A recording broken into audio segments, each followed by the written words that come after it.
Hey family, welcome back to my video. Today we will see, what if Harry Potter was raised by overpowered dragons? Before we start, I would like to extend my sincere thanks to the original author of this story for granting us permission to use it in our YouTube video. Your generosity is greatly appreciated. The author's creations and the original stories link in the descriptions, please do check that first. Ritual. After 2 years of research and 6 months of preparations, now was the time for the biggest gamble in years.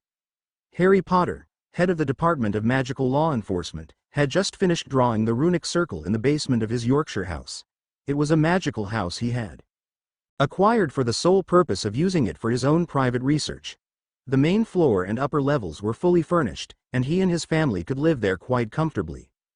The true magic, however, was in the basement, already outfitted with space expansion charms, creating a room the size of the Great Hall of Hogwarts. Harry had reinforced it with various runes and enchantments, creating the perfect space for magical experimentation.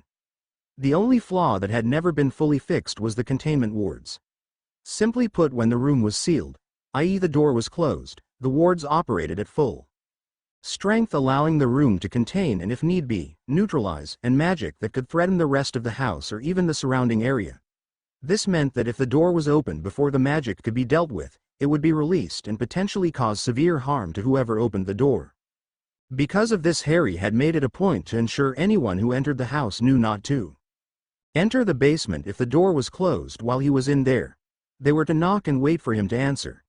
He'd even set up the magical equivalent of an intercom so anyone could talk to him if he didn't answer immediately. Not that he expected anyone to be bothering him. With the kids at school, Lily was wrapping up her second year of Hogwarts, and Ginny meeting with her friends at the Daily Prophet, he fully expected to have the house to himself for the next 3 days. With Hermione as Minister for Magic, it was easy enough to get the time off. It was all a matter of timing. Now was the time. The Golden Runic Circle was based on the works of the Celts, specifically the Druids, and in his hand was an amber potion that, when consumed, would begin the ritual to become an animagus. Since graduating from boy who lived to man who won, Harry had wanted to learn more about his father and the Marauders. He wanted something that would bring him closer to them. Wormtail was a traitor, Sirius had died in the Department of Mysteries, and Remus had fallen during the Battle of Hogwarts, along with Nymphadora leaving their son an orphan. So much had been lost, but this one thing could give him a connection to the ones he'd lost. But something was wrong. Whenever he tried the meditations needed to find the animagus within, he'd come up empty-handed. All he would find was the rough terrain it lived in, and he could faintly recall hearing the roar of a creature. Something big, something strong. Something like that, he could definitely use as an aura. Hell, it probably would have helped when he was fighting Voldemort and his Death Eaters. But the idea had come too late, and now it looked like he would never have succeeded anyways. But after doing his research, he discovered a ritual designed by Celtic wizards to allow them to become one with their animagus. The catalyst was the potion, and after 3 tries, he'd perfected the formula. Eat your heart out, Snape. No dunderhead could pull this off. Removing his clothing and stepping into the circle, he chanted the words of power that began the ritual. The runes began to glow. He chanted the words again. The potion began to glow. He drank the potion and chanted the words a 3rd time. Every went golden, and as his body warmed, he found himself again in the same spot he found himself every time. Looking around, he got a better look, and the terrain reminded him of the Peak District uplands. But that wasn't what caught his attention. In front of him, 20 feet away, was a massive iron cage. The cage itself was as big as Hogwarts, maybe bigger, and was wrapped by 2 titanic chains, etched with glowing purple runes. The inside of the cage was black, obscuring whatever was contained within. But Harry instinctively knew. This was his animagus. Somehow, it had been locked away inside him, still part of him but contained in a way that he could never reach it. Until now. Stepping forward, the beast within thrashed against the cage, letting out a frighteningly loud roar. A roar of rage, power, and pain. At first, the thrashing became more wild, and the roar became louder as he got closer. But then, as he was 3 feet away, the cage went still, and all was silent. Now directly in front of the cage, Harry could see 2 great green eyes staring back at him, appraising him, to see if he was the one responsible for its imprisonment. Realizing this was not the offender, it calmed and waited to see what its visitor would do. As he reached out, the animagus pushed a limb forward, a limb ending in a massive clawed hand, coated in red golden scales. He wanted to grab the limb, to finally fulfill this one goal of his. But now, like with so many other things, someone had interfered and now something was in the way. His hand was pushed back by a purple barrier that appeared from nowhere, and a rage he never felt before welled up within. Not knowing the source of this rage, he did the only thing he could do. Strike. Hitting the barrier with all his strength should have been stupid. He should have stepped back and thought of a way to bypass the barrier. But he couldn't, because he couldn't think past the rage and frustration that needed. No, that demanded release. Again and again, harder and harder he struck, seemingly doing nothing but entertain his audience of one. The animagus made noises. Noises that seemed unusual and sounded suspiciously of laughter. But then he realized, it was a cry of hope. Hope for freedom, as the first barrier shattered, and one of the chains collapsed around him, rusting into dust. Whatever he was doing was working, and he continued striking the barrier, becoming dimly aware of a fire burning within him. The warmth rushed through his body, infusing it with power and might like nothing he had experienced before. It felt good. It felt right. Like a piece of him had been missing for so long, and it had finally been returned. But it wasn't enough. He wasn't complete yet. This final barrier was the stronger of the two, and it held firm against his onslaught. Then the cracks began to form, and he could hear a voice calling out to him. It was different, deeper, yet he knew it was his. No, it is our voice. Startled, he looked into the cage and made out the outline of the mighty creature within. Yes, Harry, I can speak. We can speak, and soon, we will be free. The cracks grew. We shall be free of our prison. You shall be free of your chains. The cracks expanded. All who made us suffer shall know our power, our might. A hole began to form. All who betrayed us, the barrier began to shatter. Shall learn to fear. The chain broke. The dragon's wrath. The cage burst apart amid a roar of triumph, one Harry shared, until his body again began to burn. It still felt good, but it brought something else with it, something he never thought he'd fear. Memories. Ginny Potter had flowed into one of the hidden rooms of the Drunken Dragon, a magical-owned pub not far from their Yorkshire house. On her way out she noticed Neville Longbottom. She wondered why he was there. Even on a weekend, he rarely left Hogwarts during the school year. She then noticed he was speaking with a wizard wearing gardening clothes. Consulting work, she mused. Well, hopefully, whatever they were discussing went well. She stopped to talk but needed to get to Harry. She tried to flow call him but notivated the flow, so she had to walk for 20 minutes. As she walked, she began to think back over the years, the life she had lived, what she had, and what she had done to get here. And some of it disgusted her, both what she had done, and what she had allowed. She'd learned of her mother's schemes too late to stop them and had gone along with them for fear of what she'd lose. Now, enough was enough. She'd finally learned how to undo obliviation. She had to make things right. As she opened the little gate onto the property, she told herself one thing.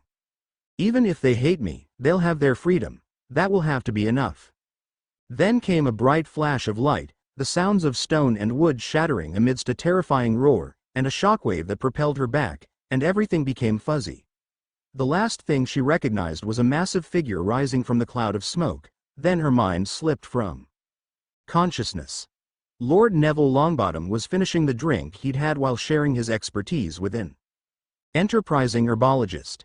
He had plans to create a magical greenhouse, one that would allow him to grow a vast amount of plants, and needed advice on what to set up first. It was fun being hired as a consultant, and it humored him to remember the time when he would have been too timid to offer his advice to anyone seriously asking for it. Then the shockwave came, blasting out the windows of the pub, and knocking everyone and everything flat.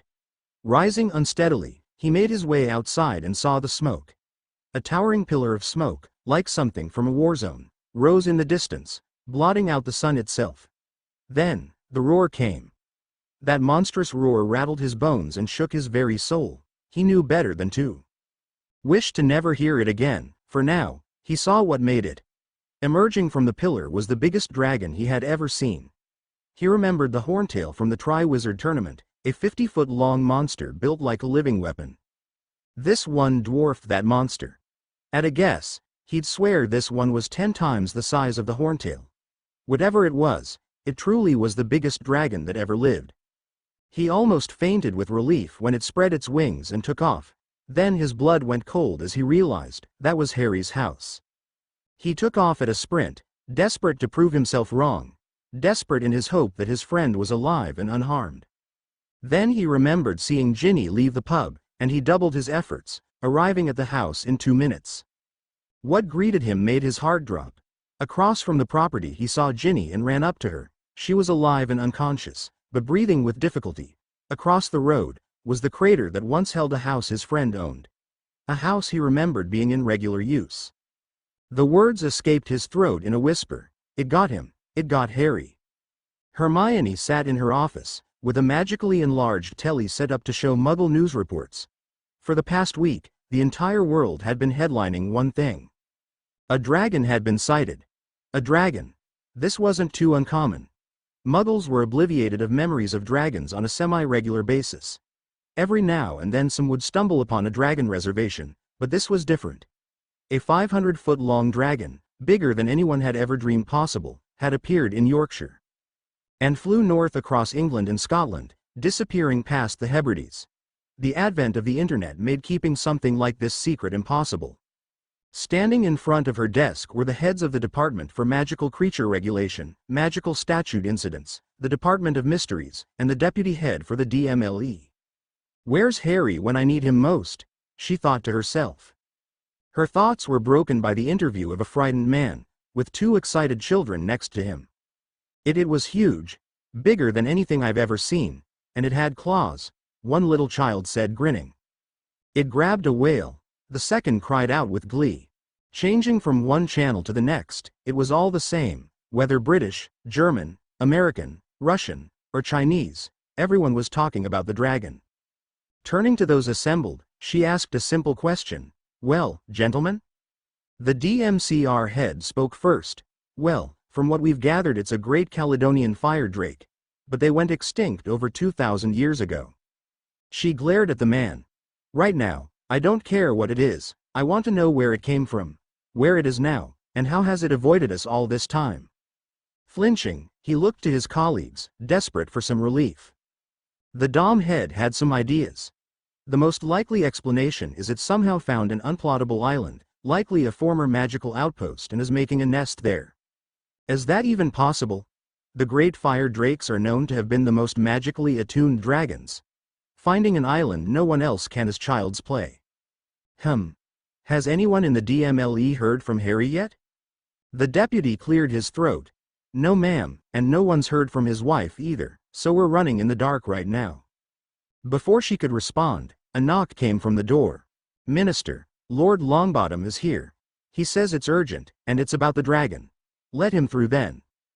Bowing her head, the secretary let in Neville, who looked haunted, with a pale face, and a stricken expression. Whatever he had to say wouldn't be pretty. Then again, when has anything in Wizarding Society been easy or pretty? The others bowed towards Lord Longbottom, recognizing him as a hero and man worthy of respect. "Neville, what's wrong?" "Hermione, I was there when it was first sighted." Light gasps could be heard.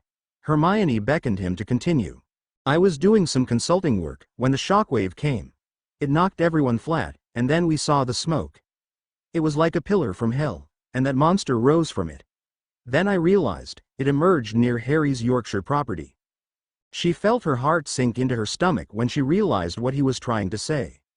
"I found Ginny, badly hurt and unconscious. She's at St. Mungo's with Susan Bones. But the house, it was gone. Just a crater, and it got him." No one spoke. No one moved. No one even breathed, as Neville said what he prayed wasn't true. It got Harry, Hermione. At that, she slumped into her chair. She had never expected this. After everything they went through, everything they overcame, he was gone. It didn't seem possible. It shouldn't be possible. But it was. Shock and grief would have to wait because anger was taking charge. "All of you, get me every dragon specialist you can find. Get every enchanter and craftsman in contact with us, ready to build at a moment's notice. Get me every resource at my disposal ready to use. We're finding that dragon, and by the new year, I want its head decorating the atrium." Everyone but Neville rushed to fulfill their orders, as he shared a look with Hermione. A look that said one thing. For Harry. Revelations. 3 days had passed since Neville broke the news of Harry's demise to Hermione. Since then she had barely left her office, in part to avoid the press. When people heard the man who won was the first victim of the dragon, shock and horror took hold of Wizarding Britain. Those who followed his exploits at Hogwarts knew he had faced a Horntail and won. That a dragon capable of defeating him was loose in the world was a terrifying thought. A legion of reporters was all but camping in the Ministry atrium, all of them clamoring for word on how the hunt was going. Were there any new sightings, and did the minister have a plan? Her secretary, bless her, had done an excellent job keeping them from breaking down her door. She'd resorted to using Patronus and Owl messengers regularly to communicate with the departments, and her secretary had spun the narrative in her favor, stating she was absolutely focused on avenging their savior. That was at least partly true. She had been dead set on finding that monster and making it pay for what it had done. But there was more. Since that Hermione had been feeling strange. She felt things she shouldn't be concerned with during a crisis like this. For God's sake, the ICW was all but calling for her head, demanding answers on how this had even happened. Yet here she sat in her office, feeling guilt. Not over the loss of her friend, but over obliviating her parents, and sending them away. It made sense at the time. The Death Eaters were hunting her, and anyone close to her would be targeted. Her Muggle parents were a juicy target, so sending them to another country was the rational decision. But why use obliviation? Why did she completely remove all the memories they had of her, of even having a daughter? Taking away all the joy they had felt together, seemed unnaturally cruel now that she thought of it. So why had she done it? Why had she been content to cut them out of her life completely? In fact, the more she thought, the more she wondered why her life had come to this. She was proud of being the first Muggle-born minister for magic, but that wasn't the problem. The problem was, she was married to Ron of all people. Why? She never felt love or any sort of romantic inclinations towards him. In fact, she was often downright repulsed by him. The man had the table manners of a starving troll, and the personality to match. She hadn't forgotten how he was the reason she was even in that bathroom in the first place. He was the one who started a fight over a broom that wasn't even his. He had abandoned Harry during the Tri-Wizard tournament. And he was the one who abandoned them during the Horcrux hunt.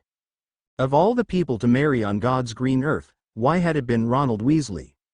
In fact, now she realized who she had wanted to marry first. The boy who had saved her from that troll, and faced a basilisk alone. The one she held tight while riding a fugitive hippogriff, who'd faced Voldemort alone in a graveyard. Harry was the boy she loved.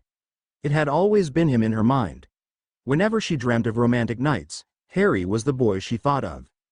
She knew she loved him since her 3rd year. Riding Buckbeak, her clinging to Harry while he was seemingly afraid of nothing, had been the last step. She loved him and dreamt that he loved her, and she hadn't told him. Again, why? Why didn't she admit to him she was in love? Why did she attend the Yule Ball with Victor Crumb? Why had she been jealous of Lavender when she never wanted the ginger git? So many questions she had no answer for were giving her a migraine. She had to snap out of it. She had to find the dragon and make it pay for taking Harry away from them. And from her. But first, she needed answers. The Aurors had been going through the crater that once marked the Yorkshire house with a fine-toothed comb. Anything, no matter how insignificant it seemed, was potential evidence. Progress had been slow, but steady. While nothing definitive had been identified as of yet, that was about to change. The Aurors had recovered documents in the remains of an enchanted desk. It had been reinforced to withstand incredible amounts of damage, yet the structure had collapsed. Still, some of the enchantments held, with one of the drawers containing said documents. The Department of Mysteries had been reviewing them, and now the department head, Silas Bonewraith, was on his way with their findings. A knock at the door broke her from her thoughts. At her permission, her secretary poked her head in. "Minister, Department Head Bonewraith is here. He's also brought Headmistress McGonagall with him." "McGonagall? Why would she be here?" He wouldn't say, "but they're ready for you. Also, you received another howler 5 minutes ago. That's the 10th this week. Who sent it this time?" "Ron. Basically, he's demanding you come home to fulfill your wifely duties, RRRGGH. I'll deal with him later. For now, send our guests in. Nodding in acquiescence, she stepped back, and the hooded Silas stepped in with Minerva close behind. Hermione smiled at them, Minerva in particular, and gestured for them to sit in front of her. Headmistress McGonagall, as happy as I am to see you, even considering the circumstances, I do wonder why you are here. Before she could respond, the robotic voice of Silas spoke up. I invited her minister. Given what we've uncovered, her knowledge will be required. I'm happy to help, but I must ask, what exactly is it you need me for? Rather than answer, he simply conjured scrolls of parchment and unfurled them on the desk. What was written on the scrolls was mind-boggling. The scrolls contained knowledge required for what appeared to be a powerful and complex ritual. Several inches were dedicated to an impressive runic circle, complete with runes she was both familiar and unfamiliar with. Resisting the urge to bury her nose in the writings and study, she looked to Silas for an explanation and noticed McGonagall had gone pale upon seeing the scrolls. As you can see, these scrolls pertain to the completion of a ritual, one that would require months of preparation for even the slightest hint of success. All of these runes are Celtic in origin, likely the work of the Druids, and some are unknown to us. Of the runes we can identify, they're used in a configuration specifically geared towards mind delving, entering one's mind like a meditative trance. Others are used as a form of stabilizer, and some, we think, are geared towards the amplification of effects, strengthening the power of the runes to fulfill their purpose and reinforcing them against disturbances. But that's not all. We found a notebook. Pulling said notebook from nowhere, he began flipping through the pages before finding what he was looking for. The notebook contains notes, not just on the runic circle, but various formulas for a potion we've never encountered. Given the circumstances, it seems likely this amber potion, as it's called, is the final component of the ritual this runic circle is meant for. The book also mentions the provider of the scrolls, by name. Minerva simply sighed in resignation and then spoke. They're mine. I provided these scrolls to Lord Potter 2 years ago. Hermione fixed the most disapproving scowl she could and spoke in a low voice. Minerva. What, exactly, did you give Harry? She said nothing, seemingly debating with herself on whether or not she should answer until her mind was made up. 2 years ago, Lord Potter visited Hogwarts. He wished to discuss a personal project. What am I doing wrong? The words came out more forcefully than intended, but the point was made, even as several of the portraits in the headmistress's office flinched at the tone. Minerva McGonagall gave Harry her full attention as he sat across from her desk. I don't know what you want me to tell you, Mr. Potter. I'm a school headmistress, not a miracle worker. That seems more along the lines of your work. Don't patronize me, Minerva. You were the Transfiguration professor for years, and you're an animagus to boot. Even more, as headmistress of Hogwarts, you have access to a vast repository of knowledge. If anyone can solve this, you can. Minerva shook her head in exasperation. What do you want from me, Harry? You've conducted the meditations 3 times now. With powdered mandrake root, the best in Britain. And you've never seen the animagus form? No, the most I see is highland terrain, with something roaring in the background. Then the meditations end almost as soon as they begin. It's like everything else that's happened in my life. Something is holding me back. Harry was pacing the office now, increasingly agitated at the lack of progress. Minerva, likewise, was beginning to lose her patience. Well, the thing holding you back seems to be that attitude of yours. I'd expect that from my students, not a lord of the Wizengamot. At that, Harry slammed his fist down on one of the small tables lining the office. The Marauders were animagi in their 4th year, and I'm holding myself back. A wave of raw magic rolled from Harry, rattling the windows, knocking pee, and leaving the normally stoic headmistress unnerved. With great effort, Harry took deep breaths and forced himself to calm down, reining in his anger and raw magic. I'm sorry, headmistress. Sitting back down, he hung his head low, ashamed of this outburst. I didn't realize this was so important to you. I've lost every connection to my parents. Sirius, Remus, even Wormtail. All I have left are memories that are too few and pictures that tell me too little. But this one thing, being an animagus, it's a personal, if indirect, connection. If I can't even get this right. Sighing in resignation, he stood to leave. Wait, Mr. Potter. There may be something I can help with. At that he perked up, eyes filled with hope for the first time since beginning this project. Opening a drawer in her desk, she pulled out scrolls of parchment and handed them to Harry. He took them gingerly and began reading the information contained with eagerness. These scrolls are a culmination of a personal research project of mine. One I've been working on since beginning as a transfiguration professor. I haven't had the time to review them since your parents were students, but I'm confident of the results. Headmistress, this looks more like alchemy than transfiguration. I suppose it's a bit of both. What you're reading is my research regarding the animagus rituals of the old tribes of Britain. The key difference is the ritual binds the wizard and the animagus together, far more strongly than any ritual known today. But the final piece that I was always missing was the catalyst. Something called the amber potion was needed for the ritual to work, and I never had the talent for potions. I don't know what is blocking you from achieving your animagus form, but done properly this ritual should provide a strong enough link for you to complete the transformation. After that, he left my office and I never heard back from him regarding his progress. If I ever tried to bring it up, he'd simply say he was working on it and nothing else. I wasn't sure he was making progress, but if he had these notes on the amber potion, then I can guarantee one thing. Hermione had been listening intently, and as Minerva spoke everything clicked together. He succeeded.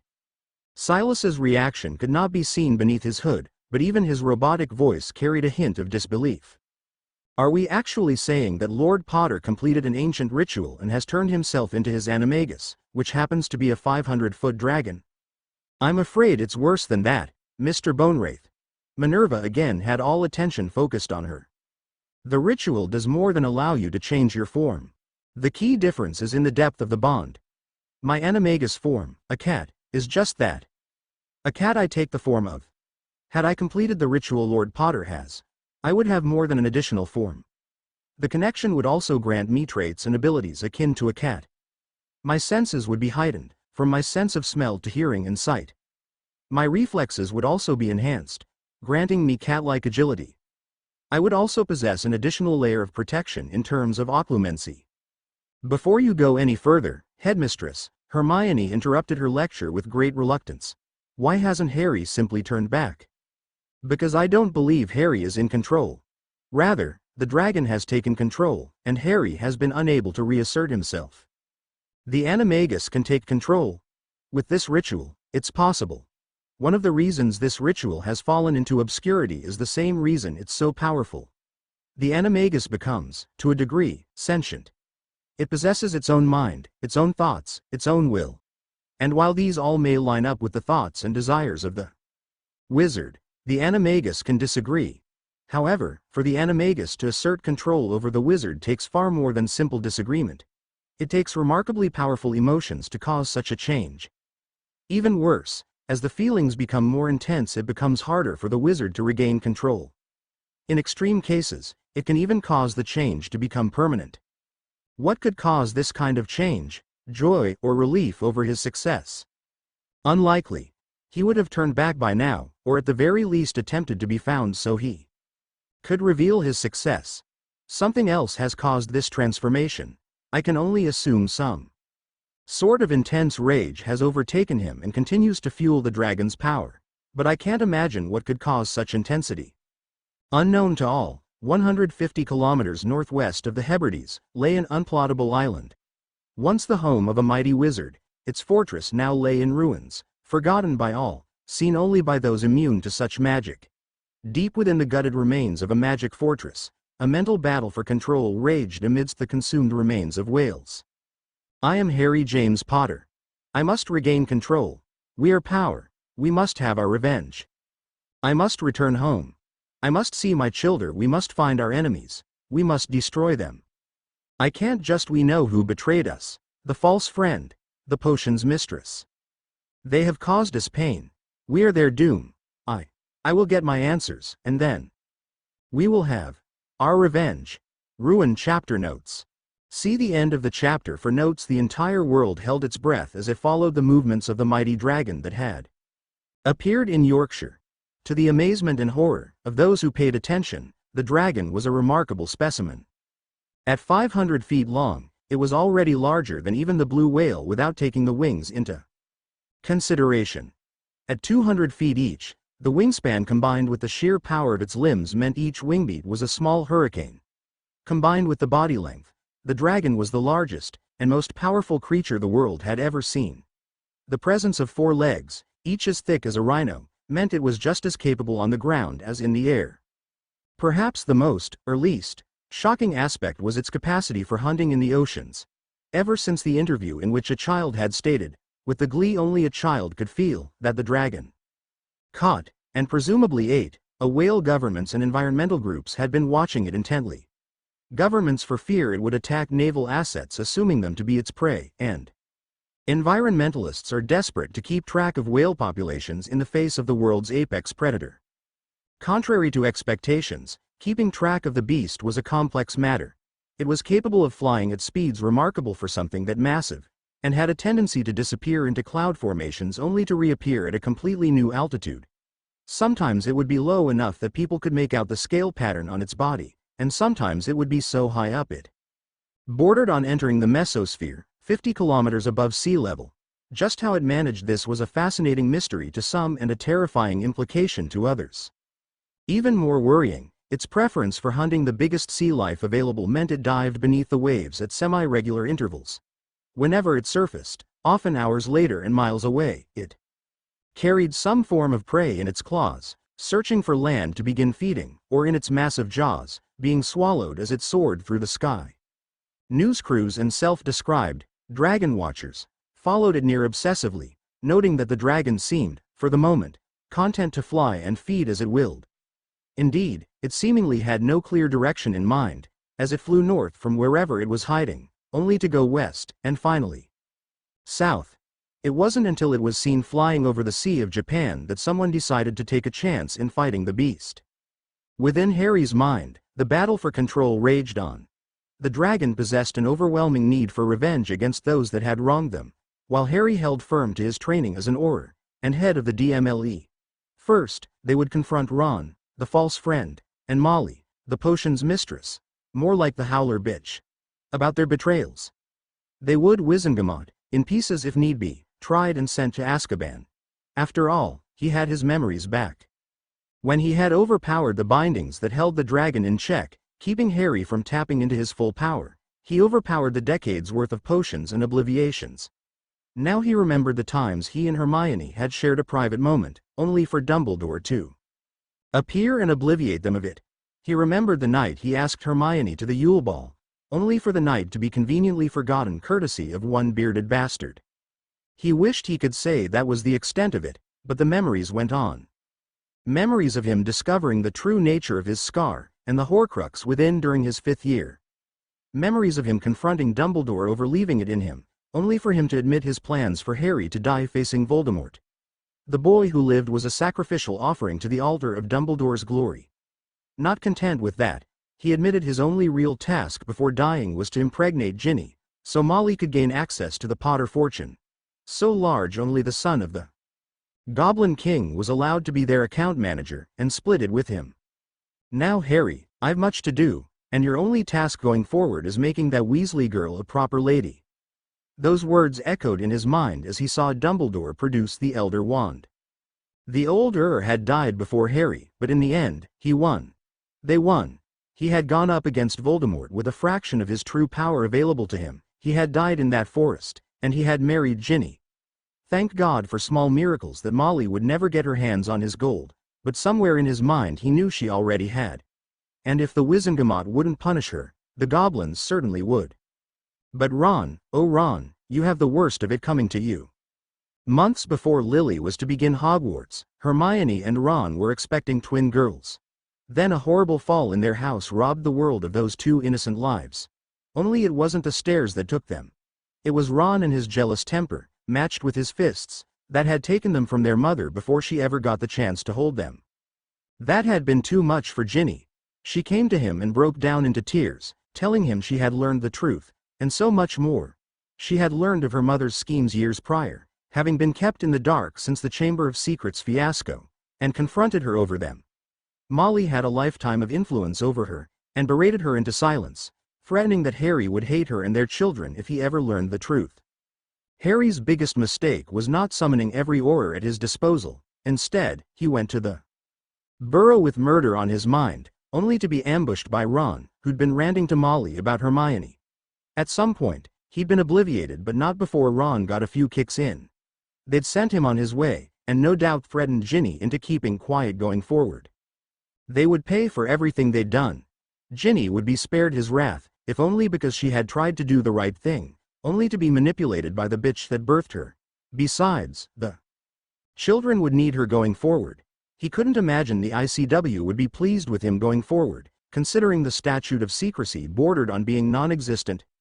At the very least, he'd kept the dragon from total control. For now, he kept it away from Britain, soaring through the skies, diving into the deep, all so he could have time to plan their revenge.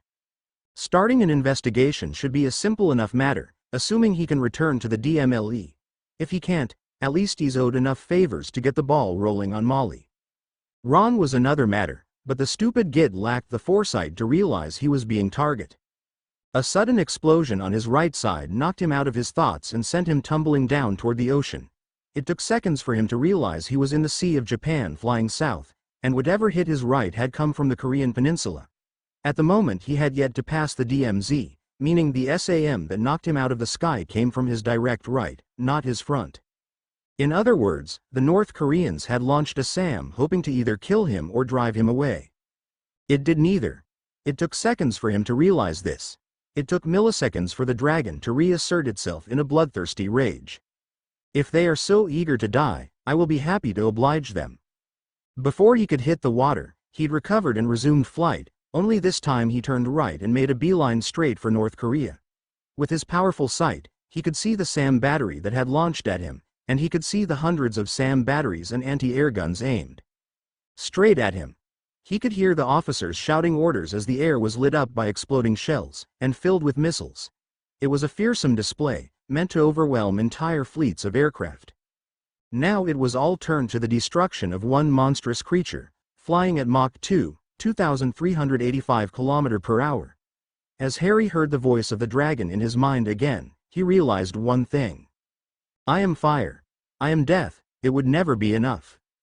Hermione stood outside the office of the director of Gringotts, King Ragnarok X. While she waited for the king to call for her, she could only think back over the events that had played out since learning of Harry's transformation. Knowing that he was alive, she contacted Rita Skeeter, offering her a deal. Hermione offers her juicy insider knowledge of the dragon hunt, and Rita writes the story as she dictates. Her quill was as poisonous as ever, but she remained malleable only thanks to her unwillingness to register her beetle animagus, knowing just how many witches and wizards are waiting for a hint of blood from her. The stories she'd been offered had indeed been juicy. The man who won was alive. He'd survived the attack and was hunting down the dragon, once again putting himself in great danger to protect Britain and the world. Even better, sightings of a British wizard with a firebolt had made their way back to Britain. It was all a lie. Hermione knew it, Bonewraith and McGonagall knew it, and she suspected on some level Rita knew it, though she doubted the vile woman knew the full extent of the lie. She did recognize what Hermione was trying to do, giving people hope that their hero was still out there. Something like that would keep the people from panicking, making it easier for the powers that be to handle the situation. It was working at least. The people had hope that their savior would again protect them from the monster loose upon the world. Instead of huddling together, whispering in fear, they went about their lives with at least some confidence that things would indeed be better tomorrow. Sooner or later, the dragon would be slain, and Harry would return home a conquering hero.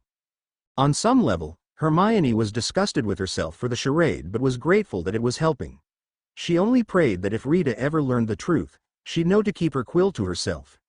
Or at the very least spin the story in a way people don't riot in the streets. People were getting ready to flee Britain as Voldemort gained power. How on earth would they handle the transformation of their hero into a monster?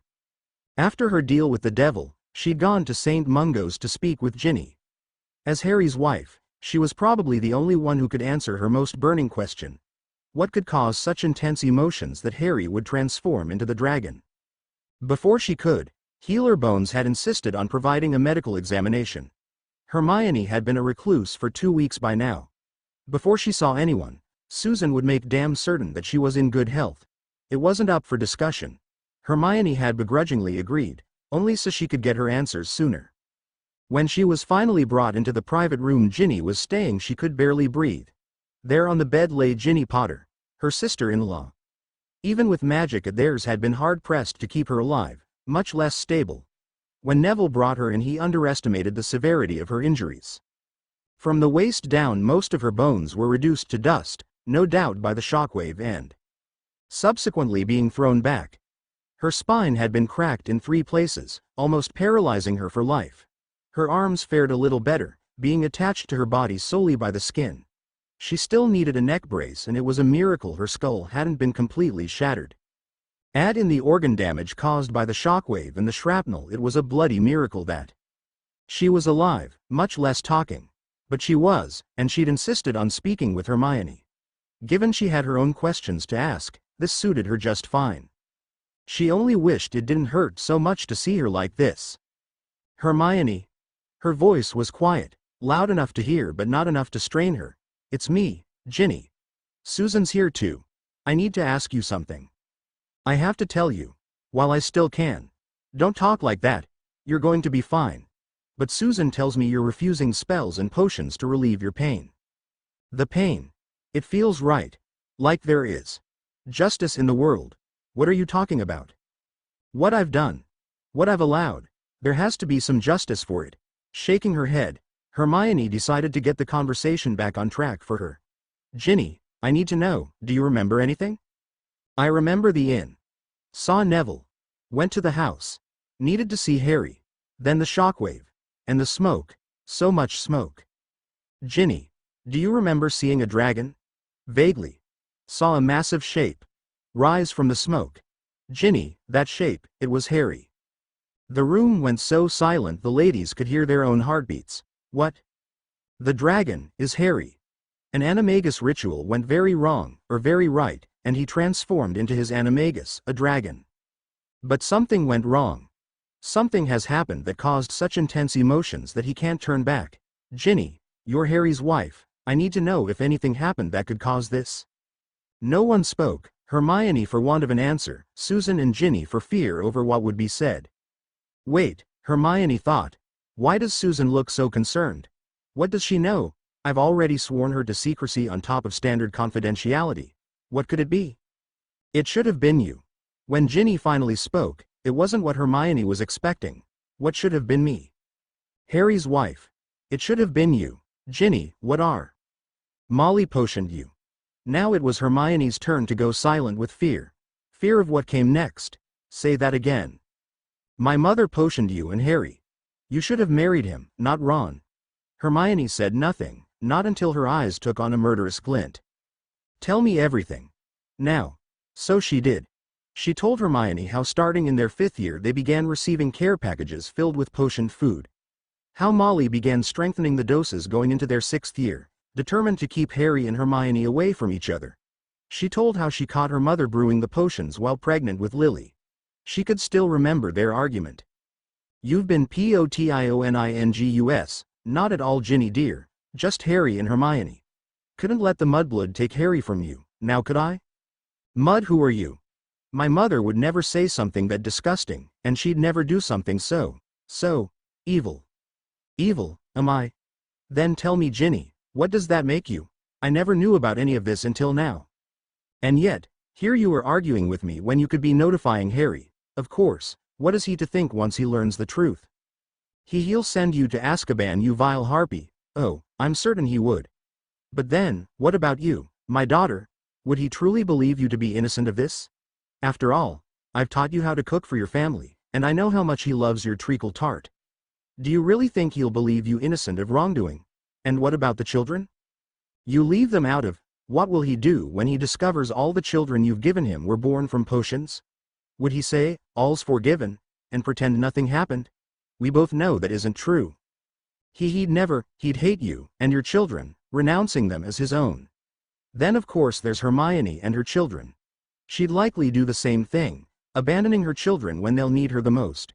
Truly, Ginny, how could you endorse something so cruel? Ginny clutched at her swollen stomach, fearful that her mother might be right. Speak none of this to anyone, Ginny, and your children will grow up happy and healthy, loved by a father they love back. I kept quiet for years, even knowing I should tell you the truth. What change? You're twins. At that, Ginny nodded to Susan, who cast a spell meant to undo obliviation. The memories came flooding back, but one, in particular, horrified her, leaving her on the ground in the fetal position. Ron had been mediocre at everything that wasn't eating, and that included being an Auror. He got by solely on his friendship with Harry Potter, who advanced through the ranks far quicker than Ron ever could.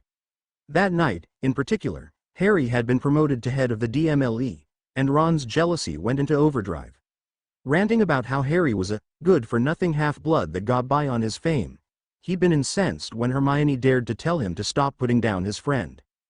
Accusing her of cheating, he'd begun striking at her, even demanding to know if Harry was the father of her twins.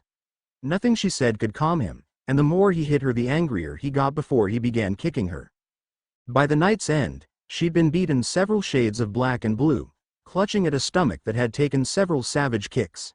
She begged Ron to get her a healer, but instead, he took her to Molly, where she had helped mend her wounds, but couldn't, or wouldn't, save the girls. She remembered breaking down that night, being held prisoner in one of the bedrooms of the burrow while Molly prepared a potion to alter her memory, given that Ron couldn't do a damn thing right himself. She remembered hearing Ginny's voice, her screams of horror, and her leaving the house in a rush. Then she heard Harry, roaring with rage, demanding answers from Molly, threatening her, only to be ambushed by his so-called friend. Gryffindor, my left tit. He should have been in Slytherin, was all she could think. By the time she'd recovered, her eyes were a horrifying shade of red, tears fell from her face like a waterfall, and her voice had become hoarse from her agonizing cries. She looked at Ginny and Susan and saw they were in a similar state, sharing her horror and pain from these revelations. When her voice was hers again, she spoke. You know I'm going to kill your brother and mother for this. Ginny only nodded, resigned to what happened next. Now, why were you going to the Yorkshire house? To undo the obliviation. I finally learned how to do it. Even thinking that Harry would hate you for what Molly did. Ginny could only nod. At that, everything clicked for Hermione. Somehow the ritual had overpowered the obliviation, restoring to Harry his true memories, and the shock of the betrayal must have forced the transformation. Maybe with that in mind, she could find a way to bring him back, to find the man buried within the monster. She then returned to her office, with a plan in mind for saving the man who won, only for her secretary to tell her, turn on the telly. So she did, and beheld a horrifying sight. Harry wasn't in control, but that didn't mean he was unaware of what was happening around him. The dragon had been incensed at being attacked and turned the fullness of its wrath upon the Hermit Kingdom of North Korea. The coastline had been the first to be incinerated. The anti-air defenses stationed there might have been impressive once, but against the dragon, they were little better than sticks and stones. Now they slag. The men stationed there had been reduced to ash, amidst their horrifying screams. Armor divisions stationed further in the country had been mobilized to counter the monster unleashed by counter-revolutionary forces or whatever dragon shit their propaganda mills churned out. Fitting then that the armored vehicles were reduced to little more than scrap as the dragon tore through the vehicles with its godlike strength. Every strike from its claws sent more tanks flying, every step shook the ground and shattered the resolve of the men scurrying about like ants. As he got closer and closer to Pyongyang, more and more of the country was mobilized. Children were ordered into the factories, while men and women were given rifles, useless versus the armored scales of the dragon, and told to fight for the glorious revolution and the eternal president. When Pyongyang was finally in sight, it had been mobilized to fight an invading army. Instead, it faced something far worse. Descending from the skies like the god of thunder, the dragon unleashed its fire upon the city, incinerating entire city blocks, and leaving no survivors. Those closest to the fires ran screaming in pain, as their mere proximity caused third-degree burns. Nothing was spared its wrath as it made pass after pass, incinerating the entire city, before crushing the Kimsusan Palace of the Sun beneath its massive frame. For untold thousands of people, the last thing they ever saw, before being burned alive, was the roaring figure of the dragon, raising its head to the heavens and spreading its wings in a terrifying display of dominance, reminding all who saw it that mankind was no longer at the top of the food chain. The scenario played out across the country, with army units and the air force attacking the dragon with everything they had, only to be consumed by its fire as it retaliated. As it moved closer to the northern border, The Chinese began mobilizing their armed forces, anticipating conflict and determined to bring everything to the table. By now the death toll was staggering. Millions had died, and millions more were missing as the dragon tore its way through the small country. Those left prayed desperately for a miracle. It was then a miracle happened. It simply turned and left, flying away at Mach 2. Hermione knew this was no coincidence, and it was hardly a miracle. Harry was coming home, to bring his wrath down upon, if not Britain then at least the Weasleys. She needed to act now, while Harry might still have a chance at being saved. At long last the doors to Director Ragnuk's office opened, and she was brought before the Director of Gringotts and King of the Goblins. The Goblin himself sat at an impressive stone desk, wearing an iron-plated hauberk, and a great sword strapped to his back. Gesturing for her to sit, she wasted no time. "Forgive me, Director Ragnuk, but I must make this quick. I understand that Gringotts uses life crystals to detect when an account holder has passed away, correct?" "Yes, it's one of our more efficient systems set in place." "Then could one of these crystals be used to track down a wizard, even one hidden by Fidelius?" Ragnuk narrowed his eyes. "Why do you wish to know this, witch?" "Director Ragnuk, if you can, then I need your help. I need you to assist me in tracking down Harry Potter. Isn't he chasing after the fire drake? Find that, you'll find him easy enough." "Director, the truth of the matter is far more complicated, something I'm not sure I would be willing to reveal just yet. But you are correct, if we find the dragon, we find Harry. But the Unspeakables believe its nest is set up in an area protected by a Fidelius charm, or is somehow made unplottable by other means. And you expect that Lord Potter is somehow going to lead you to the dragon's lair?" "Director, I cannot stress this enough. If you can help, I you to do this now. There may not be much time left." Sensing that was all he was going to get out of her for now, Ragnuk sighed in disbelief. "It won't be cheap, you know. Price is no object. I just need it fast." "Very well. We'll have what you need by tomorrow morning." "Thank you, Director." At that, she stood and left. Upon returning to her office she conjured a bed for the night and sent a Patronus messenger to Headmistress McGonagall. The plan was good to go. "I just hope this works." Chapter end notes. Okay. This was originally going to be one chapter called Ruin and Redemption, but it got a little longer than I liked, so I decided to split it in two. Redemption should be coming out soon, once I've made the necessary tweaks. Thank you to everyone who's been reading so far, and I hope to keep you entertained. Redemption chapter notes. See the end of the chapter for notes. Ron was in a foul mood. Then again, he'd been in a foul mood for 2 weeks straight now. Ever since that damn dragon showed up, everything had gone tits up. First, there was Harry disappearing. Oh, the prophet talked a big game about how he was hunting the monster to protect his beloved home, but Ron knew the truth. The truth was he was hiding, too scared to face the dragon like a man. Sure, he could go and kill it. It was just a hunk of flaming muscle powered by a brain the size of a walnut. But he had more important things to worry about. Like getting the promotion he was long overdue. He should have been made head of the DMLE, not Potter. The Git got by solely on his fame, the fame he didn't want or deserve. Still, now that he was gone, or at least hiding, getting the job he was owed was well within his purview. After all, his wife was the Minister for Magic, despite her recent behavior. That, of course, had been another issue for him. With Hermione unavailable, he'd been the one expected to care for the children and worry about the housework. He'd lost count of the number of howlers he'd sent, trying to get the mudblood back to do her duties as his wife. Ron smirked at that. She was his. Not Harry's, his. Those potions had done their job well, and he'd been enjoying bedding her for the past years, denying the Git what he had wanted. But that lost its fun real fast, and he'd been more than happy to have a few mistresses on the side for when things got stale. Or when she got too mouthy for his liking.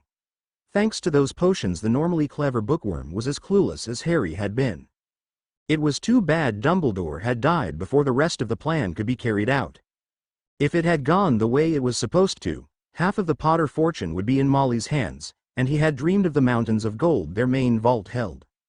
Now though, it was all out of reach. While Harry had made Ginny a mum, he'd also claimed the Potter lordship and the unimaginable wealth of his family. That gold should have been theirs, not Harry's. Or at the very least it should have been Ron's. He could be living like a king, complete with his own harem, and not even make a dent in that pile. Well, Ginny was in St. Mungo's, badly injured and would probably be bedridden for a long time. If she couldn't carry out her duties as Lady Potter, then Mum could act as regent for the kids. If that happened, then the Weasleys would have all the gold of the Potter family. Being bedridden certainly seemed an appropriate fate for Ginny. Betraying her family by ratting them out to that git Potter. It was a good thing he was an idiot, or he might have brought backup.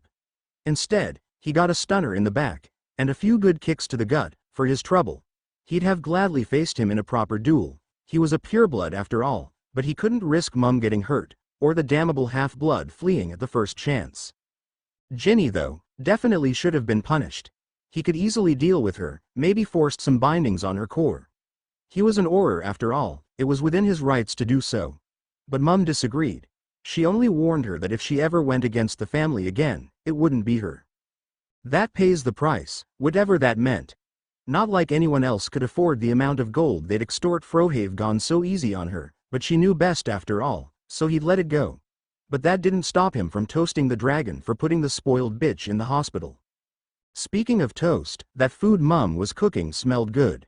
Her cooking always put him in a good mood, making it easier for him to put up with Hermione and the kids. Dad was working late, and the kids were visiting their relatives. That French tart could take care of the brats. He never understood why Bill went ahead and married the creature. Sure, she looks good enough and Vila definitely had their uses in the bed, but that was all they were good for. But lifting her up to be his wife? That didn't make any sense. Wait, what's that sound? He listened closer. Sounds like the wind. Maybe a storm is brewing. Should probably food's ready. Just as Molly put a big plate of dinner on the table, something big landed outside. Something big and heavy enough to shake the whole house. What the bloody hell was that? Standing up to go see what had interrupted his meal, he couldn't believe his eyes when the upper floors of the burrow were torn away. Amidst Molly's screams of terror, he noticed something. Standing in front of the ruins of their house was the dragon. Shit, the flow's gone. No chance of getting away. Wait, what am I thinking? If I kill it, they'll all be cheering my name, not that git. Now's my chance to show Britain how it's done.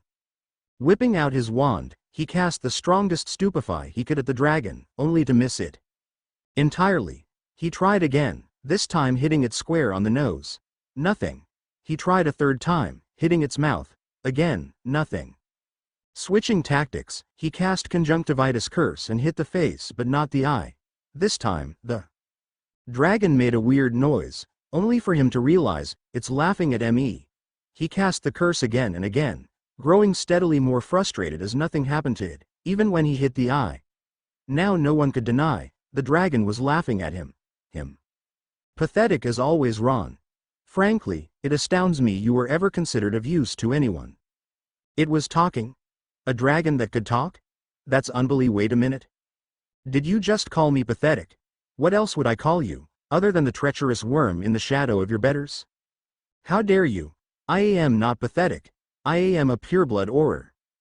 Your blood matters little once spilled, and your rank as an Auror is only because you're a parasite, leeching glory and recognition from those beyond your mediocre abilities. Mediocre. I'll show you mediocre. At that, he cast the most potent curse he could think of. Avada Kedavra. The killing curse flew straight at the dragon and struck it with a sickly green glow and then nothing. The killing curse did nothing. Before he could fully process this information, he heard the dragon laughing at him. Too stupid to use anything but the killing curse, and too weak to use it properly. Furious, Ron cast the curse again, and again, and again. Why won't you die? Because, Weasel, our power has always been beyond the feeble grasp. Now, it's time to end your meaningless existence. The dragon lunged at Ron, faster than he ever believed possible. Before he could apparate away, he was pulled off the ground as the mouth closed around him, crushing his legs between the teeth. Before he could begin casting again, his wand slipped from his hand and he watched it be crushed by the jaws of the monster. He tried to claw his way to safety, only for that massive tongue to throw him back down the throat. He screamed in agony as the steaming hot throat crushed him, breaking every bone in his body as he desperately tried to worm his way back up the throat. It was all for nothing as he fell further and further, until finally landing in some kind of massive pool. Those were his last thoughts as he felt the water begin to boil, and he screamed in agony and fear as his flesh melted from his very bones. Outside the dragon's stomach, Molly was having a very bad day. Her house had been torn to shreds and her youngest son was facing off with a dragon. Listening to the monster taunting her boy. She considered her options. She couldn't find her wand, so apparition was off the table and the flow was buried under rubble.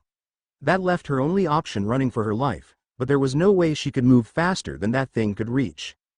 Maybe Ron can distract it.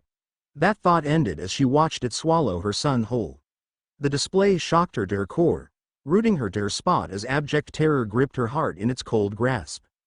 Well, that was satisfying. Now, as for you, Molly. You know who I am? Much to my disdain, yes. I know you for a treacherous cow of a woman. How dare you speak to me like that? Cackling with cruelty, the dragon grinned, showing massive sharp teeth, stained with blood. Like mother like son, it would seem. How fitting. Don't you dare talk about my son like that, he was a good boy. In life he was shit.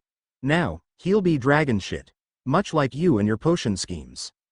You can't talk to me like this. My sons will avenge their brother. And my son in LAW will obey me, so watch your mouth. At the mention of her son-in-law, the dragon's eyes took on a cruel glint, as a sadistic grin spread across its face.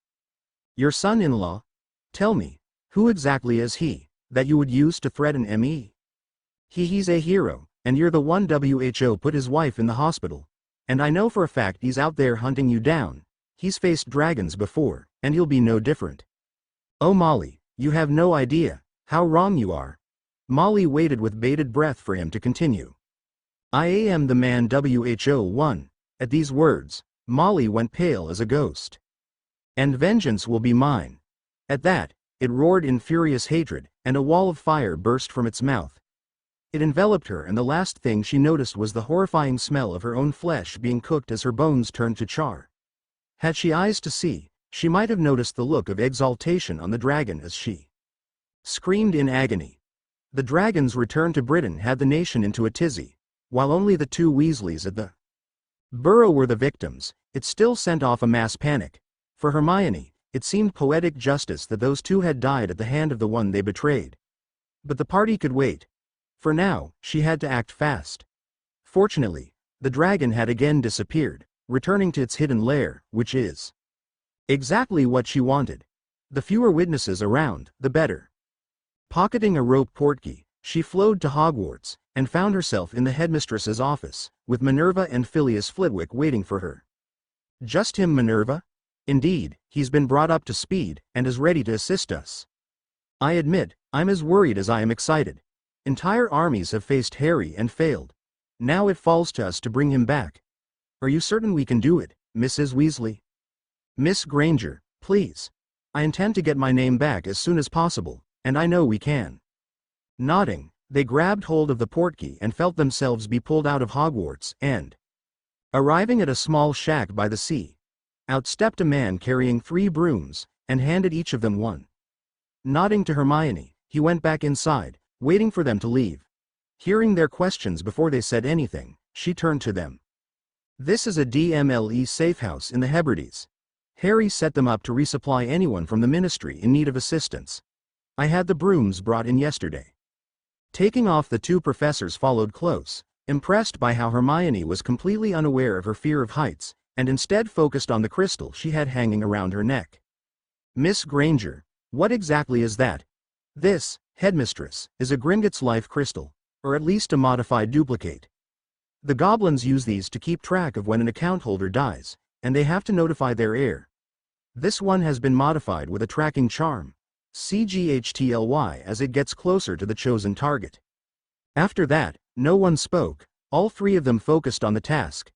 The dragon had again disappeared, which likely meant Harry had gone back to its lair, one that seemed to be hidden by magical means. Otherwise they would have found it by now. The hours seemed to tick by, with Phileas and Minerva sharing the occasional worried glance, while Hermione devoted all attention to the crystal. Slowly but steadily, it was glowing brighter and brighter as they got further out from the Hebrides, and deeper into a seemingly empty ocean. Not a sound could be heard between them, with only the crashing of waves breaking the silence. After 3 hours of flight, they noticed a violent storm on the horizon. Clouds as black as the void, lit by flashes of lightning as the sea churned violently, caught in the grip of a monstrous maelstrom. Everything about it embodied the storms that haunted the nightmares of sailors. Minerva and Phileas prepared to change course, expecting to go around the storm before it shifted. Nothing surprised them more than Hermione speeding up, charging straight into the storm. Despite their apprehension, they followed her. The trio was forced to adjust regularly as the powerful winds attempted to push them off course. More than once Minerva feared she would be thrown from her broom entirely, cast into the merciless maelstrom. Then, almost as quickly as it began, it was over. The skies became clear. The wind died down. Even the violent ocean settled into a calm that was unnerving, had the trio been attentive to the ocean current. Instead, they saw what they were looking for, an island situated on elevated cliffs. "This is it," Hermione spoke in hushed tones. "Harry's here." Flying closer, at a much slower pace, they approached the island, flying over the cliffs that marked the boundary between land and sea. Then they beheld the island in all its glory. It was massive, covered in thick boreal forests. As they flew overhead, they noted large gaps in the trees, where the forest broke into grasslands, with small freshwater lakes linked by rivers flowing through the forest. The island itself was populated by various species of wild boar, bear, elk, and even aurochs. Nothing about this island felt natural, as even the pines radiated fear, of a primeval sort from an age long before mankind dominated the world. As they flew further inland, guided by the light of the crystal, they saw trees knocked over by massive chunks of stone. It wasn't long before they found the source, for at the highest point on the island they beheld the gutted remains of a once mighty fortress. Only the vague outline of an outer wall indicated there had ever been anything of note there. Setting down outside the wall, Hermione turned to her cohorts. "All right, here's what we'll do. I'll head in first, while you two will follow. One of you will hold the portkey, while the other will. Summon me only at the last possible moment if things go wrong." McGonagall was appalled. "Miss Granger, do you mean to say you'll face the dragon alone?" "No, headmistress, I'm going to bring Harry back. I know he's still in there, and we've been through too much for him to be lost. I know I can find him, and maybe my presence will help him regain control. Now, who'll hold onto the portkey?" Before anyone could answer, a deep rumbling could be felt as the very ground shook. Birds in the forest took flight, and the trio went cold with fear as they realized the source of the rumbling was the remains of the fortress. Their fears proved true, as in a near instant they beheld the full majesty of the dragon, stepping on the ruined wall like it was an anthill. Minerva and Phileas went pale as ghosts, for this was the first time either had seen Harry in his new form, only reading descriptions and the occasional photograph. Neither did any sort of justice, as it dawned on them the sheer unbridled power that young Harry Potter had locked away inside him all this time. And now, they beheld the physical form of that power, and they shook with fear and awe.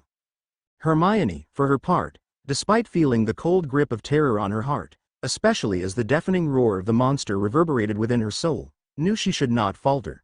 She could not falter. Looking into the eyes of the dragon, she could see the anger, the hatred, and the pain. All these had combined to unleash a monster buried deep within Harry. But just as she knew this monster had been locked inside Harry, she knew that Harry was still in there. Somewhere beneath the anger and pain, fueled by betrayal, he was still there. She felt it inside her heart. And now was the moment of truth. "Harry. Intruders. Invaders. Enemies. They have come for us. Wait. There are only 3 of them. They might be here for other reasons. As if that matters. We must destroy them. We must not let them escape alive. Harry. Hermione. It's me, Harry. Wait, that voice. Could it be? She's here. How did she find this place? It matters not. We must keep her here. What, are you insane? We must keep her safe. At all costs. She's our friend, not our prisoner. She will be safe with us. Harry, I know you're in there. She knows it's me. How could she know? It makes no difference. If she knows it's us, she knows she'll be safe. What about her children? The spawn of the traitor. They are innocent. As are our children. Then we bring them here. We hunt, we protect, and we keep them safe. Harry, you need to regain control. She's right. The Weasleys that betrayed us are gone. Dumbledore's influence lingers. There will be others. Then we will face them, on our terms. We are stronger as we are. But we aren't what our families need. We aren't what she needs. She needs us. As a man. Not a monster. I know you can do it. In all their lives, Minerva and Sirius doubted they had ever been more terrified. They had faced off against Death Eaters and dark creatures during the Battle of Hogwarts, but now that seemed like child's play compared to this. Harry Potter, transformed into the largest and most powerful creature the world had ever seen, a transformation fueled by some deep-seated anger, was staring down at them after wiping out an entire country. Though neither was as familiar with Muggle affairs as Hermione was, they were made to understand that entire cities had been reduced to ash in the blink of an eye. The body count was still being determined, but it was known to be measured in the millions, and now Hermione was trying to pacify it with simple words. If anyone could do it though, they figured it was her. They both remembered seeing them at Hogwarts, and both believed Hermione would be the next Lady Potter. Things hadn't worked out that way, but if her insistence on being referred to as Miss Granger was any indication, something had happened there they weren't privy to.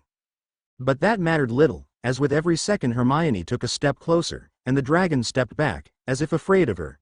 They heard the dragon speak, something both thought an impossibility. They saw a massive creature turn from furious to passive in moments, as Hermione gently eased Harry back into control of his mind. And to their astonishment, it seemed to work. The dragon had begun to shrink, going from a truly titanic 500 feet to half in minutes. Slowly but surely it continued to shrink, smaller and smaller. Soon it was maybe 100 feet. Then it became 50. Now it looked like an oversized rhino, until, finally, it gave way to a human form. There, in front of the trio was Harry Potter, completely naked and on all fours, taking deep breaths as his body shook. In an instant, Hermione had rushed forward and enveloped him in one of her famous hugs. A hug he reciprocated, as both seemed fearful of letting the other go, as if to do so would be to forsake them. You found me. Hermione pulled back slightly, tears of joy and relief falling from her eyes. It was easy, she said, inclining her chin to the crystal draped around bright like a star. No, it wasn't, he replied, his face defined by an unreadable stoicism. Hermione could only hug him harder as the tears fell faster, and the two witnesses to this event made silent prayers to every god they could think of, for they knew one thing. This was only the beginning. Chapter end notes. Harry's back. Now things get interesting. The second ritual chapter notes. See the end of the chapter for notes. After 2 weeks of fear and panic, the wizards of Britain rejoiced. Harry Potter, the man who won, had come home. The dragon had been slain on an island hidden by an endless tempest, and would never again threaten the world. Within the halls of the Ministry, flanked by Minister for Magic Hermione Granger, no longer Weasley as she insisted, he gave a brief but frightening overview of the dragon and its sheer unstoppable power. A monster whose tail struck like 1,000 thunderbolts, whose wings carried the power of hurricanes, and whose breath meant death. Those present held onto every word, every detail as presented by their hero, backed up by the minister, eager to recreate the story for their loyal readers and listeners. Of course, some reporters asked questions like how he had done it, and what kind of spells did he use. To which Harry would regularly reply that the spells came straight from the Potter family grimoire. That wasn't the most satisfying of answers, but those who had studied the history of Wizarding Britain other than the Goblin rebellions knew better than to press. They had read stories of the powerful wizards and witches the Potter family had produced, in direct defiance of old pure-blood prejudices. For a select few, it was an obvious but carefully constructed lie. One meant to assuage fears and kindle hopes, in such a manner that no one would feel inclined to investigate further. Those few were Harry Potter himself, along with Hermione Granger, Minerva McGonagall, Sirius Flitwick, Silas Bonewraith, and Rita Skeeter. Astoundingly, Rita herself had been disturbingly quiet during the initial announcements. Everything she had written had been unusually flattering to Hermione, and Harry in particular. For Hermione, this was an uncomfortable situation. She knew Rita would come calling, with questions regarding Harry's victory over the monster that reduced an entire country to ash. The ICW and governments across the world would have similar questions, As far as the Muggle government go, she pulled some strings with the Prime Minister. The Royal Navy and Royal Air Force would execute some maneuvers northwest of Scotland, offering plausible claims to the dragon's demise. Any remains had been quickly torn apart by a legion of hungry sharks, and what was left over was swept away in the ocean currents. That had been enough for the Muggles, though the ICW would be another matter. They were satisfied, mostly, by her claims regarding the dragon's death. They were more interested in what she intended to do regarding the near-total collapse of the Statute of Secrecy. The ICW was something of a lumbering beast, but threats to the statute got it moving into high gear. And a massive rampaging dragon reducing a country to ash, even if it was North Korea, definitely constituted a threat. Right now her best bet with them was to convince them to let this one slide as an accepted anomaly. They'd done it before, primarily with stories of haunted houses and other abandoned buildings that found their way onto the internet. The scientific community was already buzzing with theories on the evolutionary origins of the dragon. Maybe point them in one direction or the other to convince them of the non-magical nature of such a creature. If she ever managed to pull that off, it'd be the biggest miracle since the crucifixion. Thank God Silas had already proffered a solution to the potential demand for memories. Creating altered memories was difficult, and they could be detected. But Silas was certain he could create a doctored memory authentic enough to pass inspections, one that provided the grand epic the people were expecting. For Minerva and Phileas, it had been a harrowing experience. They had seen one of their former students transformed into a monster by years of anger and pain, fueled by betrayals. Harry and Hermione had been silent as to what had caused the transformation, but within a week after, they were confident they had the pieces. Something had happened to the Golden Trio. Something Ron had done, likely at the behest of his mother. When the two professors remembered Molly was a potions mistress, it all added up. Molly had potioned Hermione, and possibly Harry too. Somehow the ritual Harry completed unlocked memories of the potions, and Hermione had uncovered it herself in the intervening weeks. It was no wonder both of them had little to say regarding the deaths of Molly and Ron. In fact, Harry had barely said a word since coming back. Oh, he'd answered questions when asked. He'd given the required interviews, though people noted his answers were short and to the point. His wife was still in the hospital, and would apparently be there for another month before being released. No one had been allowed to sit in on their talk, though the healers did note that Ginny seemed relieved in the aftermath. His children were another matter. They were thrilled to have their father back, and now he was an even bigger hero than before. James and Albus were rather proud of their dad, the mighty dragon slayer, though Lily would always give him an extra long hug, sensing that not all was right with their heroic father. Then, of course, there were the Weasleys. Charlie had sent over a dozen letters thanking him for avenging Ron and Molly, though his letters did always pester him with questions about what facing the dragon was like. Bill and George all but adopted him as their newest brother, while Fleur and Angelina doted on him in similar ways. Gabrielle had traveled from France to help with Harry and Hermione's children. Even Percy treated him with a measure of respect, and even reverence, that he had never expected. Arthur himself was devastated by the destruction of a home that held so many memories, but that loss paled in comparison to the loss of his wife and youngest son. He put on a brave face, but it was clear he was hurting, and as much as Harry had come to despise Molly and Ron, he couldn't help but feel guilty for Arthur. For as long as he had known him, Arthur had always been a decent man. He practically embodied the magical version of Merry England, content with his life, and grateful for the joy his family brought him. And so much of it had been torn away. It wasn't his fault though. He was collateral damage. Molly and Ron bore the brunt of guilt, and they had received their comeuppance. And then, there was Dumbledore. Just thinking of the man he once looked up to like a grandfather and mentor set his blood boiling as the dragon roared in rage, demanding release. Every pain he had suffered, every misery he endured, every strike against him could all be traced to one man. Albus Percival Wulfric Brian Dumbledore. And worst of all, the man was dead. He was dead, and his legacy had been all but secured. True, Rita Skeeter's writings had put cracks in the facade he had built, but that wasn't enough. It would never be enough. Because of this, and the need to keep the monster inside him in check, he'd been withdrawn. He'd returned to work, but his aurors noticed he wasn't himself anymore. He was still as determined as ever to catch criminals and went at it with gusto, but something had changed. He was quieter, barely offering a word to anyone, while his temper seemingly spiked out of nowhere.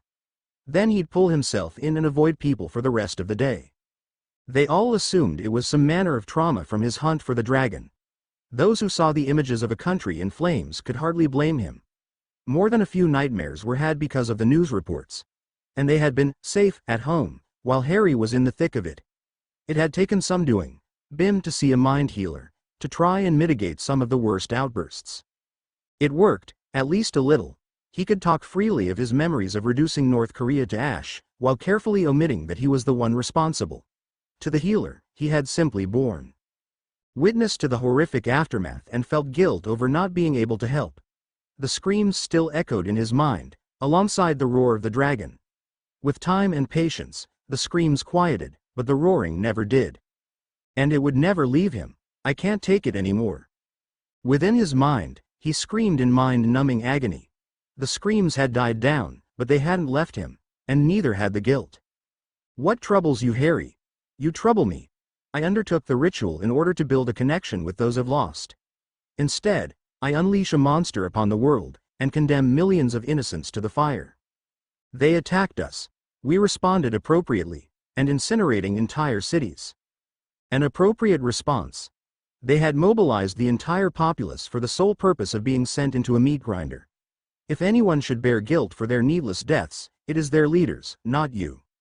And what of the Weasleys? Do you feel guilt for those traitors? For Ron and Molly, no, Ron was an insufferable git, and I should have dropped him like a bad habit. And Molly was a cruel and manipulative bitch that used her own children for her greedy ends. Then what troubles you about them? It's the fact that people are thanking me for avenging them. I'm not the one that avenged them. I got my revenge by killing them. Why not tell them the truth? Oh, that'll go over well. Tell them that the mother and brother they've been mourning were actually vile traitors, and the man they think is a hero is responsible for their deaths. I see no downside to this. You must be joking. No, if they are true friends, then they will come around. It will hurt, but if they are sincere, they will recognize we did the right thing. What about Ron's children with Hermione? Mistakes. Mistakes? That's all you have to say about them? They should never have been born. Had it not been for Molly and Dumbledore, Hermione would be your wife, and she would have been safe. She never would have lost twins to that jealous animal. And there's another problem. What? Dumbledore? He set all of this in motion. He sicked Molly on us. He's the reason I took back Ron when I should have thrown him to Aragog. And he wanted me dead so he could kill Voldemort. All in his insane ambition to be remembered as the greatest wizard of all time. Yes, he died too soon, and too quickly. He should have suffered. He should have died by our hands. And that's just it. He's dead. He's forever outside of our reach. Even if we lived as long as he did, we'd never be able to reveal the full scope of his betrayal, let alone convince the world that admires him of the truth of the matter. What? I think I have an idea. An idea for what? A means of undoing the damage done by the bearded betrayer. But it will take preparations. We need to prepare the ritual by Halloween. October is a week away. We'd have to move fast, otherwise, we need to wait another year. Have no fear. For this ritual, time is on our side. So began the preparations. The list of ingredients was as long as Harry's arm and included an astounding variety of items. Bones of a dragon, ground into sand. Merpeople scales, soaked in runespore venom with the heart of a kelpie. Blood of a chimera. The list just went on. To anyone else, the insane list of ingredients meant this ritual was an impossible task. Yet for Harry, this was all within his reach. He needed to spend gold and plenty of it. Thousands of galleons were sunk into each individual ingredient, with thousands more being spent on ensuring silence regarding his preparations. The dragon had offered little in the way of explanation regarding this new endeavor. All that was guaranteed was the chance to set things right. With Halloween only days away, Harry underwent his final check regarding the ingredients. It looks like that's everything. Check the dragon bone one more time. Fine, but I'm telling you it's been prepared exactly as you described. I know you listen, but you are not yet used to the strength you now possess. I've been meaning to ask you about that. I noticed my strength has gone up quite a bit. I've already crushed a few doorknobs by accident, not to mention how careful I have to be when hugging my children. Is this a side effect of the ritual? More like a benefit. You've begun to acquire the gifts of a great Caledonian fire drake. Your strength will become that of legends, your senses shall become heightened, and magic shall be no more a threat to you than a thornbush. I'm immune to magic cast upon me. Not yet, and not quite. Your body shall become highly resistant to the effects of magic cast with intent to harm. The killing curse will hurt, but it will require multiple casts at once to actually kill. The Cruciatus curse will barely tickle you, while other curses, jinxes, and hexes will seemingly bounce off you. So I'm basically indestructible now? Don't get carried away. In your full, draconic glory, all that I described is amplified 1,000-fold.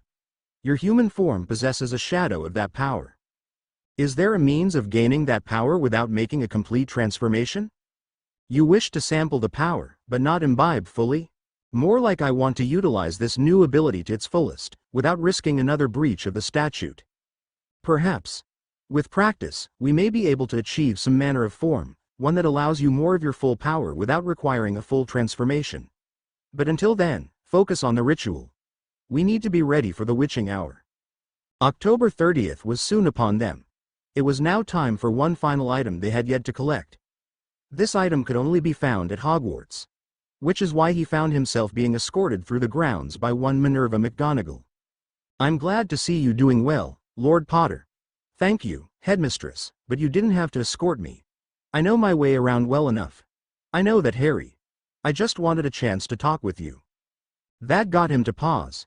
She had never called him Harry, always Mr. Potter as a student, or Lord Potter as an adult. That's the first time you've ever called me by my name. I apologize if I've offended you, Lord Potter. Not at all. It's just unexpected.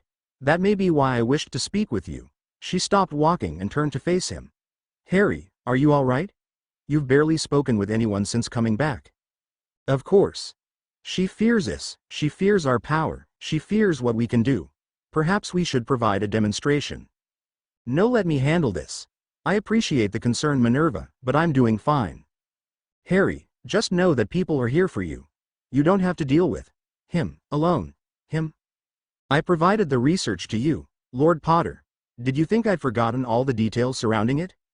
I can handle this, McGonagall. I don't need my hand held. No, but you might benefit from hearing voices other than his. How does she know I speak to you? How did you know I can hear him? I didn't, I only assumed. It appears my assumption was correct. You can hear him. Yes. I can hear him talking to me, but I can talk back to him. I'm still in control of myself, and I can keep him in line. Is it that bad? I've pieced together why Hermione is again Miss Granger. Shall I assume he has more to say? You're not far off. He definitely has other things to say. But I've learned what motivates him, and how to use that to keep him under control. I am not a mindless creature. I can think, and speak, for myself. I know, but for now, let's keep the thinking between us, and leave the talking to me. Fine.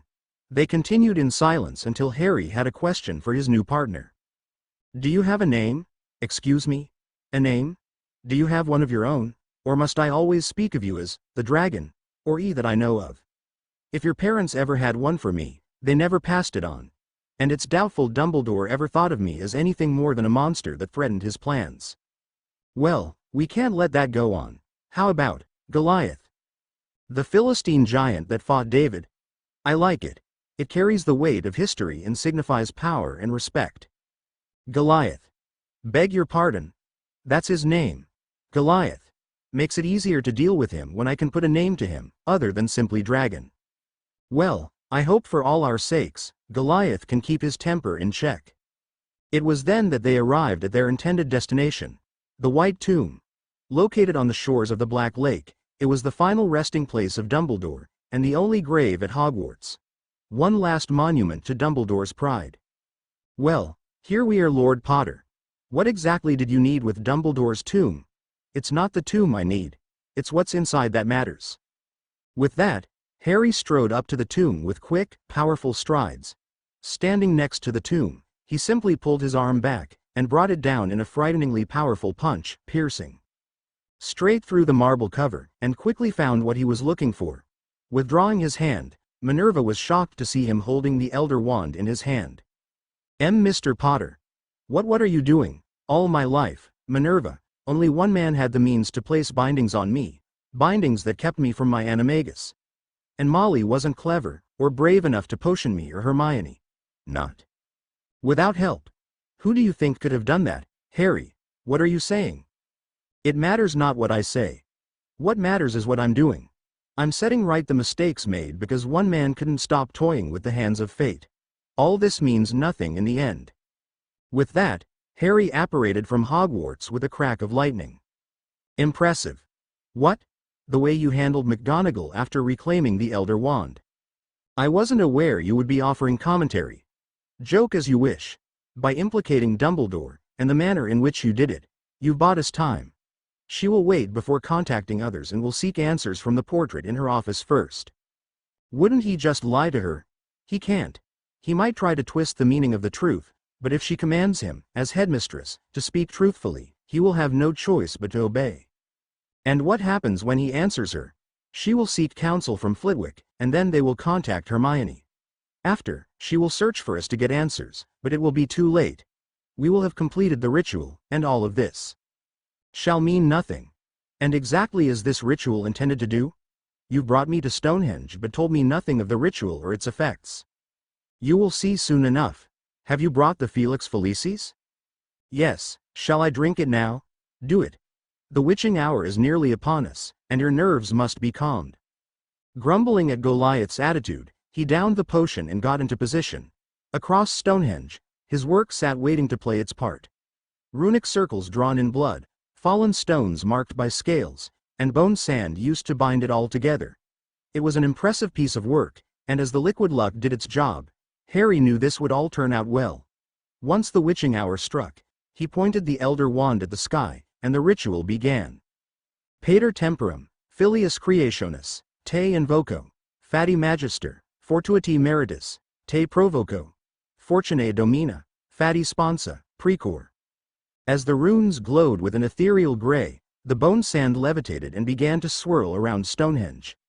Opera tua violata sunt, confutata est voluntas tua, ludi vestri polluti sunt, intercessio pito. Faster and faster the sand whirled, enveloping Stonehenge in a storm of sand, until, at the last moment of the witching hour, Harry slashed the wand downwards, and in an instant, everything went white. When Harry was next aware of his location, he found himself face to face with three towering figures. It has been many years since a mortal has called upon us. The first spoke with a voice that carried the wisdom of the ages. It takes great courage to attempt our summoning. The second voice held an immutable authority that brooked no dissent. But we have answered your summons, and await your plea. The final voice was feminine and carried an undercurrent of both kindness and cruelty. Who are you? It was all Harry could think of at that instant. We have carried many names across the breadth of creation, though you may know us as Father Time. The Master of Fate and the Mistress of Fortune. Harry, this is a delicate situation. You must get to the point of why we did the ritual. They already the truth behind our intent, but they will test us to see if we lie to them. Do not lie. As if I need any reminders of that. Father Time, Master of Fate, and Mistress of Fortune. I seek to undo the damage caused by one known to us as Albus Percival Wulfric Brian Dumbledore. At that name, the three godly beings seemed to stiffen. He has tampered with the flow of time to suit his own ends. He sought to bind fate to his will. He has robbed others of the gifts I have bestowed. I wish to be sent to an earlier time, that I might stop him and Voldemort before the damage they did begins. They seem to become somber at this request. To send you too far back would irrevocably disrupt the flow of time. The further you go, the more fates you tamper with. Yet there is no malice in his desire. His intentions are noble. His will remains true, his heart remains pure. The three nodded at each other. We will send you back to your Hogwarts days. You need only think of the time you wish to arrive, and it will be so. We may speak more before then. This is it, Harry. We're about to return to Hogwarts. But we need a specific time. Too early and we threaten the timeline. Too late, and the damage is already done. How about in our 4th year? That damned tournament is when everything went downhill. Good idea. We can destroy the Horcruxes during the tournament, and destroy Voldemort when they resurrect him. I know when I wish to return. Then we shall send you there. You will keep your knowledge, memories, and power this time. The Horcrux in your scar shall be removed. You will have the full power of Goliath at your command, but there will be no do-overs. What will be, will be. You must activate your soul bond. You won't like where we send you. At that, everything went white again, and Harry felt the sensation of falling. Until, he found himself on a bed, in a room, staring up at the ceiling. Sitting up straight, he began looking over his body. His hands were smaller, his arms thinner. He was back in the body of a 14-year-old boy. It had worked. Harry felt so relieved, so overjoyed he could dance, that is until. Harry Potter, of course, they'd send us back to the Dursleys. Chapter end notes, and here we are. Back in the past, and stuck with the Dursleys again. Fortune's a real bitch. Returned to 1994 after completing a complicated ritual, Harry had done the impossible. He had been sent back decades in time, to the summer of 1994. Sirius had yet to return to Britain. The Quidditch World Cup finals hadn't been held, along with the Death Eater riot that followed, and the Weasleys. Potion's scheme had yet to be set in motion. The opportunities this afforded him were boundless. He could set plans in motion to save his friends and countless others. He could. Harry Potter, of course, they'd send us back to the Dursleys. I'd almost forgotten we didn't come back after the finals. All thanks to Arthur not knowing about the electric fireplace. True, but the look on Vernon's face was priceless. Should we go to him? No, the Walrus only has two means of forcing you to do his bidding: physical violence, and being thrown out. Well, the Blubberball is no longer capable of intimidating us, and leaving is hardly a threat. It'd be more akin to a reward. Still, Dumbledore made Shay never. They blustered about kicking us out. Best not to give him a reason to meddle if we can help it. Fine. But if he raises so much as a finger in our direction, you'll tear it off. I know. Reluctantly, Harry dressed himself in clothes that were too big for him and stepped out of the prison cell he called a bedroom, and into the house he despised. Fortune hadn't been joking when she said they wouldn't like their destination. Heading downstairs, he noticed a pile of mail at the door. Of course. Couldn't be bothered to gather the mail himself. No doubt the Walrus is too busy fawning over that pig in a wig. Gathering up the mail, he noticed the date on today's post, July 31st. Happy birthday, Harry. Not everybody gets to have their birthday twice. Noticing the empty living room, Harry made his way to the kitchen, where sure enough the Walrus and his pig could be found. Breakfast had been served, and Harry remembered this was the year. Dudley, and by extension the entire household, were put on a diet. Good Lord, I forgot how fat Dudley could get. I take back what I said. The Walrus is fawning over that deformed baby killer whale. Just as before, whatever food had been prepared was all dished out. The meaning was abundantly clear, as it was every year. They weren't forcing him to cook for them, at least not on his birthday. But they felt no obligation to do more than that. Giving Dudley extra was one more way for them to remind him what he was missing out on. Boy! Where's that? Oh, there it is. The bellowing elephant seal went from a roar to a sneer in his typical manner, upon seeing Harry with the mail. You overslept, I'm afraid, so there's none left for you. Like bloody hell will you be eating any of that garbage? It's your birthday, Harry, and you need a proper meal. Even if they left any food for me, it would barely pass as table scraps for the dog. Not like Petunia ever put in the effort where you were concerned. True. For now, I need to get us out of here. Dropping the mail on the table, Harry kept his face unreadable. That's fine. I've matters to take care of, so no time for breakfast. Taken aback by Harry's reaction, or lack thereof, Vernon eyed him suspiciously. And what could a freak like you have to do that's so important? Dudley had decided to speak up. The lack of his favorite foods meant he needed another means of entertainment. Tormenting Harry was his favorite activity after eating. Nothing that concerns you. With that, Harry simply turned and left, watched by a pair of piggy eyes with suspicion and contempt. Strange. I fully expected to get a reaction from them. You mean you wanted Vernon to give you a reason to maim him? I don't need a reason to torment that excessive waste of flesh. But it's strange he never attempted to ruin your day further. He's never been shy about his delight in your suffering. Especially when he hopes to use that damned belt of his. Much as they despise me, and I'm certain they know the feeling's mutual, that would likely mean further interactions with me. I gave them a valid excuse not to deal with me at all today. They expect me to be busy, so they can ignore me, and their neglect can be disguised as a mere misunderstanding. I doubt it'll last. The bloated idiot can't stand the idea of you being happy, and his son knows he won't be punished by them no matter what he does. Fair point.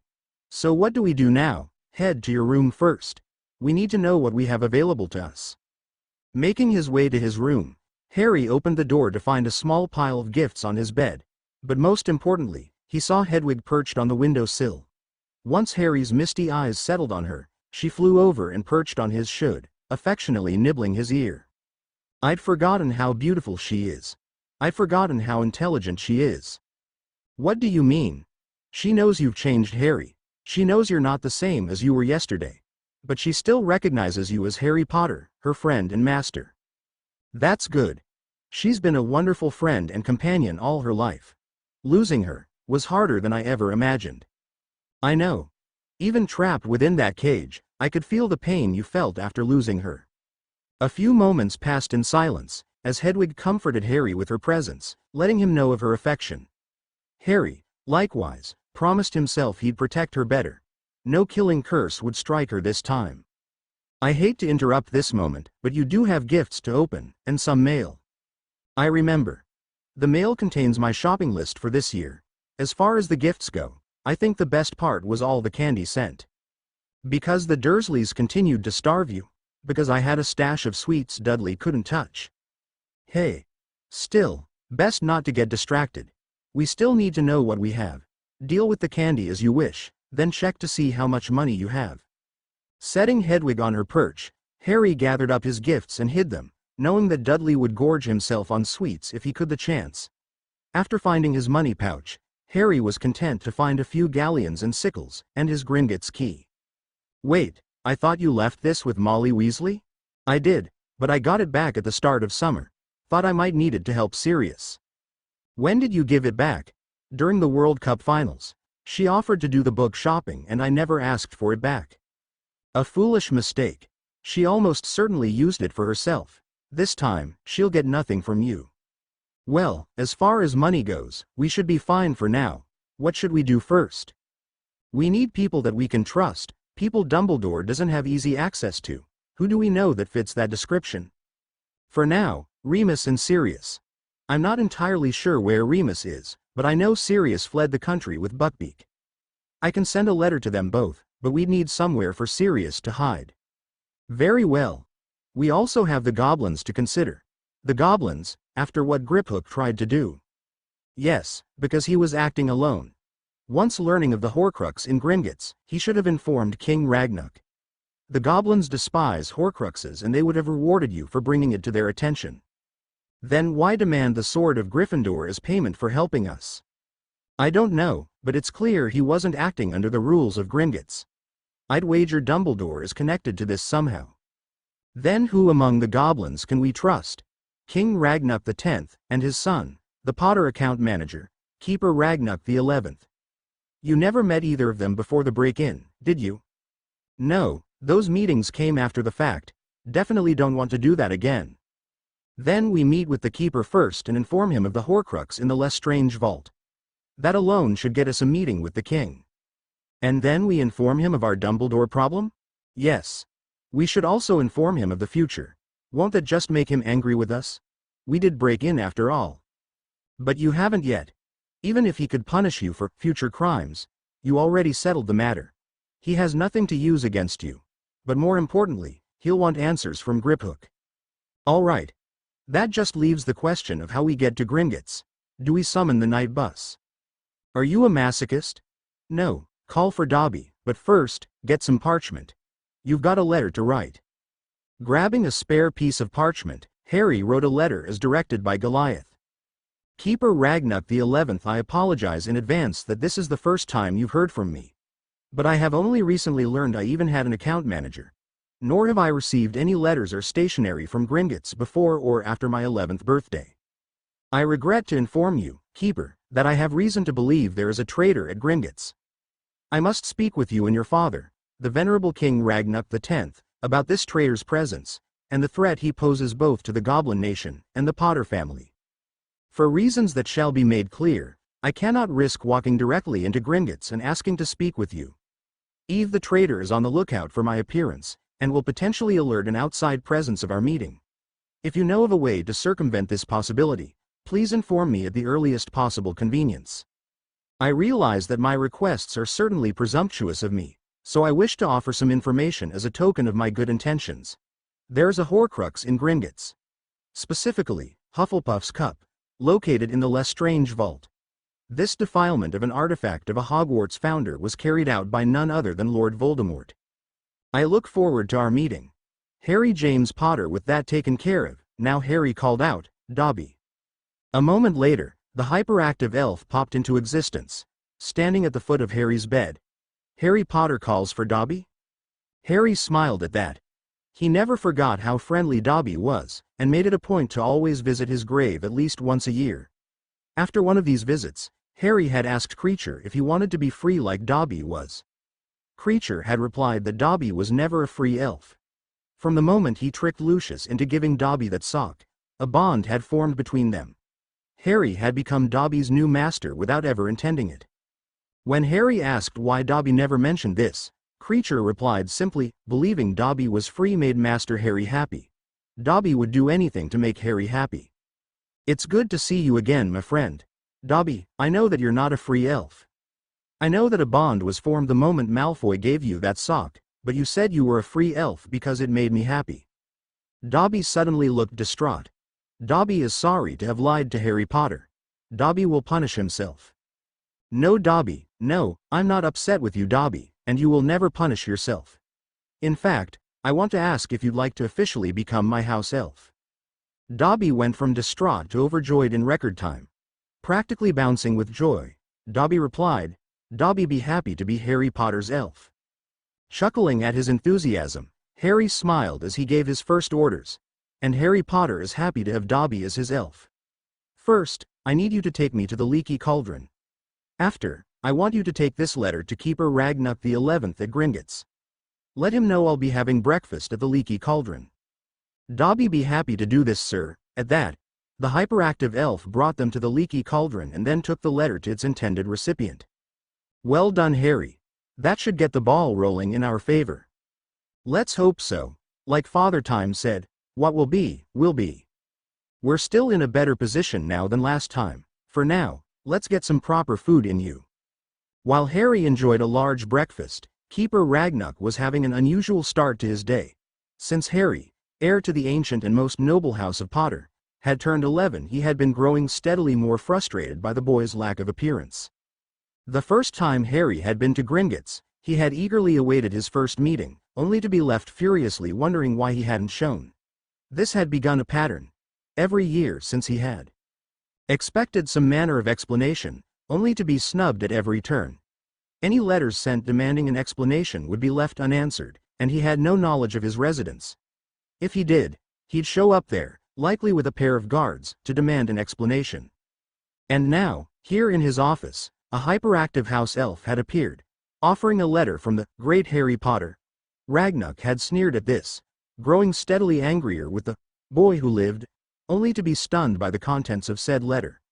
An owl mail redirect, a traitor, and a Horcrux, all in Gringotts, and all revealed in a single letter. That explains the lack of response on his part, Ragnuck thought. He has no idea he's even supposed to meet with me. Well, getting him into Gringotts would be a simple matter, now that Harry had a house elf, though the meeting with his father might be another matter. But if he's right about the Horcrux, I should be able to get him in. Summoning the head of security, he was ordered to take a team of curse breakers to the Lestrange Vault and find the Horcrux Harry claimed to be there. If it was, he was to bring the Lestrange account manager to King Ragnuck for judgment. While he awaited confirmation of his orders, he reviewed the letter and pondered the implications of it. An owl mail redirect. Who could have ordered that in place? It was a rather disturbing question, far more so than one would normally imagine. Gringotts, and the goblins in particular, took a rather dim view of those that shirked their responsibilities, and Harry certainly had them. As the last member of House Potter, Harry was the heir to a legacy that stretched back centuries. For centuries now, the Potter family had the largest fortune in all of Wizarding Britain, possibly the entire Wizarding world. Within their vault, the Potter family had more resources at their disposal than most countries. Ragnuck remembered quite distinctly the literal mountains of galleons they possessed. Then, of course, there was the jewelry. Dozens of chests containing precious stones, along with boxes for rings, bracelets, necklaces, and more. And that was just the monetary side of things. The vault also contained war robes, suits of armor, swords, spears, and even a handful of enchanted flintlocks and cannons. The Potters could arm and equip a small magical army alone. But the most valuable thing the vaults contained was the Potter family grimoire, placed in there for safekeeping along with the rest of the Potter library since James and Lily went into hiding. Some of those books were considered myths by wizardkind. Whoever placed that redirect wants to keep Harry away from those resources, and is willing to risk us seizing the vault to do it. Not many witches or wizards fit into that category. Oh, there must be dozens, even hundreds of wizards that would gladly deny Harry his birthright, but they would much prefer if it all went to themselves, rather than risk the goblins getting it all. I wonder if the traitor is part of this. It was an idle thought, but a distinct possibility.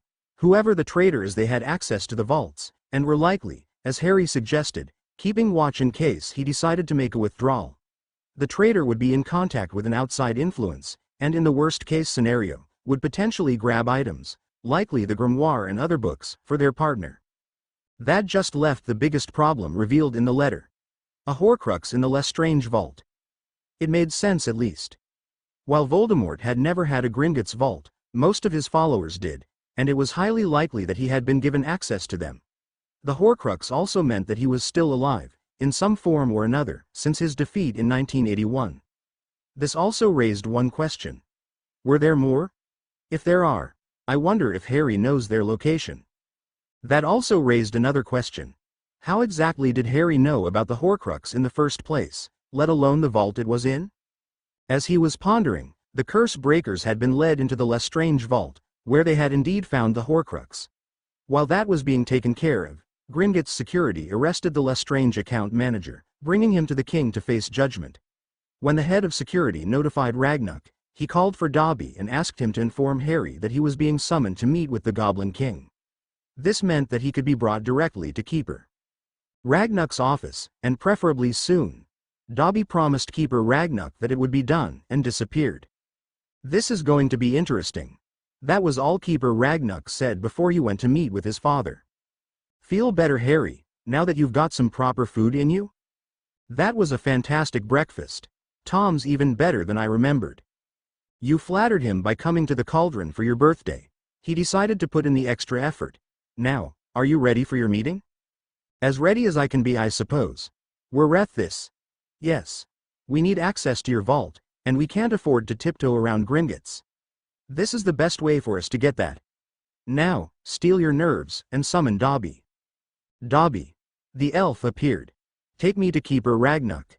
One moment they were at the entrance to Diagon Alley, the next they were in an office, dominated by a large, ornately carved desk, with a goblin seated behind it. Mr. Potter. At long last we meet. Before we do anything else, take a seat. Following his instructions, Harry sat in one of the chairs before the desk and held his breath. He recognized this was indeed Keeper Ragnuck, the Potter account manager. What kept him nervous was his memories of the Keeper. Ragnuck the 11th was known for being as blunt and hard-hitting as a warhammer, yet could be as sharp and subtle as a dagger through the ribs. Mr. Potter, in all my time serving as account manager for the House of Potter, I never expected to receive a letter such as this one. You claim to have had an owl mail redirect placed upon you, and that there is a traitor in Gringotts. Yet, you also knew of the presence of a Horcrux in Gringotts, and the very vault it was located in. That has raised some serious questions regarding the security of Gringotts. Yet it also tells me you know more than you were willing to let on. I suspect you not only know who the traitor is, you know who they're working for. And my father agrees with me. It is for that reason alone that you have earned the right to an audience with the King of Goblins. I expect that you will reveal everything in this meeting, Mr. Potter." At that Harry simply nodded, which seemed to satisfy the keeper. Following him out of the office, they were met by a small group of goblins in plated chainmail. Each goblin was carrying a fearsome battle axe or a vicious halberd. These goblins, the royal guard, escorted them to the office of Director King Ragnuck X. When you meet with the king, you will address him as Director Ragnuck, and don't even think of grabbing your wand. Keeper Ragnuck spoke with iron in his voice, ensuring Harry knew the expectations for him. Fortunately, he had done this before. Led into the office, Harry once again saw the stern visage of King Ragnuck X, though this time instead of a look of abject fury, he had a look of curiosity. Whatever this young wizard had to say, he wanted to hear it. Bowing low, Keeper Ragnuck handled introductions. "Director Ragnuck X, King of the Goblin Nation, I present Harry James Potter, heir of the ancient and most noble house of Potter. Time to make an impression. Remember what I told you." Bowing as low as he could, Harry spoke firmly, but respectfully. "Hail Director Ragnuck, King of the Goblin Nation. May your enemies fall, and your gold overflow." Every goblin in the room, bar the keeper and director, was stunned by this display. Wizardkind had a reputation for arrogance, especially amongst the goblins. So few of them treated other magical beings as worthy of respect, let alone as equals. And here was this young wizard, meeting with their king, and he spoke with the respect only a goblin would even think to show. The silence was broken by one of the guards dropping their halberd in shock. While the keeper shot a look of venom at the clumsy guard, the director looked rather impressed. "And may your gold overflow, and your enemies fall, Heir Potter. It is quite rare to hear such respect from a wizard, let alone one too young to claim their lordship. I understand we have you to thank for alerting us of the presence of the Horcrux in Gringotts." "Indeed, Director. It was I who alerted Keeper Ragnuck of its presence." "Most impressive. Few wizards know of the existence of Horcruxes, let alone our stance on such vile magics. As payment for this service, we have not only removed the soul from the object, the Hufflepuff cup, we have placed it in your vault as a reward. But that is not the only reason you asked to speak with us, is it?" "No, Director, it is not. As I'm certain Keeper has informed you, I have reason to believe a traitor is working in Gringotts. This traitor, when approached concerning the Horcrux, demanded payment in return for his assistance. This idea of assistance would have meant breaking into the vault to steal the Horcrux. When that failed, the traitor would have abandoned us to Gringotts security, selling us out as thieves while he made off scot-free. This traitor is the goblin known as Griphook. I know that he is a traitor because the scenario I described has already happened. Or rather, it would have happened if life continued on its prior course." Director Ragnuck leaned forward, an unreadable expression on his face. "Heir Potter, what exactly do you mean by, has happened, and, would happen?" "Physically, I am the Harry of 1994. Mentally, however, I am the Harry of the 2020s. Decades from now I will perform a ritual that will send my mind back in time, to this very day, in order to prevent the irrevocable harm done to Britain, Magical and Muggle, by Tom Marvolo Riddle, aka Voldemort." Director Ragnuck went wide-eyed at that and sat back in stunned silence. Before he could muster a response, his son decided to step in. "Director, if I may be so bold, perhaps we should review Heir Potter's memories. It would undoubtedly be more efficient than having him repeat his story verbally." The director could only nod, curious to see the story as Harry remembered it. For nearly 3 hours the memories of Harry Potter were viewed by both director and keeper. Everything from Harry's first arrival at Gringotts to the Gringotts break-in, the Horcrux hunt, all the way up to Harry's transformation into his animagus, and the ritual that sent him back in time.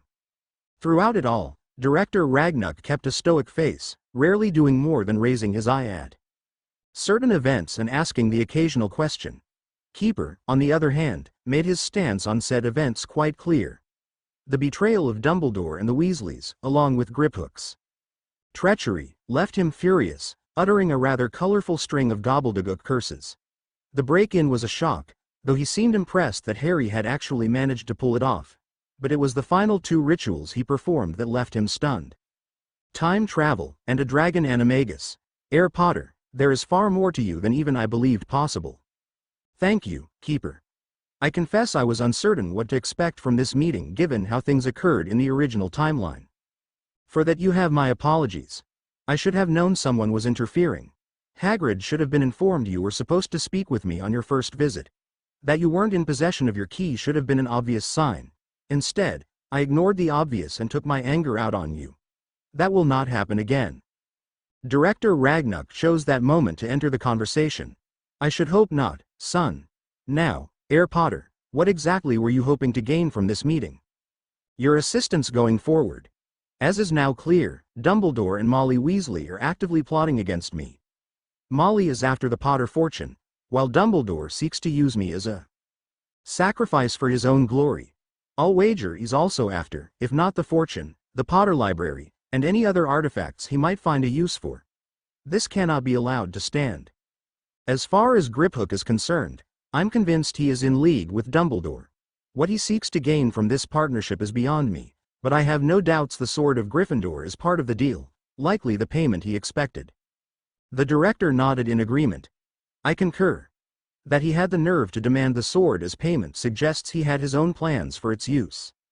I thought the goblins considered the sword stolen, as Godric was not the maker of the sword.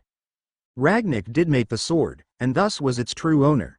But then sending his subjects to steal it, and claiming to be the victim, he disgraced himself through his actions and forsook all claim to the sword.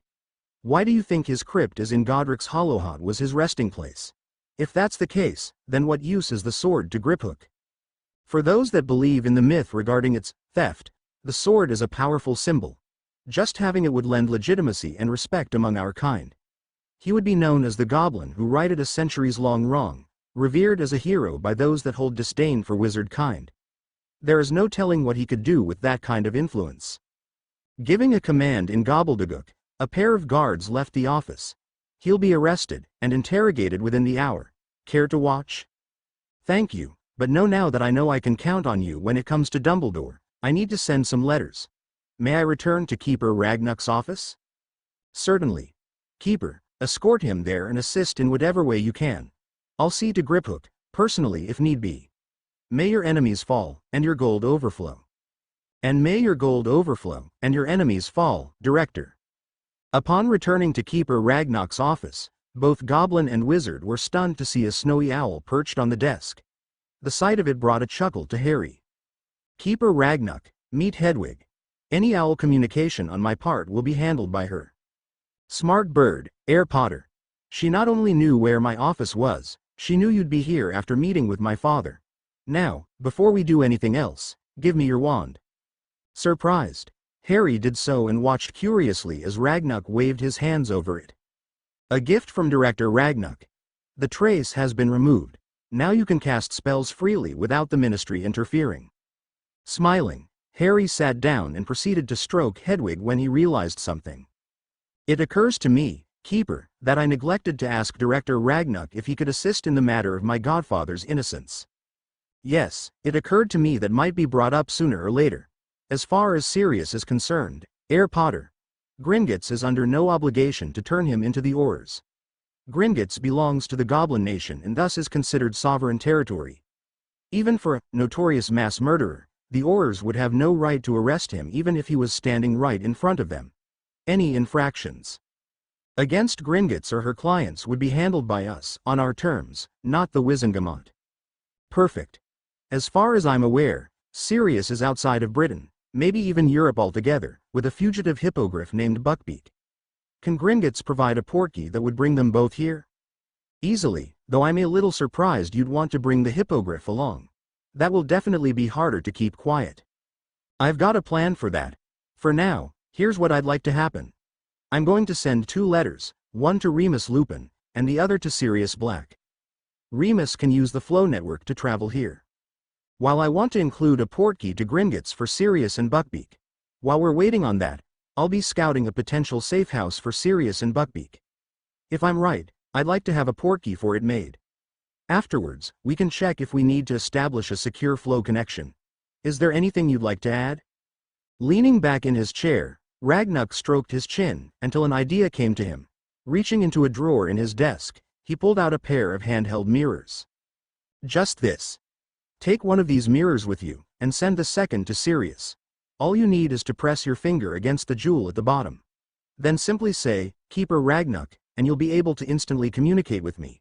This way we know when to expect Sirius, and you can tell me when you've found your safe house. Grinning like a loon, Harry gratefully accepted the mirrors.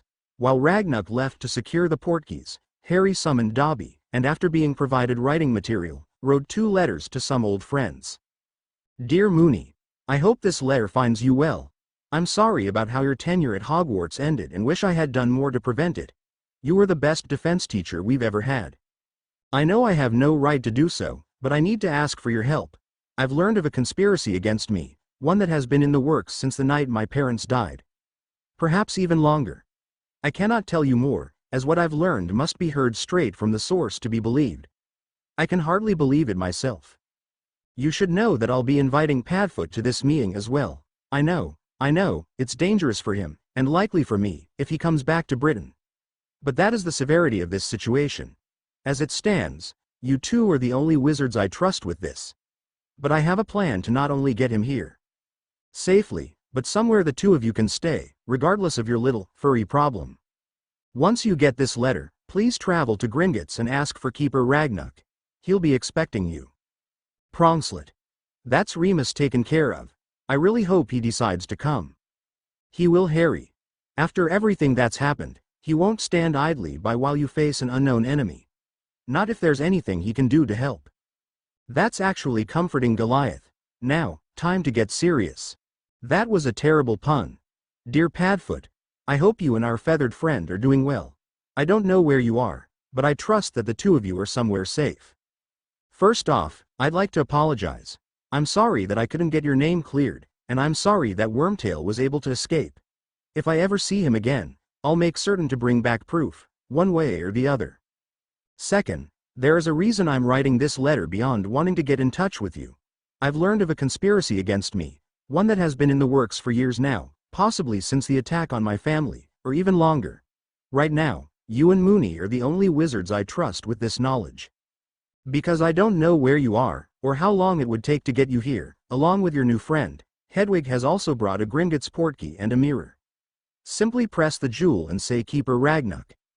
The mirror will allow you to communicate with the goblin in question. The portkey will transport you directly into his office, along with our friend. By the time you get this, I hope to have established a safe house, one where not only you 2 can relax, but hopefully Moony will be able to make full use of it as well. Once everyone is gathered together, I'll relay everything I've learned, and hopefully, we can make a plan from there. See you soon. Prompslet. By the time Harry was finishing the second letter, Runic had returned carrying a small box. Here is the portkey, Air Potter. The code is included within, along with the communication mirror. Once I hear from Sirius, I'll notify you and we can bring him here. Thanking the keeper, Harry took the package and gave it to Hedwig, along with both letters, and she took off. Disappearing through means unknown to Harry, he stood from his chair. Thank you for everything, Keeper Runic. May your enemies fall, and your gold overflow. Farewell for now, Air Potter. May your gold overflow, and your enemies fall. With that, Harry simply disappeared from the office. Shaking his head, Runic began laughing to himself. This is going to be fun. The Isle of Wrath chapter notes bit of a lore dump here, but I thought it necessary to get it all out of the way. See the end of the chapter for more notes. After finishing his meeting with Runic, Harry apparated out of Gringotts, intent on finding a place only he knew about. Testing the limits of his abilities, Harry found he could apparate quite comfortably from Diagon Alley all the way to the north of the British Isles. Specifically, Harry was now standing by the sea, in the Hebrides. Why are we here? And what are you up to? We could have just used one of the Potter properties as a safe house. True, but as far as Dumbledore is aware, I have no knowledge of the Potter properties. What's more, I don't want to chance him keeping an eye on said properties and revealing our hand too early. Fair enough, but then why are we here? There's nothing close by forable that would be of use to us. Which means it's perfect for us to transform, but first. Dobby. Great Harry Potter calls. Dobby, I am going to attempt to transform into my animagus. When that happens, I need you to disillusion me so nobody notices. But first I need to ask. Can I summon you from anywhere? So long as no elf wards interfere, great Harry Potter can always call Dobby. Grinning at the excited elf, Harry turned to face the sea. Well, no time like the present.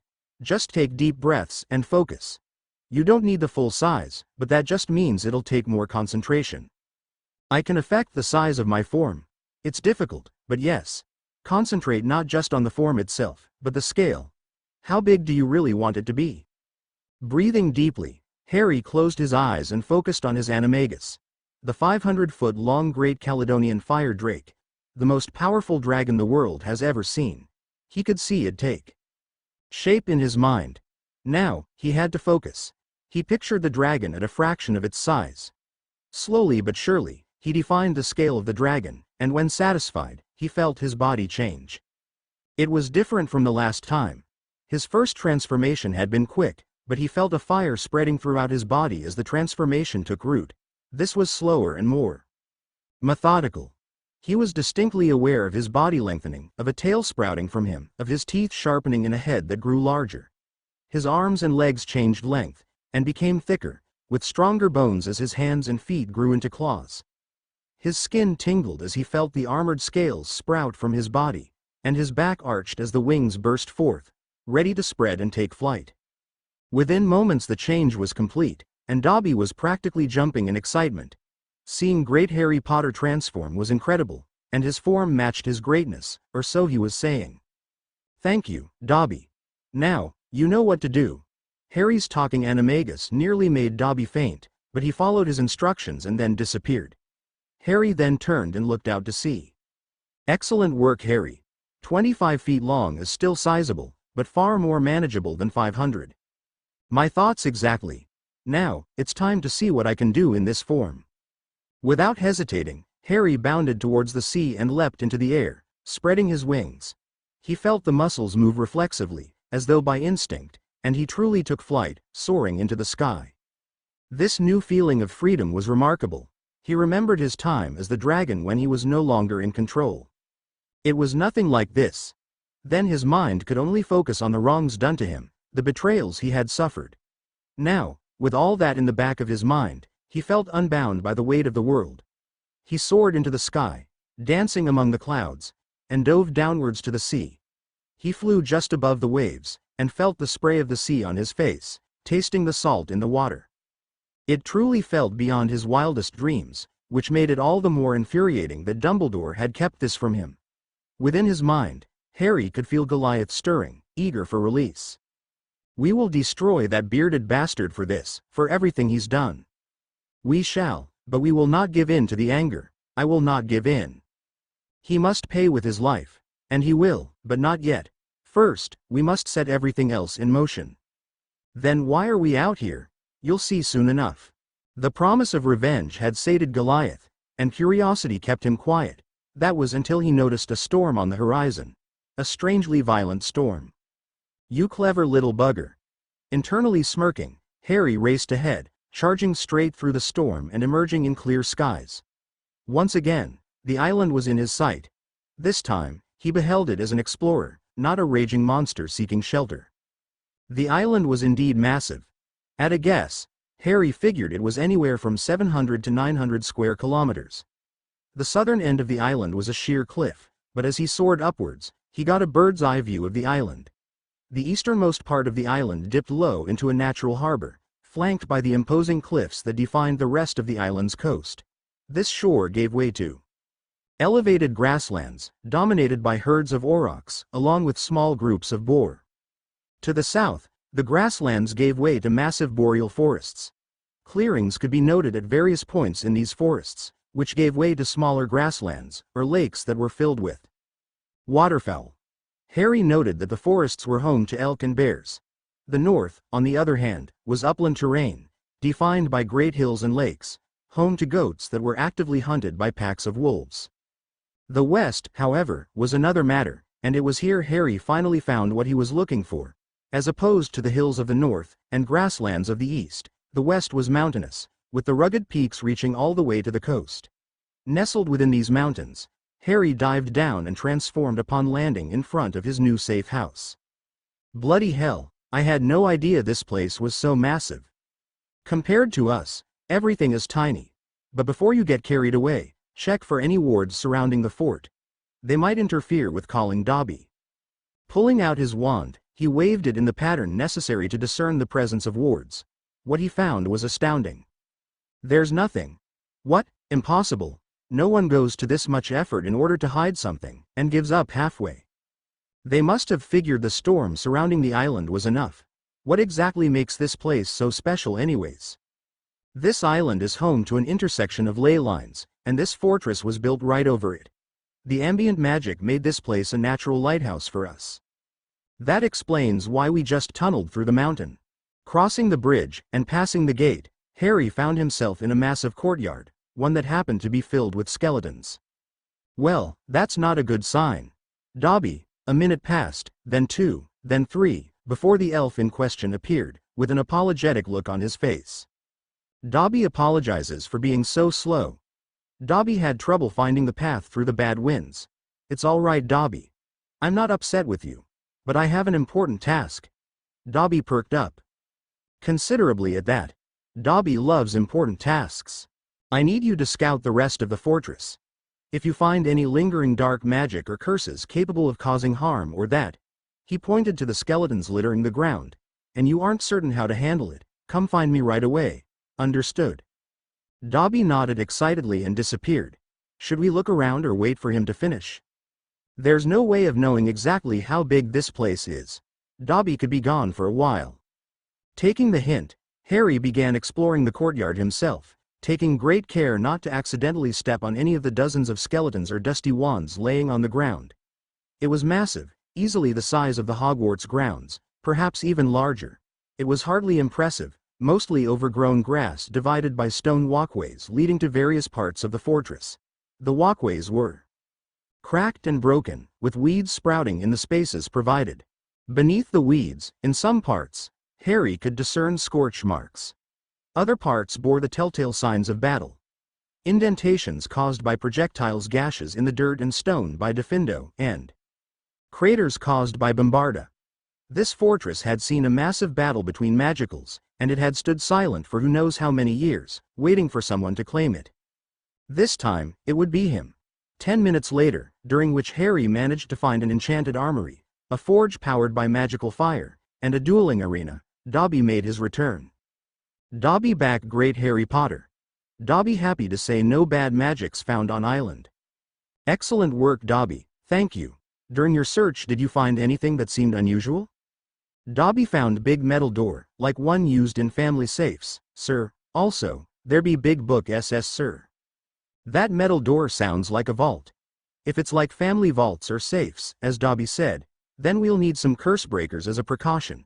But that big book sounds promising. Dobby, can you take me to the big hall so I can see the big book? Easily, sir. The next moment they were standing in the big hall, as Dobby called it.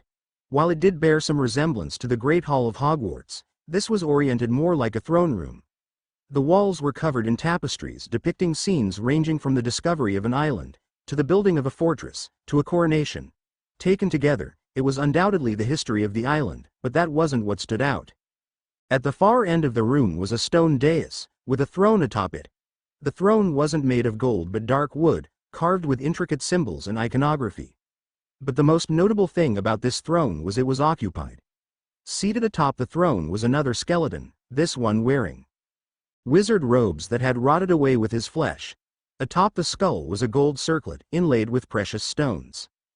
However, the most notable thing about this apparent lord was he was holding, as Dobby described it, a big book.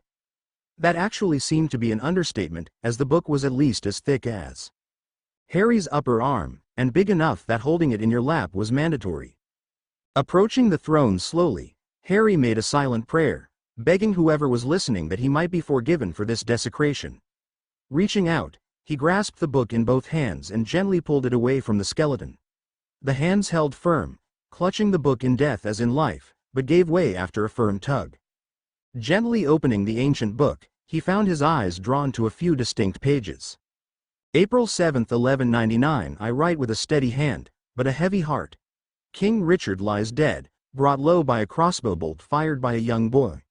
Never, in all my life, did I expect the mighty lion to be brought low by an ant?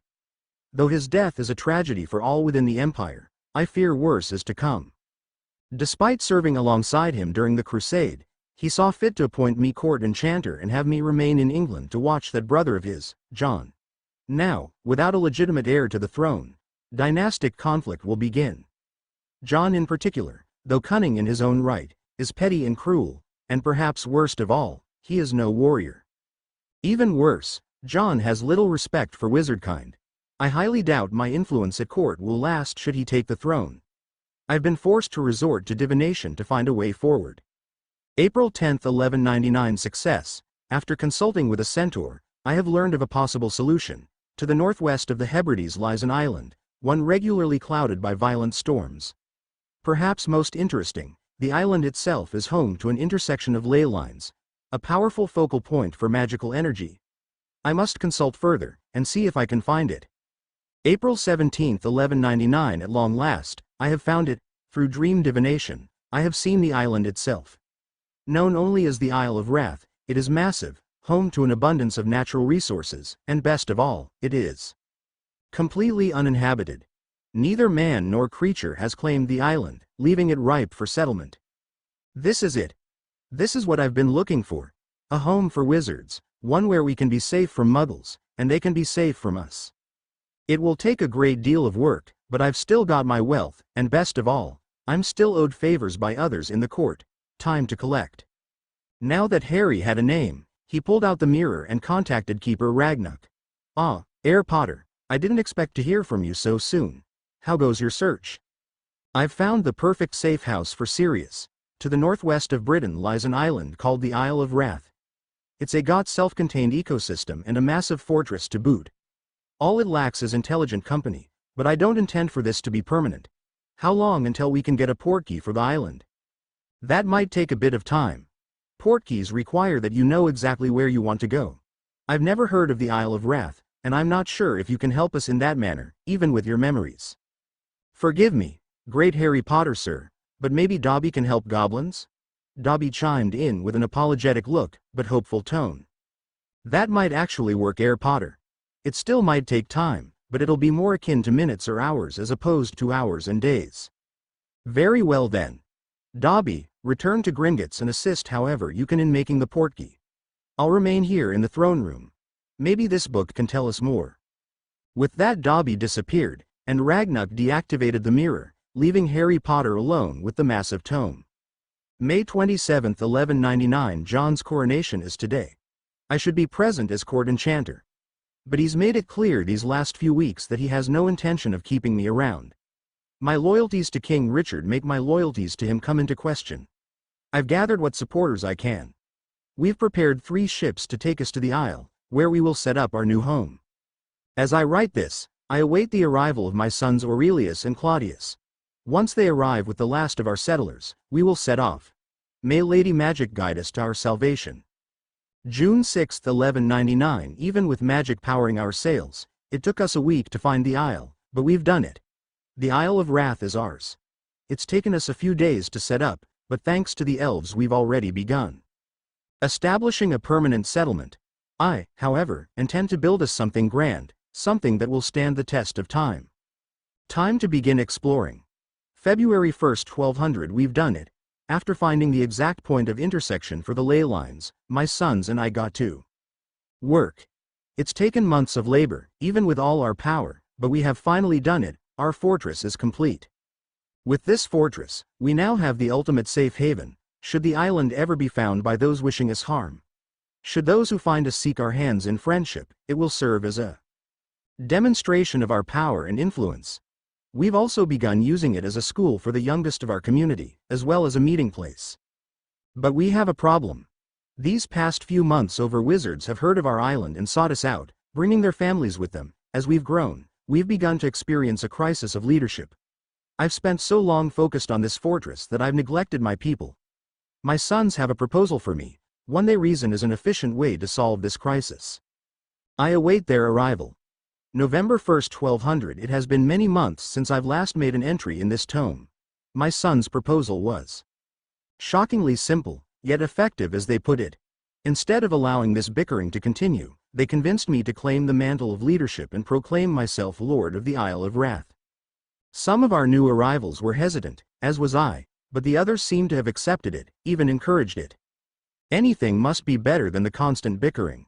As of last night, I was crowned Cicero Arcadius, Lord of the Isle of Wrath. May my reign be marked by prosperity. It will be years before that ever feels natural to me. July 19, 1231. 30 years. It's been 30 years since I became a lord.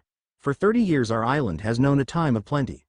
Our farms produce an abundance of food, our forests still teem with game, the sea still gives us its bounty, and our people remain as industrious as ever. We have built homes, started families, and lived our lives well. My sons have made me a grandfather several times over, and the children have brought me no end of joy. But my sons have also been the cause of many headaches. As the years have passed, it almost feels natural that one of my sons should inherit the lordship, and rule the island when my time has come. But the question is which one? Aurelius, my eldest, is seen as the natural choice by many. He is wise and powerful, with a strong will and a gentle heart. He sees peace, and let our people know a continuing age of prosperity. He has even proposed reconnecting with our brothers in England. Henry III seeks to rebuild the empire, and Aurelius believes we have a duty to aid our brothers in this struggle. Claudius is another matter. My youngest is like his brother, strong-willed and powerful, but I can see the ambition in his heart. He has made friends among the so-called pure bloods that have settled here, attracted by the prospect of an all-magical society, akin to Atlantis. He too seeks to return to England but at the head of a conquering army. He seeks to build an empire of his own, one with the pure at the top, and all others beneath them. I can barely keep them from fighting every time they come within spitting distance. I must find a way to bring them together if only to secure the continued prosperity of our people. October 31, 1245. Aurelius is dead. My eldest lies dead, killed by his own brother. After 45 years of peace, we saw fit to organize a grand festival for All Hallows' Eve. Everything was going well until Claudius stood in the middle of the hall and called upon me to make war upon England so that we might seize our rightful place as the rightful rulers of mankind. The cheers of his supporters were not as loud as I feared, but louder than I had hoped. As I prepared to give my answer, Aurelius stood and made his opinion known. He denounced the plan, calling it the twisted dreams of broken men. That got the loudest cheers I've heard since my coronation. Unfortunately, that sparked a furious battle of words, with Claudius calling his brother a cowardly dirt farmer, and Aurelius responding in kind. The back and forth reached a fever pitch when Aurelius said this battle wasn't worth any of their time and turned his back on Claudius. Incensed, he drew his wand and cast a killing curse, striking his brother in the back. He crumbled to the floor before anyone even realized what had just happened. I didn't see the shock on Claudius' face, only the dead eyes of Aurelius. I didn't hear his pleas for forgiveness, only the soft thud of a body falling to the floor. I didn't feel anything but a cold numbness, only for it to be replaced by a burning fury. In my rage, I felt my power surge. Without even needing my wand, I let loose a blast of raw magic that cast Claudius and his followers from the hall. I declared them traitors and kinslayers and exiled them from the isle. Though I wish it were not so, I know this is far from over. May God have mercy on us all. 1255 years of civil war, and it ends with me, with only me. For 5 years we tore ourselves apart. The pure bloods burned homes with wives and mothers trapped within. My followers slit the throats of children in their sleep. They laid siege for 5 years, while the endless tempest kept us trapped. Claudius proclaimed victory would bring a golden age for wizards. I could see only blood and dust, no matter who would win. Everyone is dead. My grandchildren died in battle. Their mothers fell to poisons. All who once called this island home died, their bodies littering the courtyard. My own son, the last of my line, died by my hand. But there is no joy in victory, only the foul taste of blood. There are no friends, only empty shells waiting to rot. There are no homes, only this damned fortress stands. I'm dying. My wounds are mortal. If I could save myself, I would not. I no longer wish to continue. With a final breath, I declare the mantle of Lord of the Isle of Wrath will pass on only to one judged worthy by Lady Magic. If you seek to claim this place, invoke her name, and let her decide if you are worthy.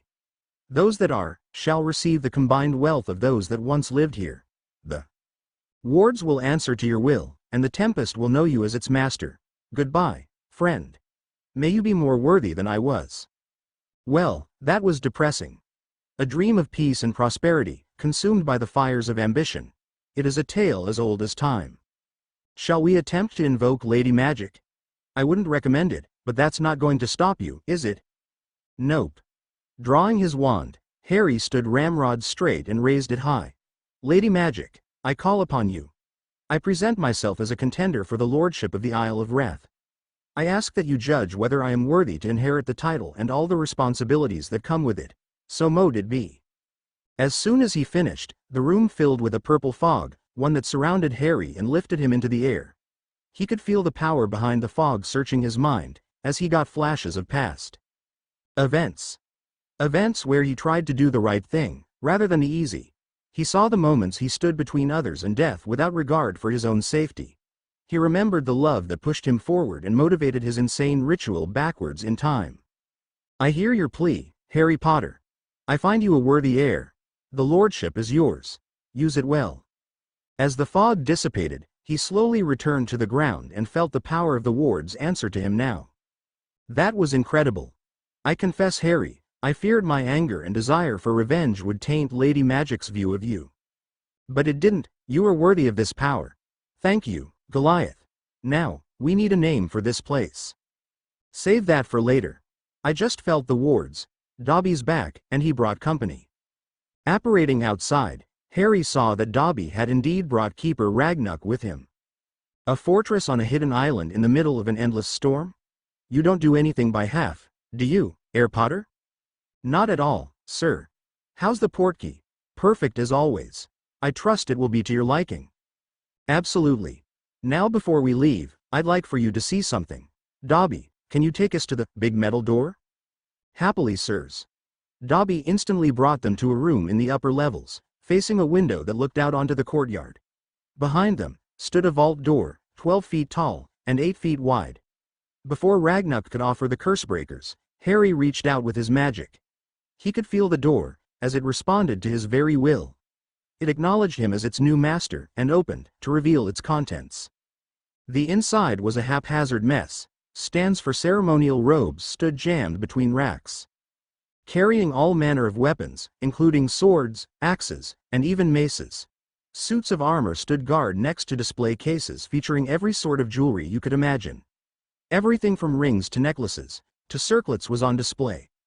A trio of shelves, 20 feet high, held bars of every kind of metal imaginable, along with boxes of precious stones, tossed together in a nonsensical fashion. But in the center of it all, stood 5 chests. When Ragnuck approached them, he waved his hand over them and muttered something unintelligible to Harry. Herr Potter, each of these chests seems to contain 1,000 galleons, but something's off about them. Is that a bad thing? I don't know, if I may? Nodding his approval, Ragnuck was permitted to open one of the chests and inspect the galleons. After inspecting one for a minute, he suddenly went stiff and stared at the galleon in his hand, and the chests, in shock. Keeper, what's wrong? Are the galleons cursed? Quite the contrary. These galleons are from the 1200s, so 5,000 of these translates to 30 million today. Wow. Still think we should have checked the Potter properties? Shut up, and get us back to London. I'm hungry. Taking a dozen of the galleons back to Gringotts, Ragnuck opened a new vault for the Isle of Wrath galleons to be transferred to.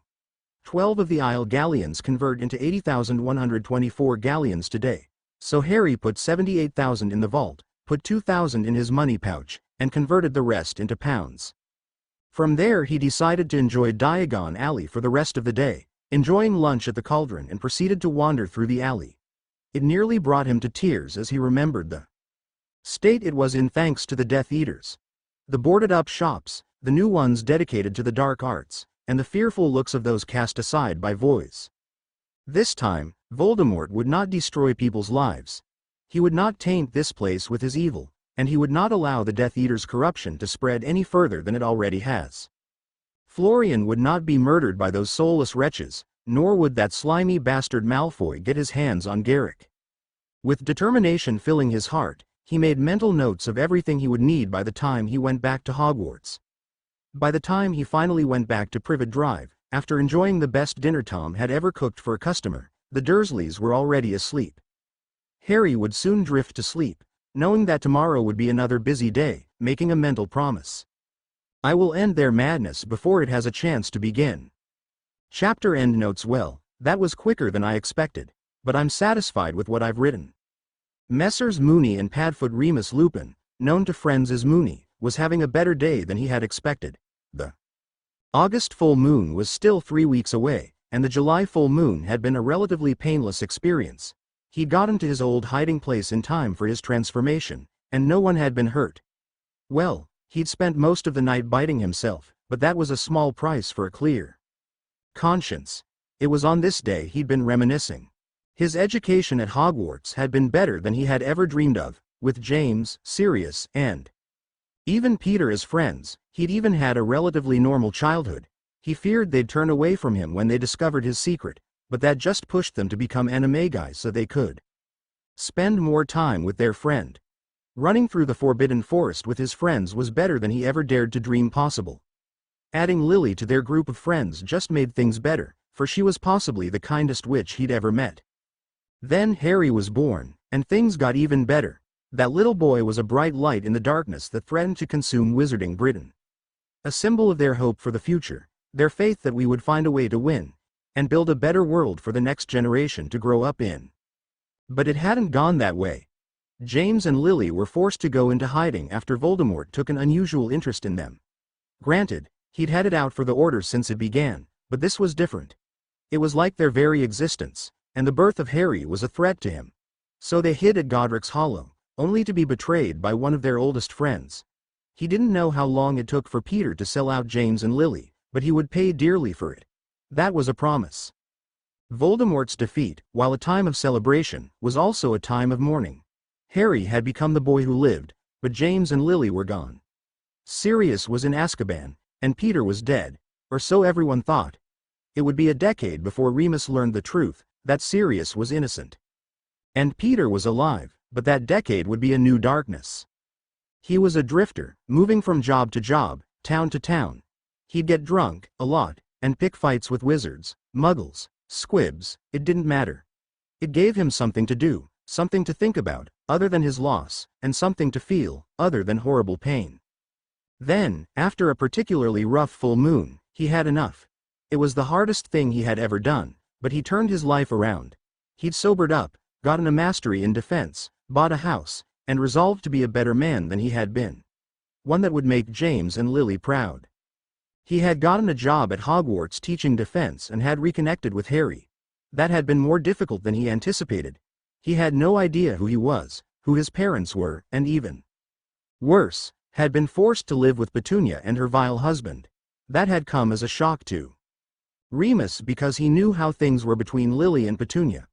Lily would try to reach a hand out to her sister, only for it to be smacked away, and be followed by a string of vile insults. He couldn't imagine what life had been like for Harry. He'd thought of asking but figured that if things were as bad as Remus feared, he would open up in time.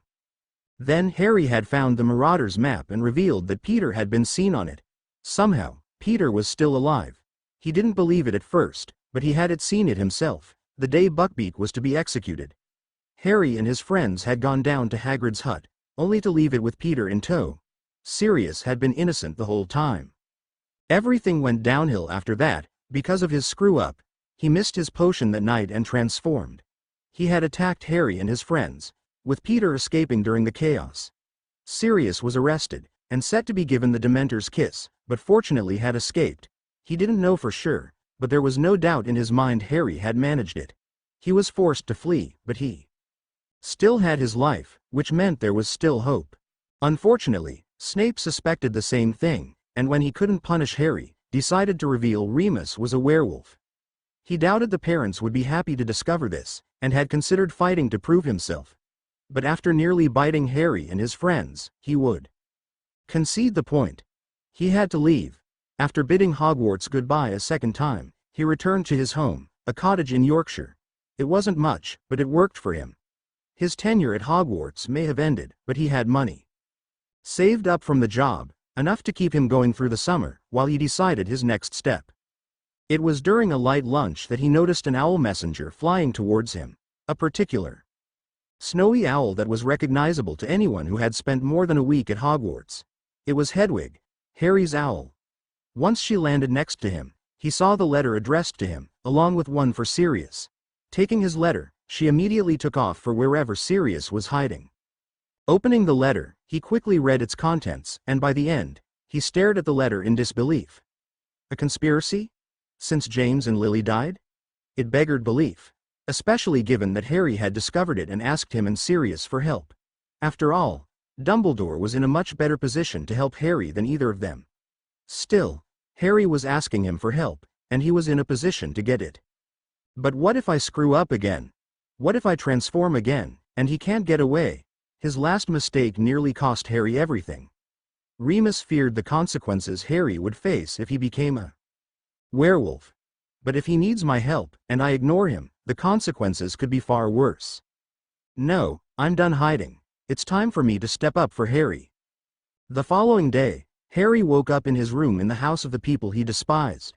The day before he had made contact with the goblins, establishing a relationship with them, destroyed a Horcrux, and found a safe house for Sirius and Remus. The resources afforded by his island fortress meant he was more than ready to prepare for the upcoming showdown with Voldemort and Dumbledore. But that would have to wait. For now, he needed to get ready for the day ahead. Instinctively grabbing his glasses, he put them on, only for things to become more blurry than ever before. Assuming he needed to clean them, he grabbed a cloth and took off the glasses. He then realized he could see quite well. In fact, his sight was even better than when he had the glasses. He could discern the finest of details in the room, down to the wood grain of what little furniture was in the room. Well, that's freaky. What? I can see perfectly without the glasses. Better, even, than I ever thought possible. That's not surprising. I did mention that your senses would be enhanced. Sight is one of them. But I was still wearing glasses when the ritual was performed. Because your body had developed. Your 14-year-old body is still developing, so the changes work themselves in more quickly. Check your physical appearance. Rushing to the bathroom, Harry took a look at himself and was rather stunned by what he saw. He'd gone up a few inches were broader than before. Most notably, he had begun to develop muscle mass. Instead of the skinny, emaciated teen he remembered, he was starting to look like a lightweight boxer. Like I said, that's freaky. Do you disapprove? Not at all. It just feels weird to be developing like this overnight. I better get a workout routine going. Good idea. It'll provide a valid explanation for your new physique. Keep the glasses, just alter the lens. How many changes should I prepare myself for? I'm not sure. Your appetite has already increased, though that might be temporary as your muscles develop. I'm not going to develop scales or horns, or anything like that, am I? No, though by the time you graduate, you'll look like a Greek god. Well, that's something to look forward to. I'll need some new clothes if I'll be having growth spurts. Yes, but not now. I don't know how long the growth spurts will last. For now, let's get the book shopping done after breakfast. Keeper Ragnuck was having, not an unusual start to his day, but an interesting one nonetheless. The day prior, he had finally had his first meeting with Harry Potter, heir of the ancient and most noble house of Potter. That meeting had been the most fascinating in his life, involving traitors, Horcruxes, and time travel. The Lestrange account manager had been arrested afterwards for allowing a Horcrux in Gringotts, only to be released once it was discovered he was under the Imperious Curse when it happened. As a result, the vault had been seized by Gringotts, with the goblins taking half of the fortune, and any goblin-made artifacts. Ragnuck hadn't told Harry yet, but the remainder of the vault was now under the ownership of House Potter, and thus, it would belong to Harry. A fitting punishment. Considering what the Lestranges, especially that demented Bellatrix, had been responsible for in the original timeline. While quick and easy, that interrogation had been rather boring for those involved. After everything he had seen and heard, Ragnuck was in the mood for a little bloodshed. Griphook did not disappoint. When the guards had arrested Griphook, he had been incooperative, a euphemism for obnoxious, and the guards had been required to use more forceful means of persuasion, to get him into his cell. Afterwards, it had been a few hours of questioning, the truth crystals of Gringotts allowing no lies, and they had been illuminating, if somewhat disturbing. As Harry had suspected, Griphook was in league with Dumbledore, but for far longer than expected. Griphook had in fact been working as Dumbledore's spy within Gringotts for years now. Griphook would provide information on the goings-on with Gringotts and other favors, while Dumbledore would provide wealth or artifacts to further Griphook's career and influence within Gringotts. Harry would change all that. The night after Harry's parents were murdered, and he became known as the boy who lived, Dumbledore had brought Harry into Gringotts, by means of a secret entrance known only to the goblins. After this, Griphook performed a blood test on Harry, and had given the results to Dumbledore, while keeping an extra copy for himself. Ragnock had reviewed the results himself, and even he had been astounded. Gringotts blood test subject: Harry James Potter. Date of birth: July 31, 1980. Parents: James Charles Potter, deceased, and Lily June Potter, née Evans, deceased. Blood status: half-blood. Magical core: unclassifiable abilities. Parseltongue, via matrilineal line. Animagus: Great Caledonian Fire Drake. Animagus Guardian. Aura of Hope. Aura of Leadership. Total Recall, Perfect Memory. Resistances: Potions resistance, 75%. Poison resistance, 75%. Imperious resistance, 80%. Ragnock had never seen a blood test quite like this one. He'd never even imagined something like it was possible, especially from a wizard still in diapers. Animagus Guardian: it was rare, but Ragnock had heard of this ability. The Animagus possess an inherently stronger connection with the wizard, allowing them to communicate on a mental level. What truly made this ability powerful, however, was the Animagus was immune to memory modifications. Even if a wizard was obliviated with the Elder Wand, the Animagus would remain unaffected. It was extraordinarily rare, even thought to be a myth, but it was real, and Harry was living proof. Auras of Hope and Leadership were even rarer, and no one had ever heard of someone possessing both. The auras functioned on a subconscious level, discreetly using the magic of its owner to influence others. The aura of leadership made its master a natural-born leader. Others would instinctively look to them for guidance and leadership. And that was on a subconscious level. Consciously, it could rally entire armies, and convince even the most die-hard fanatics to abandon their masters in favor of the aura and its master. The Aura of Hope was an entirely different story. On a subconscious level, it gave people its namesake, with others believing things would be better in its presence, or where the host was concerned. On a conscious level, it was the most powerful of mental magics aligned with the light. It could bring even those lost in the depths of despair back into the light of hope. But the most shocking thing of all was the magical core. Contrary to the beliefs of many, the magical core part of the test did not measure how powerful a witch or wizard would become. Rather, it was meant as a measure of the core's actual development versus expected development. A child could have a core labeled standard, or even underdeveloped, and they could grow into powerful witches and wizards. Harry's was unclassifiable. This meant that even as an infant, Harry's core was beyond anything Gringotts had seen. And after several years of training, there was no telling how powerful he was. In fact, Harry hadn't cast any spells since coming back. Aside from a partition, everything had been done thanks to Dobby. This meant Harry had no idea as to the full extent of his power. Afterwards, Griphook revealed the extent of Dumbledore's betrayals and deceptions.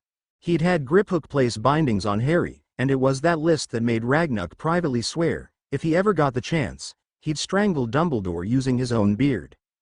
Magical core. Bound, 13 times, experimental, warning, highly unstable. Animagus. Great Caledonian Fire Drake, blocked. Animagus Guardian, blocked, 2 bindings, experimental.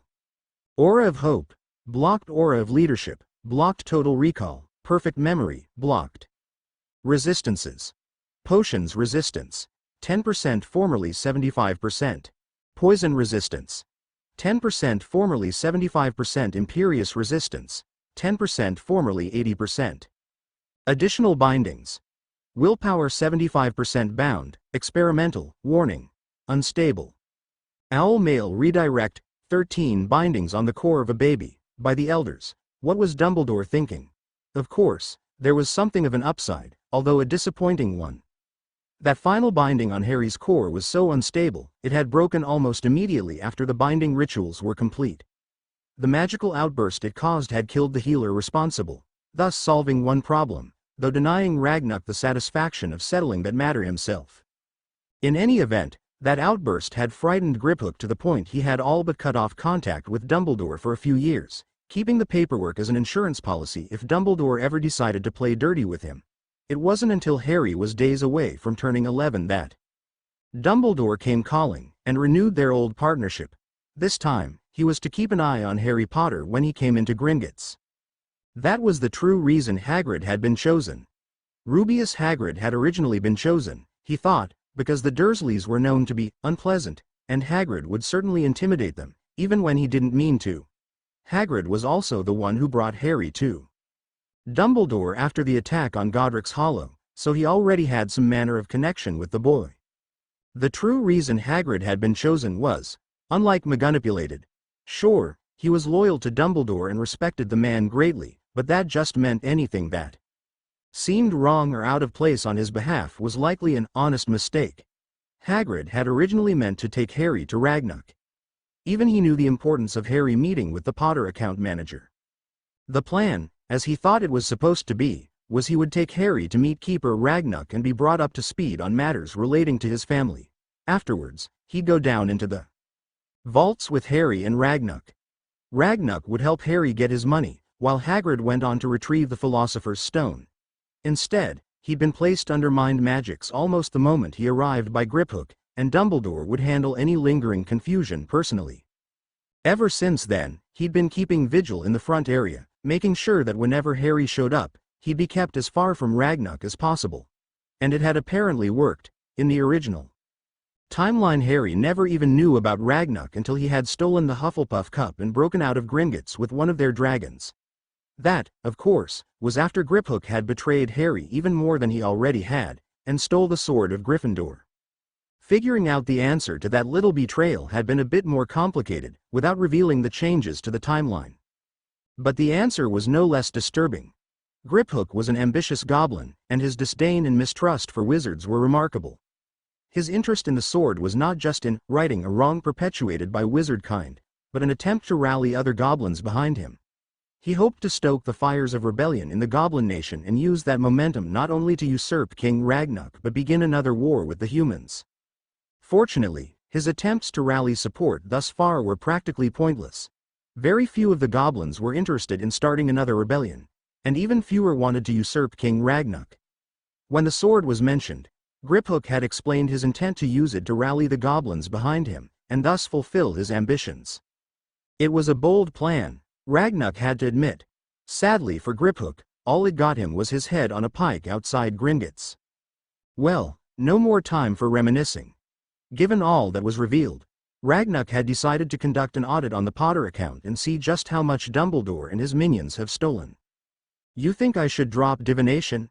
Yes, and switch it for ancient runes or arithmancy. Is it really that bad?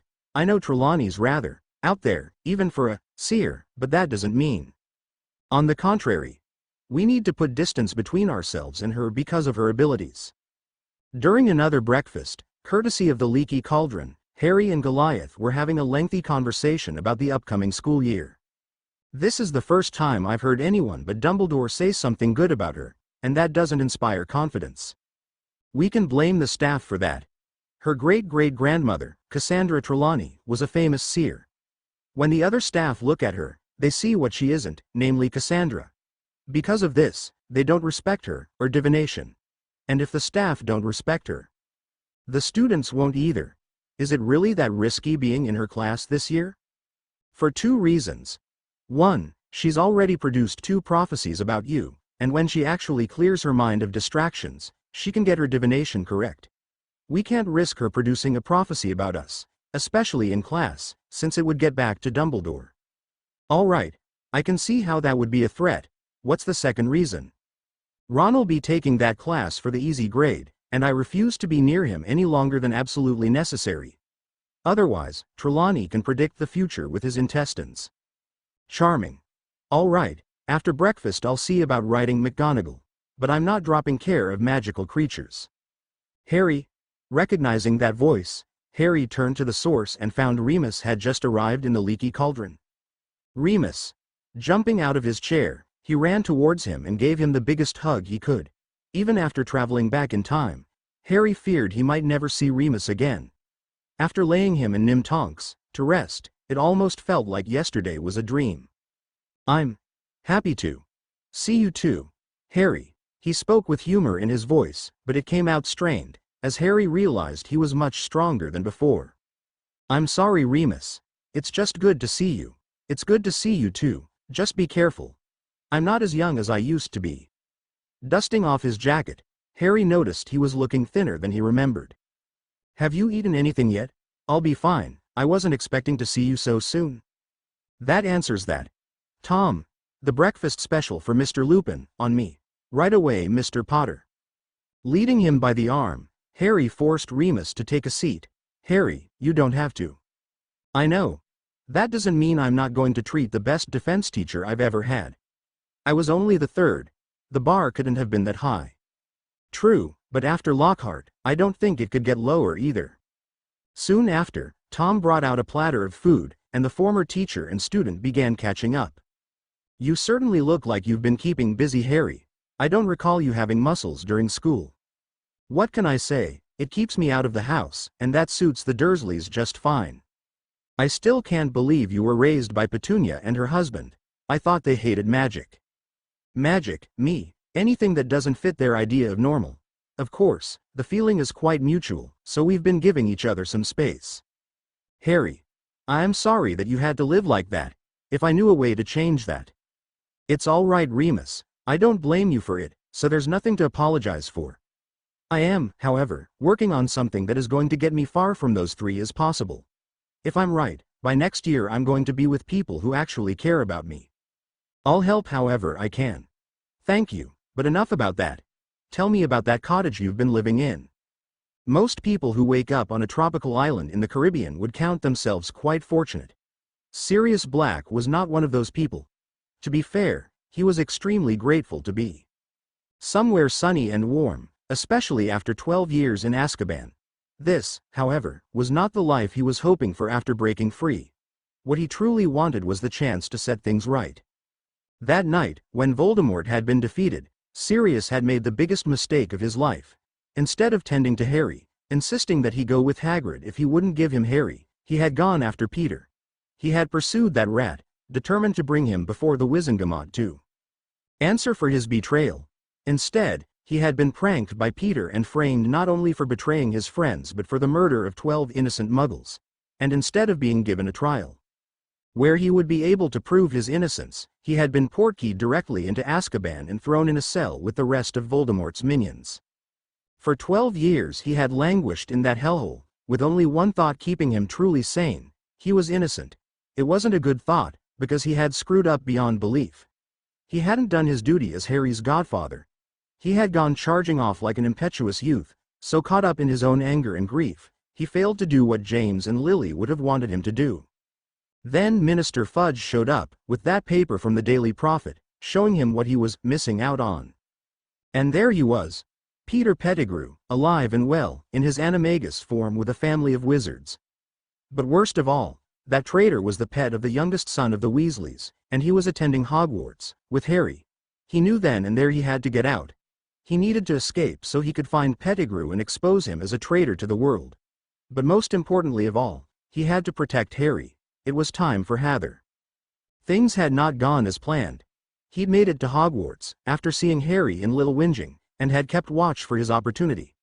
That cat, Crookshanks, was a huge help, and he might have been caught earlier were it not for his help, and his clear dislike for Scabbers, as Peter was called.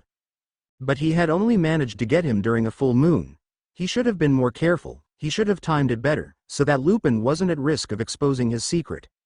Instead, he had transformed and nearly attacked Harry and his friends. His animagus form let him protect Harry, but then the Dementors, those vile demons, found him. He wasn't sure when they brought him to Hogwarts, but he paid closer attention this time around. That bastard Snivellus took credit for catching him, and for saving Harry from him. Then the bastard revealed he was going to be given the Dementor's kiss, a fate worse than death. But then, in what Sirius could only call a miracle, Harry arrived on a hippogriff named Buckbeak, along with the witch Hermione. Given how well they worked together, Sirius would swear they were a couple but thought to save the teasing for another day. They had given him the means to escape, and so he did. It had been a long flight, and Buckbeak was certainly cranky by the time they landed, but eventually, they made it out of Europe and arrived in the Caribbean. They'd set themselves up on one of the smaller islands, one with minimal human presence, magical or muggle, and kept out of sight. Here he reviewed his options and began considering his next step. He had to find a way to clear his name, but more importantly, he had to find a way to be there for Harry. Before his capture, he'd mentioned how he was Harry's godfather, and if Harry wanted, when he was free, he could come live with him. Harry didn't even need time to think about that. He had immediately accepted. He didn't think much of it at the time, but now that he thought about it, it set off alarms in his head. After all, he had been feared as a mass murderer since his escape, and in one night he was ready to move in. Something was going on there, and it could only mean bad things. Who exactly had Dumbledore left Harry with? And there was another problem. Dumbledore, the so-called leader of the light, had left him to rot in Azkaban for 12 years. In all those years, he never sought to give Sirius a trial or launch an investigation into what happened that night in Godric's Hollow. If Sirius ever made it back to Britain, Dumbledore would have some explaining to do, and that was a promise. Wait a minute, is that an owl? Sirius had just noticed something flying toward his hut. As it got closer, he realized that it not only was an owl, but a very distinct snowy owl. One that had been used to deliver him messages before his arrival in the Caribbean, Hedwig. Landing on a tree near Sirius, she waited patiently for him to take his mail, consisting of a letter and a package. Huh. I wonder what Harry sent me. I hope he liked his gift. Collecting his mail, he noticed Hedwig didn't fly off right away, meaning she was probably waiting for his reply. Or she was just tired and wanted to relax. Not wanting to keep her waiting, Sirius read the letter and went pale as a ghost. Harry and Remus were sitting in the office of one keeper Ragnuck. Minutes earlier, they had received a message via communication mirror. Padfoot had made contact and was ready to portkey to Gringotts.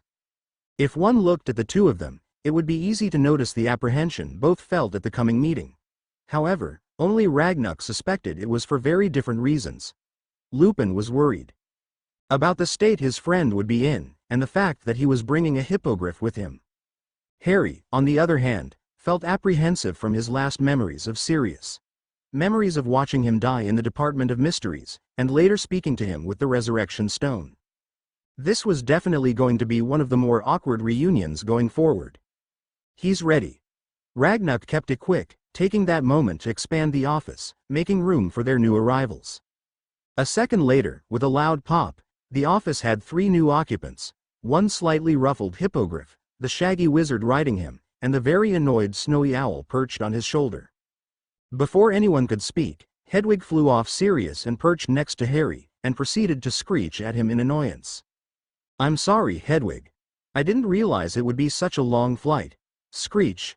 Wait, you're angry because I didn't bring you any bacon? Screech. All right, I'll get you some bacon as soon as I can. I promise.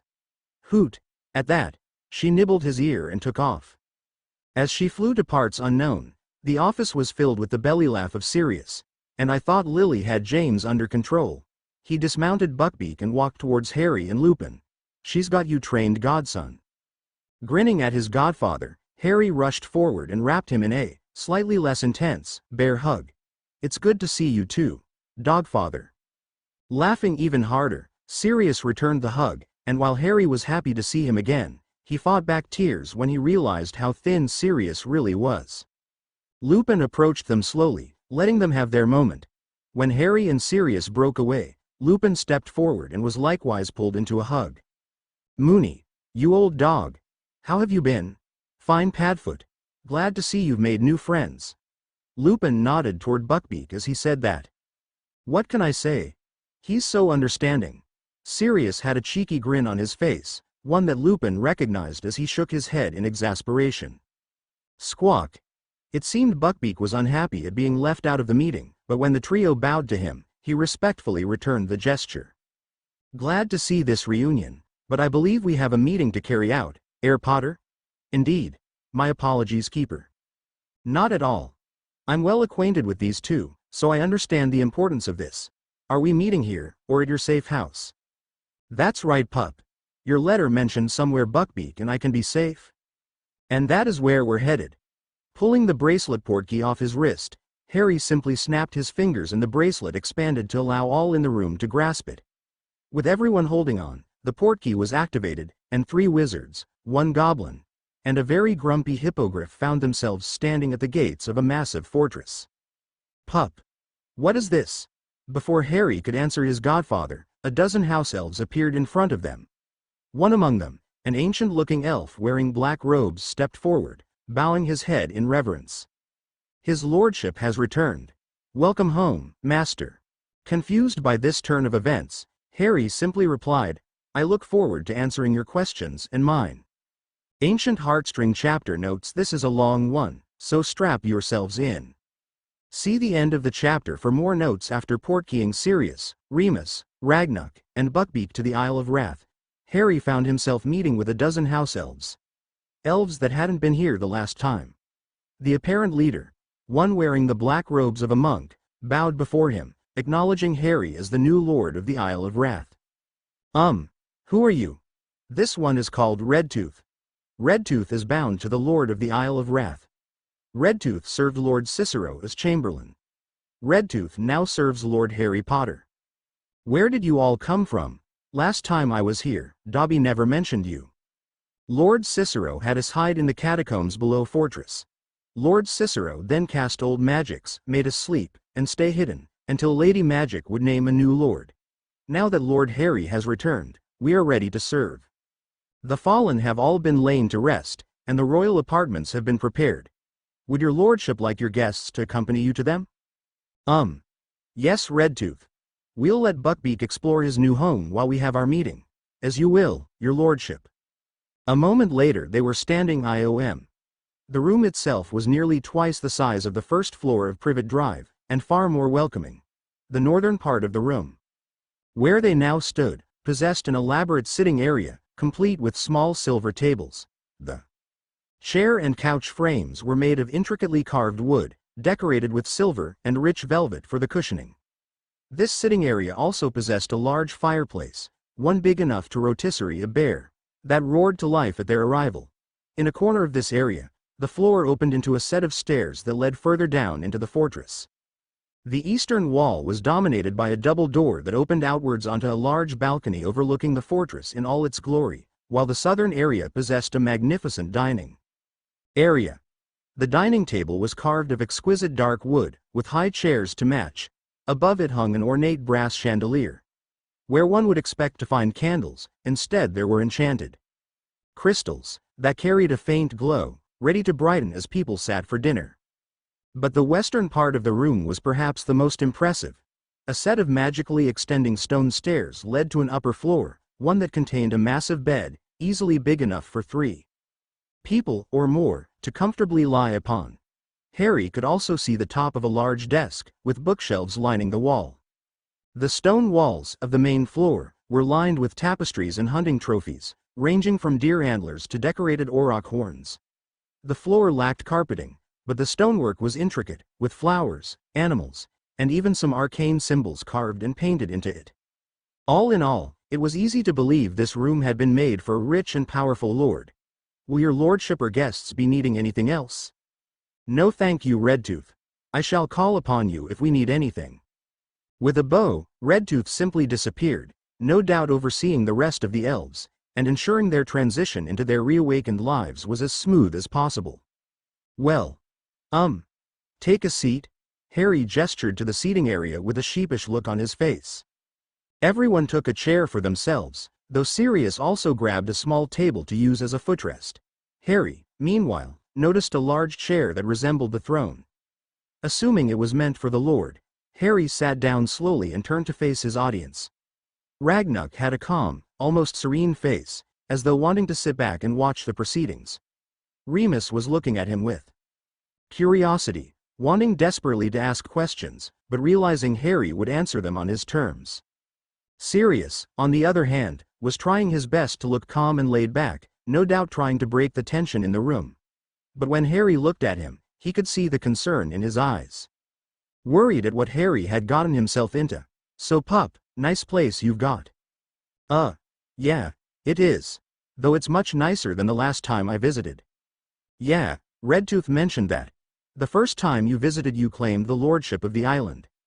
"Yes, although technically this counts as my third visit. Or is it my fourth? Originally, I didn't leave much left of the fortress on my first visit." "Originally? Harry, have you been using a time turner?"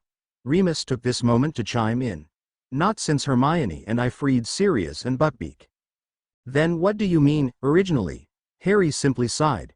"There's more than one way to travel through time, Moony." Sirius sat up, seemingly catching the meaning. "Harry, are you saying you?" "Yes, Sirius. I have traveled through time. Physically, I'm the Harry of 1994, albeit with a recent growth spurt." He gestured to the muscles that Remus had mentioned earlier. "But mentally, I am the Harry of the 2020s. "Harry, how did you do this? I'm more interested in the why, Moony." "How is a complicated ritual, performed on the witching hour of Halloween at Stonehenge. As for why, I came back in time to set things right. To save the lives ruined and destroyed by Voldemort. But most of all, I came back to end the schemes of Molly Weasley and Albus Dumbledore." Remus looked stunned and seemed like he wanted to say something, but Sirius beat him to the punch. "Harry, I think you should tell us everything, don't leave anything out." So Harry told them everything. He told them how this year had originally gone. He told them about the Quidditch World Cup, and the Death Eater riot after, along with the reappearance of the Dark Mark. He told them how he was entered into the Tri-Wizard tournament against his will, forced to compete as the school turned against him. Remus and Sirius were furious to hear how he had been abandoned by everybody, save for one kind and beautiful witch. They were beaming with pride as he told how he performed in the first and second tasks but became silent at the third task, and the return of Voldemort. Things only got worse.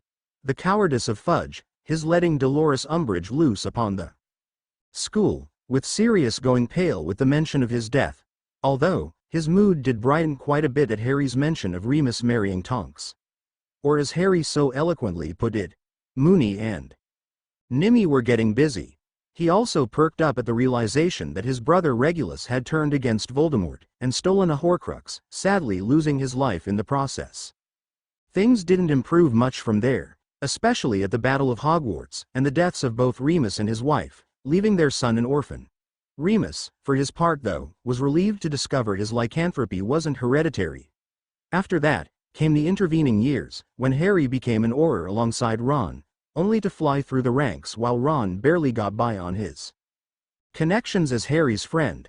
They were shocked to hear how Harry had married Ginny, while Ron had married Hermione, who would go on to become Minister for Magic. But that shock turned to rage when Harry mentioned the potions he and Hermione were given. That Ron was a knowing and willing participant only furthered their rage. "And I gave that bastard an owl," Sirius muttered under his breath. Then came the Animagus ritual, how he had finally managed to connect with Goliath, as he was now called, only for the ritual to undo years of obliviations. Harry told them how Dumbledore had intentionally weakened him, left him isolated and unprepared, all so he could die, leaving Voldemort vulnerable, and allowing him to secure his place as the greatest wizard of all time. He went on to describe the times he and Hermione had shared moments together, where they had confessed their feelings to each other, only for Dumbledore to appear and obliviate them before they could do anything else. All of that, he revealed, was done so Harry could, hopefully, impregnate Ginny, making her the underage mother to the Potter heir. With Harry dead, and her underage, Molly Weasley would step in to act as regent. Molly would then split the fortune with Dumbledore, and he would be free to act as he wished, defeating Voldemort at whatever point he wished, no doubt when Wizarding Britain begged him to intervene, as had happened with Grindelwald. By this point, Sirius and Remus were looking murderous. Sirius was clutching his chair with such intensity, his knuckles had turned white. Remus, on the other hand, was practically growling in rage. Unfortunately, it doesn't end there. He went on to describe the overwhelming rage he felt, how he had been unable to control Goliath, and how he transformed into the 500-foot-long dragon that reduced an entire country to ash. They had no words for this. But they were relieved when he told them how Hermione found him here, in the gutted ruins of this fortress, and how she had coaxed him back.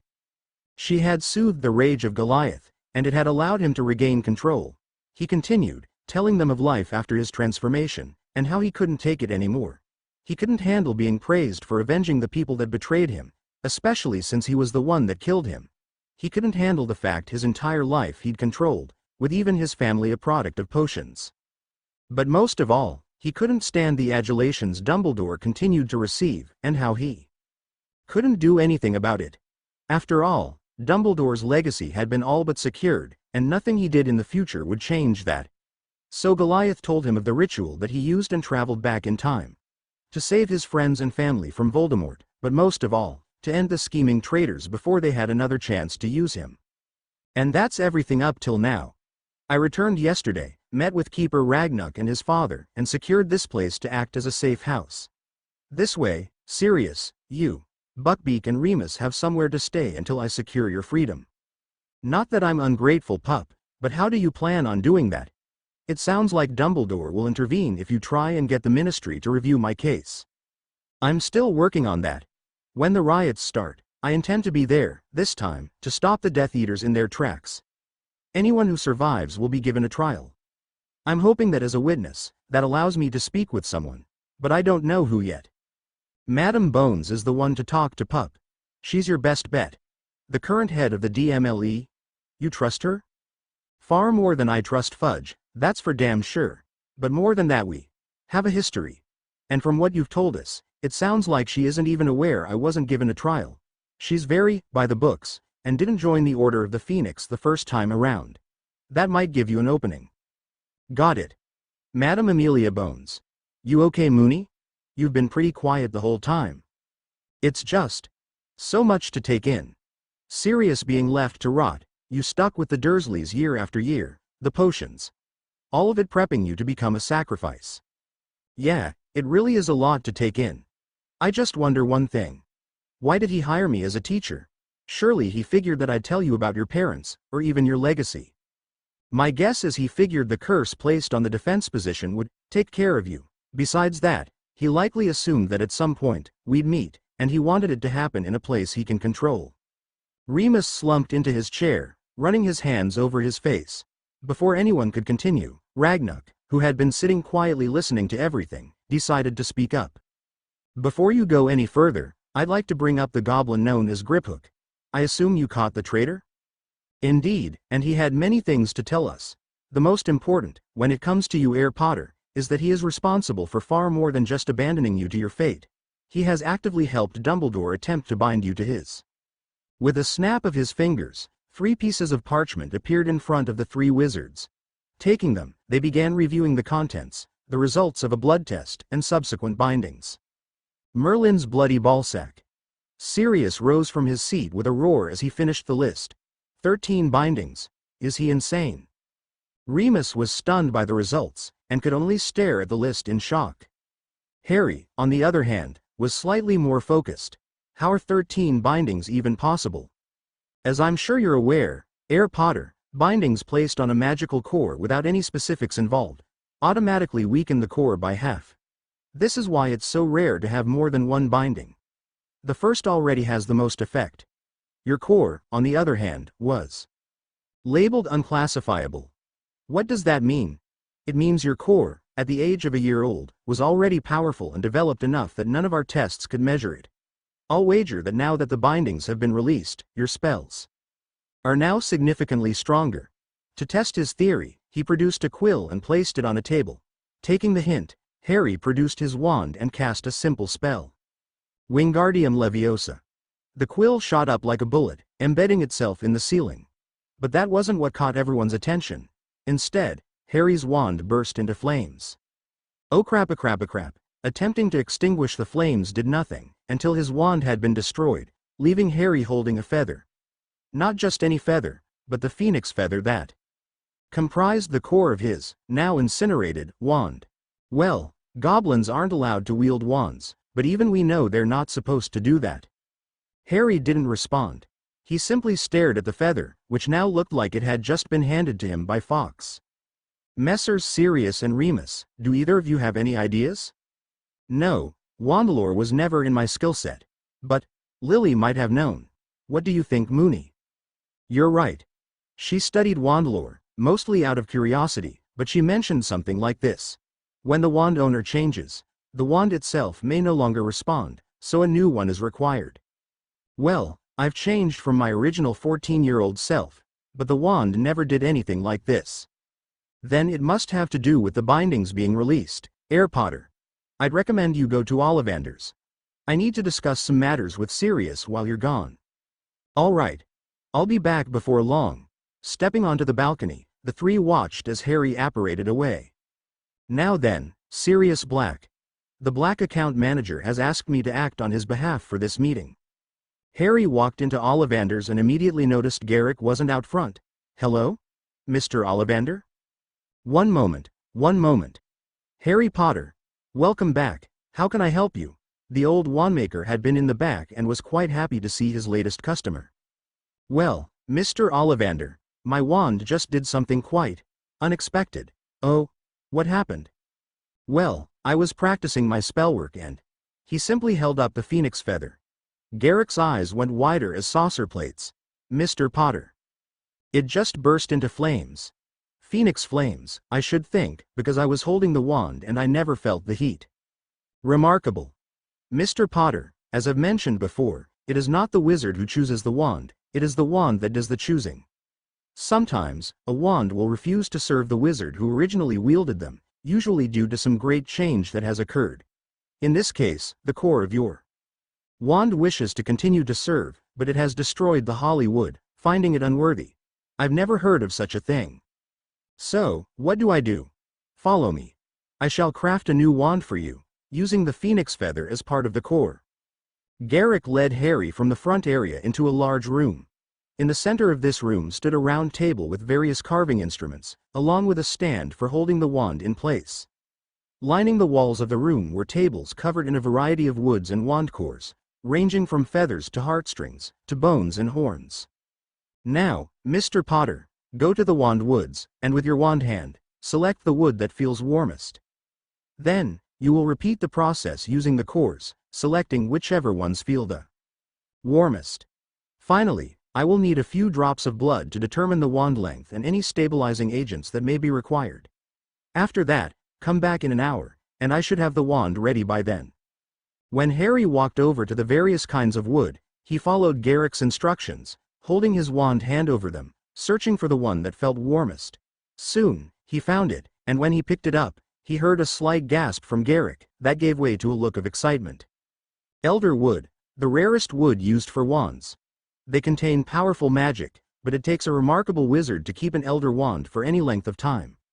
Those few that succeed are reputed to have been marked for a special destiny. He has no idea how right he is.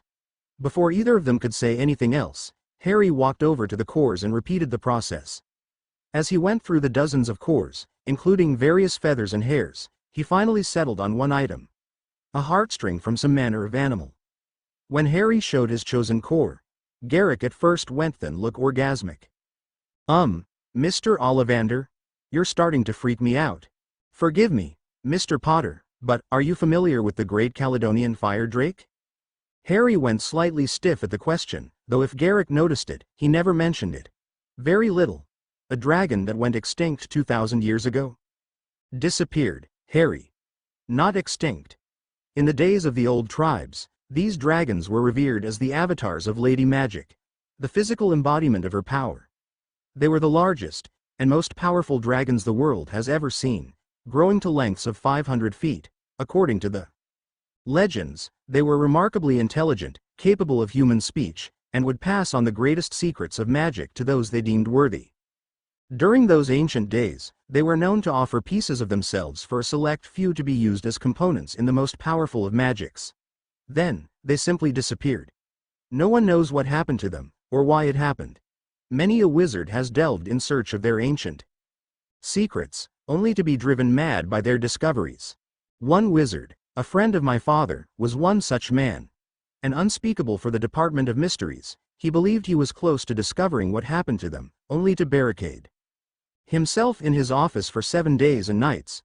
When they finally broke in, he was dead from blood loss. He had used all the blood in his body to paint the walls with elaborate symbols no one in the Dom had ever seen before. That office is now a Dom research site with a small team of unspeakables dedicated to unraveling the mysteries they represent. Forgive me, Mr. Ollivander, but what does that have to do with my wand? That terrible event occurred during my 4th year at Hogwarts.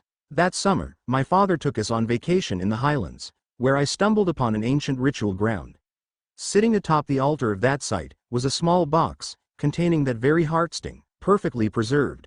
My father told me that it was no coincidence I found that site. He promised that one day, I would use this heartstring to create my magnum opus. Today, Mr. Potter, I fulfill that promise. After taking a few drops of blood, Garrick ushered Harry out of the store and put out a closed sign. Well, that was interesting. I must admit, his knowledge concerning my kind was impressive. So it was all true. Every word. And before you ask, no, I don't know what happened to the other fire drakes. Why didn't you tell me all this sooner? Because there was always something bigger for us to deal with.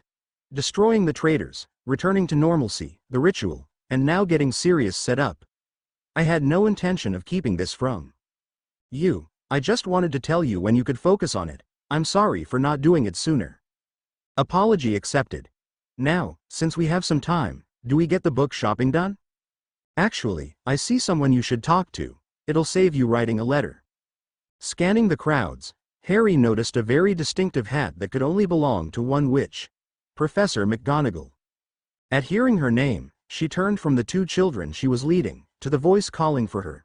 Ah, Mr. Potter. Good to see you. Getting your school shopping done early? You could say that. My wand is no longer functioning, so Mr. Ollivander is preparing a custom wand. What about you? Welcoming Muggle-born students to Diagon Alley. Say hello to Anna Anderson and Brian Robinson. She turned to the duo that accompanied her. Children, this is Harry Potter. He'll be starting his 4th year at Hogwarts. The children promptly introduced themselves.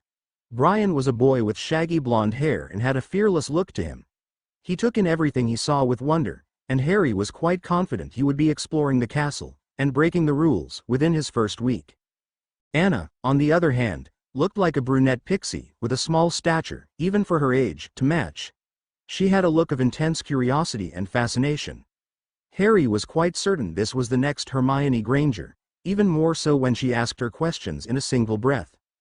Are you really a wizard? Do we all get wands? Can we go see the wandmaker? Do we need any extra books? What kind of spells will we learn? How many spells do you know? Harry chuckled at the list of questions while McGonagall shook her head in exasperation. Yes, I'm really a wizard. You all get wands. Mr. Ollivander's busy for the next hour. Extra books never hurt anybody. You'll first learn the useful, cool, and fun spells first. And I know 1,752 spells. Where were you taking them? Next, Professor. I was going to show them Ollivander's, but if he's busy then we'll head to Flourish and Blots. Ah, the bookstore. Anna's face lit up at the word, book. Well, how about I accompany you? We can get the kids their books and mine, then if we have time, I'll treat us all to ice cream at Florian Fortescue's. Then we'll go see Garrick. Before McGonagall could object, the 2 children gave a resounding, yeah, leaving her both flustered and amused. As they led the children to their next destination, Harry leaned over to McGonagall. Are you certain her last name isn't Granger? I was worried I was the only one thinking it. Harry chuckled at their similar sentiment. In any event, I was hoping to write to you. It concerns my classes for this year. While Harry was in Diagon Alley, Sirius, Remus and Ragnock had finished their meeting, and were lounging about, waiting for Harry to get back. So, Moony, the future isn't all it's cracked up to be. Remus, on the other hand, was far from amused. Really serious? That's all you have to say? Not all it's cracked up to be? You expected me to say something different? Plenty, are deaths, Harry being deliberately kept in the dark, the bindings, obliviations, potions, all of it, and that's all you can say. What do you want me to do, Remus? Jump up and down, scream at the heavens, pull my hair out? It happened. Harry had to endure all of that. Because I screwed up and because none of us questioned the bearded bastard when we should have. Because Dumbledore had free reign on Harry thanks to that howling bitch Molly and her traitorous bastard of a son. We failed Harry, the first time around. Now we have a second chance. A chance to set things right and protect the people we care about. I'm not wasting that just because I'm furious at everything. We've learned. I suppose you're right. When did you become the mature, responsible one? Grinning, Sirius replied, I don't know, but I've always considered myself serious. I walked right into that, didn't I? Yep. But enough about me. When did you become such a ladies' man? Oh Merlin, no. Remus went red as a tomato. You and Nimmy were getting busy. Why did Harry have to say it like that? Well, look on the bright side. You know you've got a shot with her, and your kids won't inherit lycanthropy. I suppose that is a good thing. It still feels odd to hear about a future someone else has already experienced.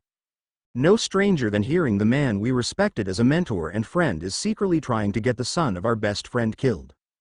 That's another thing we should talk about. Do we think we can handle him? What? Whiskers peeved.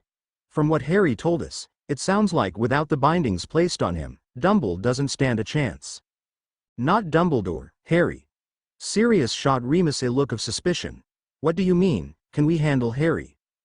Don't get me wrong, Dumbledore needs to go down for what he's done, never mind what he will do, but you saw it, didn't you? Harry's angry, angrier than I've ever seen. Even when he thought you were a murderer, he didn't show that kind of rage. And I don't think Goliath is helping. You make it sound like he's an unhinged monster. Ragnuck, you mentioned seeing Harry's memories. Do you think he's out of control? No, but from what he described, not to mention the Animagus Guardian, I think it's safe to say that he is in control, for now. Remus and Sirius stared him to continue. The key is in the depth of the bond they share. With a standard Animagus, like you Sirius, the wizard and the animal are clearly distinct. You take on the form of Padfoot, but that's as far as it goes. The Animagus Guardian functions as an additional layer of security, protecting the wizard's mind from external influences, like obliviation, legilimency, and even some potions. It's no wonder Dumbledore went to such lengths to suppress it in Harry. But the ritual that Harry underwent in the future has deepened the connection even further. At this point, I don't think anyone could tell you where Harry ends, and Goliath begins. They are so deeply connected that Harry can feel the influences of Goliath. He doesn't just hear his thoughts, he can feel his rage at everything that's happened. So closely I doubt he even knows anymore if it's his or Goliath's. Then can Harry keep Goliath under control? For now, definitely. He's specifically planning for the timeline to proceed as normal, aside from a few alterations. He'll be securing the Horcruxes, at which point Gringotts will remove the soul fragment, and place the restored item in his family vault. Hopefully, by the third task, we'll have disposed of all the Horcruxes, and Voldemort will be vulnerable. From there, I don't know. Goliath spent decades imprisoned within Harry's mind, forced to watch as he underwent torture and betrayal, all while being helpless to intervene. Assuming Dumbledore or the Weasleys don't do anything stupid or drastic, we should be fine, and if they do? Sirius answered Remus, then we'll be there for Harry. We can handle this Moony. Just trust Harry on this. I do Sirius. It's just what hurt and angry students I can handle. He looked at the parchment still in his hands, focusing on the word unclassifiable. But a vengeful god? I doubt anyone can handle that. Harry Potter, Anna Anderson, Brian Robinson, and to a lesser extent, Minerva McGonagall, were all enjoying Florian Fortescue Sundays courtesy of Harry. He'd taken a liking to Anna and Brian. Anna was proving herself Hermione's equal in terms of curiosity and desire to learn. Brian, on the other hand, was what Harry imagined himself as a child, were it not for the influences of Dumbledore and the Dursleys. Of course, for now, at least, he had to keep that much hidden from Professor McGonagall. In the original timeline, she'd been willing to assist Hermione, and by the end seemed willing to believe that Dumbledore was not what he made himself out to be. But that would be years from now, and many things had happened. Until he knew for certain, she must be kept in the dark. An easy matter, as Anna had by now asked question number 73, why is the Forbidden Forest forbidden, since sitting down to their Sundays? She'd been too distracted by the bookstore to ask any questions, while McGonagall had graciously agreed to have Harry drop divination in favor of Arithmancy in ancient runes. It would leave him with less free time, but fortunately, the scheduled classes didn't conflict, and Harry was confident that, with some help, he'd be caught up in no time. McGonagall had assumed he was referring to Hermione. He wondered how she would react when she learned he had help from elsewhere. Well, it's been an hour. Garrick should be ready by now. I can get my wand, and we can get you your wands. Brian became excited at the prospect of his own wand, though Anna was slightly disappointed to put her questioning on hold. Led by McGonagall, they four headed towards Ollivander, noticing the sign now said, "Open." "Keep it up, Mr. Potter.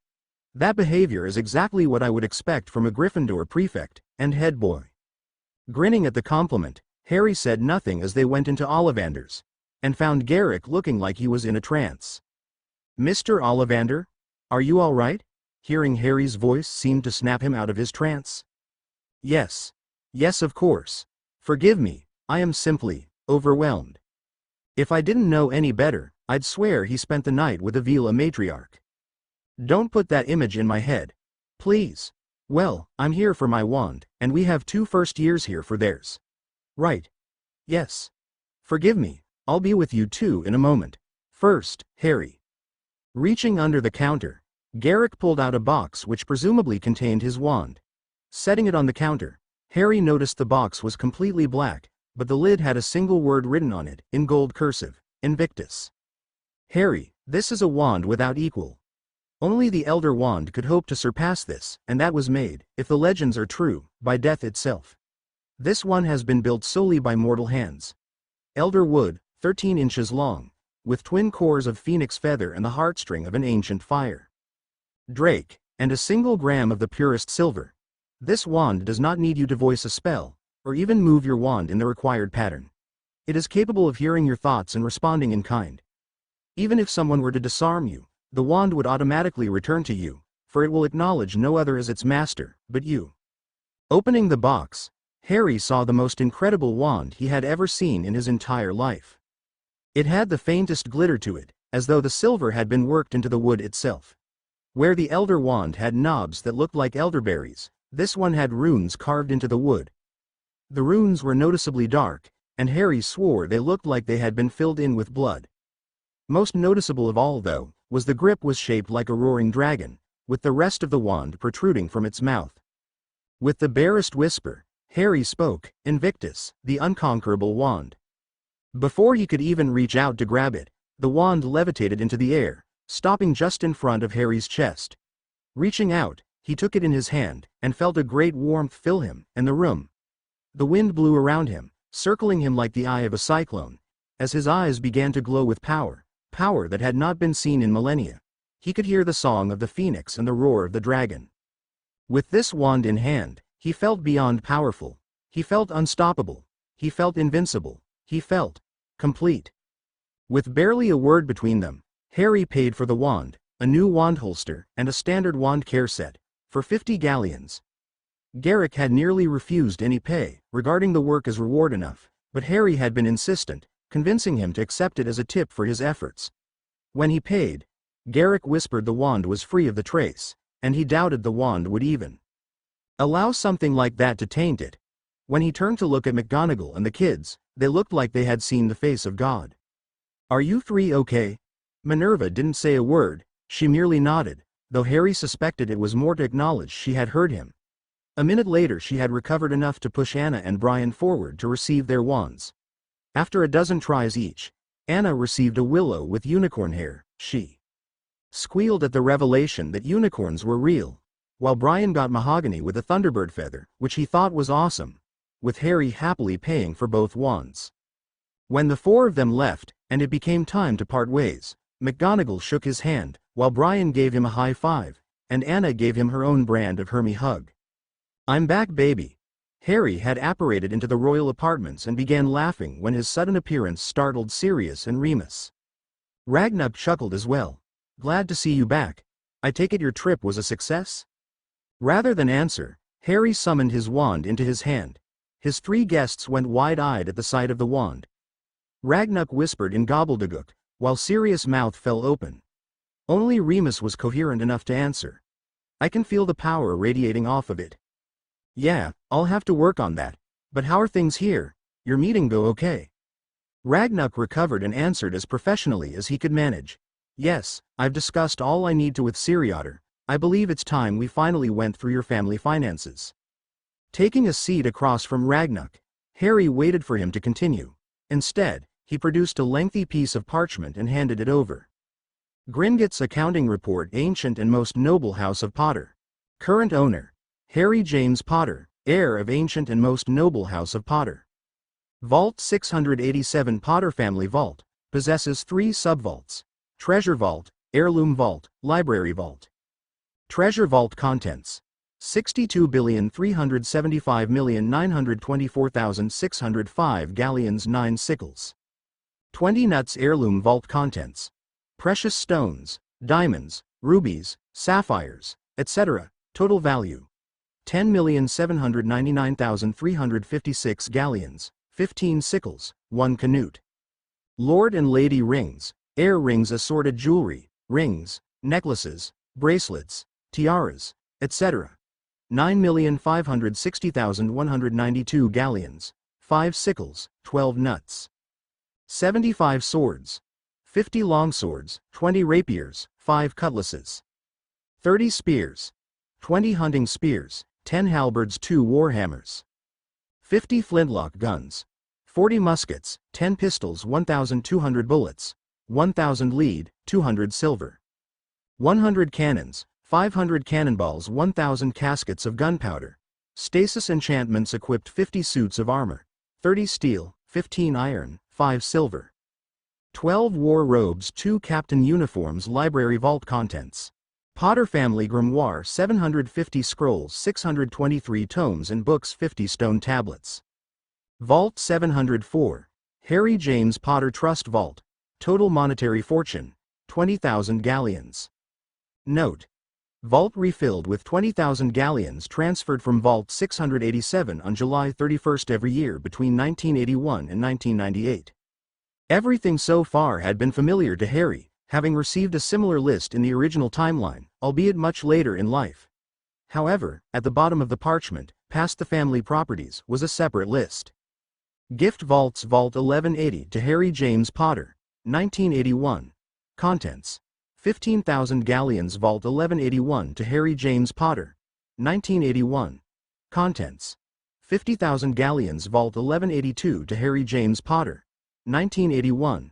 Contents: 10,000 galleons. Vault 1183 to Harry James Potter, 1981. Contents: 12,000 galleons. Vault 1184 to Harry James Potter, 1981. Contents: 5,000 galleons. Vault 1185 to Harry James Potter, 1981. Contents: 9,000 galleons. Vault 1186 to Harry James Potter, 1981. Contents: 20,000 galleons. Keeper Ragnuck: I don't recall ever seeing these gift vaults in the original timeline. When did you finally receive an accounting report from Gringotts? Years in the future. I think it was 1999, around the new year. Well, just in case my future self was being careless, as well as oblivious, I took the liberty of reviewing that list down to the last canute. There are supposed to be 3 more gift vaults, totaling 72,000 galleons. I know this because I received notices for the opening of each, given that you were the intended recipient. I think I have an idea of where they went, it's just a question of how it was done. Griphook: each year, when you didn't attend your meeting with me, courtesy of one bearded meddler, Griphook would have one of the vaults seized as punishment for neglecting your duties. As a family heir, he admitted the finances from the vaults would instead be divided between Albus Dumbledore and Molly Weasley, placed in separate vaults only they are aware of. Arthur Weasley has no idea his wife was 36,000 galleons stolen from you. What do you recommend? If Griphook did this every year, then Dumble is expecting a fresh transfer of galleons, probably in a matter of weeks. I've already placed an owl redirect on anything meant for Griphook to me. If Dumbledore sends anything to Griphook, I'll respond with a standard letter informing him the intended recipient is no longer employed, due to execution. That'll keep him away from Gringotts for the time being. Good enough. Anything else? Just one. You have yet to formally claim this place. Also, it needs a name. According to Redtooth, Your predecessor never thought to name it. So that falls to you, Heir Potter. Thinking over his options, Harry stood from his chair and pointed his wand into the air. With a voice of ironclad authority, he spoke. I, Harry James Potter, Lord of the Isle of Wrath, heir to the ancient and most noble house of Potter, do formally claim this fortress in the name of the Potter family. Henceforth, this fortress shall be known as the Dragonstorm Citadel. So mote it be. The room briefly glowed, and Harry felt a shift in the magic of the island, as it recognized his claim and the new name it had been bestowed. When he turned to look at his audience, Ragnuck was grinning, showing all his shark teeth. Sirius was nodding, and Remus looked impressed. That almost sounded like a declaration of war. We are at war, Remus. We're at war against Voldemort and his Death Eaters. They're the rot that has poisoned magical Britain as it rots from the inside out. And we are at war with Dumbledore, who fancies himself the Lord of the Light as he skulks and schemes in the shadows like a rat. Make no mistake, this is a war. A war that will alter the course of magical Britain, a war that will decide the fate of generations yet unborn. A war in which the final battle draws near. But with your help. Harry turned to look outside, out into the wider world, that contained his greatest enemies. They will never see me coming. Chapter end notes. I had fun writing this one. I hope you enjoy it as much as I did. The March to War chapter notes, I've edited the first conversation, so hopefully, it's easier to read. Also, brace yourself, Vernon gets what's coming to him. See the end of the chapter for more notes with the Dragonstorm Citadel now firmly in the hands of Harry Potter, alongside Keeper Ragnuck, Sirius Black, and Remus Lupin. He could begin preparing for the battles to come. Reviewing his memories, this quadrumvirate agreed that with the Quidditch World Cup finals in 2 weeks, it was best to use the time they had now. Discussing their plans over a magnificent dinner prepared by the house elves, who had been shown how and where to buy supplies they didn't immediately have access to by Dobby, they agreed to a battle plan. Harry led the conversation, taking his first bite of roast auroch. So for the next 2 weeks, until the 16th, I'll be staying here with Sirius and Remus. I can use that time to train and exercise, getting back into form for the inevitable riots. Remember to visit Diagon Alley, pup. You never know what you may find there that can be useful. Granted, but I don't want to take too many chances. If I show my hand early, we've got a whole slew of problems to deal with. We need contingencies planned for that possibility. You said Professor McGonagall was there for your new wand? Remus sounded like he was a professor again, speaking calmly and with authority. Yeah, along with 2 first years. I doubt they'd pose any risk, but Minerva could be a problem. Ragnuck, who had been thoroughly enjoying the variety of meats before him, decided to chip in on this point. Don't underestimate Dumbledore. The man is a master of legilimency. If he thinks they have answers for him, he won't hesitate to invade their minds for them. Shit, he's right, pup. Better be careful around them if they end up in Gryffindor. But that still leaves Minerva. Do you have a plan for her? I'm not entirely sure. She did help us in the original timeline, and I'm confident she was questioning Dumbledore. The problem is most of that was done years later when he was already a rotting corpse. I don't know how she'd react to all of this today. If it's any help, while I was a professor, she admitted having doubts about where Dumbledore placed you. Harry's head snapped in Remus' direction. Really? Indeed. She was the one who watched the Dursleys before you were left with them. Needless to say, she wasn't impressed. Whenever she tried to bring up the matter of your well-being, Dumbledore would brush it off with reassurances that you were where you were safest. So concerned enough to ask, but either not enough to check herself, or he somehow interfered with her whenever she did. Remus could only shrug his shoulders. It's possible. I know she doesn't like doubting Dumbledore, but that doesn't mean she's of her enough reason to doubt him, and she'll come around. If I might get us back on topic, what happens from the 16th onward? The Goblin philosophy of time as money is still applied at dinner conversations. In the original timeline, I got a letter from Molly and Ron on the 16th, saying they'd come and get me the next day. The World Cup finals are on the 18th, so that'd be my main focus. Everyone will be too distracted by the game to ask me questions I don't want to answer. After which, the Death Eaters will start their little riot, and the Dark Mark will be cast. Right, but before the mark appears, I'll be confronting the Death Eaters. Between my knowledge and newfound power, it'll be an easy matter bringing them down. I don't remember the exact number of Death Eaters, but I know Lucius is one of them. What about Narcissa? Given that her husband was part of Voldemort's inner circle, Sirius had always wondered if Narcissa took the mark.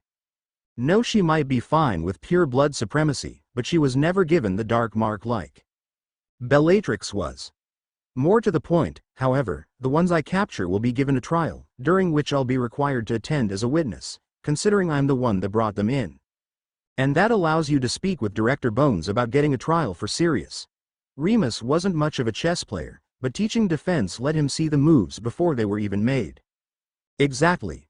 Before that though, I'll need to write a letter to her, probably under a pseudonym, so she begins taking an active interest in your case, Sirius. I guess it makes sense, pup, but why the pseudonym? We can't be sure whether or not Dumbledore has spies embedded in the Ministry, specifically the DMLE. If Madame Bones gets a letter from me stating that you're innocent, and I have proof, she'll want to take immediate action. Furthermore, because I'm, technically, only 14, I'm not sure how inclined she'll be to listen to my warnings about being careful. Fair enough, but then why the wait? Because Fudge is an idiot. A shark-toothed grin spread across Ragnuk's face at that. Huh. No argument here, but I think you need to be more specific. Fudge may not be a blood bigot, at least not when compared to some of the dark families. But he's easy to manipulate. Lucius and all the other free Death Eaters evaded justice by claiming to be bewitched, and they've been funneling him money for years now. The connection between him and a twice-caught Death Eater will begin to tank his reputation, at least whatever reputation he has. He'll start looking for something that can save him, something that lets him say with some credibility he knows what he's doing. And getting me my trial, after being wrongfully imprisoned for 12 years, will go a long way towards that. That's right. He'll jump on the chance to right a wrong perpetrated by the previous administration, as a means of boosting his credibility. Before Voldemort returned, I saw him as a well-meaning, but bumbling politician. His connection to Lucius will make him seem far worse than bumbling. But freeing an innocent man?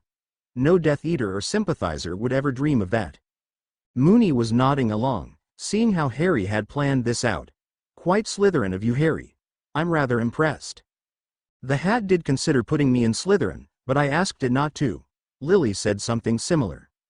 My mother was almost put in Slytherin. The Hat sensed her desire to prove herself, especially as a Muggle-born in a time when they were given a difficult life. But it placed her in Gryffindor when she told it proving herself meant nothing if she wasn't brave enough to do the right thing. When did she tell you this? Around the time we found out she was a Parselmouth. Sirius had been watching the back and forth with a grin, remembering happier times. She was a Parselmouth, and you knew? How? When? The when is when she was pregnant with you. It might have been her hormones or the fact that I almost knocked a bookshelf onto the family cat, accidentally mind you, but she was very angry and all of a sudden went from yelling at me to hissing at me. Ragnuk was rather confused by this part of the conversation. It wasn't like wizards to be subtle about a rare ability, especially one they were born with. Why did it take so long for you to learn about her Parseltongue abilities? Unfortunately, the ability to speak to snakes is associated with dark magic, mainly because of notorious dark wizards like Harpo the Foul and Voldemort. It was quite a shock, though mainly because it's a hereditary ability. And how exactly did you handle it? This was definitely not something that Harry had learned about while these two were still alive. Well, while we were in shock, Lily realized what had happened and locked herself in the master bedroom. It was about a week before she would speak to us again. Before she said anything, we assured her she was still our friend, no matter what. The loyalty Sirius and Remus showed to the late Lady Potter was rather impressive to Ragnuk. But then, he had an idea. If you're interested, Heir Potter, I can give you a heritage test at Gringotts. If it truly is hereditary, we might find something we could use going forward. Especially if you never took one in the future. Sounds like a good idea. Now, as for the school year. After a magnificent dinner, Harry had unfortunately been required to return to the Dursleys. Fortunately, when he returned, the house was quiet as everyone had gone to sleep, taking advantage of the quiet. He packed his trunk with everything he would need, from clothes to school supplies. With everything he needed to be packed, he went to sleep, eager to start the next day, knowing he would have 2 weeks of freedom from the bastards Dumbledore stuck him with.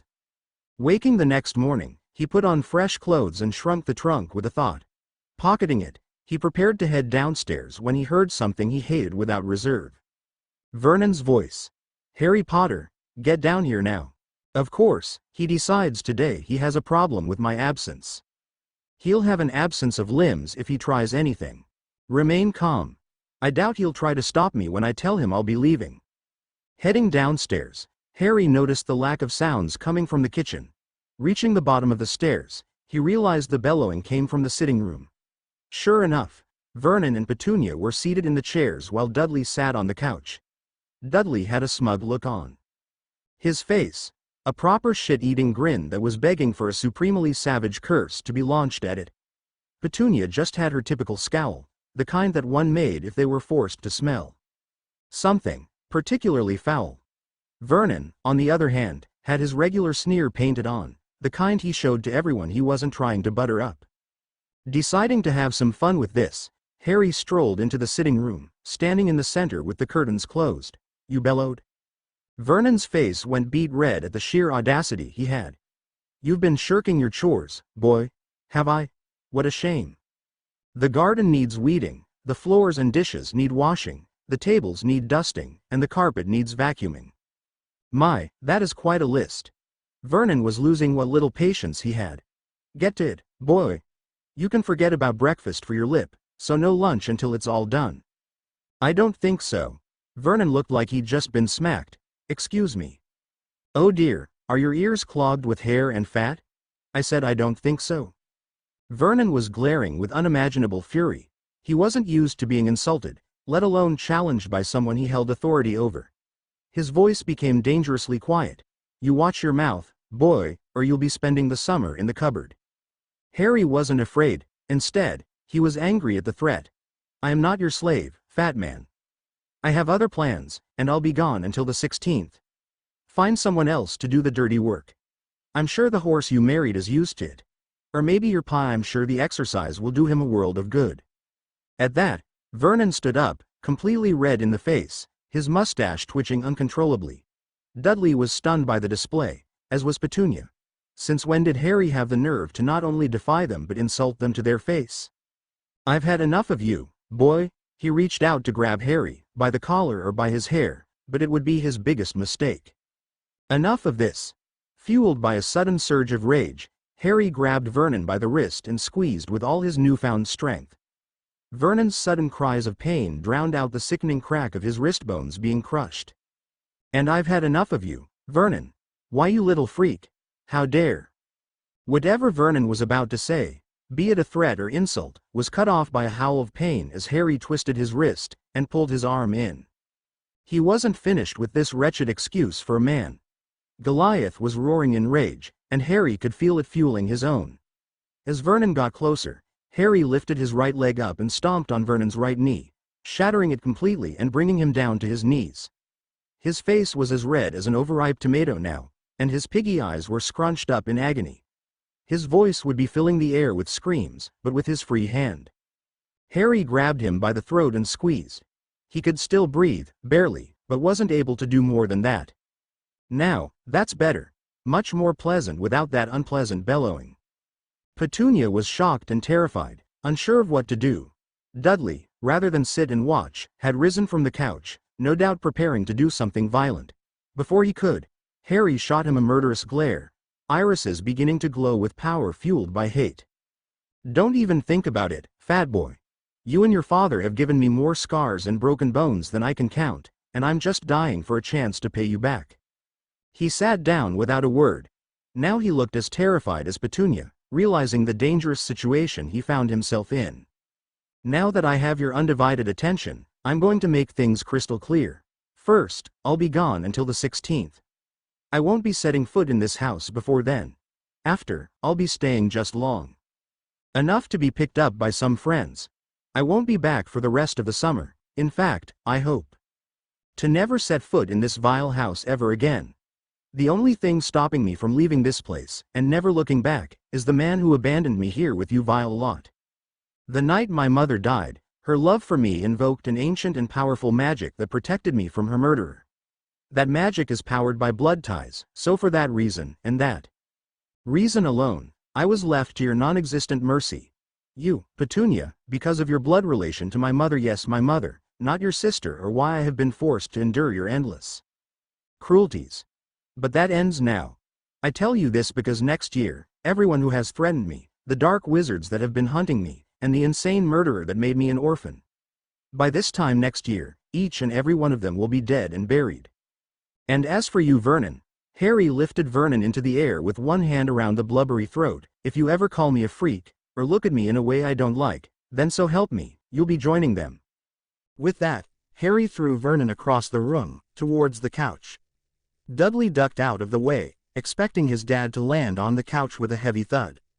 Instead, Vernon went straight through the wall into the dining room, crashing into the table and chairs, and shattering them under his massive weight. He rolled just enough to be clear of the wreckage that once was their furniture. With a wave of his hand, he silently cast Reparo, restoring first the table, then the chairs, and finally the wall itself. Then, he simply portkeyed away. Over the next few days, life at Dragonstorm proceeded at a steady, if sedate pace. The first day had been dedicated to concealing the power his wand radiated. No easy feat, considering by Ollivander's description, this wand was equal to the Deathstick itself. Buckbeak had certainly taken to his new home, spending his days flying across the island and sleeping in the magical menagerie, the house. Elves restored. The house elves had been rather busy restoring the Citadel to its former glory. The buildings were being repaired in record time, and within 5 days, Redtooth proudly informed Lord Harry Potter that Dragonstorm's Citadel was properly restored. To celebrate, the elves produced a marvelous feast, and courtesy of a description provided by Keeper Ragnuk, made magical banners depicting the symbol of the Potter family, that were promptly hung around the Citadel.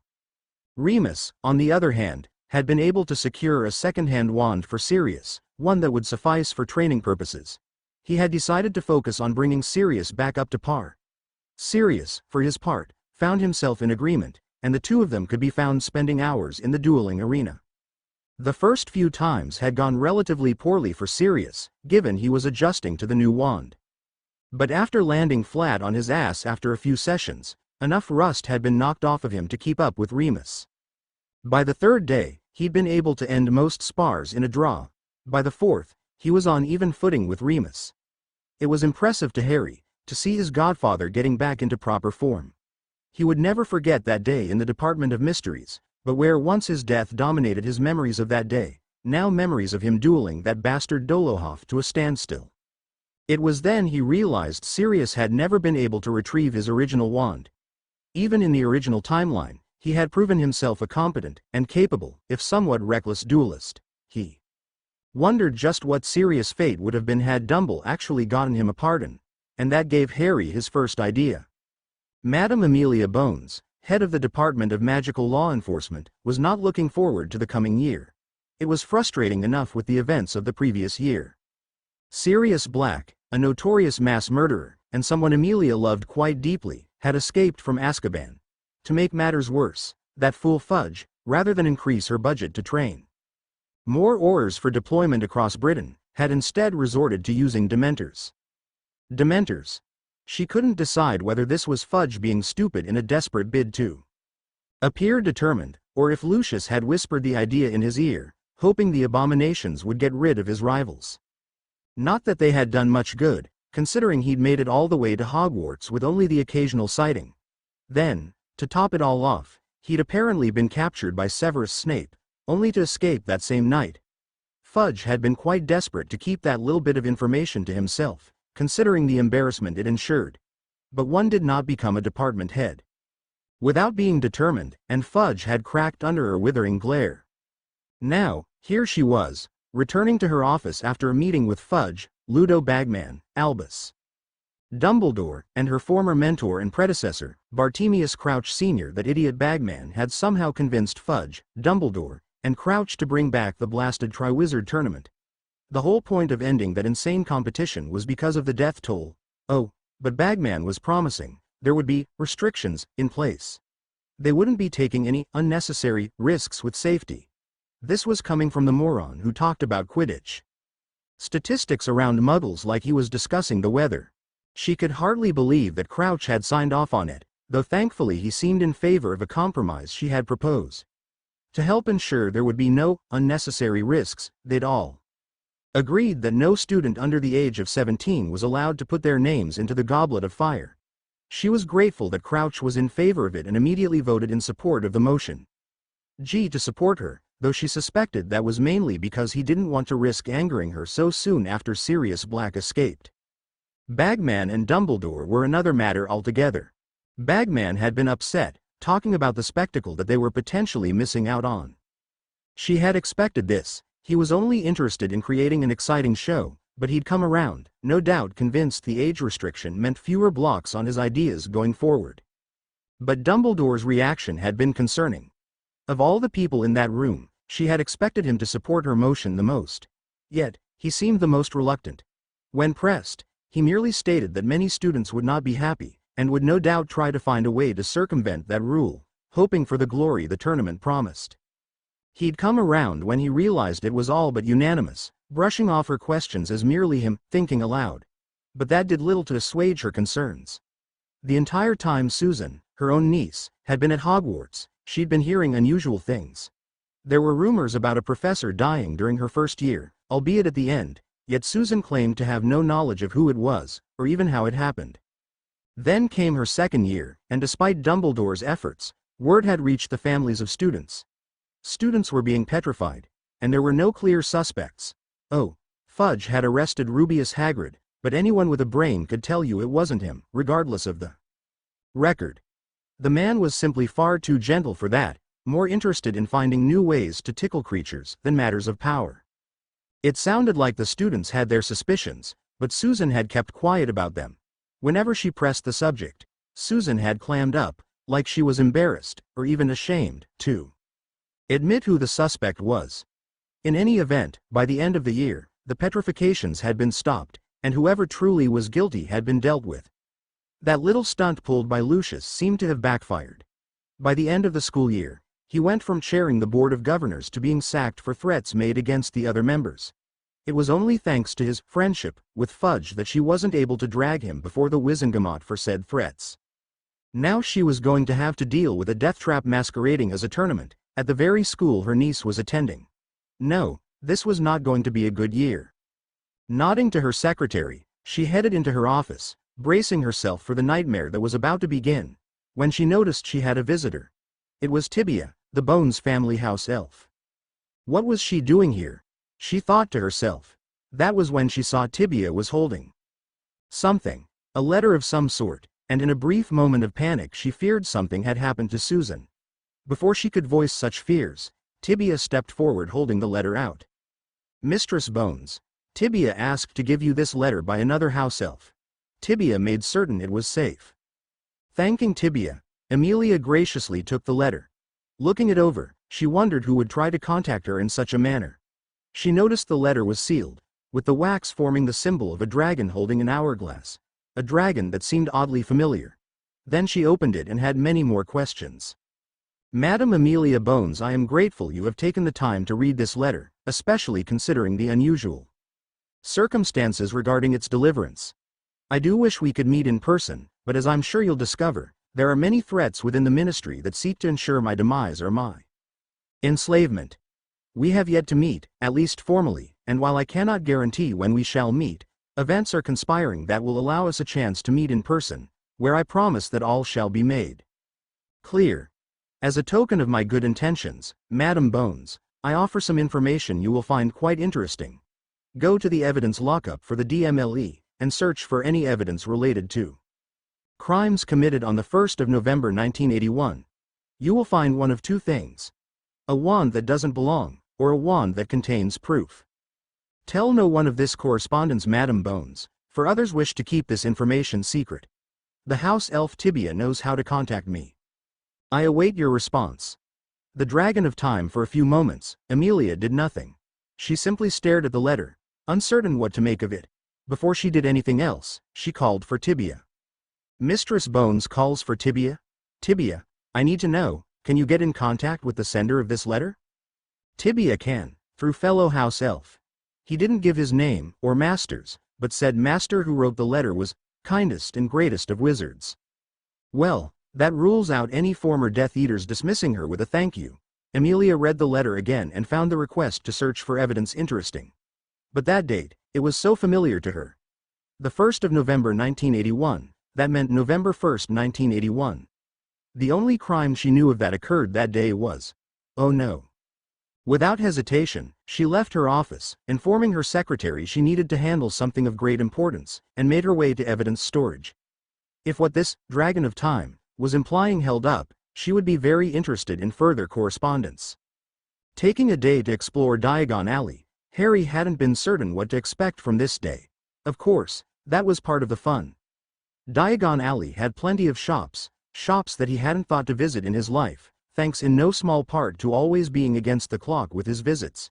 It didn't help that he was always so uncomfortable with people watching him, considering the life he had led up to that point. Now, he didn't really give a damn what the crowds were looking at. A smile here, a friendly nod there, and people were quite happy to simply observe and not act. Turning a corner, he noticed a store he hadn't visited before. In fact, he was fairly certain he'd never even seen this store. Tim's Tents and Trunks. Everything the camping wizard needs. Curious about the new store, he decided to take a chance and went inside. Upon stepping through the door, he was treated to an impressive sight. The store had the look of an old-fashioned hunting lodge, but instead of hunting trophies were large enchanted portraits of landscapes. Everything from a forest in deep winter, to a picturesque scene of a waterfall, to even the open plains. Lining the walls were shelves, each with boxes that were about as long as a broom, and thick as an arm. The floors in front had a variety of trunks, many of which looked like school trunks, while others had a more rugged and outdoorsy appearance. In the center of it, all was a round dais, about 4 feet in diameter. One would think it was a display stand, but there was nothing on it. Harry must have paused at the sight because someone with a gruff voice remarked, "It's for helping customers pick their tent." Turning to the voice, he saw the source, a middle-aged man with a scruffy beard, and claw marks reaching from his left eye down to his chin. "Wait a minute. Are you Harry Potter?" "I am. Forgive me, but I don't think I've been to this store before." "Then allow me to give you the introduction. The name's Tim Baker, owner and proprietor of Tim's Tents and Trunks. We specialize in creating enchanted tents for the adventurous wizard, along with various trunks for school and exploration." Enchanted tents sound interesting, but those trunks, especially if I can use them for school, sound especially useful. "Thank you, though I'm especially proud of the tents. Unlike some, these ones provide all the comforts of home, without violating the statute of secrecy." Thinking back to the World Cup, Harry grimaced as he remembered the extravagant tents that were clearly magical. "I know what you mean. I don't think subtle is a word wizards use very often. If at all. But I'm getting off track. Are you interested in anything?" Last time around, the main tent had been Pravith girls had slept in a smaller one. And more importantly, those trunks could prove useful. Deciding to indulge himself, he agreed to see Tim's stock. One thing was clear, Tim took this work seriously and was bloody good at it. Every tent he showed had been impressive, and the trunks were practically miniature vaults. After spending an hour in the store, he eventually decided to purchase first his own tent. This tent was an impressive demonstration of Tim's skills. From the outside, like any other enchanted tent, it appeared as a normal tent, but upon stepping inside it turned into a 2-story lodge, fully furnished, with 8 bedrooms, 3 bathrooms, a dining area, and a fully functional kitchen. When he eventually began exploring the forests on his island, this would definitely be useful. Best of all, the tent automatically came equipped with disillusionment charms, notice me not. Charms, and a variety of other security measures that automatically activated as it was being set up. Arthur would be disappointed, but he'd be impressed by the work that went into this. After finding his chosen tent, he decided to buy a new trunk, one that would come in handy during the school year. After viewing his options, he settled on the 7-compartment trunks, which included a portable library and reinforced vault. Various add-ons cost extra but offered to include them for free in exchange for an endorsement from Harry. He agreed, and after taking a few pictures in front of and inside his tent, Tim added a self-cleaning function, fire and waterproofing, reinforced strength, password protection, the auto-shrink function, and a glacius box, the magical version of a portable mini-fridge. Well, that was interesting. The trunk makes sense, but did you need the tent too? Why not? You never know when it'll come in handy, plus it'll annoy Ron to bring it. I'd rather just kill him, but anything that makes him unhappy works until then. Now, time to grab new clothes, you may not get another chance. If Madame Bones were a lesser witch, she would probably be having a mental breakdown, or at the very least a panic attack. Taking a chance, she decided to investigate evidence lockup personally, eventually finding the drawer that contained all the evidence connected to the apparent death of Peter Pettigrew. Except when she opened it, there was indeed a wand that didn't belong there. She'd known Sirius since their Hogwarts days, and she recognized his wand when she saw it, and this wand wasn't it. Deciding to investigate further, she had this wand checked to see which spells it had last cast. Turns out, this wand was guilty of a lot, with all 3 unforgivable curses being used at least once. Needing further answers, she called for assistance and gave the Aurors assigned to this room the task of finding a very specific wand. She didn't tell them who the wand belonged to, only the description, including the core. After 3 hours of searching, the wand was finally found. Checking it personally, she found the last spells used were cleaning charms and defensive spells. This wand hadn't been used for aggression, let alone something that could cause an explosion capable of killing a dozen people. Thanking the Aurors for their help, she immediately returned to her office and penned a letter to this Dragon of Time. Dragon, I've gone through the evidence, as you suggested, and found something most disturbing. The wand of a supposed mass murderer was not only kept in the wrong storage area, but it had nothing that indicated it had ever been used for murder, let alone a mass slaughter. I don't know who you are, but I'd like you to answer something. How is it that this wasn't entered as evidence during Sirius Black's trial? Madame Amelia Bones, when she summoned Tibia to deliver her letter, she sat and waited.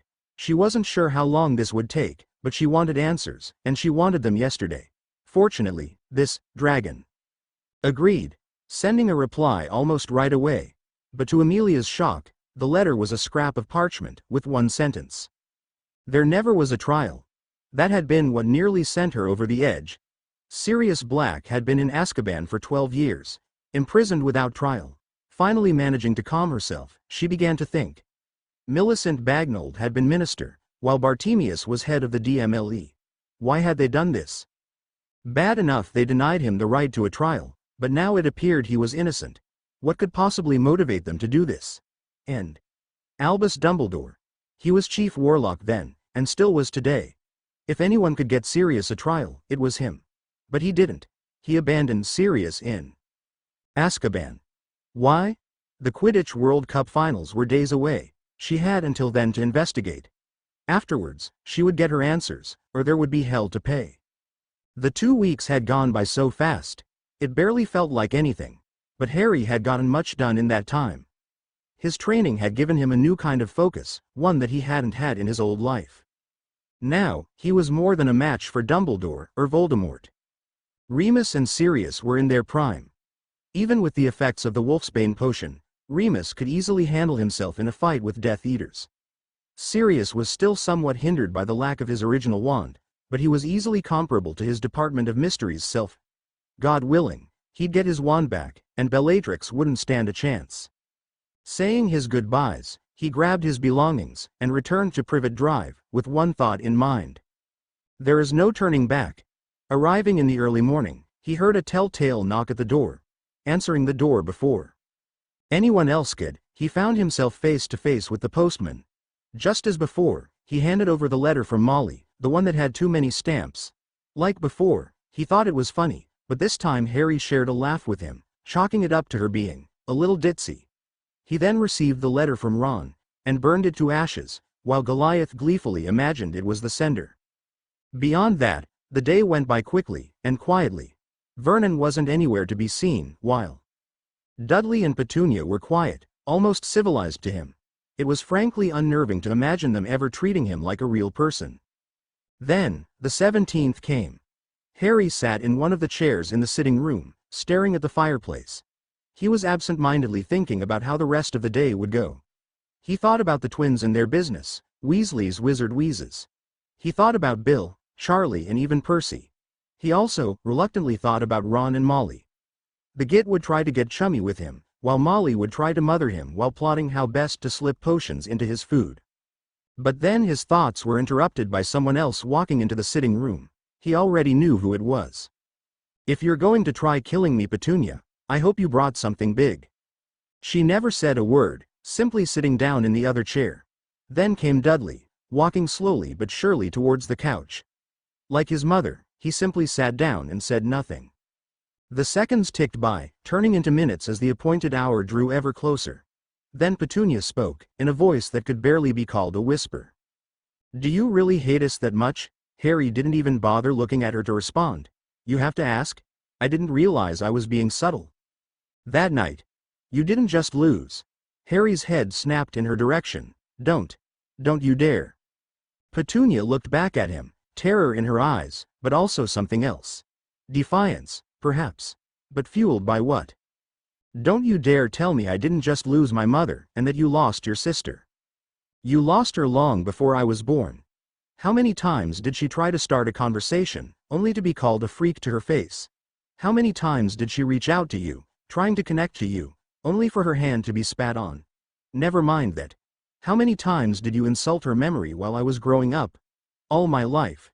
You've made it abundantly clearly, and neither was I. She was a mistake, and I was a burden."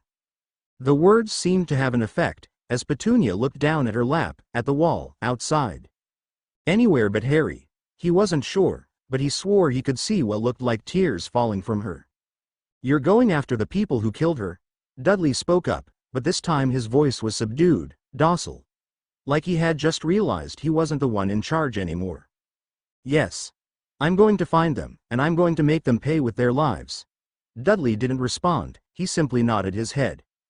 Then, they heard Arthur's voice coming from the electric fire. Just as before, he couldn't get through but was curious to see the electric fire for himself. Only this time, he decided he would try something. "Arthur, hold still. I'm going to try something. If it works, you should be able to come through no problem." Drawing his wand, he tapped the four corners of the fire, and whispered, "Ut porta cursus." With that, the fire expanded to become as tall as Harry, and a green fire sprung to life, as Arthur, the twins, and Ron stepped into the sitting room. "Ah, thank you, Harry. That was quite impressive, whatever you did. Have to show it to me sometime." "Ah, and I understand you are the Dursleys. Petunia, and Dudley, I believe. Where is the other one? Vernon, was it?" Before Harry could say anything, Dudley of all people came to the rescue. "Hospital. Got in a car crash. We just stopped by to see Harry off." Harry was stunned. He'd been prepared to offer some contrived reason for Vernon's absence, only for Dudley to offer a reasonable explanation that covered Harry. This was definitely new territory for him. Of course, Arthur wasn't entirely sure what a car crash was but understood it must have been bad, offering his sympathies before sending the others back through the flow. Harry went along with them but made sure to grab the Tung toffee on his way out. Dudley had earned that much of a reprieve. Minerva McGonagall sat in her office at Hogwarts, with the Quidditch World Cup tomorrow. Albus would be expected to make an appearance. Because of that, she'd been swamped with extra paperwork, and not just the standard paperwork for the beginning of a new school year. This time she got extra work because Hogwarts would be hosting the Triwizard Tournament. But her mind kept going back 2 weeks, back to when she had ended up meeting Harry Potter while in Diagon Alley. That meeting with Harry Potter had been an interesting one. She was proud of him for his behavior with the first years, even more so when he paid for their wands and books simply because he could. She'd been astounded when she saw his new wand, and was eager to start the new school year, if only for the chance to see it in action. But in Flourish and Blots, they'd had a conversation that had stuck with her. "You wish to drop divination, Mr. Potter?" "Yes, and take up arithmancy, or ancient runes. I've seen the schedule for this year, and if you're interested you can take both." "Sounds good. It will be done. Frankly, I'm quite pleased you've decided to take more serious subjects, Mr. Potter." That response is exactly why I'm dropping divination. "I beg your pardon." It's obvious the staff either don't respect divination, or they don't respect Trelawney. If even I can tell, then she can too. My lack of respect is why you're dropping it. It's the effects of that lack of respect. She knows the staff don't respect her, so the students probably don't. To compensate, she tries to impress us. Why else would she predict the death of a student? Every year? Something like that would make us take her and divination seriously. That part of the conversation had been brief, but it had been stuck in her mind for the past 2 weeks. She thought back on the years since Trelawney had joined the Hogwarts staff, and as she thought, she found herself disappointed by her own actions. She had hardly been welcoming, or even supportive of the woman, and whatever her thoughts on divination, as deputy headmistress. She had a responsibility to both staff and students. What did it say about her when people pointed to her as a reason not to respect a fellow teacher? Tomorrow, she thought to herself, I shall start acting like the deputy headmistress is supposed to. That night at the Burrow had been awkward to say the absolute least. First, there were the twins. He'd inadvertently saved them a ton lashing from their howler volume mother, at least for now. Ron had been acting chummy towards him, and Harry had to struggle not to let Goliath take over and feed the pig his own intestines. The same could be said for Molly, though Goliath had something involving fire planned for her. Seeing Ginny again had been awkward. Harry could still remember the life he had once lived with her, but that memory was tainted by the potions that her harpy of a mother had been slipping him the entire time. Bill and Charlie were as fun as he remembered, and Percy was the same jackass he had always been. But there was one bright side to this visit. Hermione was already here. The past 2 weeks, Harry had thought of nothing but revenge, of setting plans in motion that would end with Dumbledore, Molly, and Ron all dead and destroyed, their legacies dragged through the mud as the full extent of their treachery is revealed to all. He had barely spared a thought for the one who had brought him back from the brink and saved him from madness. The one who had always been there for him. The brightest and most beautiful witch of her age. He must have been staring, because the twins had decided to nudge him, with gentle reminders that it wasn't polite to stare. Of course, they did the same thing for her, and she went bright red at that revelation. It didn't help that during dinner, the conversation had turned towards Harry and his new physique. Over the last 2 weeks, his body had become remarkably toned. It was obvious, thanks to the properly fitting clothes he had purchased, and if the way Hermione and Ginny were looking at him was any indication, he might as well have had an allure of his own. Considering the jealous glares Ron occasionally shot him, the comparison felt appropriate. I think I understand how Fleur felt while at school. I wonder how she will react to our presence now. One thing's for sure, there is no way she can call me a little boy anymore. After dinner, Harry decided to show Arthur the tent he had bought. Pulling him aside, where the others couldn't see, he had set up the tent, simply laying it on the ground and tapping it with his wand. He had been impressed, but slightly disappointed as he had hoped to use the tent Perkins had given him. He had somewhat perked up when Harry mentioned that because of the size, now Hermione and Ginny could spend the night with the rest of them, though it had been a hard sell. Then bedtime came, and that brought a whole new challenge, because like before, Harry and Ron were sharing a room. As Ron drifted to sleep, Goliath roared in Harry's mind. He's right there, he's barely a foot from you. We can end this here and now. No, we can't show our hand now, it's far too early. He must die, and he will, but not now. Fine, still, nothing says we can't make him suffer. Do you have an idea? With Goliath and Harry both tempted by the prospect of tormenting Ron, Goliath taught Harry a new incantation, one that would prove most entertaining. Somnia tua cadunt cum mea voluntate. Voluntas mea fit tua visio nocturna. Harry had whispered it, and in an instant was transported into the dreams of Ron. What he saw was disgusting to him. Ron's dream involved him sitting on a throne, atop a literal mountain of gold, an oversized firebolt broom in hand, and a harem of half-naked witches fawning over him. But worst of all, one of those witches was a bimbofied Hermione. Deciding to have some fun at Ron's expense, Goliath revealed the incantation allowed Harry to control his target's dreams, turning them into nightmares. For the rest of the night, Ron endured endless orchard by harpies, burned in molten gold, and chased through the skies by a monstrous dragon. Needless to say, he wasn't well rested but was quite happy to be awake when morning came. Conversely, Harry was feeling rather refreshed from a good night's sleep, and was disappointed he had to get out of bed. Just as before, the lot of them, minus Molly, prepared to travel to the World Cup, before he left. Molly had decided to make her usual offer of handling the book shopping, only to be stunned when Harry replied it was already done. Before she could pester him for his Gringotts key, Arthur had pulled him away, leading the march to the portkey. Just like last time, they met up with the Diggories, including Cedric. Harry remembered how he had been murdered by that traitor Wormtail. This time, he'd live a decent life. Even if it wasn't with Cho, it wouldn't be cut short by the cowardly rat or his insane master.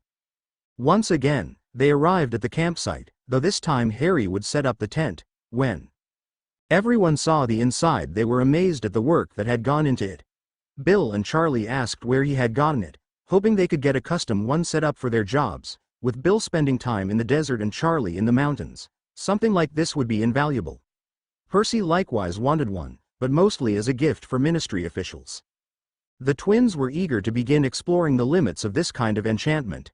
Hermione and Ginny were excited that they didn't have to set up a separate tent, while Ron was silently glaring at Harry the whole time. Stepping out for a brief moment, he turned towards the stadium, where soon the finals would be held, and everything would be set in motion. This is going to be fun. Back at Hogwarts, breakfast had just been finished, and Minerva McGonagall was making her way to the divination classroom.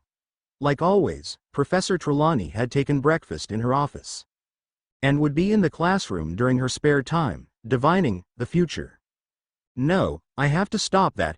Minerva had already decided it was time to act the way a deputy headmistress should, and swallowed her pride as she entered the classroom.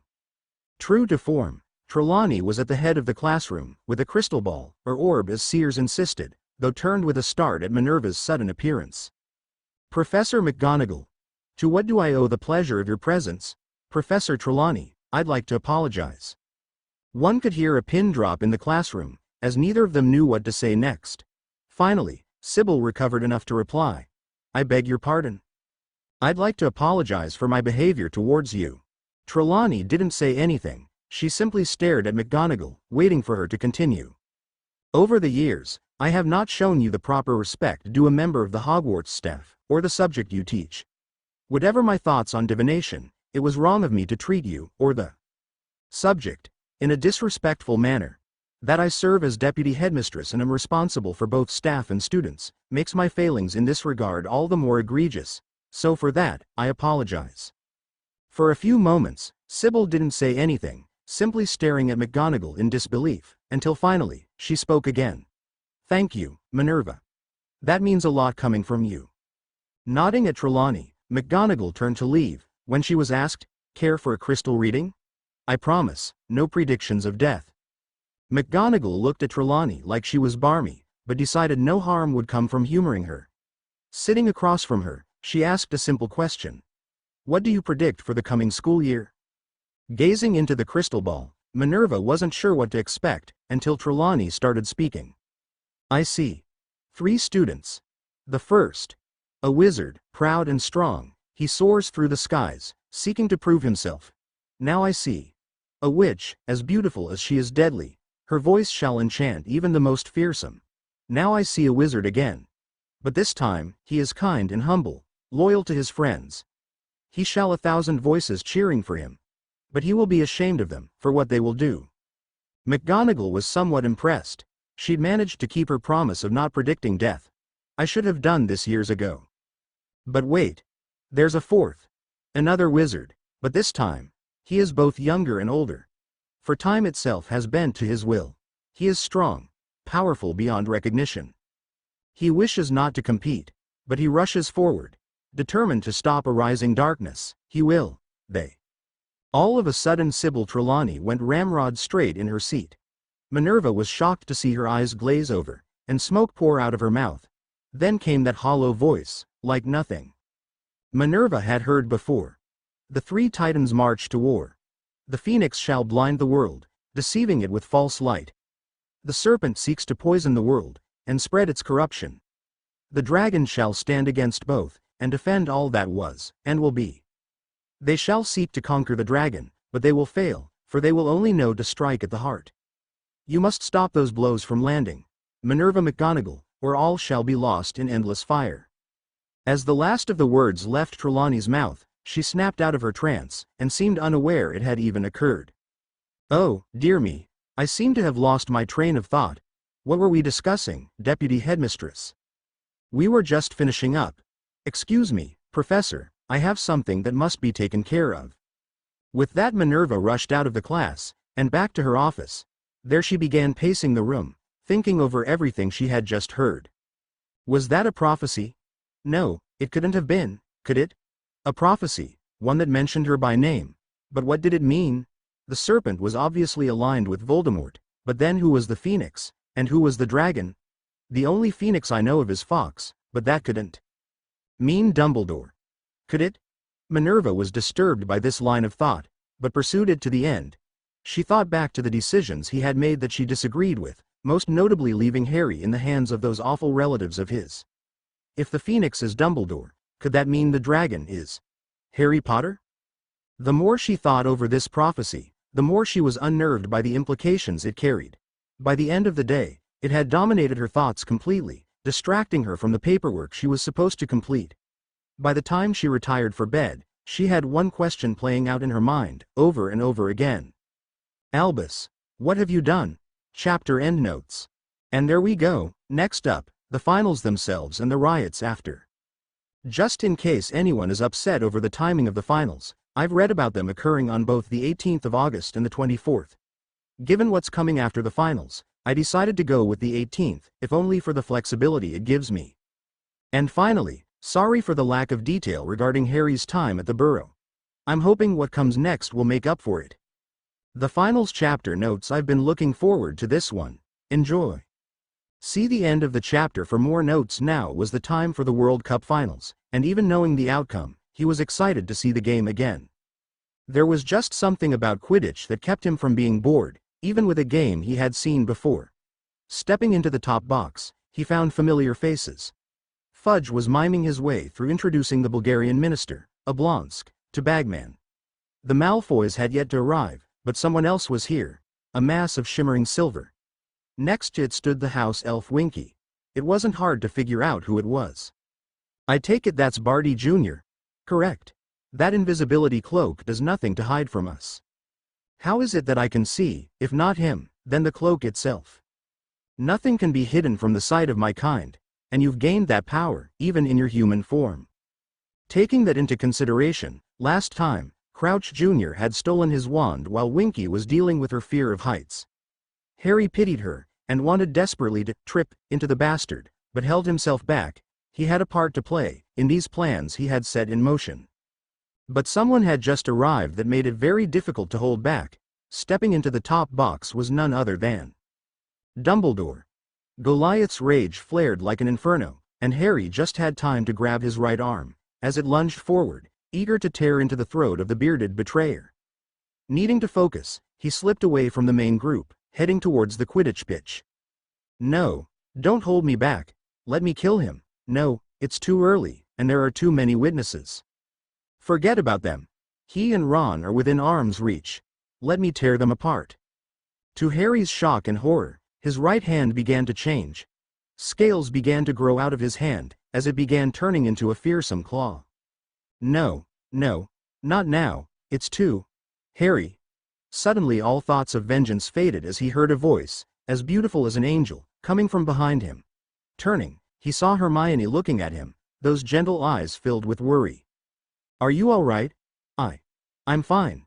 Just a muscle I pulled earlier. Thought it was better. Do you need something for the pain? I'm sure that Arthur can. No, it's past, I'll be fine. Are you certain? I'm sure it won't be a problem. I'm sure. But thank you, Hermione. For what? For caring.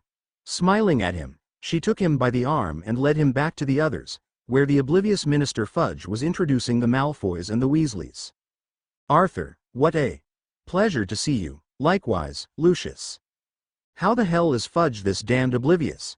I wish I could tell you. The air is thick enough with tension you could cut it with a knife. That was when Fudge noticed Harry and decided to bring him into the conversation. And this must be Harry Potter. A pleasure to see you again, young man. I'm sure you're familiar with Draco, a fellow Hogwarts student, but have you had the chance to meet Lucius, or his lovely wife Narcissa? The three Malfoys turned from the Weasleys and focused their attentions on Harry and Hermione still holding his arm. I've met Lucius before, though I have not had the chance to meet Narcissa. Incidentally, Minister, I don't believe you've been properly introduced to my friend, Hermione Granger, the brightest witch of her age. While the flattered Hermione was speaking with Minister Fudge, curious about the responsibilities that come with the office, Harry turned his attention back to the Malfoys. Draco Potter. Draco's sneer suddenly turned into a wicked grin. Should have known you'd end up getting kissy with the mud. Be careful, Draco. After all, it is a long way down. Are you threatening my son, Potter? Lucius's eyes narrowed, and that scowl of his could scare a Gorgon. Not at all, Malfoy. Merely reminding him to watch his step. I trust you are well, Lucius. Haven't seen you since my second year. A shame about your diary. Such fascinating stories within. At the mention of the diary, Lucius, and the Weasleys, went stiff. Ginny began thinking back to when she had been at the mercy of Tom and his manipulations. Her brothers, the twins, in particular, noticed and gathered around her to comfort her. Arthur, meanwhile, shot Lucius a glare that would terrify the most murderous dark wizard. Draco had no idea what was going on and simply looked at Harry like he had just announced the sky was pink. Narcissa, on the other hand, only had a vague understanding of what was going on. She knew Lucius had been given a diary by the Dark Lord, and somehow it had been destroyed by Harry Potter. The full implications of the diary, and what exactly had been in her house, were unknown to her. It wasn't mine. Ah yes, that is correct. My apologies for the mistake, Lucius. Still, a pity about that diary. I can't imagine the owner will be pleased to hear what happened to it. For a brief moment, a look of fear flickered across Lucius's face. By this point, Voldemort's survival was regarded as a distant hope by the more fanatical, or well-informed, of his supporters. While certain he had nothing to fear regarding his old master, there were others out there that might take offense to his carelessness. Before Lucius could muster a retort, Harry had turned his attention to the last Malfoy. And you must be Narcissa. Draco mentions his father so very often, yet we never hear anything about you. Looking at the woman in question, Harry remembered how the woman had saved his life by lying to Voldemort about his death. But then he felt Goliath, not roaring as he had become used to. Rather, it almost felt like he was purring. Harry Potter. I've heard many things about you. All true, I assure you, especially when I grabbed a golden snitch right above Draco's head. That little embarrassing reminder got Draco red in the face, but before he could spit a retort, Bagman announced that the game was about to start, and ushered everyone into their seats. Given the not-so-subtle glares Ron had been aiming at Harry, especially when Hermione sat to his right, Fred and George decided to intervene, by pulling Ron away from the duo, having him sit beside Percy, while Fred sat beside Harry, and George sat next to Hermione. As Bagman announced the game, and the mascots moved onto the field, Harry pretended to watch, while his thoughts were on Goliath. What was that about? What? The purring. Since when do you purr? Especially for Draco's mum. Since I realized just how fertile she is. Excuse me, what? Where the hell did that come from? I can practically smell her fertility from here. It's a wonder she only has one child. Well, that's more than I ever wanted to hear about Lucius' life. Wait, you can smell her fertility? I can smell her pheromones, and they reveal much about her. For now, please keep it to yourself, unless it can somehow help us defeat Voldemort. As the match began, Narcissa found herself having difficulty focusing on the game. She'd briefly had to hold Draco back as the Vila arrived, and their lure hit the men in the box. But afterwards, she'd been thinking almost exclusively about the boy she'd just been introduced to. Harry Potter, the boy who lived. Ever since Voldemort had been defeated, she and many others had wondered who exactly this boy was. After all, the Dark Lord was feared for good reason, and the efforts of Dumbledore were hardly enough to defeat him. They were barely doing anything more than delaying the inevitable. Then, Halloween of 1981 came. Voldemort had attacked Godric's Hollow, killing James Potter, the son of the legendary Charles and Doria Potter, and his wife Lily, the brightest witch of her age. And he had been defeated. The most powerful Dark Lord since Grindelwald had been defeated by a 15-month-old, with only a scar for his efforts. It had beggared belief and defied expectations. For a decade after, the boy had been kept separate, hidden from the wizarding world. Any attempts to find or make contact with him failed, no doubt due to the influence of Dumbledore. When 1991 came, and he began his first year at Hogwarts alongside Draco. She and Lucius had been waiting to see what their son would tell them. She knew that deep down, Lucius had always been more loyal to the cause of Voldemort, rather than the man himself. And she knew that Lucius, and others who avoided Azkaban, unlike her sister Bellatrix, were secretly hoping this boy would grow to become the next Dark Lord, perhaps even more powerful than Voldemort himself. Nothing could have disappointed Lucius more than the letters he received that year. This boy was hardly an up-and-coming Dark Lord. If even half of what Draco had written was true, at best he was an impolite boy with no understanding of proper manners. At worst, he was thoughtless and cruel, needlessly provoking others. Neither of which was what she'd expect from the heir to an ancient and most noble house. Even his relationship Myone, while it was distasteful, it was hardly unexpected given James's marriage. Now she had come face to face with him and was no longer certain what to expect. The boy had hardly been polite, or even courteous, granted, but he spoke like a man who knew more than he should. That little talk about a diary with Lucius had been quite interesting. She had known the diary was a dark artifact, one given to him by Voldemort himself. Beyond that, it was a mystery, one of Lucius's secrets. And this boy spoke about its destruction as casually as the weather. But more than anything else, were those eyes of his. Merlin, the moment she locked eyes with him, it had sent a chill down her spine. For one, she could see the power that lurked behind those eyes. She wasn't sure how, but he had managed to suppress, and even conceal his power, from the rest of the magicals in attendance. But those eyes had given him away. There was power like nothing she had ever believed possible buried within this boy.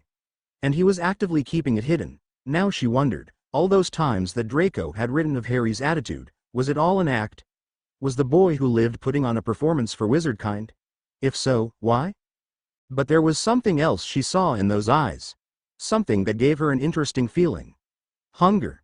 There was an intense hunger behind those eyes, and unlike the power she had stumbled upon, this hunger surged to life when it looked at her. Throughout the match, she swore she could feel those eyes gazing at her, appraising her, and as much as she hated to admit it, she liked the feeling it gave her. It was a feeling of being desired she hadn't felt in many years. Perhaps, she thought to herself, while Lucius is having his fun, I'll see what else this boy is hiding. The match ended as it had last time. Victor Krum caught the snitch, but it hadn't been enough for the Bulgarians to win. Unlike last time, Narcissa lingered behind, looking at Harry like she was appraising him. It wasn't something he had expected from her, but that mattered not. Right now, he and the Weasleys were in his enchanted tent, relaxing after an exciting match. The twins were testing their latest creation. The girls had stepped out, thinking they saw some classmates, and Ron was going all fanboy about Victor Krum. But this didn't matter to Harry. All that mattered was that every second that passed brought the riots closer. Just a little bit longer, and then the real party starts. Do you remember what happened when you defeated Voldemort the last time? Yes, I spent years cleaning up the mess he and his followers created. But it wasn't just the damage they themselves caused, was it? No, his ideals lived on after his defeat. A few aspiring dark wizards emerged in the intervening years, seeking to claim the mantle of Dark Lord. Because you just wanted the war to be over. You beat him in battle, but you didn't truly vanquish him, not for years. And this will help with that. Absolutely. Fear and awe are powerful tools in the right hands. But who will fear me, and who will stand in awe? That is what will separate friend from foe. Then came the shouts, the screams. Arthur stepped out to see what the commotion was, while Fred remarked the Irish must be celebrating. That all changed when Arthur ran back in. It's not the Irish. Everyone rushed out of the tent and witnessed the terrifying sight of the camp in flames. People were screaming, running in every direction seeking some escape. The smoke clouded their vision, giving the camp an eerie glow, as the Death Eaters spread carnage. But others were nearby, two people Harry had expected to see in the forest, if at all, and Arthur shared in that surprise. Draco. Narcissa. What are you two doing here? Just thought it would be prudent to warn you, Arthur, that I saw your daughter and her friend earlier. They were headed towards the rioters. Harry's blood went cold at that revelation. He barely noticed Arthur giving orders to the others, until Draco decided to chime in. Better hurry, Potter. They're after Muggles, but they'll have fun with your mud. He never finished that sentence, because Harry's rage had begun to surge. With unnerving speed, Harry punched Draco right in the face, breaking his nose and sending him tumbling down. Before anyone could react, he took off toward the riots with a snarl. Harry, damn it. Narcissa, please, get the twins and Ron out of here. Bill, Charlie, let's go. We have to help Harry and the girls. For Hermione Granger, these last 2 days were among the best she'd ever had during summer. She'd arrived at the Burrow, and here she had gotten a look at a genuine magical household for the first time. It had been incredible, and given her insight into the possibilities once she graduated from Hogwarts. It had been fun seeing the twins again, and meeting Bill and Charlie was interesting. Bill was a former head boy, and while Charlie had been prefect instead, his knowledge of dragons was fascinating, if slightly terrifying, given his vivid recollections. Percy was the same Ponce she remembered and was somehow made worse by his new job at the Ministry. Ron, on the other hand, was the same Burke he always was. Granted, he was slightly better behaved around his family, though not by much. Even his table manners seemed unchanged. It had even been fun, if slightly awkward, seeing Ginny again. She knew Ginny had feelings for Harry, especially after what happened in the Chamber of Secrets. And though Hermione hadn't admitted it, she knew what it was like. Ever since her first year, when Harry saved her from the troll, she'd begun to develop feelings for Harry.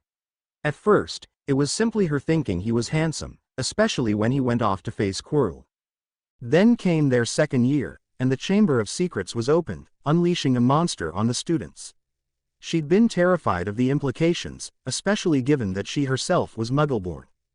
But somehow, when she thought of Harry, all that fear faded away, and she just knew that things would be all right.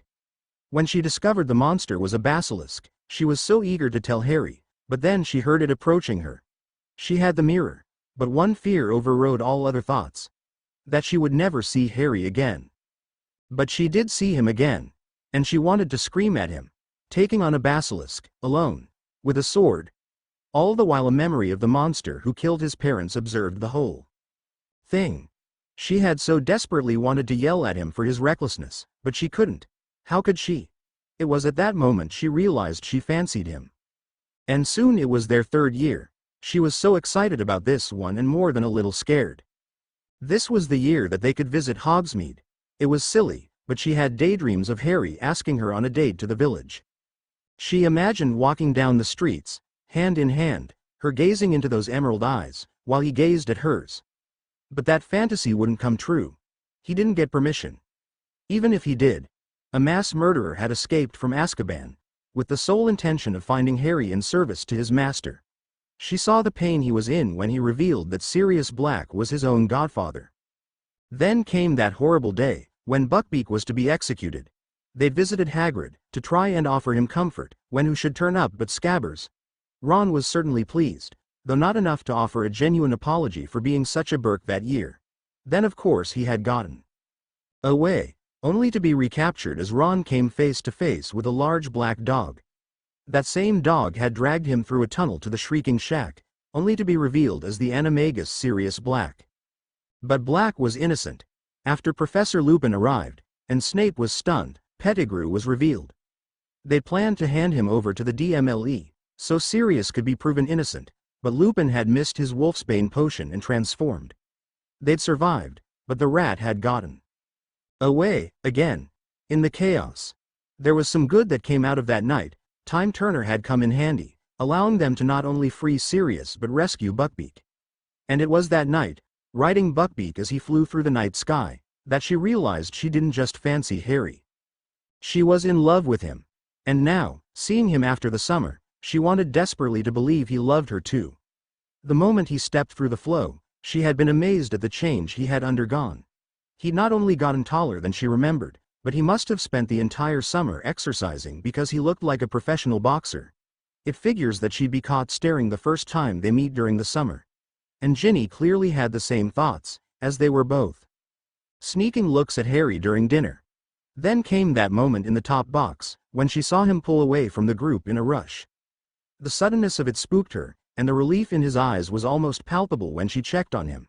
She didn't care much for Quidditch, but watching the game while sitting next to him had been wonderful. Then Ginny asked to walk with her. Hermione could tell right away. She wanted to talk about Harry and didn't want her brothers listening. She could sympathize, though in this case, she only cared about the one brother, Ron. The entire visit, Ron had been glaring at Harry like a jealous idiot. You would think that after 3 years, he'd finally come to terms with whatever issues they had. But no, he just sat there, glaring and sulking. If Harry noticed, he never said anything, and part of her doubted he would. Ron was the first friend he'd made since learning he was a wizard, aside from Hedwig, of course. So, Ginny, how has your summer been? Good. Good. That's good. The two walked in an uncomfortable silence, both unsure of what to say. After walking past a tent with a chimney, Ginny gave a sigh of resignation. Let's just get this over with. How do you feel about Harry? What? Well, Ginny, Hermione went beet red, embarrassed and searching desperately for an answer. You don't have to answer, that tells me everything. Why do you ask? Because I have feelings for him too. And as much as I want to be with him, I don't want to force it. What do you mean? Mum's been pushy lately, asking questions about my relationship with Harry, and reminding me that now I can visit Hogsmeade. It's not exactly a secret you like him, Ginny. She went red at the embarrassing reminder of how she acted around Harry. I know that. It's just, I think of you as a friend, and I didn't want any secrets between us. They kept walking, not going to any particular destination, just allowing their feet to take them where they will. I love him, Hermione whispered so quietly it was audible only to Ginny. Ginny just nodded her head, acknowledging the words. I'll make you a deal then, Hermione. When she had her friend's undivided attention, she continued. Neither of us will pursue him, but we won't get in the way if he asks one of us out. Sound fair? Nodding her head, Hermione shook hands with Ginny in agreement. Their talk complete, they began walking back to the tent, only to realize they had walked at least halfway across the campsite. As they worked on getting their bearings, the screaming started. A blast of fire could be seen in the distance, and smoke began to fill the air. Neither of them could make out what the people were shouting, but it was clearly bad if the entire camp was in an uproar. Looking at each other, Hermione and Ginny silently decided to try and help. If someone had been careless with a spell, or an enchanted object, then there were almost certainly people that would need help. Even if they legally couldn't perform magic, they could get people to safety. Running to try and help, they found a family of 4 that had been knocked to the ground. A mother and father, along with 2 children, were coughing from the smoke and needed aid. As the pair approached the family and helped them to their feet, they heard a voice as cold as death. Well, what have we here? Turning to face the source, Hermione and Ginny found themselves facing 12 witches and wizards. Each of them was dressed in robes as black as midnight, with a silver skull mask covering their faces. Ginny knew exactly what they were, and whispered with bated breath, Death Eaters. Clever little girl. Perhaps your father isn't a complete disappointment. They laughed at the insult. Hermione stepped between the family and the Death Eaters, wand at the ready. My. The little mudblood fancies herself a witch. How adorable. Their cackling was cruel. Ginny responded to their taunts by launching knockback jinxes at them. Each one was deflected effortlessly by one of the dozen. Don't make us laugh, child. You are far beneath us in power and skill. Power and skill that belongs only to the pure. Hermione cast Expelliarmus, hoping to draw their attention while Ginny got the family to safety. Like before, they batted the spell away. I think it's time someone taught you filth some proper manners, Crucio. The curse hit Hermione before she could block or counter it. Every muscle burned in extreme agony as she screamed to the heavens. Collapsing to the ground, she gasped for breath as the curse hit her a second time. Tears were streaking her face from the pain, and she silently prayed for someone to stop the pain. She got her answer with a voice that did not speak, or even shout a spell. It roared, Confringo. The Death Eater holding the spell on her exploded in a blast of blood and gore. Those standing nearest were hit with the spray, staining their masks with blood. Bones and viscera fell around them, along with a hand holding the wand. Blinking to clear her eyes, Hermione now saw not the 11 remaining Death Eaters, but the one standing between her and them, Harry Potter. His voice carried concern, but a hard edge that would have been terrifying were he someone else. Ginny, are you all right? I'm okay. Harry, these people are. I know, Ginny. Be assured, they will not hurt you or Hermione ever again. He sounded so confident, so assured. It was as though he had forgotten what fear even was. Hermione had many questions buzzing in her head until she heard more footsteps. Ginny, Hermione, there you are. It was Arthur, and his two eldest, Bill and Charlie. The three took up positions beside Harry, blocking the girls and the family from their attackers. Boys, get the girls out of here. But Dad, don't argue, Bill. Get them out of here. Bill acquiesced, this authoritative side to his father being rather new. Even Hermione was shocked at the iron in his voice. They're mine, Arthur. Harry, don't be reckless, we'll take them. They're mine. The steel in his voice shocked Arthur, never expecting to hear something like this from Harry of all people. But he could see the fire within and took a few steps back. He would not leave Harry, but he wouldn't get in the way. This was his fight, he was merely a witness. Lord Crabbe had not expected this to happen, not in his dizziest daydreams. When he arrived for the World Cup, he knew that Lord Malfoy had been planning this for a few months. The monotony of life had become too much for any of them to bear, so when he proposed they all have a little fun after the finals, he imagined it would be so simple. They'd don their old outfits, masks and all, and cause a little havoc. They never mentioned it to their wives, though they likely suspected something was going to happen when they were told to leave the campground early. It had started off well enough. A few burning tents and some screaming fools got them going. It was just like the old days, bringing pain and fear to the unworthy. A few unforgivables launched at those too stupid to run, and this was the best thing to happen in years. Then they found the Malcolm family, a half-blood and his mudblood wife, and things got even more interesting. Tormenting these mongrels had been easy, and then came those two little witches. Ginny, Theod traitor Arthur, and her mudblood friend Hermione. The little things had been brave, but foolish to stand against them. Then Lord Parkinson decided to crucio the mudblood bitch, and that had been funny. Her screams were delightful. Proper payback for every insult she had levied against their children at Hogwarts. Then came the Confringo, and Parkinson had been reduced to a mess. For a moment they were too stunned to react. Who dared to attack them? When they finally recovered their senses, that damnable half-blood Harry Potter stood in their way. You dare to defy us, Potter? I'll do more than defy you, fat man. I will destroy you. Though the mask hid it, Crabbe went red in the face at that insult. He was so distracted, he didn't even hear the threat or the power behind it. How dare you?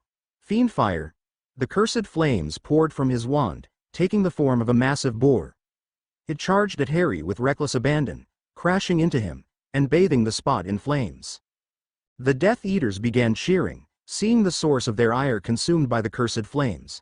But that excitement turned to shock and fear, as they saw the flames begin to swirl in a cyclone, revealing Harry Potter, standing motionless as the fiendfire formed around him. Crabbe's heart froze in terror as he realized he had already lost control of the fire to Potter.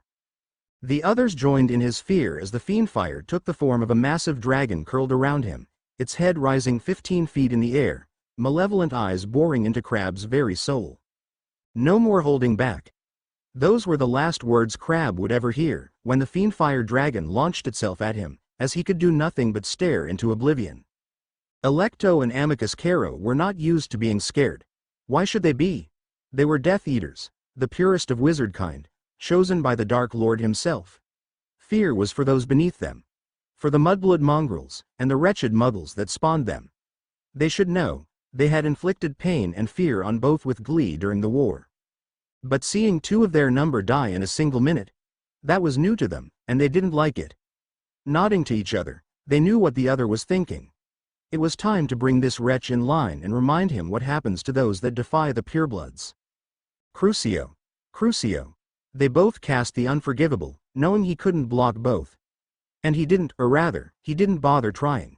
He just stood there, as though unfazed by the effects of the Cruciatus curse. When they lifted the spells, he looked at them with a sadistic grin. That almost tickled. Let's see if this gets a giggle. Wand in hand, he flicked it in an upward motion for Alecto, and a downward motion for Amicus. Neither of them heard anything but were suddenly very aware of a painful wound down the center of their bodies. Their final thoughts were the realization he had wordlessly cut them in half, from top to bottom. That wasn't funny at all. Most unfortunate. Let's see if any of you can entertain me. Walden McNair was an executioner, a professional butcher employed by the ministry. He loved killing, the thrill of extinguishing life in a mess of blood.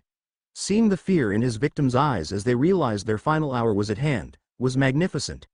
It was even better when they struggled, helplessly trying to stave off the inevitable, until his axe or his wand brought the final blow, sending them to oblivion.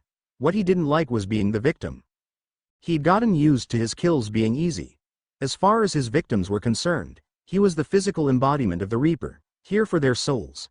Instead, he found himself facing a wizard who was as merciless as he was. This wasn't how it worked. He brought suffering and death, he did not suffer it himself. Fortunately, he had learned a delightful spell from Snape before the war ended, one that only the Death Eaters could learn. Sectum Sempra. He eagerly anticipated watching Potter scream in pain as he slashed across his chest. He expected blood and agony. But he got nothing. The Potter brat simply looked at him with a smirk. Before he could follow up his spell, Potter unleashed his own Ardenti Gladio. McNair felt a searing pain in his knees as he collapsed to the ground. Looking at his legs, he could see through the fog of pain that his legs had been cut off at the knees. He screamed as his consciousness faded. Lord Goyle was terrified out of his mind. This boy had mercilessly killed 4 Death Eaters and maimed a 5th. They were the ones who did the killing, not the other way around. It was time to end this. Avada Kedavra. The killing curse could not be blocked or countered. There was no way this brat could hope to protect himself against it. Just as with the twins, he didn't bother moving. He stared at Goyle as the curse flew towards him. Then, he simply held out his free hand and caught the curse. He caught it. To his absolute horror, the curse did not kill him, or even hurt him. The green spell coalesced in his hand, forming a sickly green orb that he simply held in his hand. He inspected it, dramatically, then turned to Goyle. "I believe this is yours," and launched the curse back at him, like a bolt of green lightning. Goyle didn't have anything to fear now. Corbin Yaxley was many things, but a fool was not one of them. This little party of theirs had completely turned against them. He wasn't sure how, but this brat had become powerful enough to dispose of 6 Death Eaters in 2 minutes. They had to stop the individual attacks. It was all or nothing now. Everyone, attack! Spurred on by his words, the others launched their attacks. He recognized a number of spells launched at Potter. The Flesh-Rotting Curse, Caro Perit. The Piercing Curse, Terebrare. And a Bonebreaker, Frange Ossa. All geared towards causing suffering and agony. A quick death had clearly been taken off the table with the death of Goyle. But this meant that Potter was distracted, too busy focusing on the spells being launched at him. While Harry deflected the multiple spells aimed at him, he decided to have a go with one final unforgivable. If he could be distracted while defending himself, then the curses would hit him while his defenses were lowered. That would give them the opportunity they needed to end this. Imperio. Drop your wand and yield. The words echoed in his mind, and he knew Potter was receiving his command. But he didn't lower his wand, or even slow down. He was just as quickly deflecting the spells that came his way like they were nothing. As Yaxley prepared his second attack, Potter went on the offensive. To his right stood 2 Death Eaters, though he wasn't sure which ones. Their exact position had been lost since they started their fun. On his left was the blackened spot Crab once stood, then Lucius, and one other. The one closest to his right was the first to fall, as Potter cast a silver Canter Ossa, and rather than scream in pain, a wet gurgle escaped his throat, and through the openings of the mask, he saw blood be coughed up. The poor bastard simply collapsed after. The one next to Lucius was hit almost immediately after. A dark red, ardite sanguis, struck him in the chest, and he screamed in agony. As rolled on the ground, he begged for someone to help, for someone to stop the pain. Then he went quiet, as it seemed someone, or something answered him. The one furthest from the right was next. This time, Potter responded to his piercing curse with one of his own. This one struck with enough power that a gaping hole was punched through the man's chest. The force of the spell knocked him back, decorating the campsite with what remained of his internal organs. Finally, Potter turned his attention to Yaxley himself. With a jab of his wand, he cast Bombarda, but aimed at Yaxley's feet. The force of the explosion launched him into the air, as he felt his legs being torn apart from the blast. Midair, he felt a magical force grab his body and slam him down to the ground. He black of his skeleton cracking under the force. Lucius Malfoy was the last one standing. McNair had since passed out, or died, from the pain of losing his legs. Yaxley had been launched into the air by a bombarda, and Nott was either unconscious or dead from whatever Potter had hit him with. All the others had died, quickly and mercilessly. This night could not be going any worse for him. After being thrown back by the force of the bombarda, Lucius rose to his feet, no longer wanting to win, just hoping to survive whatever came next. Then he realized, to his absolute horror, his wand had been broken. Now that is a pity. Potter was staring right at him and slowly beginning to advance. What will you do now, Death Eater? Lucius began searching for another wand, hoping one was close enough that he could, at the very least, try to cast a defensive spell. You are alone, Death Eater. No one is coming to save you. Lucius realized, with great reluctance, that Potter was right. He needed to escape. Fortunately for him, he could still apparate, even without his wand, and nothing. He felt the intense pain that came with an apparition blocking field, but who cast it? There is no escape. It was him. As Potter raised his wand, he could hear the incantation, Halitus Hemes, and silently prayed to whoever was listening, as he was encased in ice, that it would all be over soon. The whole time, Arthur had been watching in stunned silence. He expected that Harry would be skilled. After all, Ron had told the family all about their adventures, ranging from a possessed teacher to a basilisk. Even without his reputation as the boy who lived, it was clear he was no ordinary wizard. When they came face to face with 12 Death Eaters, he was ready to fight. He didn't know if he'd win, or even survive, but he had to give Bill and Charlie time to get Ginny and Hermione to safety. He had seen the Confringo cast by Harry and was ready to stand by him. Then he made it quite clear that he would be facing them alone. Any other time, for anyone else, he would have refused, and been ready to fight to the end. But there was something about Harry, something that had been awakened seeing Hermione suffer from the Cruciatus curse. Whatever it was begging for the chance to be unleashed. He decided then and there, that he would step back, but the second things began going downhill, he'd intervene and get them out of there. That hadn't been necessary, because Harry had been unstoppable. He didn't just fight the Death Eaters. He didn't just beat them. He destroyed them, without hesitation or mercy. One had his legs cut off at the knees, the second had been slammed into the ground after being launched into the air by a bombarda, and the final one had been frozen solid. It was both frightening and amazing, to see it in action firsthand. But he wasn't done. With the Death Eaters dead or incapacitated, he turned his attention to the camp itself. The fires had been continuing to spread, reducing tents to piles of ash. Holding out his left hand, he began to summon all the fire to him. It was incredible to watch, as rivers of fire flow through the air, ending in Harry's left hand. There it all began to coalesce, into a single ball of fire, no bigger than a crystal orb.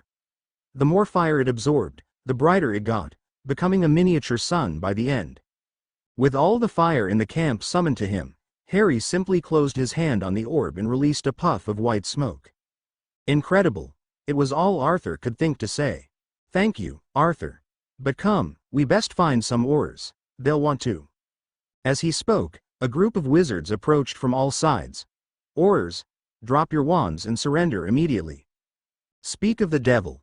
Calm yourselves, Aurors. Your job is already done. As the Aurors closed in, they saw the carnage that had been unleashed. Of the 12 Death Eaters, only 3 had survived, one frozen in a block of ice. One of the group walked up to them, and Harry recognized it as Shacklebolt. Arthur, did you too? Not me, Kingsley. This was all Harry's work. Impressive work, Mr. Potter, albeit somewhat disturbing. These men are followers of Voldemort. Some of the Aurors, and Arthur shuddered at the name. And they were actively torturing a friend when I arrived. As far as I'm concerned, this was the appropriate response. I'm not angry, Mr. Potter, just surprised someone entering their 4th year would know how to do this.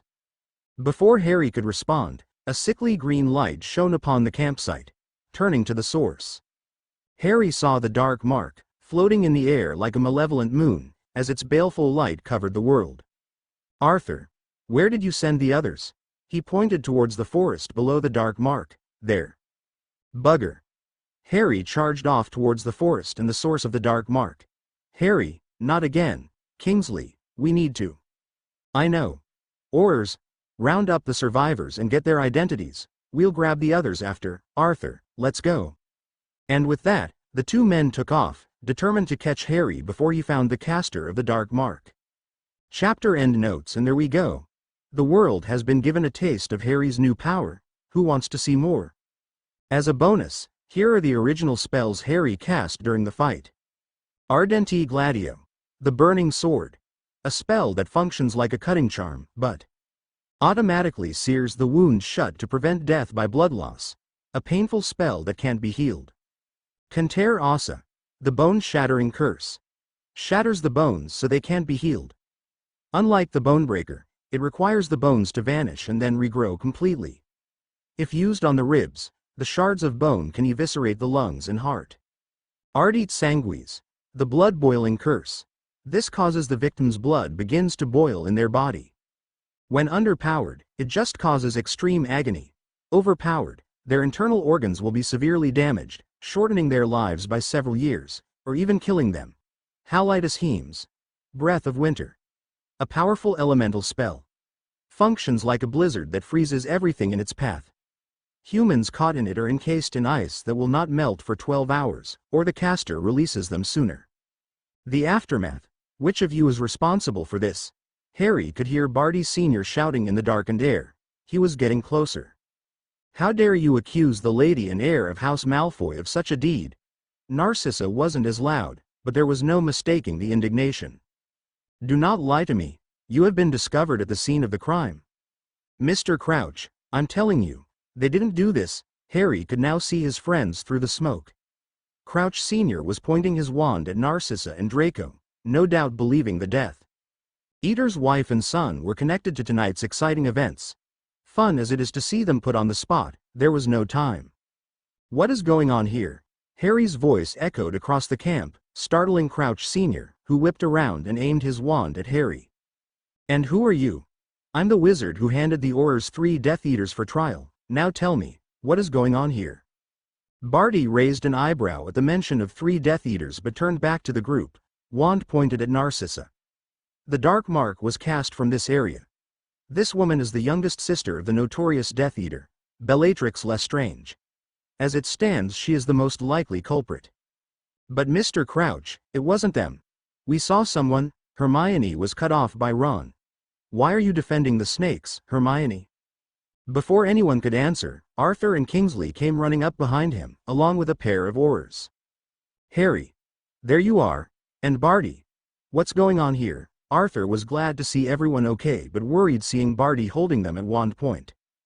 Before Crouch could answer, Bill stepped in to settle the matter. We've been trying to tell Crouch whoever shot the spell came from the woods behind us.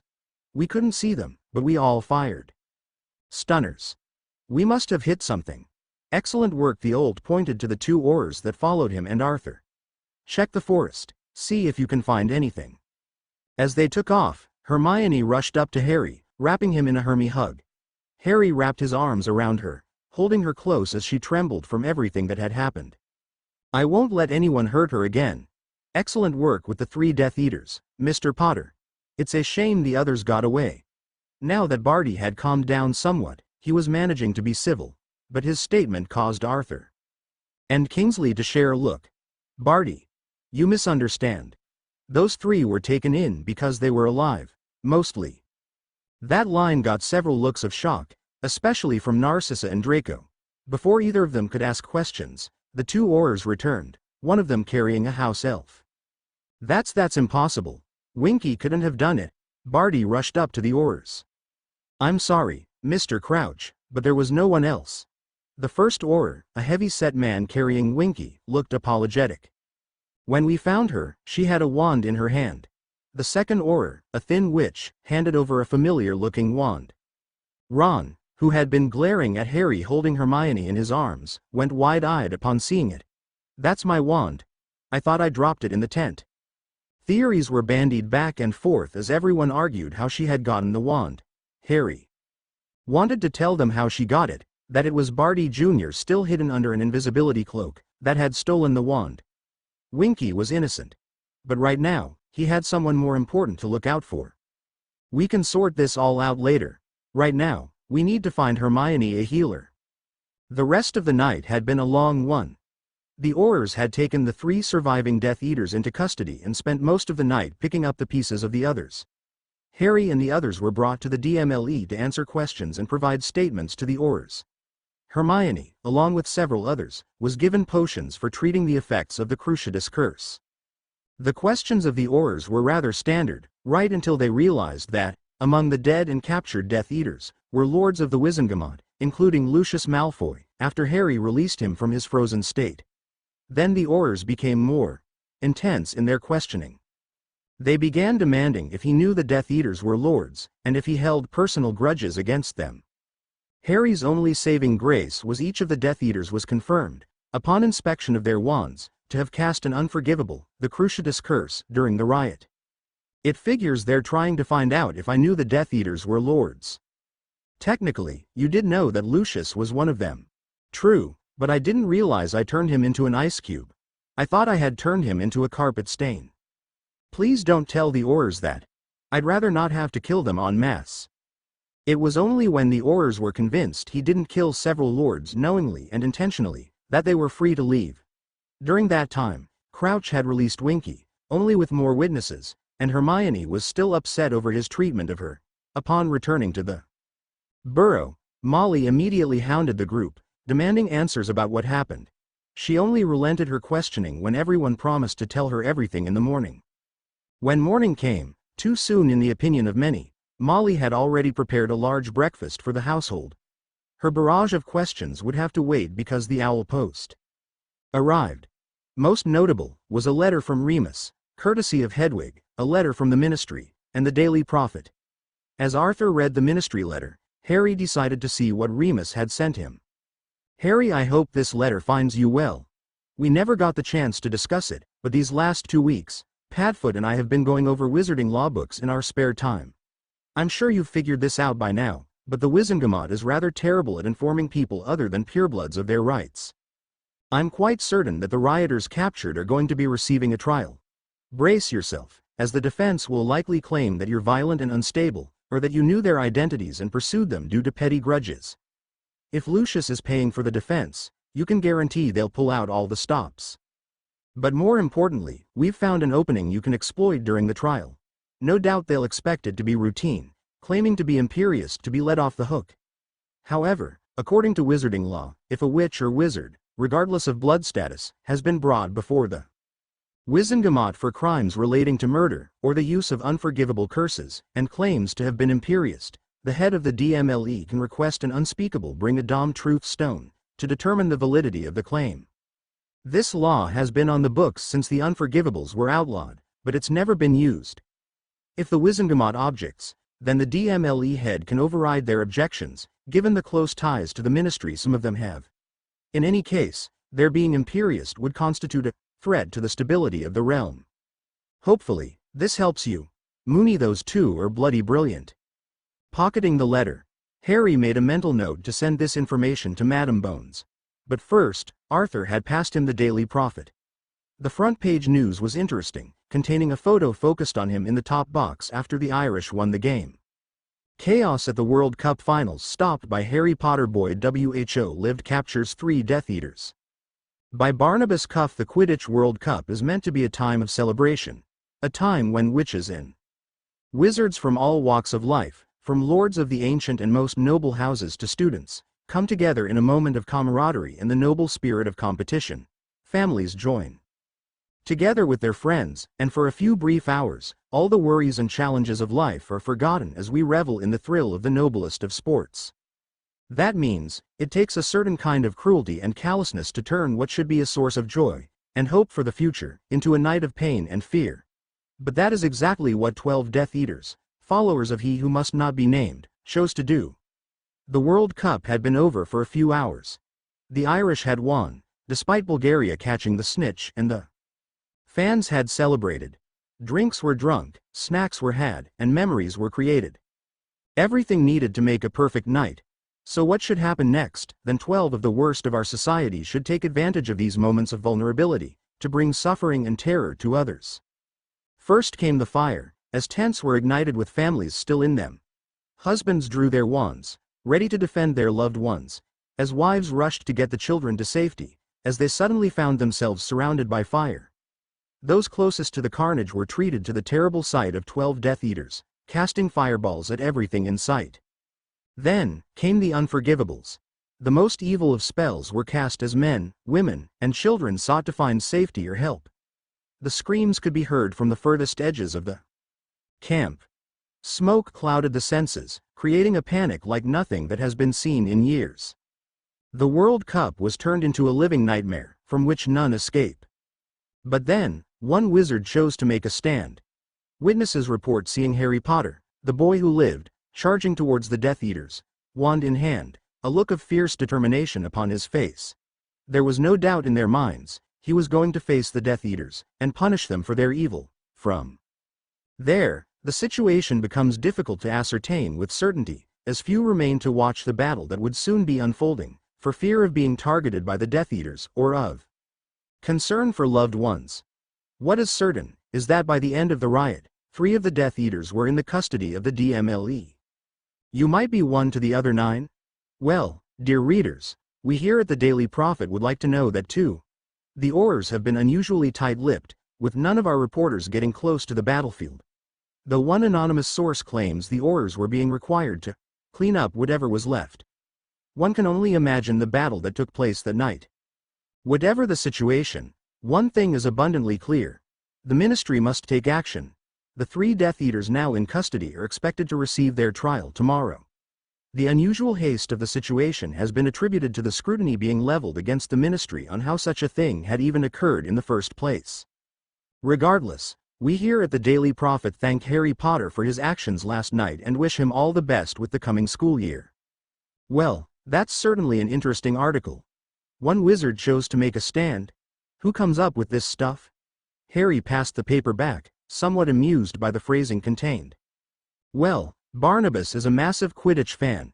It's no surprise he decided to take the events of last night personally.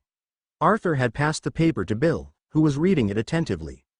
I'm surprised there's no mention of the Death Eaters being lords. Or that the other 9 are dead. Bill set down the paper. You'd think there'd be a bigger uproar over it.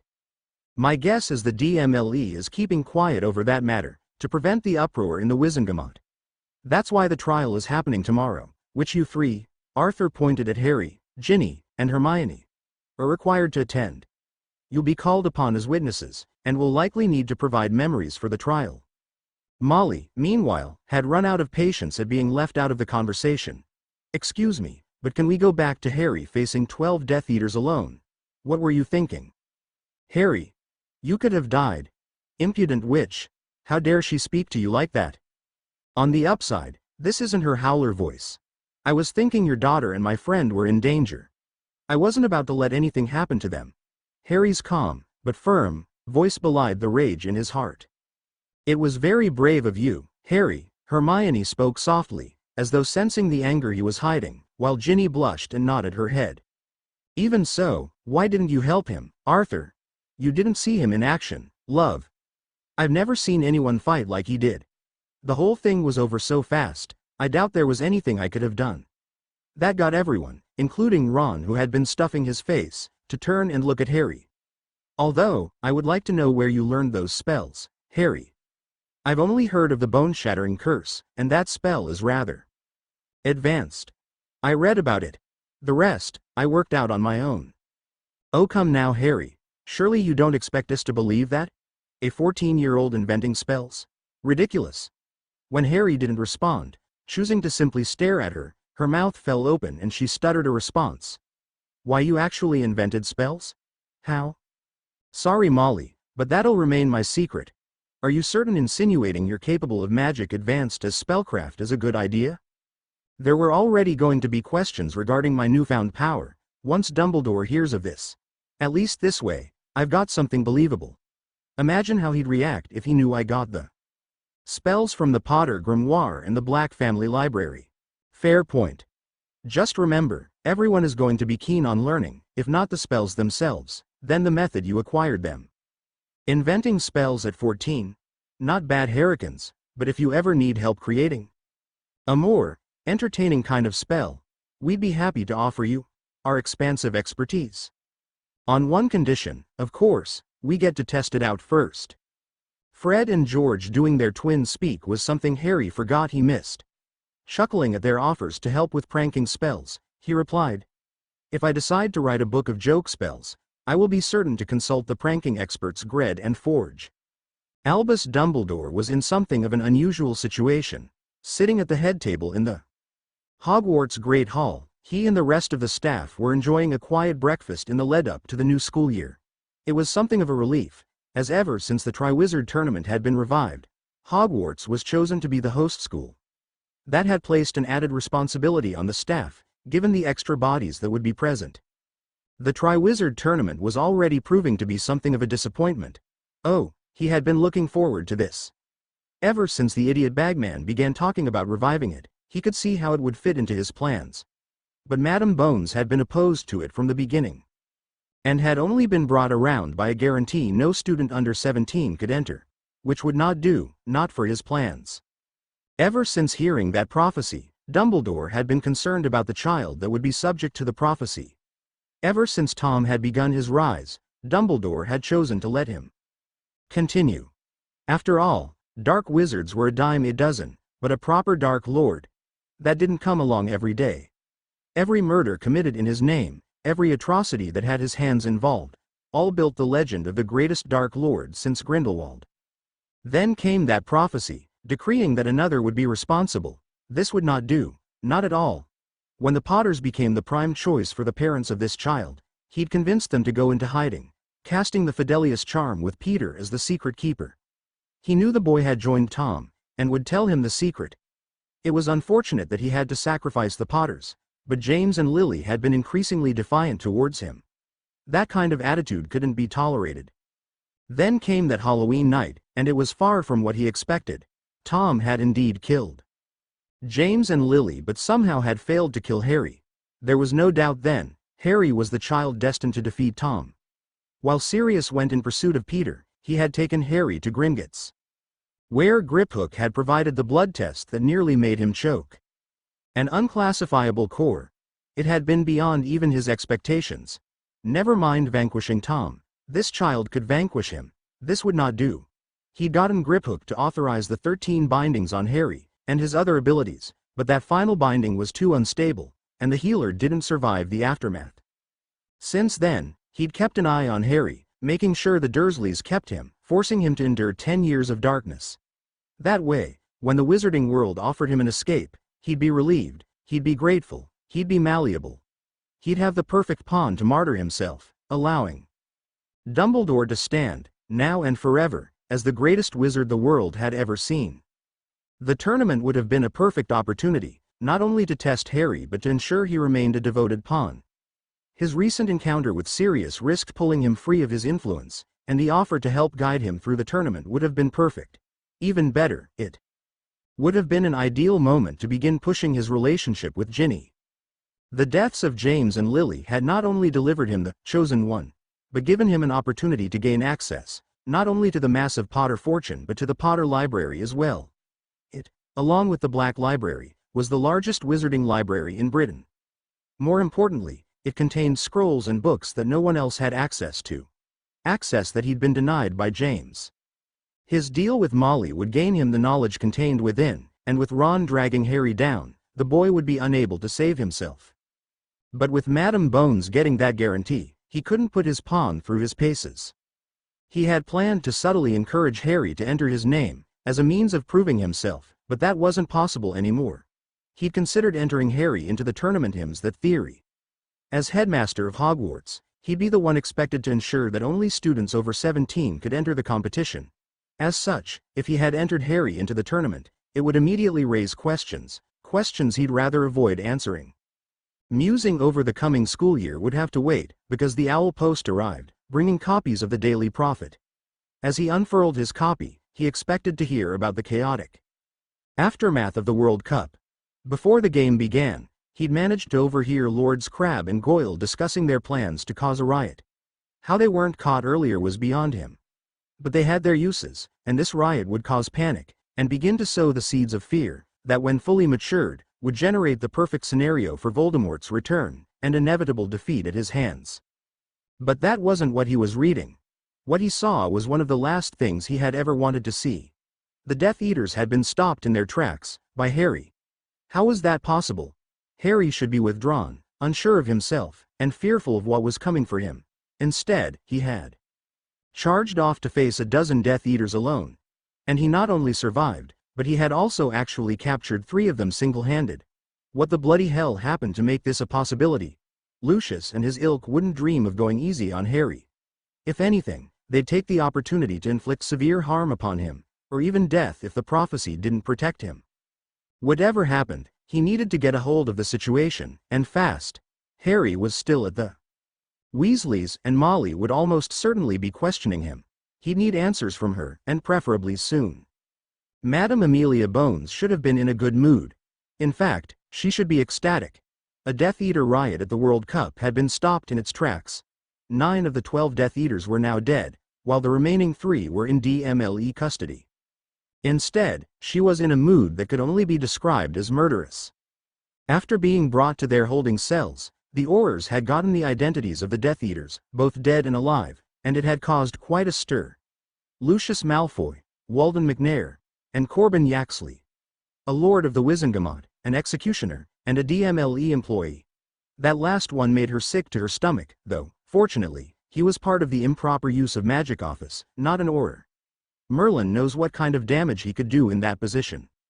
In any event, when Fudge got wind that his biggest ally had been imprisoned, he'd arrived in her office in a huff, demanding an explanation and ordering his release. He backed down when she revealed his friends had been confirmed to have cast unforgivables during the riot.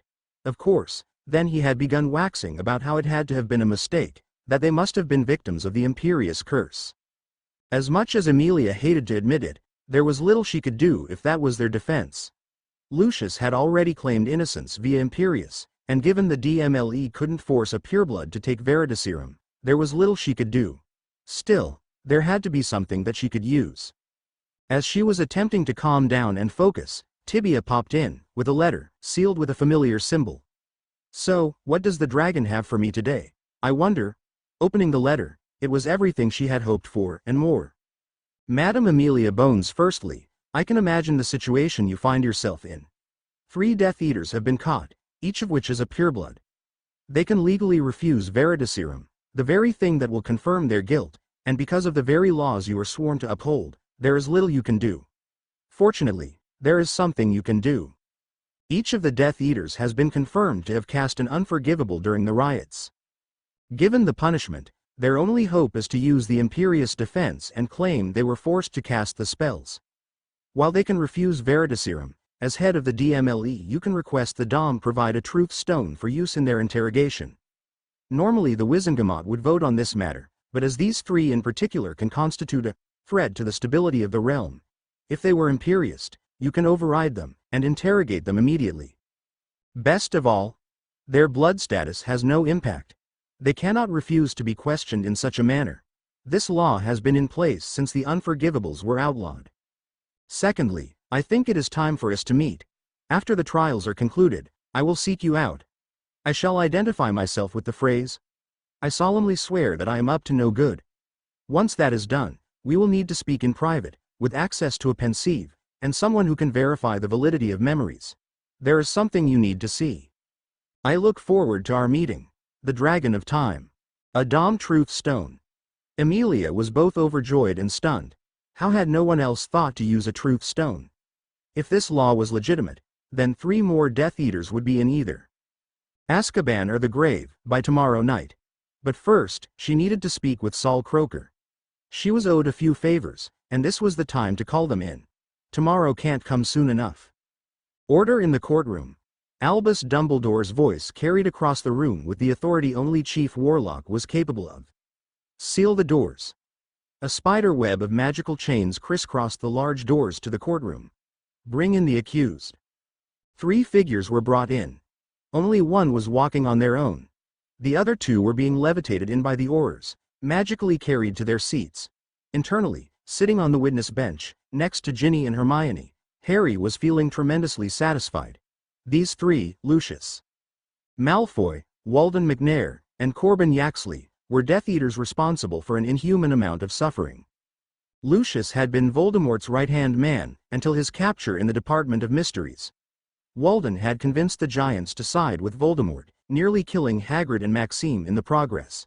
And then there was Yaxley, who had been head of the DMLE, and thus the Muggle-born Registration Commission. These 3 disgusting excuses for men would be responsible for the torture and murder of men, women, and children when Voldemort was on the loose, thanks to that corrupt moron Fudge. Not this time. This time, they would be the ones to suffer and die. Lucius would not be funding the Death Eaters. McNair would be the executed, rather than the executioner. And Yaxley? Yaxley would die in fear, helpless and abandoned, the very fear he subjected children to with glee. If Harry had any regrets, it was that he couldn't execute the lot of them himself. It would be a punishment long overdue. On this day, August the 20th, of the year 1994, so begins the criminal trials of the accused. Lucius Malfoy, head of the ancient and most noble house of Malfoy. Corbin Yaxley, head of the minor house of Yaxley. Walden McNair, head of the minor house of McNair. Representatives for the Wizengamot. Chief Prosecutor Madame Amelia Bones. Albus listed off the names of those overseeing the trial. Harry wasn't listening though, because he was very much aware he was being watched. The entire Wizengamot had been assembled for this trial, while the observation stands were packed to the bloody brim. In several seats of the Wizengamot were women that had never been there before, including Narcissa Malfoy. She, and the other wives of now dead Death Eaters, would be voting on the fate of those before them. Meanwhile, in the observation stands, he could see a handful of familiar faces, including Draco Malfoy, Vincent Crabbe, Gregory Goyle, and Pansy Parkinson. All of them, minus Draco, had lost their fathers to Harry, and they were staring down at him. If looks could kill, let them stare. When the time comes, they will either join us or their fathers. How did the accused plead? Dumbledore's question had brought back Harry's attention, when the 3 chose to PWAS, forced to suppress a smirk. On what grounds are you not guilty? They responded with the imperious defense, and Harry wanted to shout, "Gotcha!" Out of the corner of his eye, he saw the unmistakable robes of an unspeakable. Very well. Madam Bones, you may proceed. Before we proceed, as head of the DMLE, I must ask Lord Lucius Malfoy to reiterate, does he claim innocence via the imperious curse? In the affirmative, she offered no reaction, but Harry swore he saw a smile beginning to form. Then, as head of the DMLE, I call for the Department of Mysteries to provide a truth stone before we begin questioning the accused. That got people murmuring. A brief look of panic flitted across the faces of the 3, until their defense lawyer, one Edward Selwyn, spoke out. Chief Warlock, I must object. Madam Bones cannot simply call for a truth stone during a trial. Selwyn. That name seems familiar. William Selwyn was one of the Death Eaters. This Edward must be a cousin. On the contrary, Mr. Selwyn, I can. Lord Lucius Malfoy is a known associate of Minister for Magic Cornelius Fudge. Walden McNair and Corbin Yaxley both work for the Ministry and thus have potential access to records and information contained within. Given these circumstances, their being imperious constitutes a threat to the stability of the realm, and thus, I invoke my authority under Article 5, Subsection 3, of the Act concerning the Unforgivables of 1717. As such, a truth stone shall be present during the questioning. Now the murmurs got loud enough to qualify as shouts, with people alternating between demands this be stopped, and demands on why this wasn't done sooner. Before the situation could get any worse, Dumbledore fired several loud fireworks from the Elder Wand, with a call for order in the court. Meanwhile, Minister Fudge was discussing the situation with the Toad, and someone he didn't recognize. In any event, when Fudge turned back, he seemed confused but otherwise unconcerned. The law is clear on the matter. Madam Bones is within her rights to do so. We must bring in a truth stone. The unspeakable that had been sitting on the sidelines, completely unmoving before now, stood and walked over to the accused. From his robes, He produced a stone tablet, one etched with runes that he had never seen before. From there, he simply dropped it in Malfoy's lap and stood to the side. After a moment, when Malfoy went from slight panic to serenely calm, he turned to Madame Bones and stated in the robotic voice of an unspeakable, "He is ready, prosecutor." "Thank you, sir. Now, Lord Malfoy, 2 days ago, on the 18th of August, you and 11 other wizards donned the robes of a Death Eater and started a riot at the Quidditch World Cup. Were you, as you claim, under the influence of the Imperious Curse?" "No, I was not." The viewing gallery all but erupted into an incomprehensible mess. Again, Dumbledore was forced to silence the courtroom. "Were any of your fellows under the influence of the Imperious Curse during the riot?" "Of course not, they all went along with it willingly." Again, the courtroom became a mass of angry shouts and shrieks. After silencing them again, Dumbledore declared that any further interruptions from the viewing gallery would result in forced removal from the courtroom. "What do you mean, they went along with it willingly?" "It was my idea, of course. It seemed a delightful form of entertainment after the World Cup." This time, no one spoke out of turn. "If it was your idea, why did you claim to be Imperiist?" "Because it had worked before. I had no reason to doubt it would secure my freedom again." "You've used it before?" Amelia Bones was struggling not to grin. She and everyone else knew what this meant. Clearly, Selwyn did too, as he attempted to object, but Lucius kept going. "When I was first arrested for my service to Lord Voldemort, people shrieked and shuddered at the name." Rather than throw anyone out, Dumbledore just shook his head, as though he was tired of everything. "I claimed to have been Imperiist into receiving the Dark Mark. It was a lie, of course. I served him willingly." "Minister Fudge, I must protest this line of questioning. It has no bearing on the event we are discussing." Selwyn attempted to stop this, but Minister Fudge wasn't listening. In fact, he looked rather shocked by this revelation. So he did believe Lucius was innocent. Well, that's something at least. If anything, it's a sign of his poor judgment. He'll need something drastic to regain any credibility. "How did you receive the Dark Mark then?" Madame Bones was in command now, and given the way everyone was looking and listening, it seemed no one but Selwyn was keen on stopping her. What followed was a half-hour of questioning by Madame Bones, and it revealed a disturbing number of crimes committed by Lucius and his ilk. As he admitted, the Dark Mark could only be given to one who was willing, and Lucius had been quite willing. When asked how he got the mark, he described in vivid detail how he had used the Imperious Curse on a Muggle man, forcing him to strangle his pregnant wife, before casting a killing curse on him. It didn't stop there. A macabre fascination had overtaken the entire court proceedings, with Lucius revealing the atrocities he and his fellows had committed during the First War.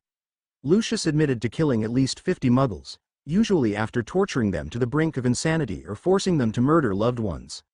Lord Goyle was fond of using the Cruciatus Curse on children, forcing their parents to watch as they went through hell on earth. Lord Crabbe liked boys, and he liked them young. Lord Parkinson, on the other hand, favored girls. The Caro twins would take turns tormenting their victims till they were begging for death. McNair had only used the killing curse once, believing it was too quick. He much preferred bleeding his victims dry. Yaxley was a sadist who delighted in murdering children in the most violent way possible, then leaving their parents gibbering lunatics. Every manner of evil wrought by the Death Eaters was admitted to in 30 minutes of horror. When she was finally finished, the Truth Stone was given first to McNair and then to Yaxley. Their questioning barely lasted 2 minutes, with Madame Bones only asking if everything Lucius had said was true. It was. When she was finally finished, she simply turned to Dumbledore and stated, "No more questions, Chief Warlock." Nobody moved. Nobody dared to even breathe. After everything that had just been revealed, it was practically a guarantee these three would be getting, if not life sentences, then the death penalty. Selwyn, no doubt sensing the same thing, decided to try to, if not salvage the situation, at least guarantee that someone else would be joining his clients. "I call upon Harry Potter for questioning." Even Dumbledore raised an eyebrow at that, no doubt wondering what exactly he was hoping to achieve with this. Nevertheless, he allowed it, and Harry stood to answer the man's questions. "Mr. Potter, describe to us the events of the night in question." "Well, it was after the World Cup. We were all relaxing in the tent, though Ginny and Hermione had stepped out, something about classmates. I'm afraid I wasn't fully paying attention. Anyways. And so Harry described the night in question. How Narcissa had warned them of Ginny and Hermione being in danger, how he punched Draco for taunting him about his friends, and how he had faced the Death Eaters. And after that, the Aurors arrived to take them into custody. And yet, you only captured 3 of them. The other 9 are now dead. Lords of the Wizengamot, dead at your hands. I did not know their rank, only that they were threatening my friends. If you doubt my words, Mr. Selwyn, I'll be happy to provide my memories of the event. An excellent suggestion, Mr. Potter. We shall take a 10-minute recess to set up the pensieve, and prepare it for viewing the memories of the riot. That Dumbledore of all people was coming out in support of him. SGHT, he was all about second chances for everyone. Why is he seeking my memories instead of dismissing them?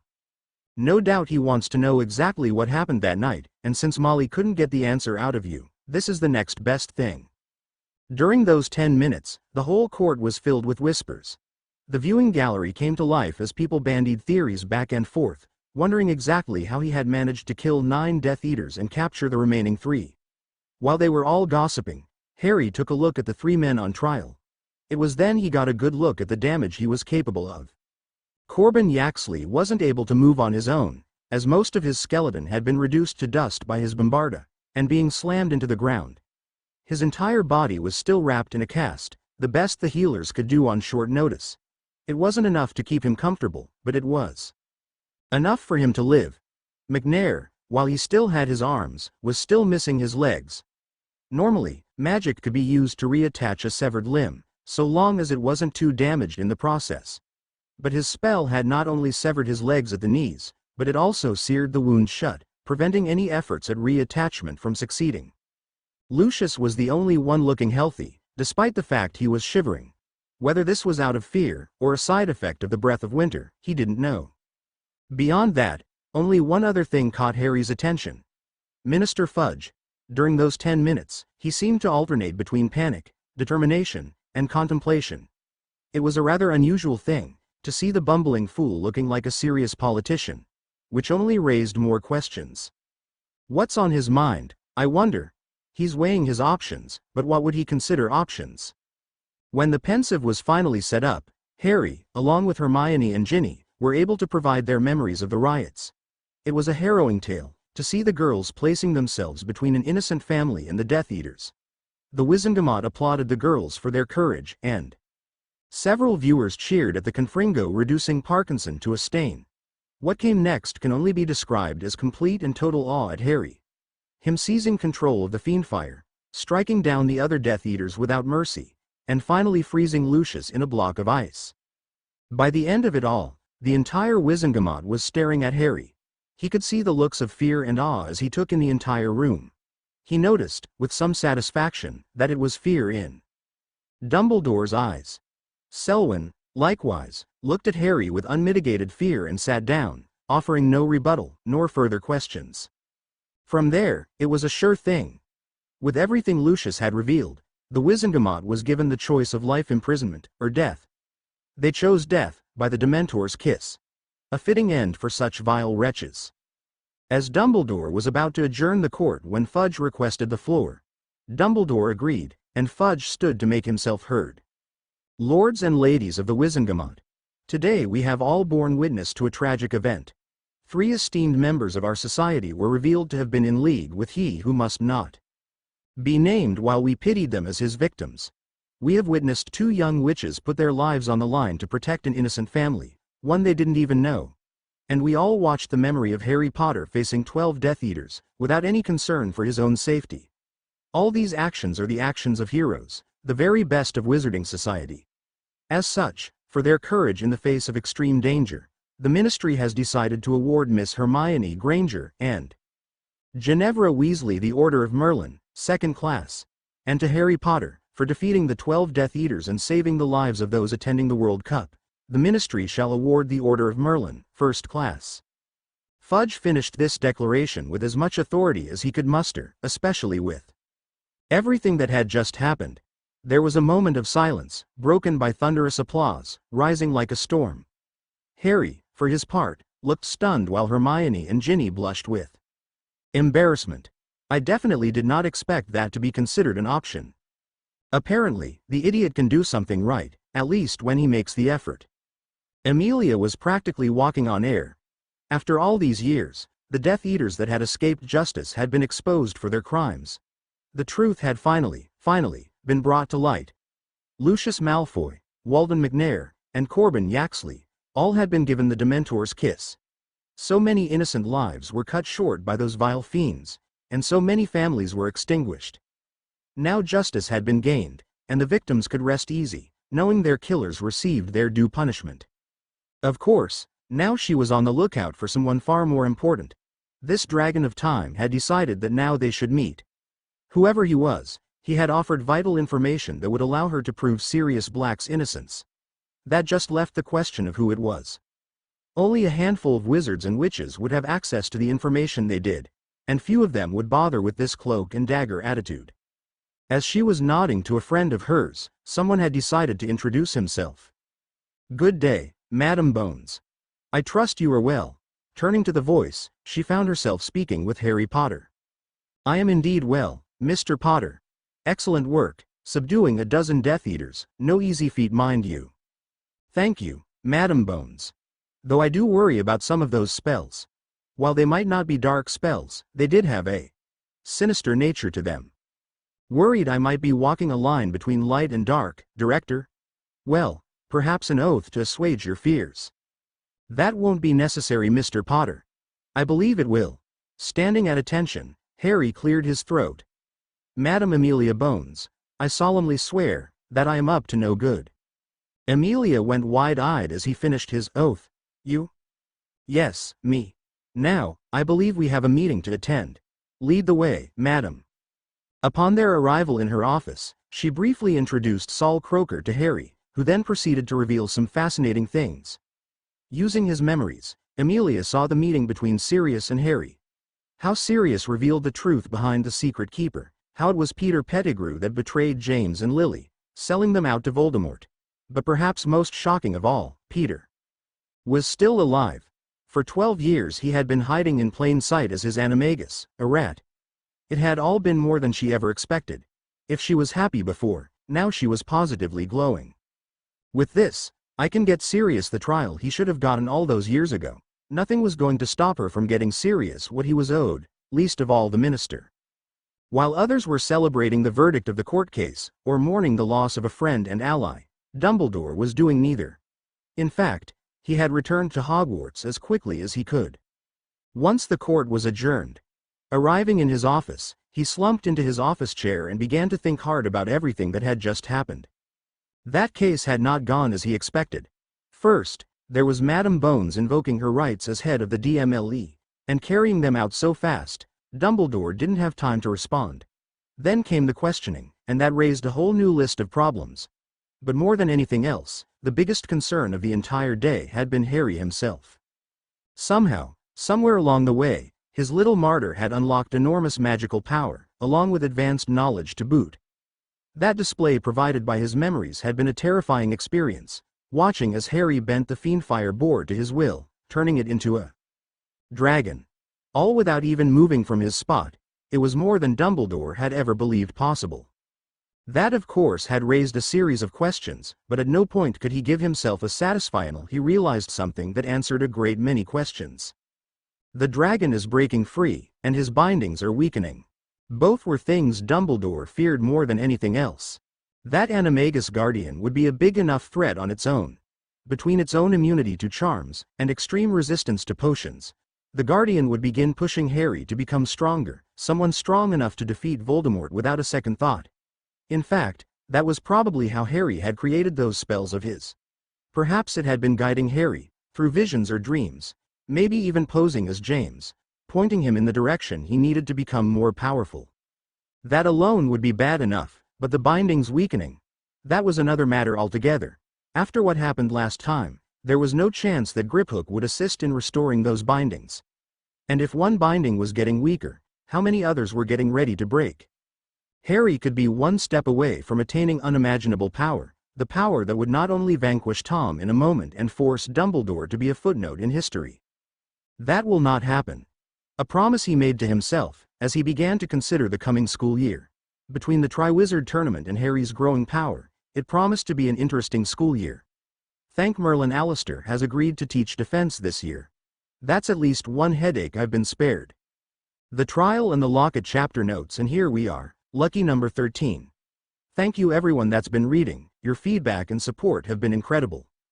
See the end of the chapter for more notes. Minister for Magic Cornelius Fudge sat in his office, trying to focus on the paperwork before him. It was the early morning hours, and most of the ministry was just beginning to show up for work. Fudge, on the other hand, had not just shown up for work. In fact, he never even left his office. He spent the entire night there, sleeping in a conjured bed. Ever since the trial the day before, he had been pursued by a small army of reporters, all of them hounding him with questions regarding his connections with the now-kissed Lucius Malfoy. All these years, he was a willing Death Eater. The revelation had horrified Fudge. For years now, ever since his ascendance to the office of Minister for Magic, he had enjoyed a good relationship with the man, believing him to be a victim of the Dark Lord's machinations. Instead, he had been a willing and devoted follower of that monster. Now, with all his horrifying crimes revealed, Fudge was forced to look back on everything he remembered about the man. All the matters of state he had discussed with him, the laws he had delayed, and the confidential information he had revealed. Merlin's beard, I told him about the tournament. That was yet another thing he needed to worry about, the tournament. If Lucius knew about the tournament, who else had he told? Was he planning something like the World Cup riot, or did he have something worse in mind? He had been a vocal opponent of Arthur and his Muggle Protection Act. He had thought it was simple. Antagonism between the two men. Now it reeked of something far more sinister. There was no denying that his reputation had now taken an extreme hit. He could already see the headlines. Cornelius Fudge, Minister of Death Eaters. It was fortunate then, that no one had objected to awarding Harry in the girls' orders of Merlin. He needed to show the Wizengamot that while he had made an error in judgment, he was not a supporter of the Dark Lord. Uncertain of his next move, he all but jumped out of his chair when he heard the door to his office open. Bracing himself, he breathed a small sigh of relief when in walked Amelia Bones. Far better than a reporter, though if she had suspicions about his loyalties, this would go downhill, and fast. Madam Bones. A pleasure to see you. Thank you, Minister. I trust you are well? Not nearly as well as I'd hoped. Merlin. Everything that came out at yesterday's trial. Lucius and his true loyalties. It's a lot to process. I can imagine, Minister. He was a major supporter of you. Amelia, I swear, I had no idea that he was. He paused when Amelia raised her hand to stop him. I believe you, Minister. You have your faults, but you are no Death Eater. Hey. Well, those faults, as you say, allowed a Death Eater potential access to classified information. Minister, did you? I told him about the tournament. There was a brief moment of silence, as Amelia processed his words and their full implications. She looked at Fudge as he turned his head, shame and guilt filling his face. I'll make certain there's additional security during the tournament. If he had anything planned, I doubt it lasted longer than him, but just to be safe. Thank you, Amelia. Merlin's beard, the school year hasn't even started, and I've already bungled it up. Well, I have something to tell you that might make your day. Fudge perked up at that, and turned his head towards her. Seeing she had his full attention, she continued. Earlier this month, I received correspondence which led me to look into the incident that occurred on November 1, 1981. The day Peter Pettigrew and a dozen Muggles were killed. Well, I found the evidence storage, and it contained the wrong wand. What? Oh, it possessed a wand, and that wand was responsible for enough death and destruction it could have easily caused a dozen deaths. But I knew Sirius from our Hogwarts days, and this was not his wand. Could it have been misplaced? That's what I thought, so I had assistance in finding it, and found it in a completely different section. But more importantly, there's no sign the wand was ever used for murder, or even violence recently. The last spells that were cast were cleaning and defensive charms, and the likelihood of Sirius using both wands is between slim and none. But that's not all. Minister, are you aware that Sirius Black, who is now Lord Black by decree of Lord Arcturus Black III, was never given a trial? Never given a? That's insane. Indeed, but that's not all. Yesterday, after the conclusion of the trial, I was approached by Harry Potter. He asked me, first to pass on his thanks to you, for seeing justice to its completion. But then he asked for access to a pensive, as he had memories he wished me to see. What? What did he show you? At the end of his school year, he came face to face with Sirius Black, as I'm sure you recall. However, in that same meeting, he learned that it wasn't Sirius that betrayed his parents, but Peter Pettigrew. Peter. But then why? There's more. Minister, Peter Pettigrew is still alive. Fudge went pale in the face, and looked completely gobsmacked at that revelation. For 12 years he was living in hiding, using his animagus form to stay hidden, while we believed all that was left of him was his finger. Coincidentally, Minister, were you aware that the Weasleys had a pet rat, for 12 years? A rat that was missing a toe. It took Fudge a moment, but then a look of horrified realization spread across his face. Merlin's beard. He was hiding with the Weasleys. Based on the memory I witnessed, it seems unlikely they knew. It's possible they never suspected, or he used charms or obliviation to keep them from getting suspicious. Bloody hell, they've got a daughter. Do you think he? Amelia's face took a similar horrified look. In her focus on getting Sirius Black cleared, she had completely forgotten about Ginny. I don't know, but here's what I do know. All evidence points to Sirius being innocent, yet he spent 12 years in Azkaban without trial. Nodding his head, Fudge could see where she was going with this. Give me an hour, and I'll have the kiss on sight order revoked. Hopefully, when word of this gets out, Sirius will turn himself in, and we can have his innocence declared. Excellent, Minister. Once the order has been revoked, I will visit the Weasleys, and get them taken to St. Mungo's. Incidentally, with the Weasleys. Perhaps he'll be able to get word to Sirius Black himself. If he can, we might even be able to get his trial tomorrow. At the Burrow, Harry and the rest of the Weasleys came downstairs for breakfast. As they ate, the Morning Post arrived, along with the Daily Prophet. Arthur reviewed the front page, before handing it to Harry, with the comment, "It looks like they've given you a new name." Taking the paper, Harry looked at the headlining article and its bold title. 3 Death Eaters condemned to be kissed, crimes revealed thanks to Harry Potter. The boy WHO cannot die. By Barnabas Cuff. Ever since the fall of you-know-who, we have been deceived. In the aftermath of his fall, several Death Eaters claimed innocence via an unforgivable, the imperious curse. It wasn't difficult to believe. The Dark Lord was guilty of many an atrocity, and forcing innocent men and women to join him hardly stretched credulity. For years, we accepted them, welcomed them, and pitied them as victims of one depraved monster. But it was all a lie. All these years, we believed the Lords Malfoy, Parkinson, Crabbe, Goyle, and others were forced to do the Dark Lord's dirty work. Instead, they were his most loyal supporters, guilty of the most heinous of crimes. Murder, torture, and deeds so vile they cannot be printed. For years, they lived among us, Lords of the Wizengamot, presenting themselves as respectable lords of our society, while hiding their true natures, those of depravity and malevolence. Old habits die hard, it seems, for one of the condemned, Lord Lucius Malfoy, admitted under questioning via Dom Truth Stone. The riots were a means of entertainment. These vile men took joy in the spreading of pain and fear to the innocent.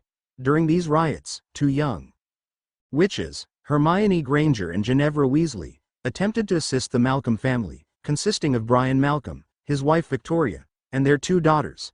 In doing so, they were cornered by 12 Death Eaters, including the above-mentioned lords. The vile Lord Parkinson then cast the Cruciatus Curse, an unforgivable, on the brave Miss Granger, her screams punctuated by cruel laughter. That laughter was cut short by a powerful confringo, reducing Lord Parkinson to little sticky pieces. That was how Harry Potter made his entrance, declaring in a voice laced with iron, they would not harm his friends ever again. What followed was a brief and terrifying duel, in which Harry Potter utterly destroyed the Death Eaters, striking down 9, and capturing 3. Perhaps the most shocking thing of all, revealed via memories presented to the Wizengamot, was Harry Potter was shown to be immune to the killing curse, to be more specific. He caught the curse as though it were a mere ball. After a brief moment, the curse was sent back at the Death Eater. Lord Goyle in this case, striking him down. The remaining Death Eaters were killed or subdued moments later. It is thanks to his efforts that 3 Death Eaters were imprisoned and placed on trial. and it is thanks to Madame Amelia Bones, head of the DMLE, who questioned these men using a truth stone, a right granted to her by the Act concerning the Unforgivables of 1717. It remains a question to many, however, why this law was not invoked when the Death Eaters were first brought to trial in the 80s. Why has it taken a decade for justice to be properly dispensed? But more importantly, how were these men able to become such vital members of the Wizengamot? Walden McNair and Corbin Yaxley were both employees of the Wizengamot, while Lucius Malfoy was not only a lord, he was recognized as a close confidant of Minister for Magic Cornelius Fudge. What secrets did these men have access to? What information may have already been passed on to other Death Eaters, looking for a chance to spread chaos and fear in the name of their fallen master? These questions, and many more, must be answered by the Wizengamot as soon as possible, if only to ensure security for magical Britain in the immediate future. The Boy Who Cannot Die. Well, I'll admit, it is catchy. Harry couldn't help but smirk as he read the new title he had been given by the media. The moment was ruined, however, by Ron snorting. "There a problem, mate? I thought you hated that boy who lived stuff?" "I do hate it because it's synonymous with me becoming an orphan. This," he pointed to the paper now in Arthur's hands, "is synonymous with 12 Death Eaters getting what they deserved. Why wouldn't I be happy about that?" Before Ron could put his foot in his mouth, the flow lit up with green flames, and in stepped Amelia Bones, along with Aurors Shacklebolt and Tonks. "Madam Bones? What's going on?" "Morning, Arthur. Weasleys. I'm here to escort you to St. Mungo's. After which, I'll likely need to question some of you." That got Molly's attention. "What the devil do you mean, escort us to St. Mungo's?" Madam Bones, annoyed by Molly's attitude, replied calmly that their home had been the secret hideout of Peter Pettigrew, a man thought dead for 12 years, now the prime suspect in the murder of 12 Muggles and the betrayal of the Potter family. Confusion briefly took hold of the house, as Molly demanded answers, while Arthur attempted to calm her and the remaining Weasleys became both shocked and confused at the revelation. All of them save for Ron himself, who went pale at the reminder of how the school year ended. Only Hermione seemed to retain control of her senses. "But Madam Bones, how did you even learn Pettigrew was still alive?" "I had a meeting with Mr. Potter after yesterday's trial. He provided the memories, and Sol Croker, head of the Department of Mysteries, verified they were genuine. Speaking of Mr. Potter," she turned from Hermione to face Harry, "by chance, are you able to contact Sirius Black? The minister has ordered a trial be prepared for him at the earliest possible convenience." Harry was genuinely surprised at this. He fully expected it to take longer to get Sirius his trial. Still, if he could get the trial sooner rather than later. "Might I step outside for a few minutes?" When Amelia nodded in the affirmative, he walked out the front door. For 5 minutes they waited, while Molly pestered Amelia and the Aurors with questions on the necessity of visiting St. Mungo's. When the door finally opened, everyone turned to face it, expecting to see Harry and, in Molly's case, question what he had been doing out there. To their surprise, he wasn't alone. In walked Harry, while behind him came notorious mass murderer Sirius Black. Molly shrieked at the sight of him, while Arthur and his sons, minus Ron, readied their wands to protect their home. Madam Bones put a stop to all of it, raising her voice in a command laced with her iron will. "Enough. Weasleys, stand down." While Amelia got control of the situation, Hermione looked over Sirius, surprised at his new, and sudden, appearance. The last time she had seen him was when she and Harry broke him out of Hogwarts. Back then, he had been a disheveled mess, with messy hair, filthy clothes, and a figure attained through years of Dementor exposure. Now, he looked to be in his prime, with hair and beard clean and neatly trimmed, wearing well-made wizard robes, and showing minimal signs, if any, of ever having lived in Azkaban. When Sirius noticed Hermione, he gave her a cheeky grin, before turning to the stern visage of Madame Amelia Bones. "Hello there, Amy. Harry says you needed something, or did you just miss me?" "Order in the courtroom." Albus Dumbledore's voice bellowed out. "Seal the doors." A spider web of magical chains crisscrossed the large doors to the courtroom. "Bring in the accused." Once again, Harry and Hermione sat on the witness bench, but this time they were joined by Ron and Remus. The four of them turned to see Sirius Black being escorted by 2 Aurors, Shacklebolt and Tonks. Madam Bones followed right behind them. Today, instead of serving the prosecution, Amelia had elected to serve the defense, with Rufus Scrimgeour serving as Chief Prosebegan. Harry glanced next to him. On his right sat Hermione, while between her and Ron sat Remus. He knew Hermione was burning to ask him questions he wasn't prepared to answer her. He knew how she felt about house elves at this point in her life and was probably already preparing her SPEW badges. When she learned about the bond between him and Dobby, she would be told the truth, but for now, he needed to keep her in the dark. Ron, on the other hand, had hardly been of help to anyone. Yesterday, when the Weasleys had been brought to St. Mungo's, he had been a proper git when the healers were examining him. He'd been incooperative, rude, and otherwise unpleasant to the men and women attempting to examine him. The irony was this was all done under the orders of Madame Bones, to see if any damage had been done to them by Peter while hiding with them. Thankfully, they only found evidence of compulsion charms and obliviation. Molly almost cried with relief when they confirmed Peter hadn't done anything to Ginny. You would think he'd be happy about this. Happy about what? This is the first time he's been brought into the spotlight. Granted, it's because of the rat, but this is his chance to present himself to the Wizengamot. He's probably still upset his breakfast got interrupted yesterday. How you ever tolerated this fool's presence is a wonder for the ages. As Harry and Goliath were talking, the trial got underway. Amelia gave her opening argument, revealing the misplacement of Sirius' wand, and how it couldn't have been used to commit the murders in question. But more importantly, she revealed the survival of Peter Pettigrew, discovered via the memories obtained from Harry, Hermione, and Ron. The trial was an unimpressive affair, though admittedly, it was fun to watch Dumbledore squirm when the question of why Sirius was imprisoned without trial. His defense amounted to claiming he advised against it, while then Minister Millicent Bagnold and DMLE head Bartemius Crouch Sr. had both wanted a scapegoat so they could wash their hands of Voldemort. In his own words, while I believed Sirius was magically competent enough to defeat Peter, and in a distraught enough state of mind to get carried away, he opposed his arbitrary imprisonment. What a load of utter garbage. Does he truly believe that will convince anyone? It probably will. He's Albus Dumbledore, the leader of the light, after all. Everything was proceeding as expected. Amelia had laid out the proof of Peter's survival, thanks to the memories, and with Dumbledore all but admitting the likelihood of Sirius being innocent, it was a sure conclusion. Until one toad with a perpetual need for cough drops decided to voice her opinions. Hem hem. Madame Bones bit her tongue as she turned to face the vile woman. You have something to say, Undersecretary Umbridge?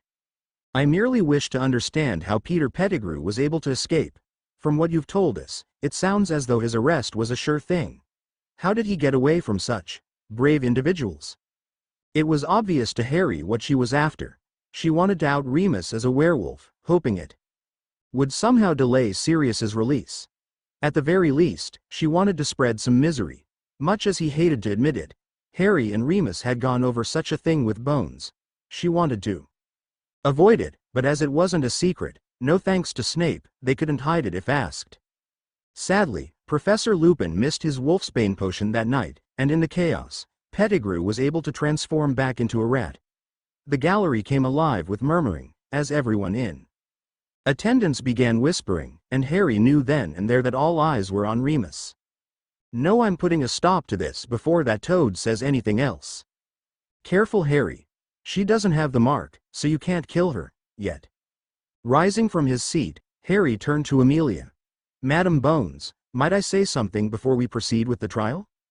The toad attempted to speak against it, but Fudge beat her to the punch. I'll allow it, Mr. Potter. But please make it brief.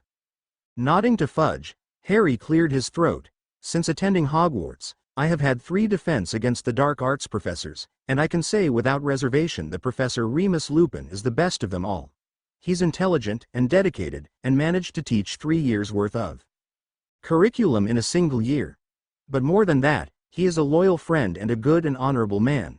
He paused to look over the entire Wizengamot. And I will duel anyone who suggests he is anything less. As his eyes settled upon Umbridge, with a slight glow to them, she trembled in her seat, offering no rebuttal. No further voices could be heard from the gallery. No one said anything, because it was clear what Harry meant. If they wished to demean Remus, they would face Harry, in a duel nobody believed they'd walk away from. With the Wizengamot tamed, and the Toad scared out of her mind, the trial proceeded with ease. Sirius was declared innocent, his name cleared, and 1,200,000 galleons were awarded to him as compensation for his wrongful imprisonment. Running up to him, Harry gave his godfather a hug. As intensely as he could. Tears were falling from his eyes, as Sirius now had what he had been denied by Dumbledore's meddling, his freedom. Hermione was right behind him, wrapping the two of them in a Hermy hug. When she broke the hug, Remus stepped up to hug Sirius, and the two men were laughing with joy at the results. Ron was last, still grumbling about the lack of food in his stomach. Much as the three men wanted badly to rip the Weasley brat a new one, Sirius was diplomatic enough to shake his hand, with a forced smile. With Sirius now free and innocent, it was time for the next step of the plan. "Are you sure about this, Sirius?" Harry and his godfather were in one of the last places he ever expected to be, upon his return to 1994. Sitting in a boat in the Crystal Cave. The very same cave that held an army of Inferi beneath its waters, and the former hiding place of the locket of Salazar Slytherin.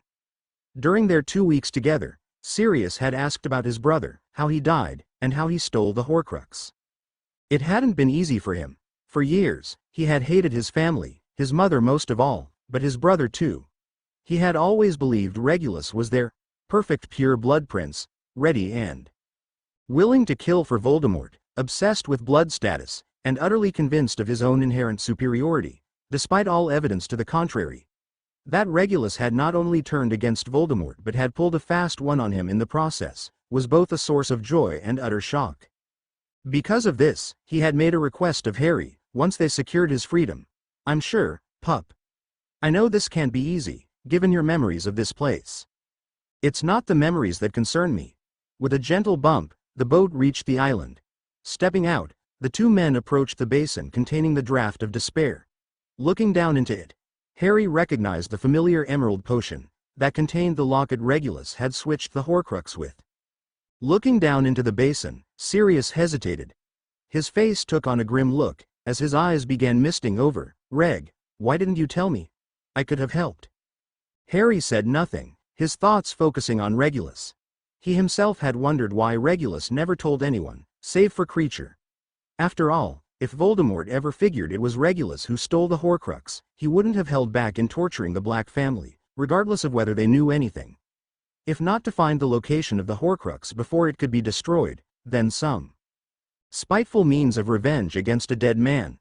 I think he knew there was no way to escape from Voldemort. Not after taking the Dark Mark.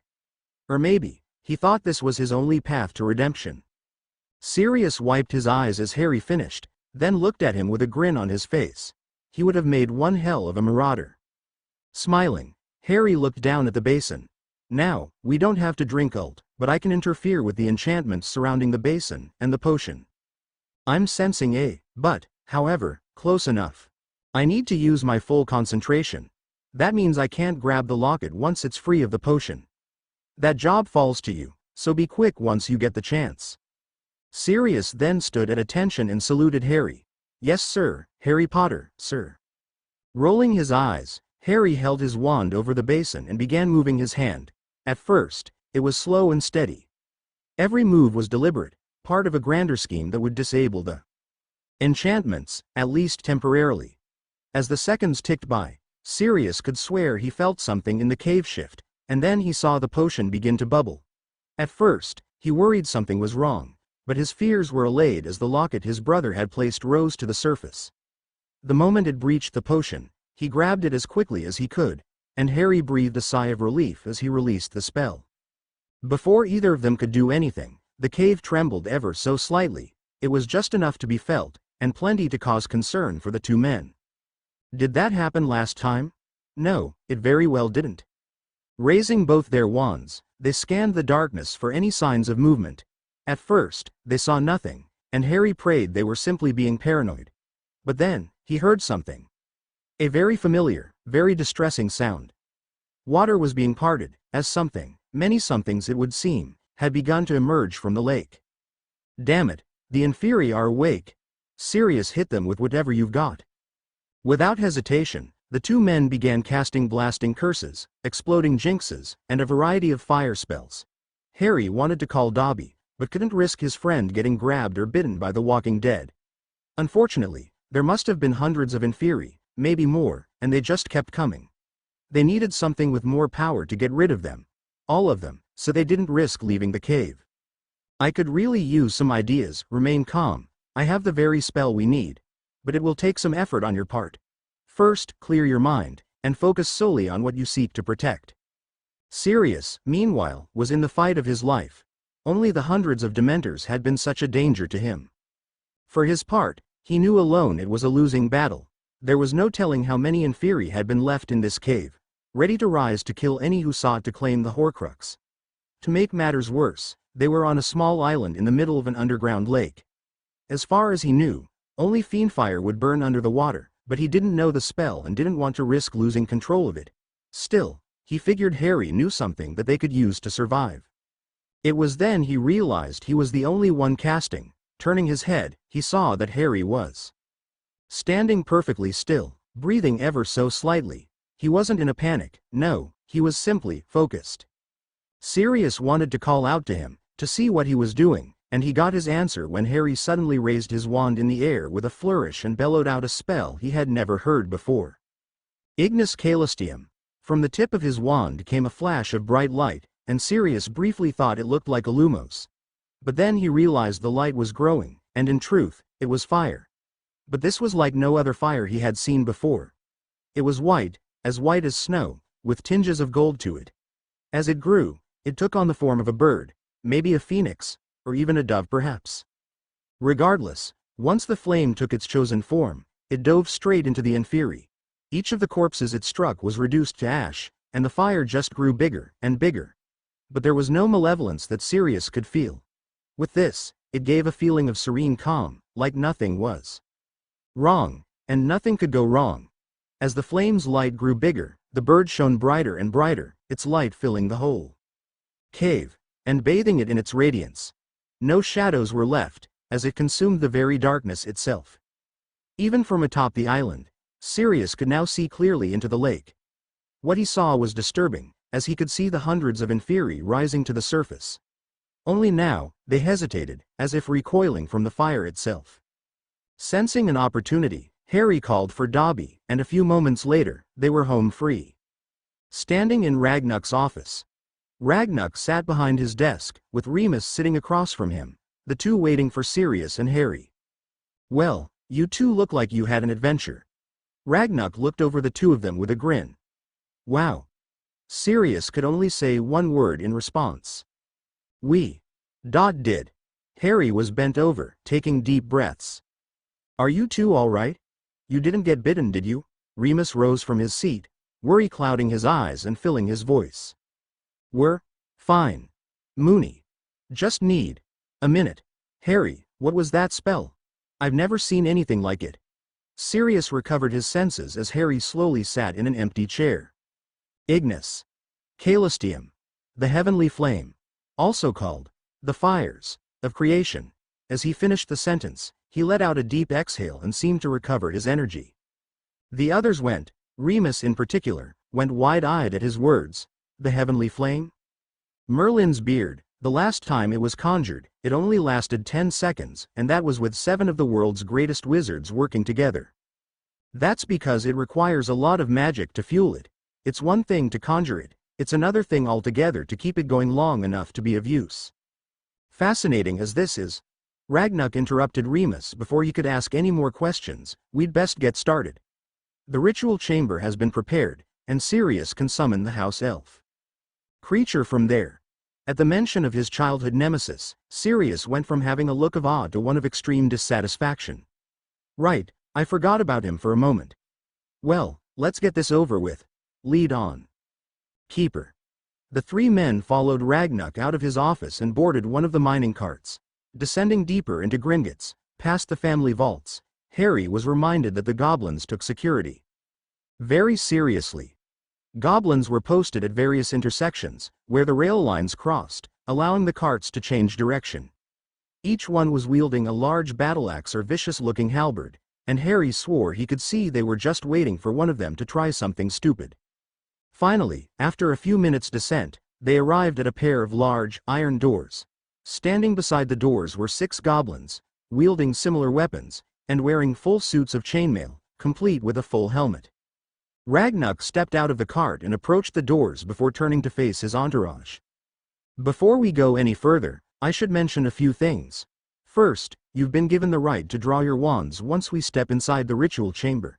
However, I must emphasize that right only applies within the chamber. Second, I must ask, Herr Potter, are you sure you wish to be present for this? Absolutely, Keeper. We can get past Parseltongue locks, the added risk is of no concern to us. I understand, Keeper, and I apologize if I insinuated that it would be difficult to deal with, but this locket attempted to strangle and drown me. I very much feel I should be present for its destruction, for posterity if nothing else. Hey.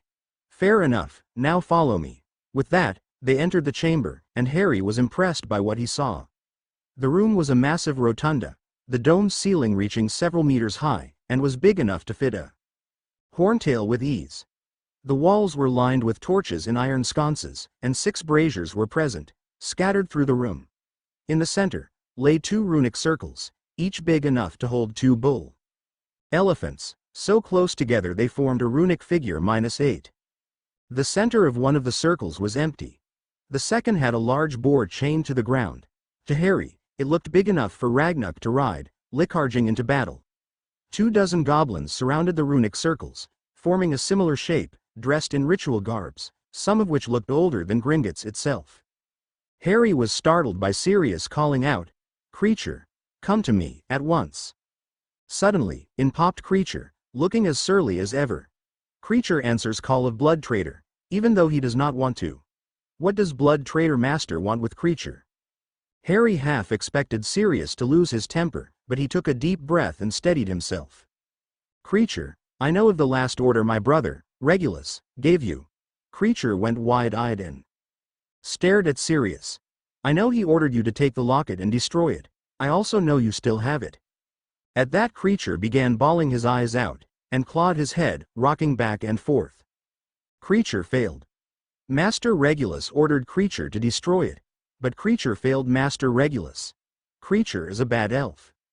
Creature, stop. We know how to destroy the dark magic within the locket. Bring it to us, and we will finish my brother's final orders. The elf immediately stopped crying and stood up. At once.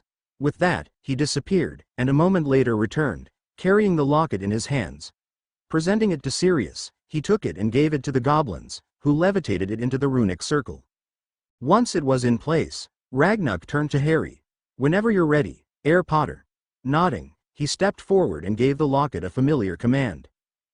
Open the instant the locket opened, the evil within burst forth, knocking Harry back, but it was immediately contained by a glowing golden shield. At its appearance, the goblins began chanting. It was a deep, rhythmic chant that echoed in his chest as the voices rose higher. The black cloud of evil attempted to escape, attempted to break past the barrier, but knew it couldn't. As the goblins chanted, blood-red tendrils of magic chained the cloud in place. As the ritual progressed, it tried a different tactic. This time, it attempted to convince Sirius. Harry knew now what it was saying, but he could hear the hollow whispers, just as it had with Ron. Somewhere inside, he wished Ron had fallen if only so he had an excuse to strike him down. "Silence, abomination." Sirius's voice bellowed out with the authority Creature expected from a lord of House Black. "I'll not listen to the lies of a desperate shadow." He then turned to Ragnar. "Keeper, I ask for the right to strike down the boar once the ritual is complete." Ragnar let out a hearty laugh and grinned at Sirius with all of his shark teeth. "Granted." At that, the same tendrils of magic rose from the chains holding the boar down and reached across to the black mass of evil. Gripping it, they pulled the shadow over to the boar and slowly lowered into it. For a brief moment, the boar struggled, whimpering in fear, until the shadow entered its body, and its eyes turned blood red with malevolence. With that, the ritual was completed, and the boar was now possessed by the soul fragment of Voldemort. Before anyone could move, the boar struggled violently, determined to break free from its chains, and gore and maim everyone in the room. Then, for a brief moment, it locked eyes with Harry, and let out a loud bellow, and redoubled its efforts to free itself. To the shock of all, it succeeded. The chains began to crack and break as the boar strained against its bindings. The goblins readied themselves, and Sirius drew his wand, ready to strike it down for what it tried. Finally, the chains broke at the ground, and the possessed boar was now free, throwing off its chains. It turned first to Harry, then to Sirius. Bellowing at the sight of the wand, it charged toward him, eager to disembowel him and stomp the remains into a bloody paste. Sirius looked neither worried nor concerned. He had a look of pure, unadulterated rage on his face, and he faced down the boar without a second thought. Drawing his wand back, he brought it in an upwards motion, and cast an overpowered Defendo. The spell was powerful, shaped like a crescent blade that sped towards the charging boar. It sliced into the beast with a sickening sound, cutting it in half from snout to tail. Even in death, the boar charged forward, until it came apart in the middle, splitting in two, its pieces falling onto the floor, sliding towards Sirius, and coming to a stop inches from his feet. The goblins cheered this display, and the promised feast of its carcass, while Creature approached, first the locket, then the boar. Carefully, he inspected both, until satisfied the dark magic was gone for good, and his orders from Regulus had been completed. He then turned to Sirius, as if awaiting his new orders. "You've done well, Creature. Now, your new orders are to clean number 12 Grimald Place. Have it ready to be a proper home for a lord of the Black family. But first," he reached into his pocket, and pulled out the locket from Regulus. "Take this, and keep it somewhere safe." Creature gingerly took the locket and looked it over. He slowly turned it over, with tears forming in his eyes, as he remembered the fate of his favorite master. Then, Creature did something neither Harry nor Sirius ever expected from the old elf.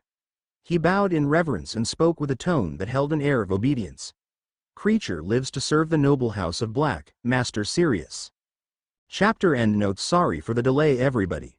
Been a bloody heatwave where I live, and I don't do well in the heat. Been an uncomfortable week for me, so I haven't been at my best. Return to Hogwarts. Albus Dumbledore was not having a good day. In fact, the last week had not been a good one for him. Not at all. First came the World Cup, and Harry's triumph over the Death Eaters. Of course, 3 of them had been captured, so they received a trial, and against all odds received the kiss. But that didn't matter to Dumbledore. What mattered in that trial was getting access to the memories of the fight.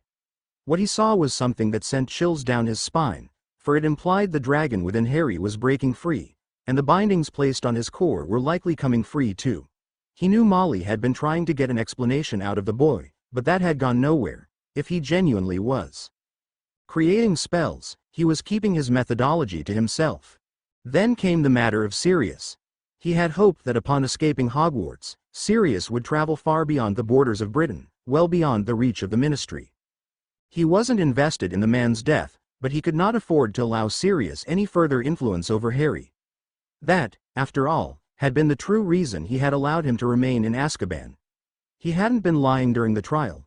He knew Sirius wasn't a secret keeper, but genuinely believed the man had killed Peter and the 12 Muggles in his grief. Peter was at best a mediocre wizard, so it wasn't hard to believe an angry member of the Black family could destroy him. With him being free, any chance of returning Harry to the Dursleys was dead. There was no chance he would allow himself to be taken back to them, not when Sirius was an option. Even if he tried. Compulsions or potions, anyone close to Harry, from his friends to Remus and Sirius themselves, would be able to tell something was wrong. He had considered getting Sirius declared unfit to be his guardian, but tossed that idea as quickly as it came to him. That little speech he gave during the trial, defending Remus from the insinuations of that vile toad, made it clear the lengths he would go to for his friends and family. He needed Harry under his control, and couldn't risk alienating him. Still, he had to keep his options open. Harry's inherent resistance to potions might become a problem, so he needed a way to, if not keep it weak, discover how strong his resistance was. To that end, he had written to Griphook, hoping to see if he could get Harry a blood test without him learning the results. Instead, he had gotten a very different letter than the one he had been expecting. Albus Percival Wulfric Bripper Ragnarok X, am obliged to inform you the goblin you have attempted correspondence with, Griphook, is no longer available. As of July 31, 1994, Griphook was arrested for crimes committed against Gringotts and the Goblin Nation. The crimes were deemed to be of such significance that execution was the only appropriate punishment.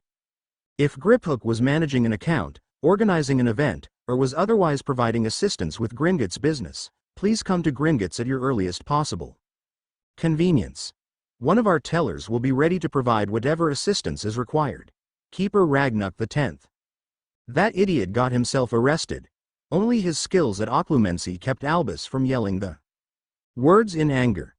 To anyone in the room, he appeared to barely be concerned by the contents of the letter. Then, he felt the briefest pangs of panic, for if the goblins discovered Griphook had seized gift vaults meant for Harry, it would be his and Molly's necks on the chopping block. But, he discarded that thought almost as quickly as he had it. The goblins don't waste time or mince words. Albus thought over this recent revelation. If they knew about the vaults, Molly and I would have had our vaults seized, and they'd make sure we knew. Goblin efficiency demanded they take immediate action on all relevant crimes. So Griphook must have managed to hide the truth from Gringotts.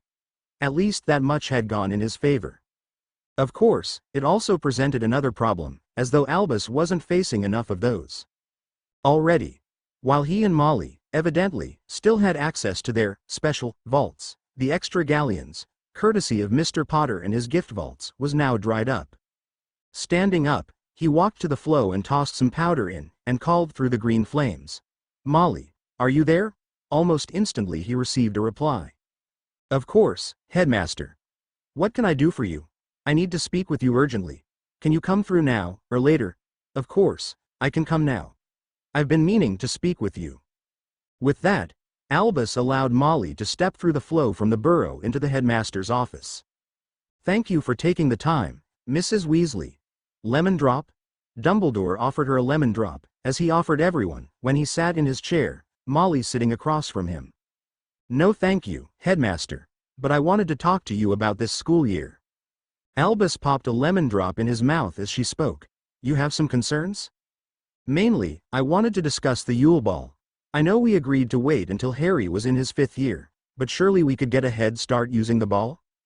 Albus maintained a stoic, yet grandfatherly face. He had expected this, and his answer was the same as before, only now he had better excuses. "I'm afraid that may not be feasible, Mrs. Weasley." "Why not? Harry can attend the Yule Ball as a 4th year, and if he asks Ginny, then she can attend as well. What's the problem?" "The problem, I'm afraid, is Harry seems to have developed a resistance to potions. A standard attraction potion may not be strong enough to entice him into asking her. Then I'll just strengthen the dose, or skip to love potions instead. I don't see the issue here. The issue is that I'm uncertain just how strong his resistance is. If we give him too much or too strong a dose, the effects could be traced back to us, and that would prove most problematic for us. Can't you find out how strong this resistance to potions is? Why not get that goblin? What's his name? Griphook. Can't he give Harry a blood test?" "He cannot. I've just received a letter from Gringotts today. As of July 31st, Griphook was executed for crimes against Gringotts and the Goblin Nation." Molly went deathly pale at those words. What did he do?" "I'm uncertain, but because of that, I'm wary of dealing with the goblins for anything outside official Hogwarts business." "What does that mean for us?" "For now, nothing. I will see what I can do regarding Harry's new resistance, but beyond that, Molly, I must urge caution and patience. Harry will marry Ginny, of that I've no doubt. If possible, I will talk him into asking her to the ball. Beyond that, we will wait and watch for the opportunity." Nodding her head, she found herself in agreement. "Very well, Headmaster, but you said you wished to speak with me?" "Ah, yes, I did. I wished to know if you had any success in learning about the spells Harry created. I believe you mentioned Ron would be asking him how they work." "I'm sorry, Dumbledore, but I've got nothing for you. He won't tell Ron anything about them, beyond the fact they're dangerous, especially if they're misused. Even that nosy little mudblood couldn't get him to tell her where those spells came from." "You doubt he actually created the spells? It's ridiculous. How could a boy his age invent spells, especially spells that potent?" Albus offered her a grandfatherly smile. "One should never underestimate a resourceful mind. In any event, I assume Harry has left the burrow by now?" "Much to my displeasure, yes. Where on earth could the boy go? Sirius spent a decade in Azkaban, so where would they even be able to stay?" The Blacks had some properties, all of which now belong to Sirius as the recognized Lord Black. Regardless, the school year shall resume soon enough. I'll be able to keep an eye on him then. Very well then, Dumbledore. I better get back, otherwise, the twins might start getting ideas. Dumbledore chuckled at the mention of the infamous Fred and George.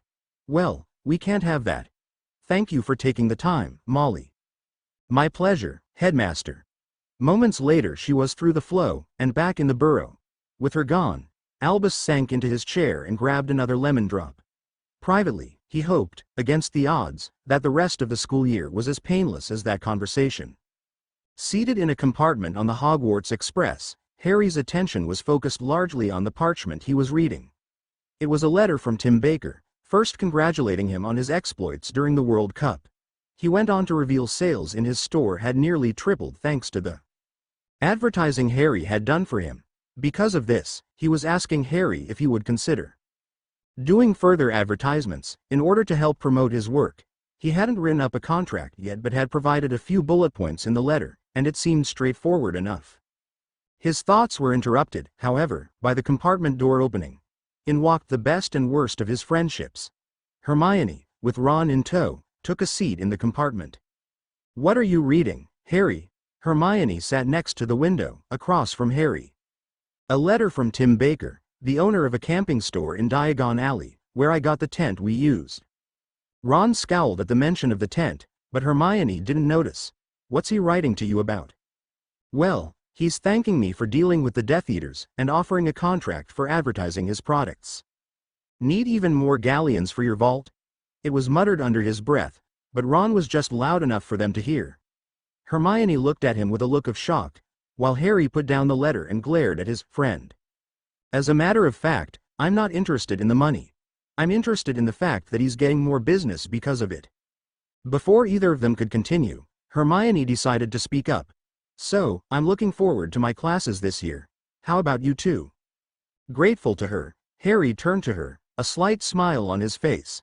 I've been reading up on arithmancy and ancient runes, so I'm eager to get started on those classes. Hermione went wide-eyed, a look of glee briefly flitting across her face. You've decided to take both classes? Before Harry could answer, Ron gave his 2 cents on the matter. Divination not good enough for you anymore? No, Ron, I simply decided I didn't want to spend another year having my death predicted on a regular basis. And now, I've decided to enter Sation. Standing up, he walked out of the compartment, slamming the door shut with enough force the windows rattled. You should have killed him, or at least done something painful. I can help with that. No, not yet, and not in front of Hermione. I won't force her to watch that kind of violence if I can help it. Walking down the car, Harry heard footsteps running towards him. Turning back, he saw Hermione following him. Harry, are you all right? I'm fine, Hermione. I'm sorry you had to see that. It's all right. You weren't at the burrow, but ever since the trial he's been impossible. That bad, huh? All he does is sulk and whine if he isn't eating or playing chess. I hoped he'd get it out of his system by now, but clearly, whatever his problem is, he won't mention it. Fine by me. I haven't forgotten he's the reason we had to face that troll. Hermione looked at him with a slight shock, never expecting Harry to talk like this. But she quickly suppressed it, saying, we should find another compartment. This isn't a place to have this conversation. You're right. Oh, I almost forgot. There are 2 people I want you to meet. Come on, let's see if we can find them. Grabbing her hand, he pulled her along as he began searching the train for the 2 students he met in Diagon Alley. After a few minutes of searching, he found them together in the same compartment. Opening the door, they turned to see who was visiting them, only to grin widely when they saw who it was. Harry. They both shouted with glee, with Harry grinning like a loon as he sat next to Brian, while Hermione sat next to Anna. Hermione, this is Anna Anderson and Brian Robinson's. I met them while Professor McGonagall was showing them around Diagon Alley. Anna, Brian, this is my friend Hermione Granger, the brightest witch of her age. Brian was smiling as Hermione shook his hand, happy to have met a friend of Harry Potter. Anna, on the other hand, had a look of pure awe on her face, as though she had met her idol for the very first time. The dam to contain her excitement broke almost immediately, as her questions began pouring out. You're really the brightest of her age. How many spells do you know? What house are you in? What kind of classes do you take? Harry and Brian couldn't help but chuckle as Hermione, though slightly flustered, answered Anna's questions almost as quickly as they came. It went on for some time until a familiar voice could be heard from the compartment door. Anything from the trolley, dearies? Knowing it would be a long trip, and wanting to treat his new friends, Harry bought a little bit of everything to share, along with a pitcher of pumpkin juice for the four of them. The two teens, and two kids, enjoyed their snacks as Anna and Brian asked questions about Hogwarts and magic. I'm a little worried about the sorting. Hermione turned to Anna with a friendly, but slightly worried look on her face. Why's that, Anna? What if I get put in the wrong house? What if my housemates don't like me? With a softening expression, Hermione wrapped an arm around Anna. Oh Anna, there's nothing to worry about. Remembering his sorting ceremony, and what the twins had told Ron, Harry couldn't resist the chance. It's easy, you just have to wrestle a troll. What, Harry? Awesome. Anna was shocked, Hermione was annoyed, and Brian was excited by what Harry had just told them. Yeah, they bring in a 20-foot-tall troll, and you have to wrestle it in the Great Hall. Whichever teacher likes your performance most invites you to their house. Brian was the first to realize Harry was joking, given that he couldn't stop smiling while telling them this. He still couldn't help but laugh, especially once Anna began to pout, not happy at being the butt of a joke, even one told by her new friend. Hermione looked at Harry with a look of annoyance, a look that told him, you better fix this. Hey, Anna, listen. The sorting ceremony is simple and harmless. The sorting hat decides which house to put you in based on various traits the founders of Hogwarts valued most in their students. And as it likes to tell everyone, it never makes mistakes. But what if I'm the first one? What if it can't decide which house to put me in? Sighing, Harry took her hand with a small smile. I was worried about the same thing, and the hat almost put me in Slytherin. Really? Indeed. It saw that I was resourceful, determined, and that I wasn't very good at following the rules. Brian was grinning at the last one. So why did it put you in Gryffindor? Because I asked it to. And that, Anna, is the most important thing to remember. Your choices are what will define you going forward.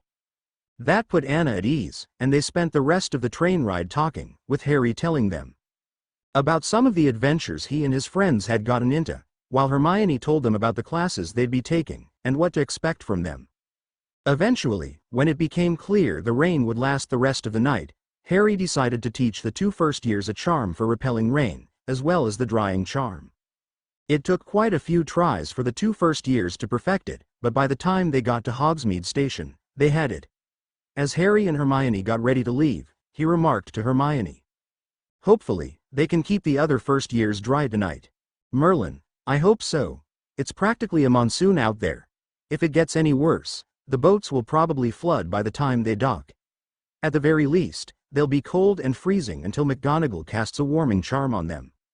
Eventually, the Hogwarts Express came to a stop, and the students began filtering out. Anna and Brian waved to Harry and Hermione as they went over to Hagrid with the rest of the first years. Ron, for his part, decided he didn't want to ride in the carriage with Harry and Hermione after they ditched him on the train. So, he rode with Dean and Seamus, and some other students they were with. Harry and Hermione made their way to another carriage with Neville and Ginny, who apologized to Harry and Hermione for how Ron was acting. As they got closer, Hermione and Ginny audibly gasped at their first sighting of a Thestral. Harry knew exactly the surprise they felt, while Neville had no idea there was anything there. Pausing briefly, they were snapped out of their shock when Neville and Harry grabbed their hands and pulled them along. Before the door was closed, one final student made her way inside. A student with near waist-length blonde hair and silvery eyes. A student he hadn't expected to see for another year. You two okay? What was that thing? Ginny turned to Neville with her question. What's what? The horse pulling the carriage. It's pulling itself, isn't it? Before Harry could respond, a distinctly feminine voice came from their new friend. You're not going mad. I can see them too. You're just as sane as I am. Despite her warm smile, it was obvious that Hermione and Ginny were not comforted by this. Deciding he needed to help, he told them, I can see them too. They're called Thestrals. They can only be seen by people that have seen death. That got grim looks from the two, as they remembered the World Cup, and watching Parkinson get reduced to a carpet stain. Hermione began to shake, vividly remembering the effects of the Cruciatus curse. She stopped as Harry put a hand on hers, comforting her with his presence. When she calmed down, Harry looked at the fifth passenger with a smile. "I don't believe you've been introduced." At that, Ginny cleared her throat. "Everyone, this is Luna Lovegood, a Ravenclaw in my year. Some people call me Loony Lovegood, actually. But that doesn't matter. It's nice to see everyone." Luna never stopped smiling at everyone, like she was reunited with old friends. Before long, the carriages had arrived at Hogwarts, and the students made their way to the Great Hall. Before they got there, Harry caught sight of one annoying as hell poltergeist, and the water balloons he was droppier. He was ready. Wand in his hand with record speed, he caught the balloons mid-air with a spell and launched them back at Peeves at full speed. As a poltergeist, Peeves was semi-solid, able to turn intangible or solid as he wished. Given the fact he was holding water balloons, he was very much solid at the time. Peeves was, unfortunately for him, too busy laughing at the chaos he was about to cause to notice the balloons before they blasted him directly in the face. Blasted back by the sudden assault, he dropped the rest of the balloons. Likewise, Harry caught them mid-air and pelted Peeves with them. Unable to withstand the barrage of water balloons, the poltergeist took off through a wall at record speed. At the sight of Peeves fleeing the scene, the students cheered and applauded Harry, especially the ones that had been victims of Peeves' pranks before. In the midst of this cheering, Professor McGonagall strode up. "Impressive wandwork, Mr. Potter." "Thank you, Professor. I figured Peeves was long overdue for some pranks." "Indeed. 20 points to Gryffindor for handling that infernal poltergeist. Now, the rest of you, keep moving." Joining Hermione in the Great Hall, he found that she had grabbed a seat some distance from Ron, as she beckoned him over. Sitting next to her, they waited for the sorting ceremony to begin. Soon enough, the first years were brought in, with Anna and Brian near the front of the group. Anna seemed nervous, taking in the fullness of the Great Hall, but she calmed at the sight of Harry and Hermione waving to her. When she was the first to be called, she walked to the stool with as much confidence as she could muster. It took a solid minute for the hat to declare Gryffindor. While the table applauded, Harry and Hermione stood for Anna, and waved her over, letting her sit between them. The ceremony continued, with Harry waiting for Brian to be called up.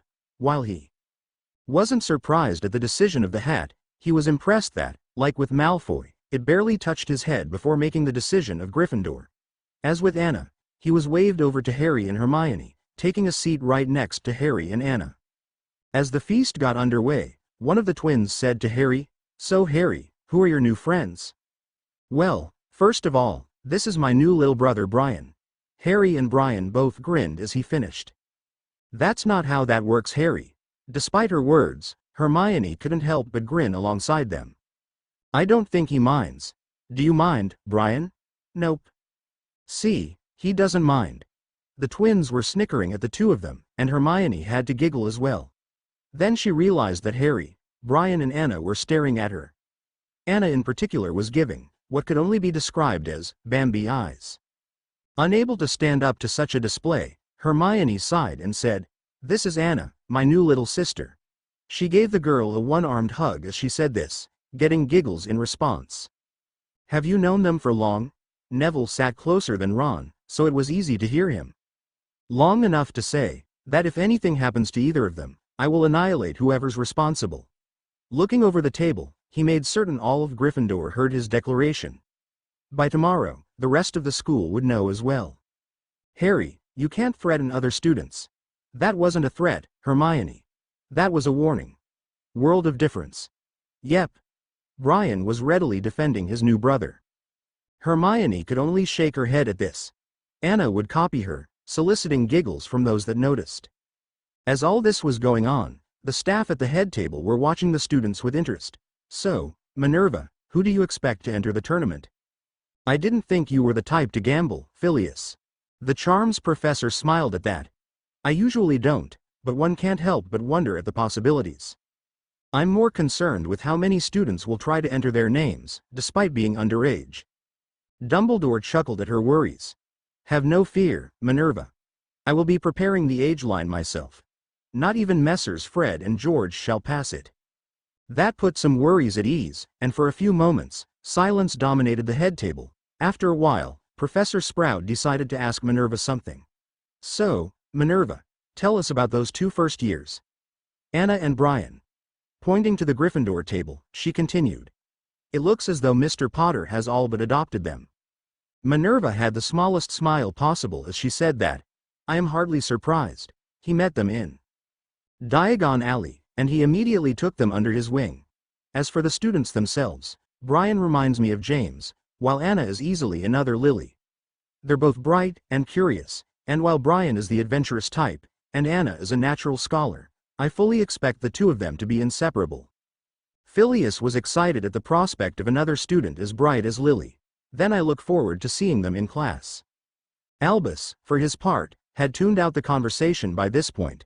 His attention was focused on Harry, as he chatted with his fellow Gryffindors. It was a cause of some consternation he noticed. Ron was seated some distance away from Harry and Hermione. He didn't like the prospect of Harry evading his informant in Ron. When he saw an opportunity, he sent a Legilimency probe to Harry, and felt it get violently ejected from his mind. His failed Legilimency gave him a splitting headache, and he could feel a pain in his stomach, as though he had been viciously punched in the gut. He let out a quiet groan, unable to help himself due to the sheer suddenness of it. Albus, are you all right? I'm fine, Minerva. I think I'm just feeling my age catching up to me. I can't let anyone know I failed to enter Harry's mind. Bad enough I tried, but that I failed, that will do no good. He then noticed that Harry was looking at the head table, no doubt from feeling the Legilimency on his mind. Fortunately, he wasn't looking at him, but at Snape, shooting him a frightening glare. That settles it. The dragon has broken free, at least partially, but he isn't able to communicate with Harry. Otherwise, he'd know exactly where the attack came from. I have to find a means of containing it, without the goblins. This will be a long year. Why are you looking at Snape, instead of Dumbledore? That probe was a test, to see how close to freedom you are, by looking at Snape. You've convinced him I'm still somewhat imprisoned, as opposed to having obtained my freedom. That'll at least keep him distracted while we get to work. After the feast, Alistair arrived, drawing the attention of the entire hall. Hermione quickly explained what an Auror was to her new sister, but then came the big announcement. The Triwizard Tournament was being held at Hogwarts. Of course, plenty of students were unhappy at realizing they couldn't enter to compete, though it mattered little. Harry knew that Alistair was already planning to enter his name in the tournament. In the Gryffindor common room, Harry and Hermione were about to show Anna and Brian around, when they got an unexpected visitor. Deputy Headmistress Minerva McGonagall. Gather around, students, gather around. Well, this is new. Did she ever do something like this? No, she was always in her office if not in class. When everyone had gathered, as she had asked, she began her speech. Welcome, everyone, to another year at Hogwarts, and to you first years, welcome to Gryffindor House. Here is the House of Lions, where we value the traits of courage, daring, and chivalry. Looking to the stained glass window that carried the house motto, she continued. 40 Animo Estot. Be of good courage. That is what it means to be a Gryffindor, to be a Lion of Hogwarts. The true mark of courage is not the absence of fear, but overcoming it. She surveyed the room, confident she had the attention of the students now. This coming year will be a difficult one for us all. When the Triwizard Tournament begins, one student of Hogwarts shall be selected to represent the school. That some of you will be putting your names forward, even if you're not supposed to. She looked at the twins as she said this. Fred and George could only give a practiced look of innocence. But no matter who is chosen, I will not tolerate anyone in this house giving Gryffindor, or the school, a bad name. I expect you to applaud the Hogwarts champion, regardless of the colors they wear. To that end, I shall remind everyone, especially the older students, we are lions. We are a pride. We do not abandon one of our own, we stand together, and we protect each other, and that above all else includes the youngest. First years, these halls shall be your home for 7 years, and your fellow students shall be your family. We stand together, and we do not abandon our own. If anyone is causing you problems, do not hesitate to inform me, or a prefect. That is all I have to say. Good night everyone. With that, she simply walked out of the common room. That was interesting. It seems she's taken a more active interest in her duties as head of house. Well, let's see how long that can last. Stepping outside the common room, Minerva McGonagall let out a sigh of relief.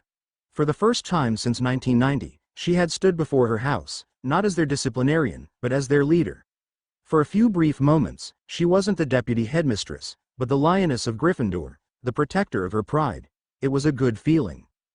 Preparing to leave for her office, she paused and looked in a different direction than she had come from. She saw a tapestry depicting a roaring lion. Unbeknownst to most of the school, that tapestry hid not only the private rooms for the Gryffindor head boy and head girl, but it contained the office for the head of Gryffindor House and their private quarters. How long had it been since she'd even slept in her old room? Years, at least. She'd sunk so much time into her role as deputy headmistress, she'd forgotten about her role as head of house. No more. She thought to herself as she made a beeline for the tapestry. For 3 years straight, I have failed my lions. I have left them to figure out what it means to be a Gryffindor for themselves. And I have left them to face the other houses, Slytherin most of all, alone. No more. From now on, my lions will not be alone. From now on, they shall have the lioness of Gryffindor at their backs. Tomorrow, the new year truly begins. Crossing the Rubicon. Chapter notes. Sorry for the delay everybody. My laptop crashed while I was typing, twice, and I lost a lot of progress on the chapter, twice. After this, I decided to take some time off to cool down and avoid the temptation of throwing my laptop out a window. Spent some time reading, developing new stories, and conquering the world for the Kingdom of Canada. God, I love Kaiseradux. But now I'm back, and ready for action. Also, stay tuned till the end. I'll be starting a poll, and I want as many answers as I can get. See the end of the chapter for more notes. With dawn came the start of a new day, for a new year. As repetitive as this felt to Harry, it was good to be back in Hogwarts. Despite everything he had learned about the people he once trusted, the castle had been his home for years. It had provided him with an escape from the Dursleys, and a chance to flourish where his gifts were appreciated. Of course, with the benefit of hindsight, it seemed less like a sanctuary for him, and more like out of the frying pan, into the fire. Heading down to the common room, he found Hermione there, as always, before the others. Ron, on the other hand, when he deigned to wake up, headed to the Great Hall immediately for breakfast. In contrast, Hermione insisted she and Harry wait for Anna and Brian to join them. Hermione had taken to Anna, and while Harry knew she would never admit it, she loved the idea of being able to serve as a mentor to the bright young girl. Eventually, the 2 first years joined them in the common room and followed them to the Great Hall. True to form, the hall was filled with students enjoying breakfast until they received their school schedule. As McGonagall came up to the 4 students, she paused to speak with them. Mr. Potter, Miss Granger, I understand you decided to teach these 2 first years some spells while on the train? She remained as stern as ever, and it was impossible to tell whether she was proud or upset. Yes, Professor. Hermione and I, at my suggestion, taught them the raincoat charm and the drying charm. Given how bad the rain was getting, it seemed the appropriate choice. You taught them well, as their boat was the only one with dry students. They even began drying out their fellow students before I could. She looked at Brian and Anna. Mr. Robinson and Miss Anderson, 10 points each, for helping your fellow students. She then looked at Harry and Hermione. Mr. Potter and Miss Granger, 15 points each, for exemplary mentoring and leadership of younger students. As she handed the 4 of them their schedules, she continued. At this rate, Mr. Potter, you'll be the first 4th-year prefect. Taking his schedule with a smile, he opened it and noted it was identical to the one he received last time. However, there were 2 exceptions. Divination on Monday afternoons was replaced with arithmancy, and Wednesday after lunch was ancient runes. After breakfast, Harry and Hermione wished Anna and Brian luck, as Transfiguration was their first class of the day. Herbology with the Hufflepuffs was as uneventful as the last time. Admittedly, handling bubo tubers was as disgusting as Harry remembered it. Given his enhanced sense of smell, the pus they extracted smelled even stronger of petrol. The upside, at least, was that given his familiarity with the plant, he and Neville managed to earn extra points for Gryffindor, both in knowledge of the plant and their expert handling of the pus. Then came care of magical creatures. As excited as Harry was to see Hagrid again, he definitely didn't want to be handling blast-ended Scroots again. If any creature could be classified as a mistake, it was these things. The repulsive hybrids of fire crabs and manticores were as violent and unpleasant as he remembered. We need to do something about this. Not fond of them, I take it? Are you? There's got to be a better way of dealing with these things. Any suggestions? Unfortunately, these are hybrids, and they don't have a clear understanding of what they are, and their place in the world. So all this violence is just outbursts from dysfunctional teenagers? It's them figuring out exactly where in the food chain they belong. But you're right, we definitely need a solution to them. If nothing else, it'll allow Hagrid to teach about creatures the way he would have intended. At the end of class, while the others rushed to the castle for lunch, Harry stayed behind to talk to Hagrid. Harry, how are you doing? So far so good. Hagrid, if you don't mind, I'd like to ask you something about the Scroots. Course I don't mind. What do you want to know? Glancing around, and satisfied no one had hung back, he spoke in a low voice. Hagrid, did you breed these for the tournament? Hagrid looked nervous at that, glancing around in a similar fashion before whispering, how did you find out? I didn't. I know the tournament was discontinued because of the steadily rising death toll. Second, and no offense Hagrid, but unless you plan on releasing these into the wild, I don't see how useful this class is. As Harry finished, a pair of Scroots began fighting with one another, as a third propelled itself around the paddock by launching sparks from its rear end. Plus, these aren't exactly the friendliest of creatures. Well, when they agreed to host the tournament, Air at Hogwarts, Bagman came down to talk about creatures for the tasks. We got talking, and he had the idea of breeding new ones. Offered me a contract, he did, to breed something for the tournament. Course, he didn't mention any help from the ministry would be money for damages. They just hoisted the responsibility. Knew you had other responsibilities as a teacher? Well, yeah. Hagrid looked glum at that admission. Was planning something special for this year. Would have been great. Give me a few days, Hagrid, and I should have something that'll make caring for them easier. With that, Harry ran towards the castle for lunch, before Hagrid could reply. Well, that's the order sent off. Think Tim will be able to do it? It's likely. From what I've seen, he seems able to handle any task, so long as he has a clear idea of what's aiming for. During lunch, Harry had taken the time to write a letter for Tim Baker. While he wasn't immediately agreeing to the contract, he had instead ordered a custom tent. It was difficult, given the minimal information he could provide concerning the Scroots. He was confident that Tim would rise to the challenge. After leaving the owlery, Harry was encouraged by the overzealous Hermione to hurry to arithmancy. Despite, or rather because, of the time they had to spare, she was quite determined that Harry should be making full use of his time. When Professor Septima Vector arrived, she decided to test Harry, using him as an opportunity to review the curriculum last year. By the end of class, it seemed Harry had impressed her enough that she only encouraged him to keep up the good work. With arithmancy over, it was time to head to the common room. Hermione had insisted they meet Brian and Anna there after class before heading to the Great Hall. When they arrived, they found Neville sitting with the young duo, talking about the many plants they'll be going over in herbology. In the corner of the room was a sulking Ron. What's with him? Harry asked Neville as he and Hermione approached. Professor Trelawney assigned us extra homework because Ron insulted Lavender. Speaking of, why weren't you in divination, Harry? I dropped the class and took arithmancy and ancient runes instead. I figured I should have at least 1 year where my death and dismemberment isn't being regularly predicted. The whole time Harry was saying this, Hermione was beaming with pride, as though he was revealing the secrets to creating the Philosopher's Stone. Leading the group out of the common room, they made their way down to the Great Hall, with Brian and Anna gleefully recounting their day. Brian, in particular, was fascinated by the animagus form of Professor McGonagall and was curious about the steps needed to become one himself.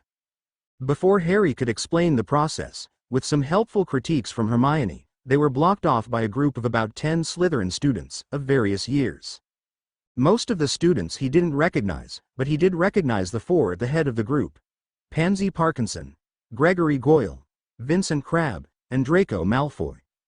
While Parkinson and Goyle looked unsure of themselves, as though they wanted to be anywhere but here, Crabbe and Malfoy looked positively murderous. "Can I help you?" Harry asked. Malfoy glanced around, then looked back at Harry and said in a low voice, "You're a dead man, Potter. You'll pay for what you did to my father." "Ah, the late Lord Malfoy," Harry couldn't help but smirk. Malfoy looked angrier than Harry had ever seen him. It felt oddly satisfying to see the smug little bastard like this. "For what it's worth, I am sorry for the death of your parents. But they were rapists, torturers, and murderers, the very worst of humanity rolled up into one. Mourn your families as you wish. But this," he waved his arms in a broad motion, signifying the broad group, "is pathetic." With that, he motioned for Neville and Hermione to move, the two of them making sure that Brian and Anna went first, just in case the Slytherin students would try anything. As luck would have it, with Harry behind Neville and Hermione, and them behind Brian and Anna, only one of the Slytherins made for their wand. "You realize he's preparing to curse you." "Of course, I realize this. I just need to time this properly." As Malfoy readied his wand, Harry summoned his own and waited for the perfect moment. When Malfoy cast his spell, he immediately whirled around and deflected the spell into the air. Before Malfoy could follow up, he fired a bonebreaker as someone yelled, "Oh no you don't, Sonny." Malfoy screamed in pain for a brief moment as the bones in his arm broke, and he was transfigured into a ferret. Harry turned around and saw Moody limping towards them. His wand was out and aimed right at the ferret now shivering on the stone floor. There was a terrified silence in the entrance hall. Neville and Hermione rushed up to Harry, checking to make sure he wasn't harmed in any way. As they did, Moody turned to look at Harry with his normal eye, while the other one was pointing into the back of his head. "Did he get you?" Moody growled. "No, I blocked his spell and countered before he could follow up. Good work, Potter. Leave it." Neville jumped at the sudden roar from Moody, while Hermione squeaked out, "Leave what?" "Not you, him." Moody jerked his thumb over his shoulder at Crabbe. The fat idiot had just frozen in place as he was about to pick up the ferret. Moody then started to limp toward the Slytherin group, and the ferret gave a terrified squeak and took off toward the dungeons. "I don't think so," roared Moody, pointing his wand at the ferret again and sending it 10 feet into the air. It fell with a smack and bounced up again. "I'll teach you to curse someone when their back's turned, you stinking, cowardly, scummy, back-shooting." The ferret flew through the air, its legs and tail flailing helplessly, while onlookers laughed at Malfoy's misfortune. "Professor Moody," said a shocked Professor McGonagall, What are you doing?" "Teaching." Is that a student?" shrieked Professor McGonagall. "Technically it's a ferret." "No," cried McGonagall as she drew her wand. A moment later, with a loud snapping noise, Draco reappeared, lying in a heap on the floor with his hair all over his face. He got to his feet, wincing in pain, but otherwise glaring at Moody. "Alistair, we never use transfiguration as a punishment," said McGonagall in a voice she usually reserved for the Weasley twins. "Surely Professor Dumbledore told you that?" "He might have mentioned it, yeah. But I thought a good sharp shock would—" "Detentions, Moody, or speak to the offender's head of house." "I'll do that, then," said Moody quietly, limping forward. "Now, your head of house'll be Snape, will it?" "Yes." Malfoy growled the word resentfully. "Good. I've been looking forward to a chat with old Snape. Come on, you." With that, he seized Malfoy's good arm and marched him off toward the dungeon. Thursday finally came, and with it came defense against the dark arts with Professor Moody. This time, Harry and Hermione were among the first to arrive, well before everyone else. It was a good thing too, because soon the rest of the class arrived, forming a line behind him. When the bell finally rang, the doors opened on their own. Harry and Hermione grabbed a seat at the front, while Neville sat with Dean Thomas. Finally, they heard the dull clunk of a fake leg, and in limped Professor Alistair Moody. The silence was just as eerie now, as it was last time. Not even Snape could get a class this quiet. Every pair of eyes in the class followed his every step. No one knew what to expect, and no one wanted to miss a thing. Standing behind the desk at the front of the room, he looked over the class with the same look a field marshal might give new recruits to his old unit. When he spoke, his voice was gruff, but commanding. "Alistair Moody." He turned to the blackboard and began writing. "Ex Or. Ministry Malcontent. And your new defense against the dark arts teacher." I'm here because Dumbledore asked me to. Goodbye. The end. Any questions? Nobody dared to even breathe. When it comes to the dark arts, I believe in a practical approach. But first, which of you can tell me how many unforgivable curses there are? 3, sir, Hermione answered, but she sounded on the "they're so named." Because they're unforgivable. The use of even one on a fellow human will earn you a one-way ticket to Azkaban. Correct. Now, the ministry says I'm only to teach you counter curses and leave it at that. They say you're too young to see these curses in action. I say different. You need to know what you're up against. You need to be prepared. You need to find a better place for your chewing gum than the underside of your desk, Mr. Finnegan. Seamus was seated around the middle of the class with Ron, and he wasn't happy at being caught. The old codger can see out the back of his head. And here across classrooms, a piece of chalk came narrowly close to hitting Seamus square in the head. Only ducking at the last minute saved his, well, dignity. So, which curse should we see first? The excitement that filled his voice at that last question kept the class as silent as a tomb. Slowly, students began raising their hands, as Moody surveyed the class, until finally settling on a student who hadn't raised their hand. Weasley. Yes. Stand. The ginger git slowly rose to his feet, and Moody locked on him. Give us a curse. Well, my dad did tell me about one. The Imperious Curse. Oh yeah, your father would know all about that one. Gave the ministry a bit of grief some years back. Perhaps this will show you why. As Moody walked to the jar that contained one unlucky spider, Harry felt Hermione's hand in his own. She had grabbed it at the realization they were about to see the Unforgivables in action, and was not mentally prepared. He squeezed her hand reassuringly and watched their professor in action. I hate leaving the real Moody trapped like he is now. We don't have a choice. We can't risk moving too soon. Even so, there must be something we can do. Maybe get him some food or potions. Not a bad idea. If Dobby can manage it, maybe he can pop extra food and nourishment potions into the trunk. Might make Junior suspicious though. He won't suspect me. Besides, I'll tell Dobby to be careful. While Harry and Goliath had their conversation, Moody had begun his imperious demonstration. At first, the class was laughing at the antics of the spider. Even Hermione chuckled, involuntarily it seemed, at the spider on Malfoy's face. What should I do next? Have her jump out the window? The laughter died almost immediately. Drown herself?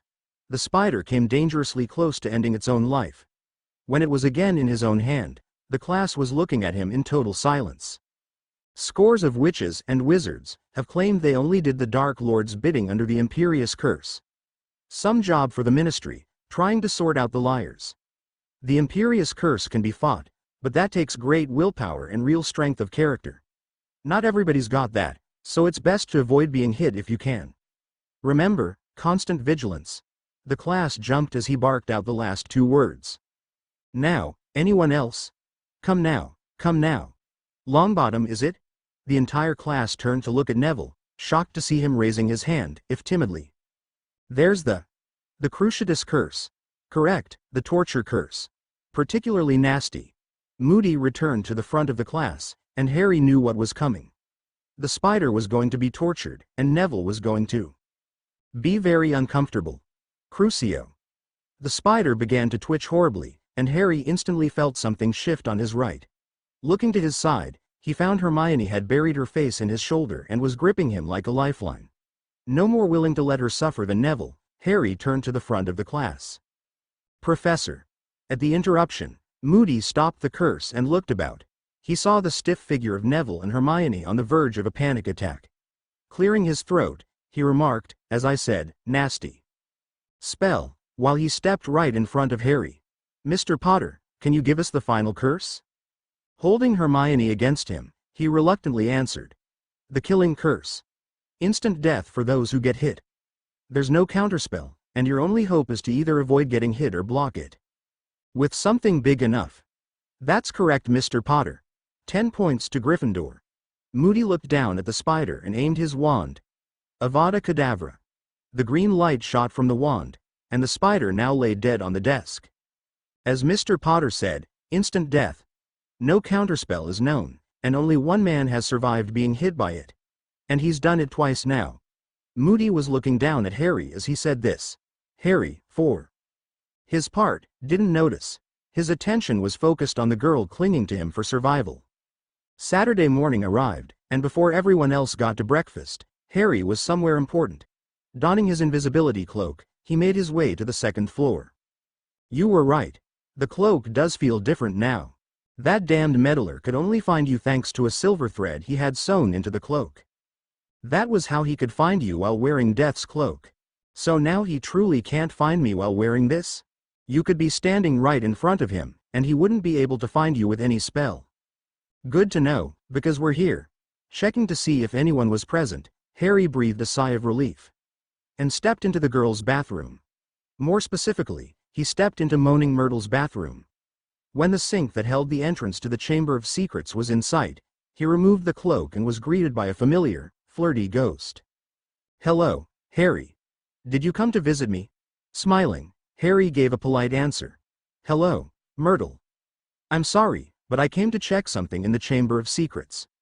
Waving his wand, he was relieved to find no listening charms, or anything similar was present, except, Myrtle, do you have to report my being here to the headmaster?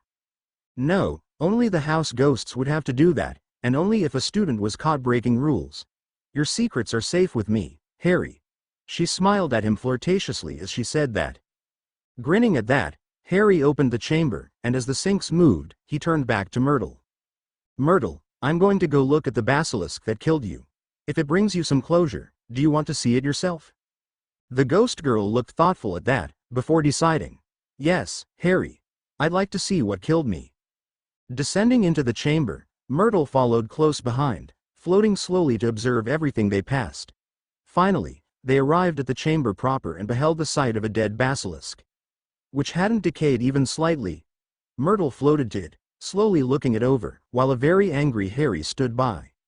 Ragnuck was right, it hasn't decayed even slightly.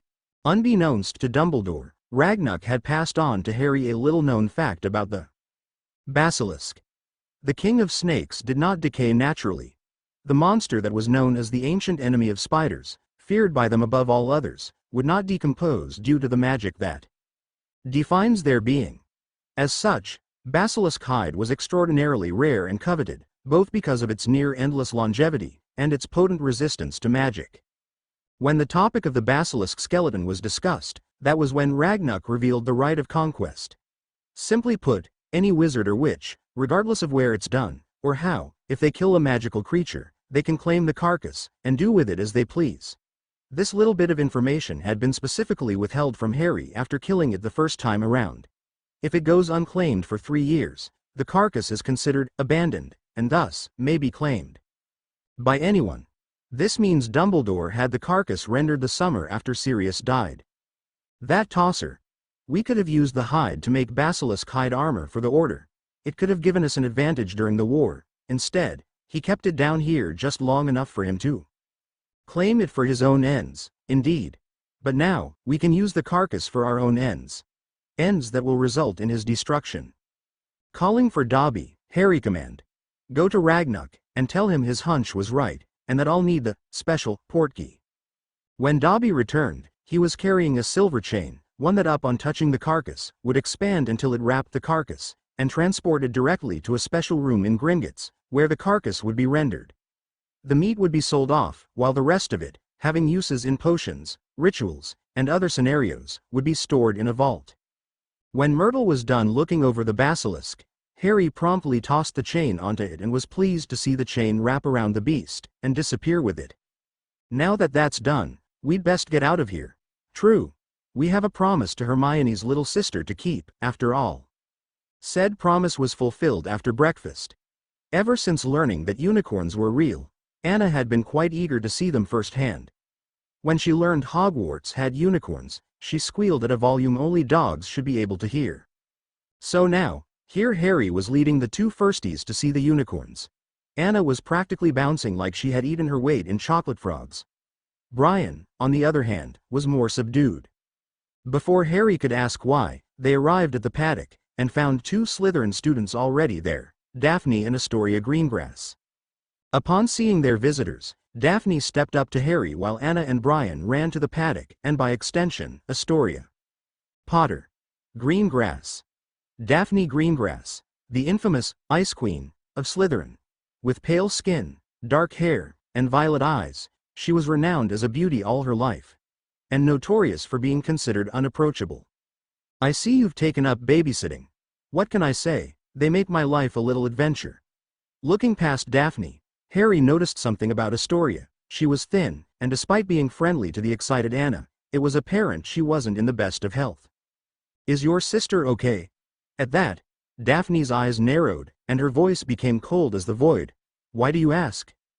Because it looks like Anna and Brian have made a new friend, and I look out for friends. When that didn't put her at ease, he spoke in a more gentle tone. Daphne, let me ask you something. Has anyone in your family taken the dark mark? She raised an eyebrow at that. No, why? If no one's taken the mark, I have no quarrel with you, or your family. I'm asking out of genuine concern for Anna's new friend. Is she all right? Daphne turned to look at Anna and Astoria. The two girls did indeed seem to become fast friends, bonding over a shared interest in unicorns. She sighed, then turned back to Harry. She gets like this often, but it isn't by choice, and it's very serious, a blood malediction. It was more a statement than a question. Harry already knew Astoria would die because of a blood malediction, and the certainty in his tone caused Daphne to look at him in alarm. Relax. Your secret's safe with me. I'm sorry, by the way. Is there anything I can do? No, but... Thank you. If there were a cure, believe me, I'd have found it by now. I'll look into my own avenues. Maybe I can find something. I doubt it, but I'd be grateful if you could. Do you wish to save her from the malediction? I do. If only because it's the right thing to do. So, any ideas? A few, but they'll take some time to procure all the necessary ingredients. For now, we have a more important ritual to prepare for. Right. How long until we can go through with it? October 30th. We'll wait until midnight, then head to the room of requirement. Once the clock strikes midnight, and the 30th becomes the 31st, we start the ritual. During this conversation, Harry was seated in the common room on a couch with Neville and Brian. Neville was reading a herbology book Moody had given him, while Brian was reviewing his defense textbook. Moody had made an impression on the young boy, and he was determined to live up to the hype. Harry, meanwhile, was reading a textbook, but focusing on none of the words. Harry was so preoccupied with his reading, he didn't notice Hermione and Anna arrive and stand before them. When he put down the book to look at them, he noticed they each had a button on their robes, a button that said SPEW. What's with the badges, Hermione? Neville asked cautiously. Ahem. Today, Anna and I have decided to start the Society for Promotion of Elfish Welfare. We will advocate that house elves be given rights, and freed from enslavement. Brian started snickering at the name, once he realized why the badge had SPEW on it. Neville looked both confused and curious. Harry, meanwhile, decided now was the time to reveal his connection to Dobby. That's a bad idea, Hermione. She looked almost offended by the notion, but more confused than anything else. What do you mean? Slavery is a cruel and barbaric practice. It's not slavery, Hermione. It's symbiosis. When she made no response, but instead gestured for him to continue, he told her what he had learned, both from Creature and from Goliath. House elves are one of the Fae. They're also called, amongst other things, fairies, or the fair folk. Naturally, there are a lot of different kinds of Fae, but they all share a few things in common. Chief among these is a dependence on magic. They need magic to survive, and they can't get that magic naturally. House elves, as a species, are able to form bonds with magical individuals or magical families. These bonds are what provide the house elves with magic that they need to survive. Without these bonds, they would weaken and eventually die. Without these bonds, their only alternative to survive is to live somewhere that is rich in magic, and thus form a bond with that location, like the Hogwarts house elves. Because of the magic within the very air of Hogwarts, the house elves are able to live healthy lives. In exchange, they care for the location and those that live there. At Hogwarts, this includes kitchen duties and keeping the place clean. It isn't slavery, Hermione, it's a symbiotic relationship, one that benefits all involved. But they don't get wages. The magic is their payment. House elf magic is unique in that it allows them to provide, for themselves, everything they need. Because of that, work isn't considered a chore, it's considered a form of entertainment. If a house elf were to be offered a wage at the place they work, they would take it to mean, this is temporary, don't get comfortable. That had Hermione thinking, until she came up with what she thought was an adequate counterpoint. But what about Dobby? He's been free since the second year ended. No, he hasn't, not in the way you're thinking. The moment I tricked Lucius into giving him that sock, I unknowingly formed a bond with him, one that I wasn't made aware of until recently. Without even knowing it, I've been providing him with some magic, but only enough to sustain himself because I never knew the full nature of the bond. Why didn't he tell you, if he needs it to survive? Because believing he was free made me happy, and Dobby was willing to do anything to keep me happy. Did you know, Hermione, that among house elves, saying you're a free elf is similar to saying you're a drifter? No, I didn't. That's what Dobby was doing every time he said he was a free elf. Among house elves, this is a terrible insult, because it means you have no true home, and any magic you have to sustain yourself is little better than table scraps. For him, it was worse because he was knowingly lying about the bond. But he did this because he didn't want to risk another elf telling me the truth, and possibly upsetting the 12-year-old who saved him from a cruel master. Hermione now had misty eyes, realizing not only what her actions nearly risked, but at the loyalty Dobby was displaying. Harry, likewise, wanted to cry, remembering how Dobby gave his life to save him and his friends. He truly was, above all others, a good elf. So, I should probably stop with the whole "free the elves" movement? But we worked has not happy at the idea of her work with Hermione being for nothing. Fortunately, Harry came to the rescue. I know you did. That's why, when Hermione and I next go to Hogsmeade, I'll make sure she buys you a nice bag of chocolates for your work. A now happy Anna ran off to do her homework, while Hermione looked at Harry, and seemed both amused and annoyed. You know you're going to spoil her. Of course. That's the job of an older sibling, right, Brian? Right. The boy was now in perpetual agreement with his new big brother. Hermione could only shake her head at this. Midnight was fast approaching, and as Harry finished the Runic circle, he thought back to the day's events. It was October 30th, and the students from Durmstrang and Beauxbatons had indeed arrived, and the welcoming feast soon began. But what made this different than last time around, was the presence of Aurors, and Amelia Bones. It was faint, but one could just make out a frown on his face whenever he looked her way. Clearly, he wasn't happy to have her here, especially if it meant she would challenge his authority as headmaster. Not that she noticed, because she was keeping an eye on two men in particular. Severus Snape and Igor Karkaroff. Igor in particular was subject to her most withering glare, and the vile man made it a point to never look in her direction.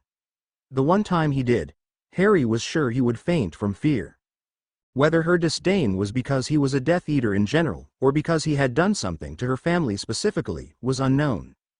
It mattered little, because the headmaster gave his speech, welcoming the international students and their headmistress. But then came the topic of their additional guests. As I'm sure you are aware, over the summer, a close associate of Minister Fudge was found guilty of being a willing Death Eater, and was subject to the Dementor's kiss.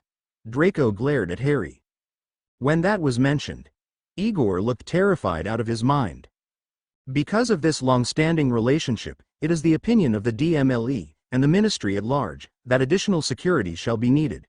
It is the stance of the DMLE that sensitive information concerning the tournament might have been leaked, and thus, we shall have an Auror presence during the school year.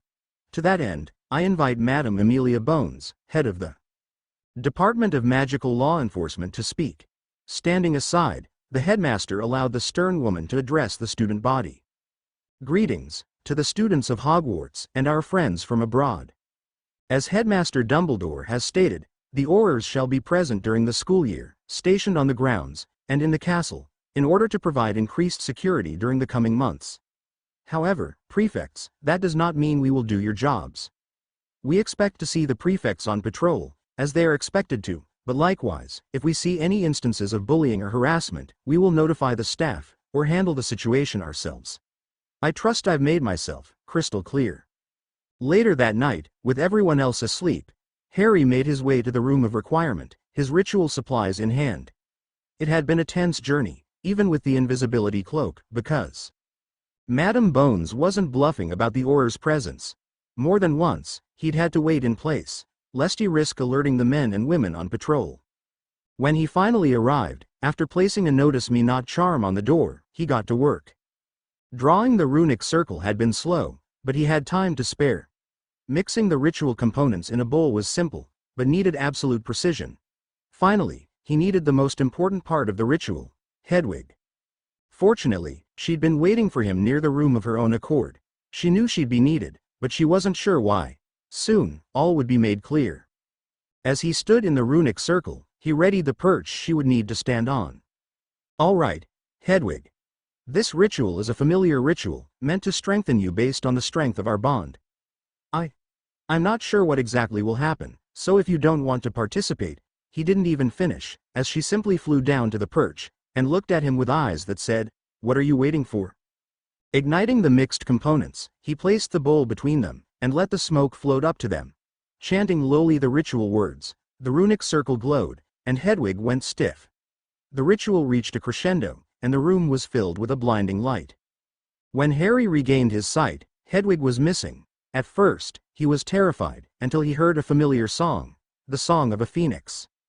Looking up, he found the source was a magnificent bird, large as fox, and white as fresh snow. But most beautiful of all, the tips of her tail and wing feathers were colored luminescent green, red, and other colors he couldn't even begin to name. She was beautiful. She was majestic. She was an Auroran phoenix. A variant of phoenix that is so rare, they're considered myths. Truly, Harry, the bond you two have is unbreakable. The champion for Durmstrang is Victor Crumb. Finally, came the choosing ceremony. Once again, the Goblet of Fire was deciding who should serve as the champions of the Triwizard Tournament.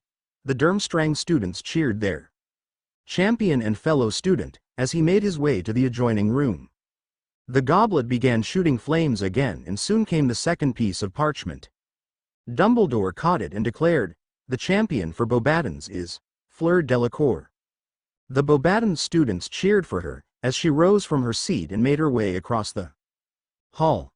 Just like last time, nearly every boy in the hall was fixated on her backside. Several girls were also looking at her with jealousy in their eyes. The champion for Hogwarts is Cedric Diggory.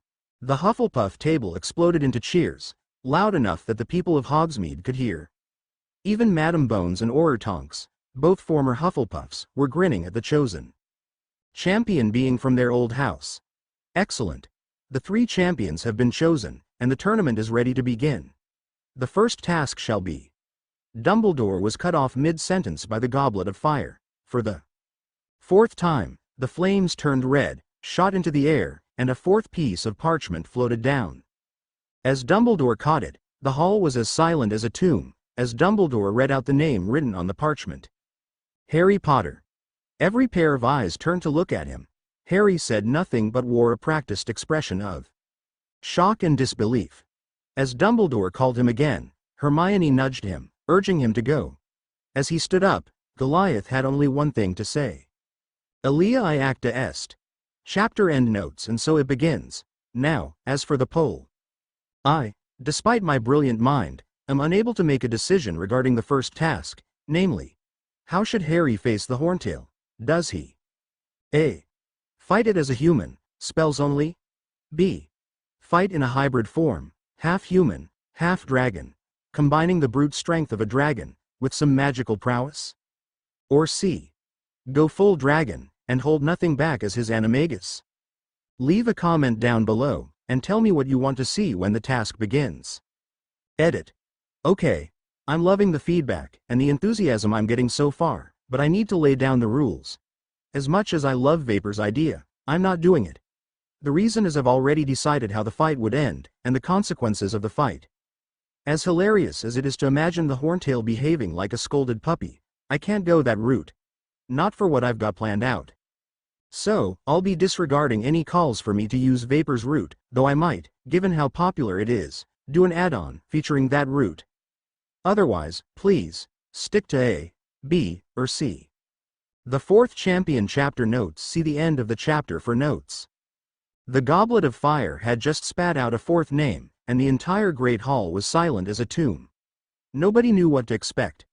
No one knew why a fourth name had been chosen. And nobody knew who the fourth name was until Dums, just loud enough for the hall to hear. Harry Potter. With those two words, nearly every pair of eyes turned to look at the individual to whom that name belonged. Said person had a look of shock and disbelief. That didn't stop the whispering from starting. The Gryffindors wondered how he had pulled it off, with even the Weasley twins curious when they hadn't succeeded. The Hufflepuffs began to whisper that he must have cheated and was stealing the spotlight from them. The Ravenclaws likewise thought he had cheated, but they were jealous for a different reason. How had a Gryffindor managed to outsmart the house that values knowledge? Nothing the Slytherins whispered should be heard by polite society. Only one person knew that look of shocked disbelief wasn't genuine, and it was because only two people knew how his name had ended up in the Goblet of Fire. Barty Crouch Jr. had entered Harry into the tournament, after hitting the goblet with an exceptionally powerful confundus charm. It hadn't been easy for him. Since the beginning of the school year, Barty infiltrated the castle, using regular doses of polyjuice to keep up appearances. He'd been eager to complete his mission and knew the risks that came with it. If the staff discovered who he really was, he'd be kissed by a Dementor almost immediately, and he'd have failed his master. So far he'd encountered no problems.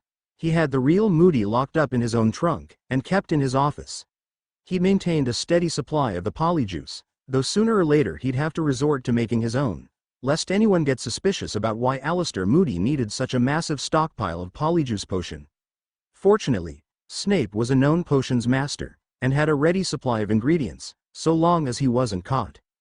But getting the boy's name entered into the goblet had been the real challenge.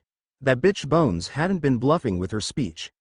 Aurors had regularly patrolled the halls, the night before, with two stationed in the hall itself to watch for any tampering with the goblet itself. It had required extremely careful timing, but he'd managed to pull it off during the shift change. For now, he could sit back and watch as they bickered among themselves, trying to decide what to do next. He'd read up on the tournament, and all its rules prior to his arrival. Once a name came out of the goblet, they were considered bound to the tournament in a magically binding contract. The goblet itself didn't care about the participant's age, or how their name was entered. It only decided who would compete for each school.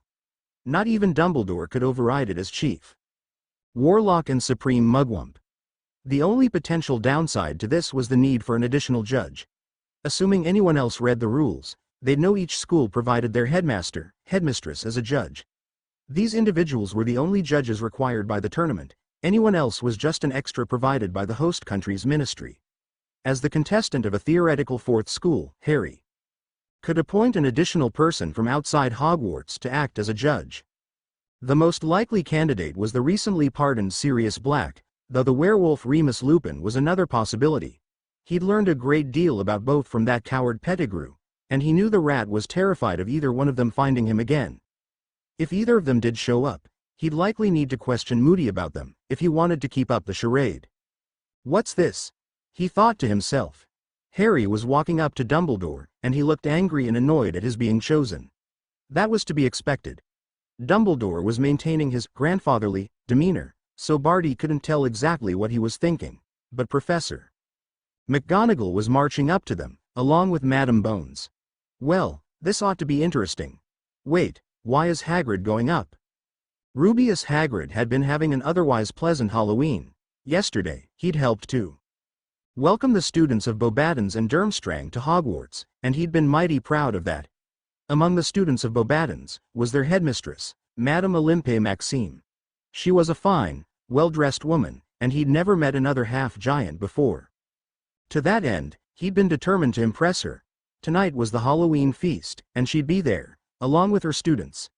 In preparation, he'd gotten the finest perfume he could, combed his hair, and gotten out his best clothes. Admittedly, his hair was still wild-looking, and the best clothes he had was an ill-fitting fur coat. But he wasn't about to let that hold him back. Gryffindor's charge ahead, and he wasn't about to back down. During the afternoon, he heard a knock at the door, and when he went to answer it, found Harry and Hermione, along with the two first-years Anna and Brian.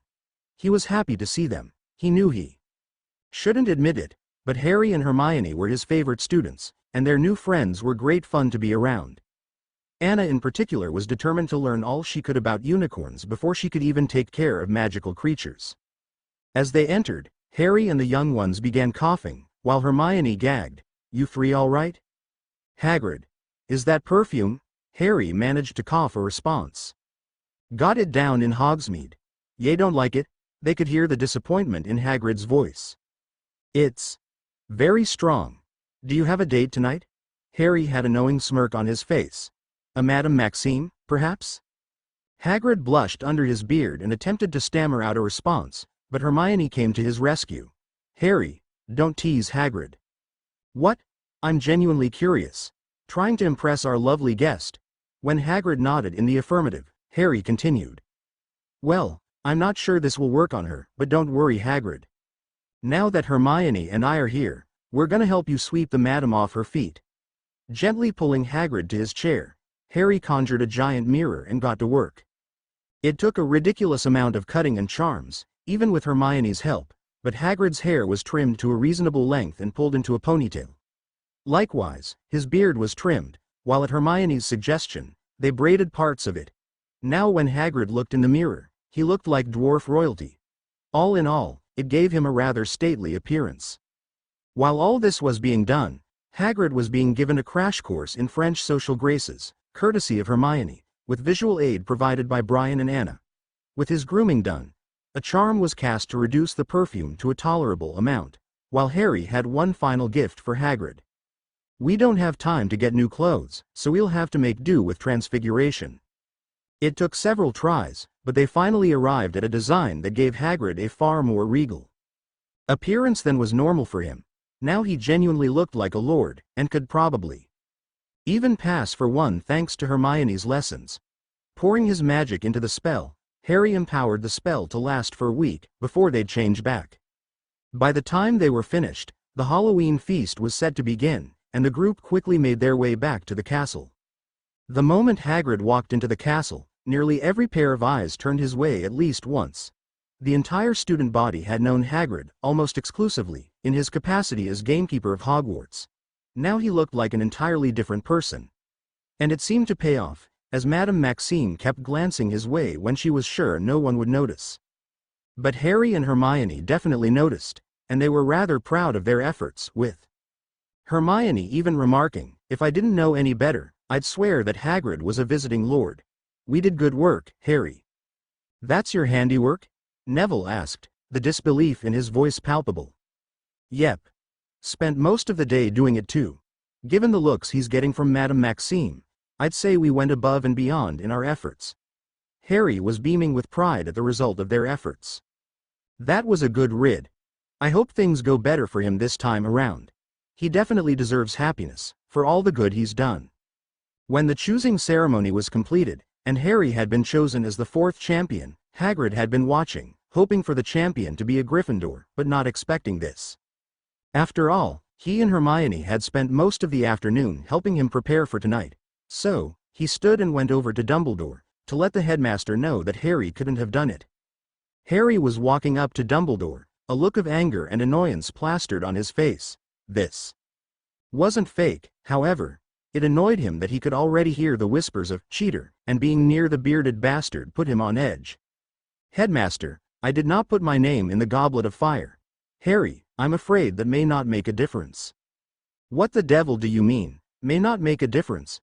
Dumbledore was actually startled by the sharp voice of Professor McGonagall. Before he could reply, Madam Bones cut in. "How did his name even get in the goblet in the first place? You set up the age line specifically to prevent this from happening." The DMLE head evidently was not happy at this turn of events. As Dumbledore began to reassure the two very unhappy women, Hagrid stepped in. "Professor, Ari couldn't, Avenue put his name in. He and Hermione were with me most of the day." "Thank you, Hagrid. Nevertheless, Harry, Minerva, and Madam Bones let us join the other champions, so we might settle this issue." While Dumbledore dismissed the school to their respective common rooms, Minerva led Harry and Amelia to the adjoining chamber with the other champions. The trio were gathered around the fire and turned to look at their new guests. Harry noticed that Cedric raised an eyebrow at their appearance, no doubt wondering what was going on. Fleur spoke first, curiosity getting the better of her. "Do they want us back in the hall?"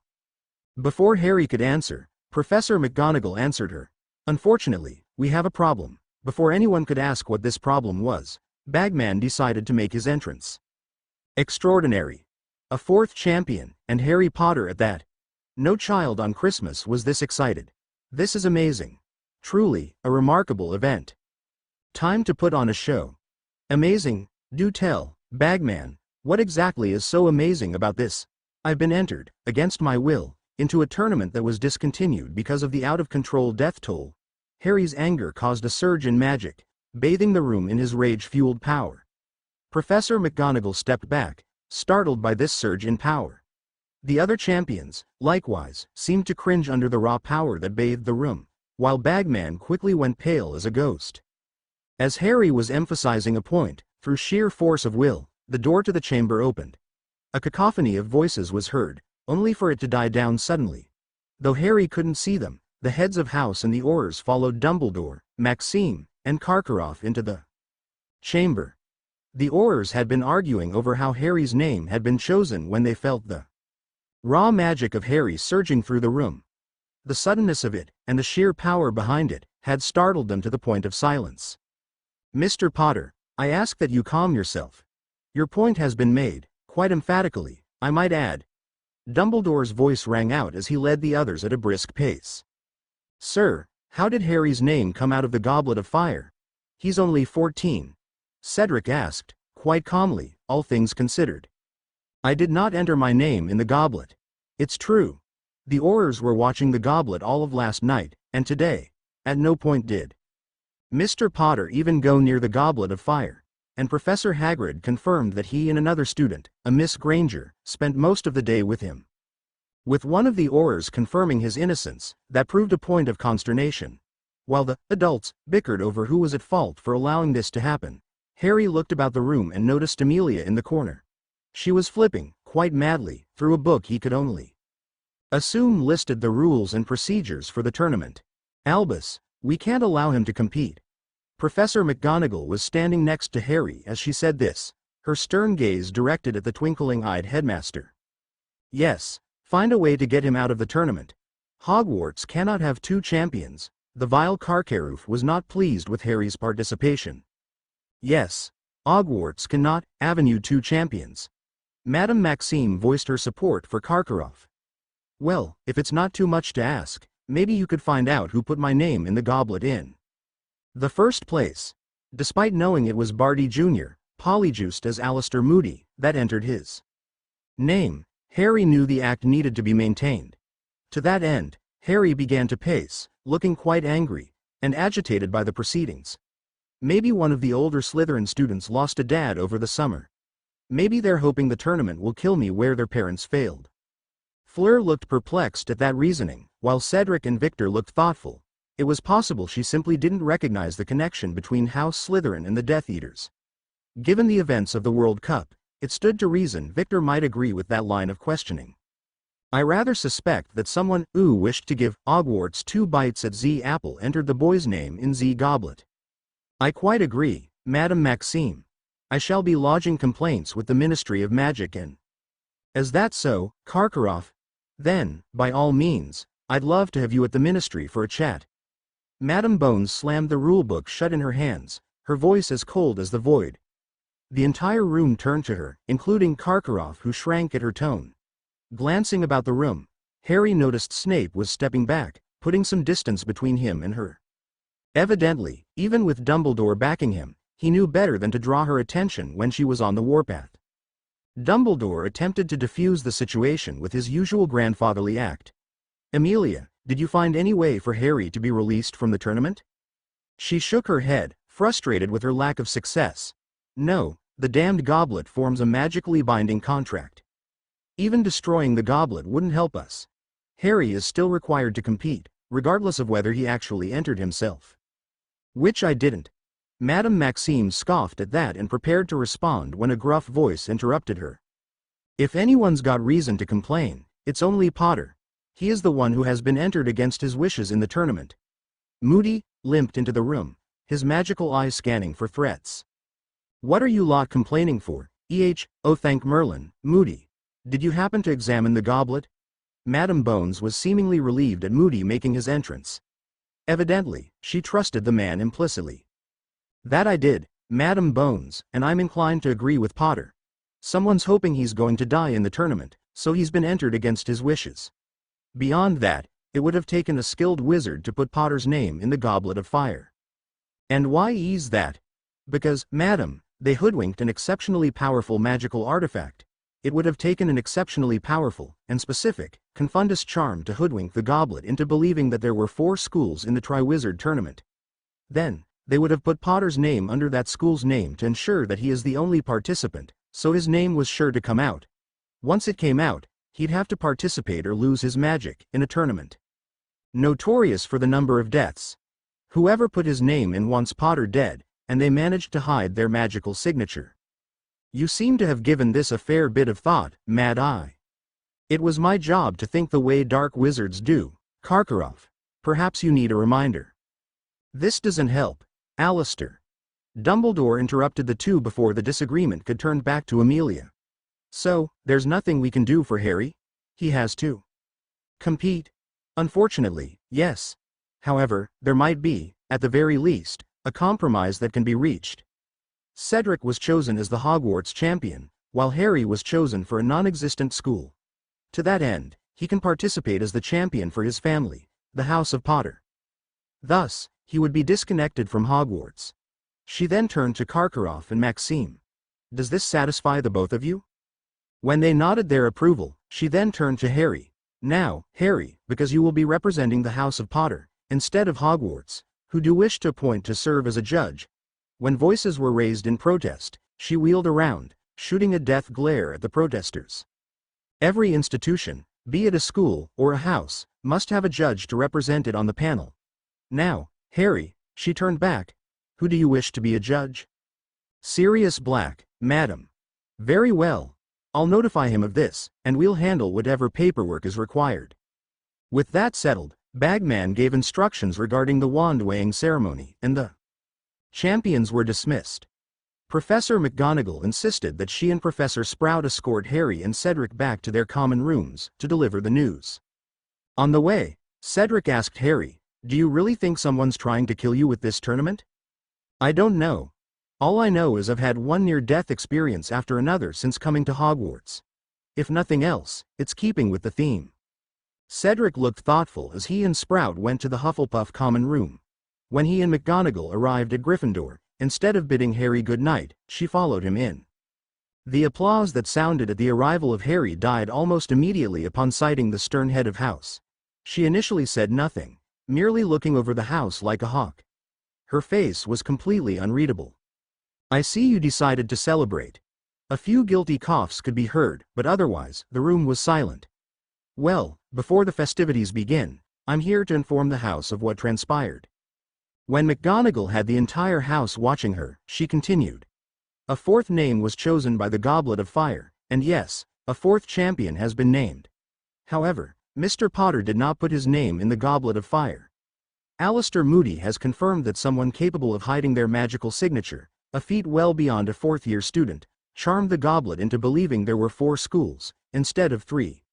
As such, Harry was chosen as the champion of this non-existent school." Before she could continue, she was interrupted by the sound of another arrival at the common room. Stepping in through the fat lady portrait, was Hermione Granger. She was in a huff and was startled by the sight of Professor McGonagall. "Miss Granger, where were you?" "I was at the library, ma'am. I was hoping I might find something to help Harry, ma'am." "Well, I'm afraid there's nothing to be done. The Goblet of Fire has decreed Harry must compete, lest he lose his magic. However, as Cedric was chosen to be the Hogwarts champion, it has been decided that Harry shall represent the ancient and most noble House of Potter, with his godfather Sirius Black serving as a judge." Applause rang out across the common room, the Gryffindors. "We're still happy to have one of their own still competing. Mr. Potter, is there anything you'd like to add?" "Just this. Even if I'm competing against him, I want everyone cheering for Cedric at least as much as for me. Cedric Diggory is still a fellow Hogwarts student and a good man to boot. He deserves our recognition and our support." The applause wasn't quite as widespread, but at least it meant no one objected. Even better, Harry was quite certain he saw the faintest beginnings of a smile on McGonagall. "Well, I believe that's everything that needs to be said. Good night, my lions." Albus Dumbledore sat in his office, unsure whether to be frustrated or excited, against all the odds. Harry had indeed been chosen to compete in the Triwizard Tournament. Even he hadn't been expecting this. Now he could put Harry through his paces, and see just how powerful he had become, and thereby give Albus a better understanding of what needed to happen going forward. Of course, his joy at this was compounded by Minerva and Amelia. Both of them had moved to Harry's defense, and both were adamant that Harry was innocent, especially once Alistair got involved. It was a mystery to Albus, just who had put Harry's name in the Goblet of Fire. His first thought was Pettigrew, given his rat animagus. But he had discarded that thought, given how much of a coward Pettigrew was. It was unlikely he had the courage to return to Hogwarts, alone, especially with Madame Bones and the Aurors now on the lookout for any troublemakers. Then, of course, there were the Slytherin students. Normally he'd have dismissed such an idea, given the inherent risks with putting Harry's name in the goblet, let alone charming it into believing there were 4 schools. It was doubtful that even the 7th years were capable of that. Of course, Harry had a point. 12 Death Eaters, several of them parents to at least one student, or otherwise known to the others. Grief and rage did make people do foolish things. He'd have to consult with Snape on that possibility. Then, of course, there was Harry himself. Given the sheer power of that raw magic being displayed during the meeting, it was feasible that he could have found a way past the age line. But like with Pettigrew, he discarded the idea just as quickly as it came to him. Harry's never been the best at controlling his emotions, a fact helped by his life with the Dursleys. It left him easy to read, and easy to manipulate, if somewhat stubborn. But now there was a new problem: Sirius Black himself. With Sirius being exonerated in court, his guardianship of Harry was all but guaranteed. He showed no signs of Dementor exposure, so whatever happened to him over the summer, it was apparently enough to remove any clear traces of instability caused by the years in Azkaban. Since then, he'd been considering ways to get Harry as far from Sirius as soon as possible. He couldn't afford to let Sirius give Harry the valuable knowledge possessed by the Potter family. Even more so, he had to keep Harry from having a life worth living. The Harry raised by the Dursleys and friends with Ron Weasley was not the Harry who could defeat Voldemort. The Harry raised by Sirius, on the other hand, with access to the Potter grimoire, and as friends with the Muggle-born Hermione Granger. That Harry was one that could easily dominate Voldemort. Breaking Harry's trust in Sirius wasn't much of an option when Sirius was going to be present at the castle. And now, because of the tournament, trying to drive Sirius away could be interpreted as interfering in the tournament by magic itself. Albus wasn't prepared to risk losing his magic, just because of that damned mutt. For now, he had to play it safe. Alistair and the Aurors would investigate to discover the culprit behind Harry's participation in the tournament. Whoever they were, Albus could likely use them as a spy, or an informant. Harry would compete in the tournament, and no one, least of all him, would prevent it from happening. And he would be running his little martyr through his paces. Yes, this will be quite an interesting year. The start of November brought both good and bad. The good was his little fight with Ron in their dorm room after the party in the common room. McGonagall's little speech seemed to change the atmosphere of the party. Where it had originally been a congratulatory party, meant to celebrate Harry's successful entrance in the tournament, now it was more conciliatory. Students in their 6th and even 7th year came up to Harry, offering their moral support, and in some instances even training for the first task. Of course, he, officially, had no idea what the first task was, so he had to decline. Their oaf knew what he was up against. After the party officially ended, Harry led the other boys back to their dorm, where a sulking Ron confronted Harry over his cheating. It had been a brief, but vocal argument, in which Ron accused Harry of being, among other things, a glory hog and a bad friend. Harry responded by calling Ron a pig and ending their friendship. It had left the others shocked that the Golden Trio was now a Golden Duo, though Harry intended to make Neville a part of the trio. He had always been a better friend than Ron and simply needed the chance to prove himself. Then he would become a better man than Ron had ever hoped to be. The bad, of course, was the additional attention paid to him by the rest of the school. During breakfast, McGonagall had stood before the entire school and the students from Beauxbatons and Durmstrang in the Great Hall and declared that Harry did not put his name in the Goblet of Fire. With Alistair Moody supporting her statement, along with the Aurors present, and most likely, reluctant Dumbledore, the grumbling was kept to a minimum. That said, dirty looks were still shot towards the Gryffindor table by the other houses, though they quickly stopped when people realized an angry McGonagall was watching them. It was also during breakfast. A pair of owls flew into the Great Hall carrying a large, tube-shaped package. Catching it when they dropped it, he was relieved to find that it came from Tim Baker. Grabbing Hagrid, the two rushed down to his hut, where they immediately got to work setting up the custom tent. It had been a remarkably painless process, and the results were astounding. Tim had created an enchanted yurt, one big enough for Hagrid to enter without any difficulties. From the outside, it seemed normal enough. Inside, however, it was a masterpiece of enchantment. The tent opened into a 3-story kennel, designed to accommodate the large, and increasingly destructive, Scroots. Charmed to be fireproof, and near indestructible, it also came with a variety of diagnostic and examination charms, all of which provided information on a blackboard built into the tent. All in all, this was probably Tim's best work. It would be a safe and secure location to keep the Scroots in preparation for the tournament, and the various charms would make Hagrid's job infinitely easier. The very next day, the one class Harry was looking forward to the most was care of magical creatures. With the Scroots now safely dealt with, Hagrid was free to teach the class as he originally meant to. The class was apprehensive heading down to Hagrid's hut. The Scroots had been far from popular. In fact, it was probably safe to say that Snape was more liked by the students than the Scroots. So it was a major surprise to everyone, Harry included, when they saw Hagrid standing outside his hut with a woman. A woman that Harry recognized, Professor Grubbly Plank. Right then, now that we're all here, we can get started. Now, luckily, the Ministry got their acts together, and taken the Scroots off my hands, so we can avenue the great term you were supposed to. Now follow me. Hagrid was quite excited as he led them away from the hut. Several students were either relieved or terrified.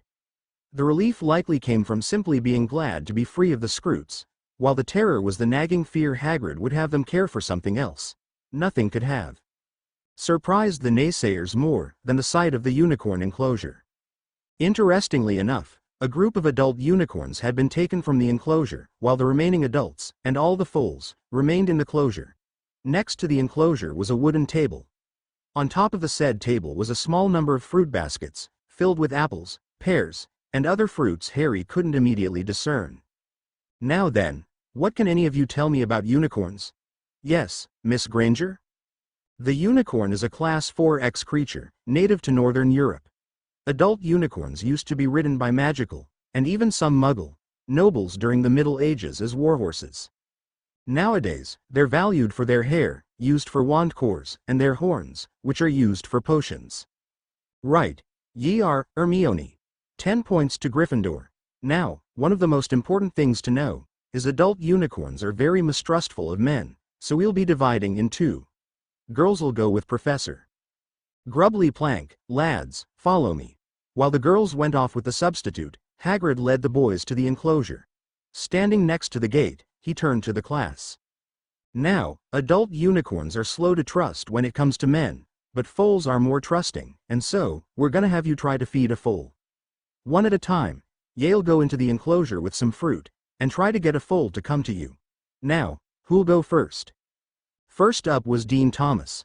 Armed with a pear, he walked slowly into the enclosure and tried getting a foal to come to him. It took a minute, but one of the foals approached him and took bites out of the pear. A good start, and with Dean setting the bar relatively high, the boys braced themselves. One by one, the male students went into the enclosure and had varying degrees of success. Most of the Slytherin students were flat out ignored by the unicorns, while Neville got a foal to come up. Almost immediately, funnily enough, Draco had better luck with the unicorns than Ron. When the ferret's turn came up, one of the foals began to approach, only to be cut off by its mother. The same mother began snorting in Draco's direction and made menacing movements with its horn.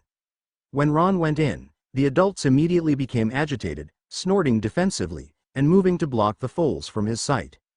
Hard to believe that Ron had worse luck with the unicorns than Draco. They can sense the malice in both their hearts. But with the weasel, it's worse, because that malice is directed at a supposed friend. The ferret, at least, is consistent in his disdain for you. Then came Harry's turn, and he could just feel the eyes on him. Some, he figured, were curious to see how he'd compare to Neville. Others, he knew, were hoping a unicorn would be to him what Buckbeak was to Draco. As he walked into the enclosure, he noticed out of the corner of his eye, the girls had ended their lesson and were watching to see how Harry would fare. He saw the concern in Hermione's eyes, fearful that something might go wrong, but confident he'd do well. Most interesting of all, however, was the curiosity in Daphne's eyes. Whatever the cause of her interest, Harry grabbed a pear and began trying to coax a foal to come to him. One of them, whom Hagrid helpfully identified as Pinky, came running up almost instantly, happily taking bites of the fruit presented to him, while Harry ran his fingers through his mane. This measure of success got a smattering of applause from the boys as well as the girls, but that died down almost immediately. Looking up, Harry saw an adult unicorn approaching him. This one, Hagrid identified with concern, as Thunder, Pinky's father, and the lead stallion of the herd. Before Hagrid could call Harry back, or enter the enclosure himself, Pinky ran up to Thunder and ran circles around the pair as he got closer. The foal was excitedly harumphing, clearly happy to see his father, though the stallion had little reaction to Pinky's presence. Soon, Thunder was standing right in front of Harry, close enough he could feel his breath snorting out his nostrils. Thunder looked him over, casting curious looks at Harry, as he circled him, as though he was inspecting him. Finally, Thunder stopped the circling, and simply stopped next to Harry, allowing him to run his fingers through his coat and mane. When Thunder looked back at Harry, he got the distinct feeling Thunder was waiting for him to do something. Instinctively, he did something that, under normal conditions, he would have considered stupid. He climbed atop the unicorn. That had gotten shocked gasps from the entire class, girls especially. What truly set them off was Thunder charging out of the enclosure, leaping Oveus little more than a speed bump. Thunder was remarkably fast. Harry remembered Hagrid saying a unicorn could easily outrun a werewolf. Well, Harry was convinced that was the case. In fact, he was quite certain that he was. Going at least 50 miles per hour around the Hogwarts grounds, nearly every student and teacher paused as Harry raced past them, astounded by the sight, not only of a unicorn running at top speed, but that it had a rider to boot. Finally, Harry directed Thunder back to the enclosure. By then, a crowd had begun to form by the unicorn enclosure, with dozens of students eager to see the intrepid unicorn rider. When Harry came racing back, it was to thunderous applause. Even the male students were impressed, applauding Harry for managing something they never would have believed to be possible. Of course, if the men were impressed, the girls were practically swooning. As Harry dismounted Thunder and let him return to the herd, the girls in class and the new crowd gathered around him. They were practically squealing with excitement over what Harry managed. It was so loud, Harry could barely hear Hagrid awarding Gryffindor 50 points for something so spectacular. Well, that was interesting. I thought unicorns didn't like men. They're slow to trust men. There is a difference. They're more willing to forgive transgressions from women, but they're still excellent judges of character, especially with the Horcrux in your scar gone. So what, with the Horcrux gone, I'm suddenly a contender for leader of the light. Harry, without the Horcrux, as far as the unicorns are concerned, you are the light. Chapter end notes. Thank you to everyone who's been reading and giving feedback. Your support means the world to me. The poll is still going, and I'll probably announce the end of it, if not in Chapter 17, then definitely in Chapter 18. It's a lot closer than I expected it to be. Edit. Hagrid's makeover is heavily inspired by a scene from The Rise of the Last Potter, by HP Fanfictioner 66. Go read it, it's freaking awesome. Deidrigarath alright, explain this runic alphabet to me. It had been a week since Harry's eventful lesson concerning unicorns. The very lesson in which Ron was rejected by the unicorns. Since then, Ron had become the pariah of Gryffindor. It was becoming well known amongst the Lions, and the other houses, that the Golden Trio was now a Golden Duo. Ron's claim that Harry was a liar and a cheat lost all support, if it ever had any, in his own house. After all, Unicorns were universally known as excellent judges of character, and naturally mistrustful of men. That Harry had actually ridden one, around Hogwarts, put to rest any lingering thoughts he might have cheated. Only his siblings and year mates had anything to do with him anymore, and even that was limited. While Ron had been dumped in the Gryffindor wastebasket, Harry had risen to become the star of Gryffindor. The same lesson that left Ron in the dirt saw Harry rise to the top like a phoenix from the ashes. Outside of Ron, the entire house had united behind Harry, far more than even the unified front of Slytherin. But that was for later. Right now, he was seated in an abandoned classroom, working on his latest project, a cure for blood malediction. As part of the process, Harry had ordered a new cauldron, one that he was preparing to inscribe with runes for added effect. However, Goliath wasn't talking about the standard runes learned in class, but instead an entirely new runic alphabet. An alphabet, created by the fire drakes. What don't you understand? Right now, you're just recording the alphabet for reference when the true work begins. Yeah, but you called it the third language. That's what I'm trying to figure out. Right, I forgot. You humans no longer teach the lessons we gave to the old tribes. Well, this alphabet is the written form of the language of the dragons, Didrigarath. It is, as I've said, the third language. But what were the first two? What came before it? The first language has no true name. It has existed as long as creation itself because it is the written form of the words spoken by what created us all. It is the codex of life, the memories of fate, and bones of the universe. The most common name humans gave to it is the language of heaven. The language of heaven? As in, the home of angels, heaven? Perhaps. Even we did not know the full truth behind creation. Some humans worshipped a god of life that, supposedly, Lady Magic was the consort of. Perhaps they are one and the same. But that's not the point. The point is, the language of heaven preceded all other languages, both verbal and written, and the runic alphabet associated with it allows for some of the most powerful works of enchantment ever conceived. The catch is, powering the runes takes a great deal of magical power, so it is beyond the reach of most. Even more than that, it requires unbelievable precision, and even the slightest mistake can nullify the enchantment altogether, or cause something entirely unintended. For that reason, we'll be sticking to Didrigarath. So what's the second language? Dark speech, the corrupt tongue, the words of oblivion. It has many names, but it is most simply called the language of the damned. It is the written form of darkness and evil itself. Corruption festers in every syllable and feeds off those foolish enough to use it. Harry, I will be teaching you to identify the language, but you are not, under any circumstances, to create anything using these runes. Is it that bad? Worse. It is a twisted parody of the language of heaven, that feeds on all who use it. It is capable of obscenely powerful enchantments but demands far more than magic to fuel its power. Just how dangerous is it? During the Middle Ages, a wizard was foolish enough to create an enchanted sword using the language of the damned. The end result was an obscenely powerful sword, allowing him to kill anyone who stood before him. But the sword was sentient, and every life he took, the sword gripped his soul more and more. The more of his soul it held, the more blood it demanded be spilled to feed its bloodlust. When he could finally feed it no more, the sword fed on his very soul, turning him into a mindless husk, controlled by the very blade he thought made him a god. What happened to the sword? Recovered by a monk during the Black Plague. He wasn't a wizard but was educated enough on the nature of magic to recognize something genuinely unholy when he saw it.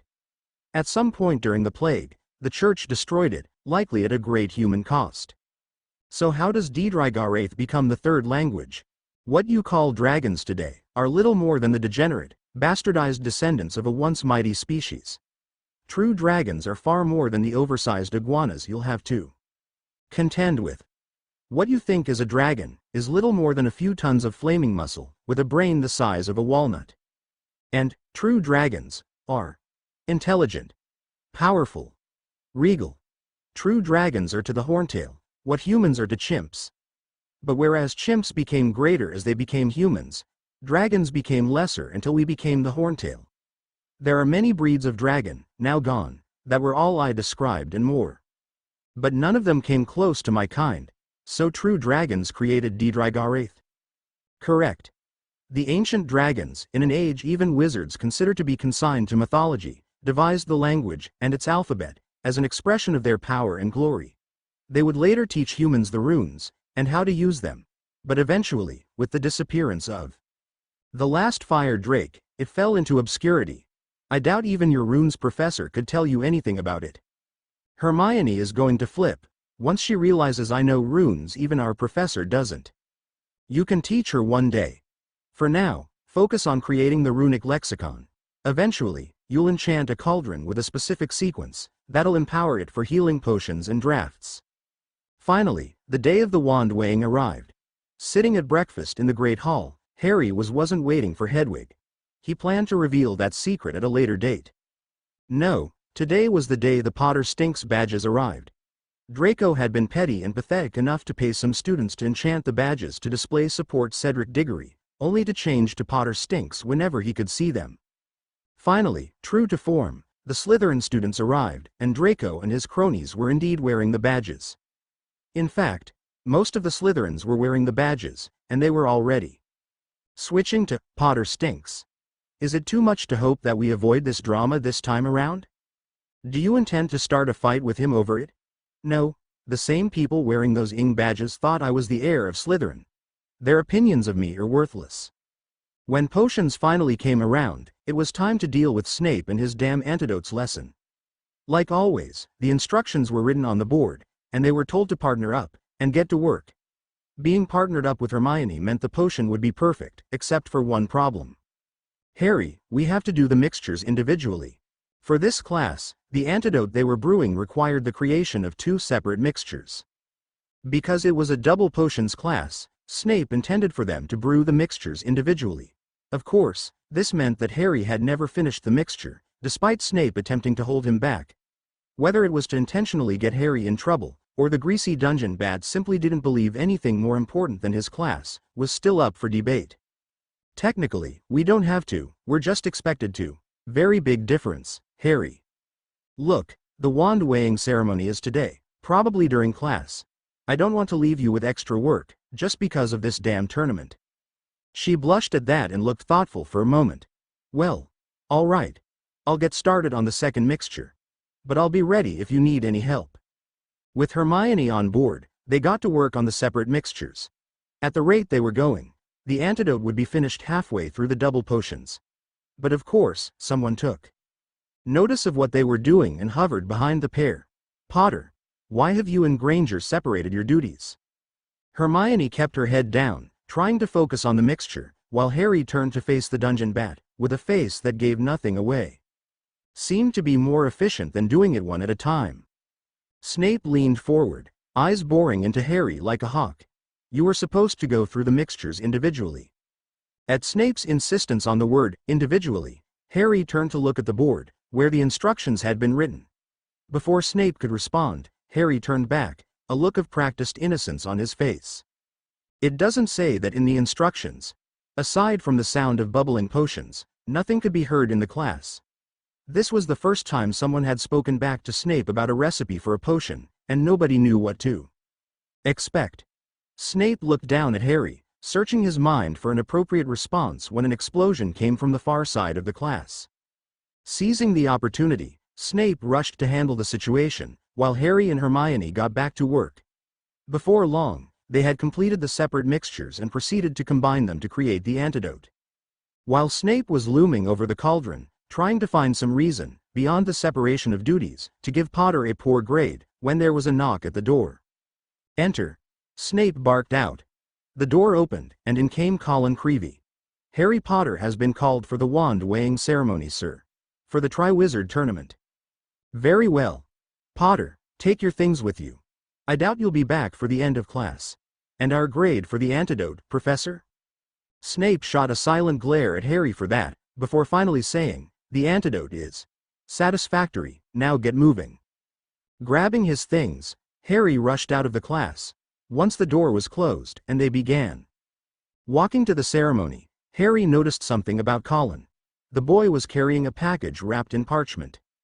Colin, what are you carrying? Oh, I almost forgot, your godfather, Sirius, is here for the ceremony as a judge. He asked me to give this to you.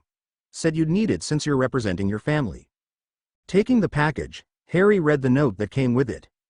Prongslet Mooney and I were a bit shocked to find out you could name a judge as a fourth competitor in the tournament.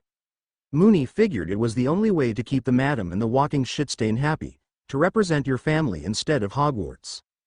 Because of this, we figured you would need a different uniform since you aren't representing your school.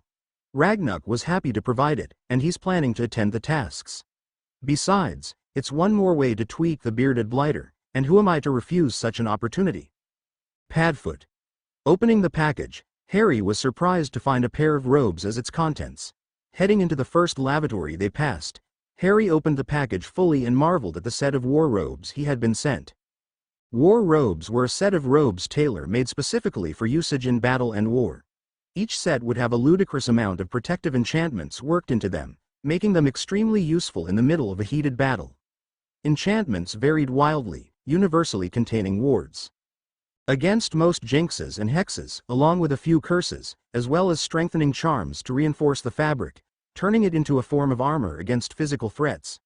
This also included fireproofing charms, waterproofing charms, and lightweight charms. Beyond that, the robes could vary wildly in their function. Many, but not all, contained cushioning charms, for particularly rough fights, as well as self-cleaning charms. Others contained silencing and disillusionment charms for stealth, while others contained expanded space enchantments, along with various charms meant for comfort. Of course, this added utility came with an increased price tag, and war robes, depending on their quality, could exceed prices of 25,000 galleons. So it was no surprise that a family as obscenely wealthy as the Potters had a dozen war robes stored in their vault. These robes in particular stood out for two reasons. The first was the crest of the Potter family, a red dragon, sewn into the back of the robes. What made them unique, however, was they were armored, usually unheard of among wizard families. With strengthening charms, it was nowadays considered pointless to include actual armor, but Harry recognized these robes. These robes had been worn by his grandfather, Charles Fleemont Potter, during the war against Grindelwald. During the war, he had been questioned about wearing such robes, especially as they made him recognizable to the Alliance and its acolytes. Any element of surprise would be lost. To which Charles always replied, "I don't want the acolytes to be surprised. I want them to be scared." This wasn't just a uniform, or even a set of armor. It was a declaration. To most, a declaration the House of Potter was back, and here to stay. For Albus, a reminder of the power he sought to constrain. Much as Harry wanted to refuse wearing the robes, to avoid setting off alarms in Dumbledore's head, he couldn't resist the opportunity to irritate the bugger. Walking out of the lavatory in full war robes left Colin speechless, taking a moment to mentally restart before he led Harry to the appointed class.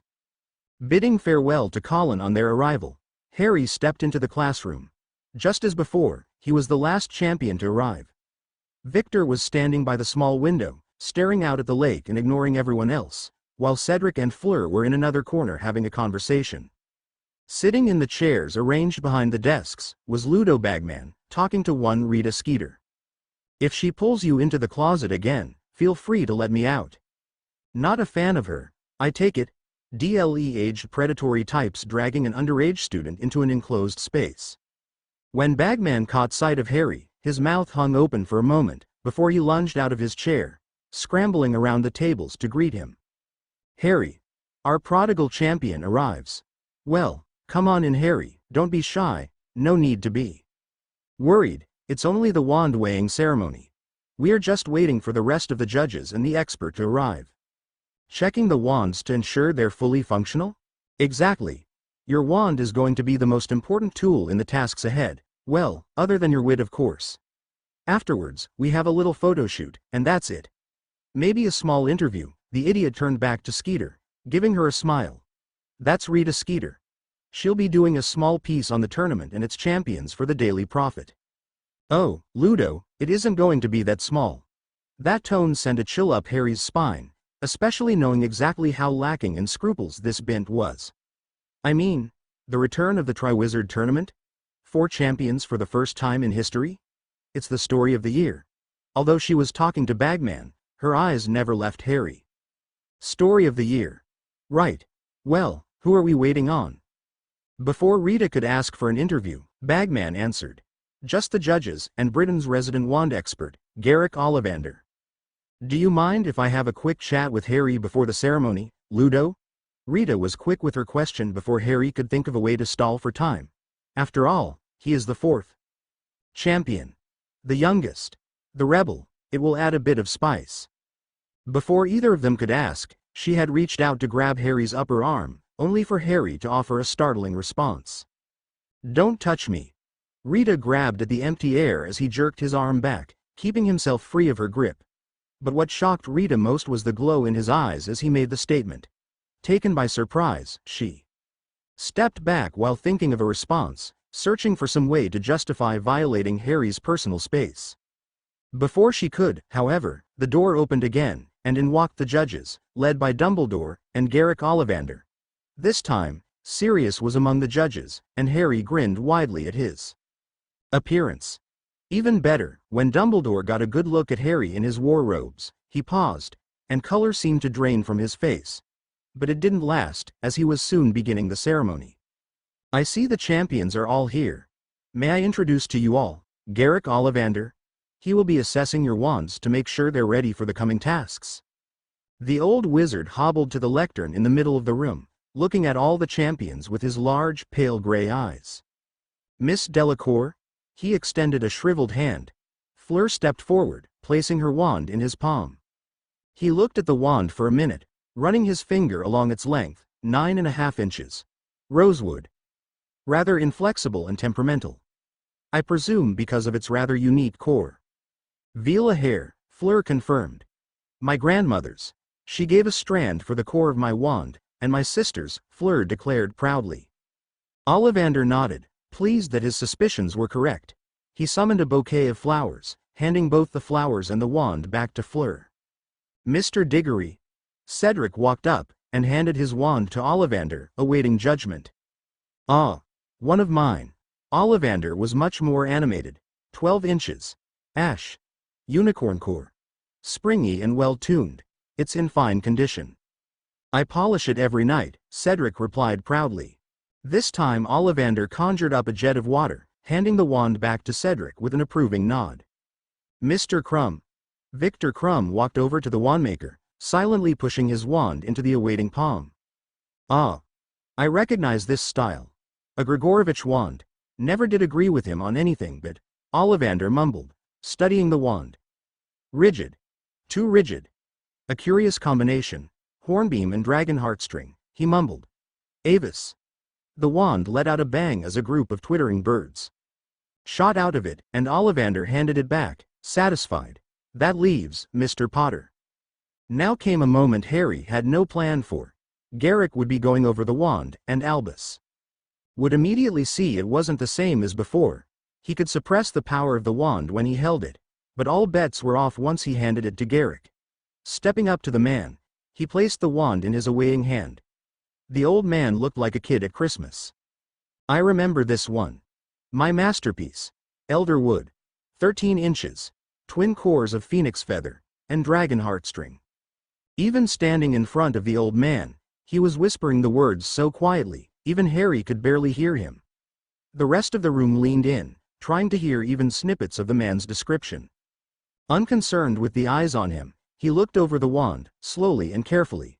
Drinking in every tiny detail, he inspected it like it was evidence of the crime of the century. Nearly 5 minutes passed with him looking it over, before he simply handed it back to Harry, with 2 words. It's perfect. Thank Merlin your godfather was here to save us. The photo session was over remarkably quickly compared to the last time. When Rita and the photographer began arguing over the placement of Harry and Fleur, Sirius quickly diffused the situation and negotiated a compromise. Likewise, when Rita was insistent on individual shots, Sirius convinced her to hold off until she had interviews with each champion. Or rather, he distracted her long enough for the students to make their getaway, with Madame Maxime blocking the photographer from noticing their daring escape. Yeah, I owe him a lot of fire whiskey for that. Fleur and Crumb had gone their own ways upon escape, while Harry and Cedric stuck together as they made their way to the Great Hall for dinner. On the way, they were found by 2 witches looking for them, Susan Bones and Hermione Granger. and Hermione was noticeably missing her large teeth. "Hermione, what happened to your teeth?" She began blushing at the fact Harry noticed almost immediately but answered, "After potions." "Class, Malfoy decided to start pestering me about your chances in the tournament. When I wouldn't answer, he began taunting me about the badges he and the rest of the school were wearing." Susan looked unhappy at the mention of the badges, along with Cedric. She continued, "The boys in Gryffindor, other than Ron, told him to bugger off, and that sparked a minor duel between Seamus and Dean, and Malfoy and Crabbe. Crabbe ended up puking slugs, while I ended up with fangs. And you let Madame Pomfrey make them smaller than before." Harry finished the sentence with a knowing smirk. "Does it look good? How do you feel?" Hermione blushed at that, but answered, "Good. I feel more confident in myself. Then I think you look wonderful." Cedric was smirking at the two of them, knowing flirting when he saw it, but that was when Susan decided to speak up. "Speaking of badges, Harry, I wanted to apologize." "For what?" "For the badges. I know one of my friends is wearing one, but I refuse to. My Aunt Amelia insists you didn't put your name in the goblet, and I believe her." "Well, thank you, Susan. I appreciate you doing that. As for the rest of the students, Harry." Hermione was scandalized by Harry's casual swear, while Cedric and Susan were stunned. "Everyone wearing a badge now thought I was the heir of Slytherin 2 years ago. As far as I'm concerned, they can rot." As it happened, another person was within hearing range of this little talk. A person that was shocked at Mr. Potter's vulgar language, but puzzled over something else. "Badges? What badges?" Taking out her spectacles, Minerva McGonagall was quite displeased by what she saw. A little-known fact about Professor McGonagall was the spectacles she was seen wearing at Tim, yet neither were they for show. The spectacles had enchantments geared toward magical detection. If somebody had charmed or enchanted something to be unnoticeable, either to her specifically, or to others in general, the items would appear to glow when viewed with the spectacles. What she saw raised her suspicions. Several students had something glowing on their uniforms, presumably the badges Susan was talking about. But why would she feel obliged to apologize over a badge? Walking up to the nearest glowing students, a pair of Hufflepuffs named Hannah Abbott and Ernie Macmillan, she fixed them with an unreadable expression. "Miss Abbott, Mr. Macmillan. Professor McGonagall, is something wrong?" Hannah asked the question so casually. It seemed she didn't suspect the reason she and Ernie had been stopped. "I'd like to see your badges." She held out her hand as she said this. The two Hufflepuffs were surprised and initially didn't move, until Ernie asked, "What badges would you be referring to?" "The ones you think I can't see." Left with no other choice, they handed her their badges. Looking down, she saw it said, in bright red, "Support Cedric Diggory The True Hogwarts Champion." Why would Susan apologize over this? As if to answer her question, the badges changed in her hands to display, in bright yellow, "Potter stinks." Though her face was unreadable, McGonagall was furious. Insulting badges, charmed so that none of the staff could see them. This meant, to Harry, the subject of their taunting, it would appear the staff either didn't know or care enough to put a stop to them. And she could see how that would be believable. 2 years ago, during the Chamber of Secrets fiasco, the entire school was convinced Harry was behind the petrifications. She had wanted to quell these rumors, to do something that would put the students' minds at ease, or at the very least get them to treat a fellow student with some decency.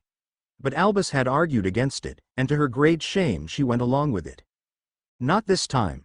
Turning to the now pale Hannah and Ernie, she asked with barely restrained fury, "Where did you get these?" "F from Draco. He's handing them out to anyone who'll take them." "I see. 5 points, each, from Hufflepuff, and I will be speaking with Professor Sprout about these badges."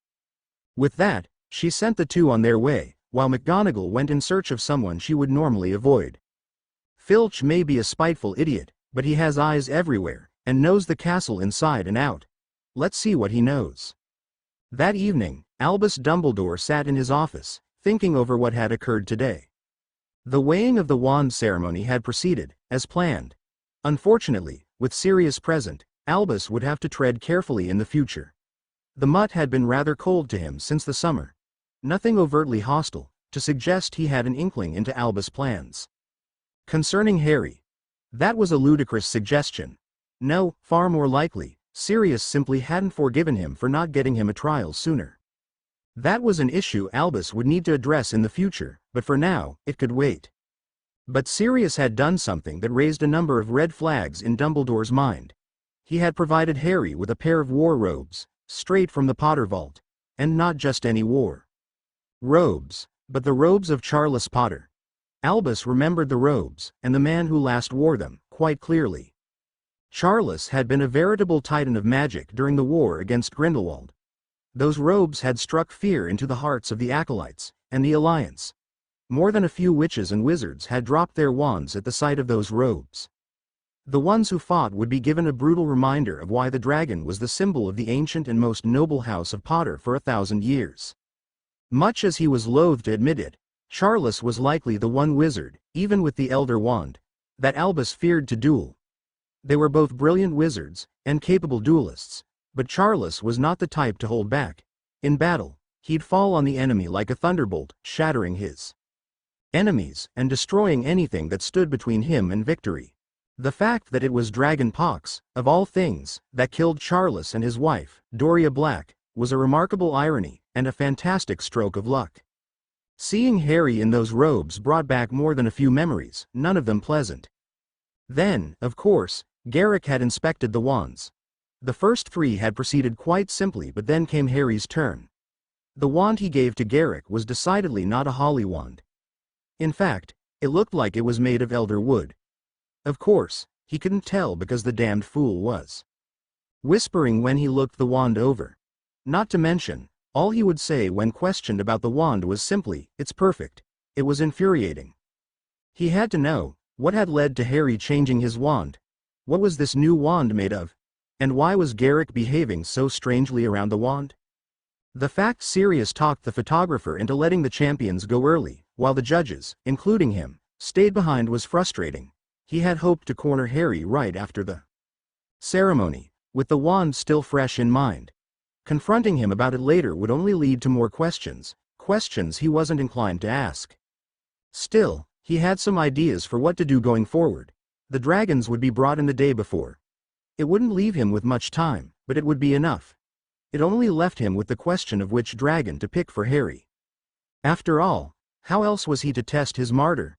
The lioness roars. Chapter notes. See the end of the chapter for notes. The Triwizard Tournament begins. Are the 4 champions ready for what lies ahead? By Rita Skeeter. That was the headline for the Evening Prophet the next day. Beneath it was a picture of the 4 champions, with the lovely Fleur, and the armored Harry taking center stage. The headline and corresponding article were remarkably tame by Rita's standards, especially concerning the other champions. Oh, it contained its usual flourish and Rita's rather liberal definition of the truth, but it lacked venom. It remarked on the dark arts being taught at Durmstrang but didn't suggest that Crumb was going to use anything forbidden to get ahead. Fleur being Avila was used to suggest she would be utilizing magics known only to her kind, as a means of attaining victory. On the upside, she didn't suggest those magics involved seduction, so Fleur was able to keep her dignity.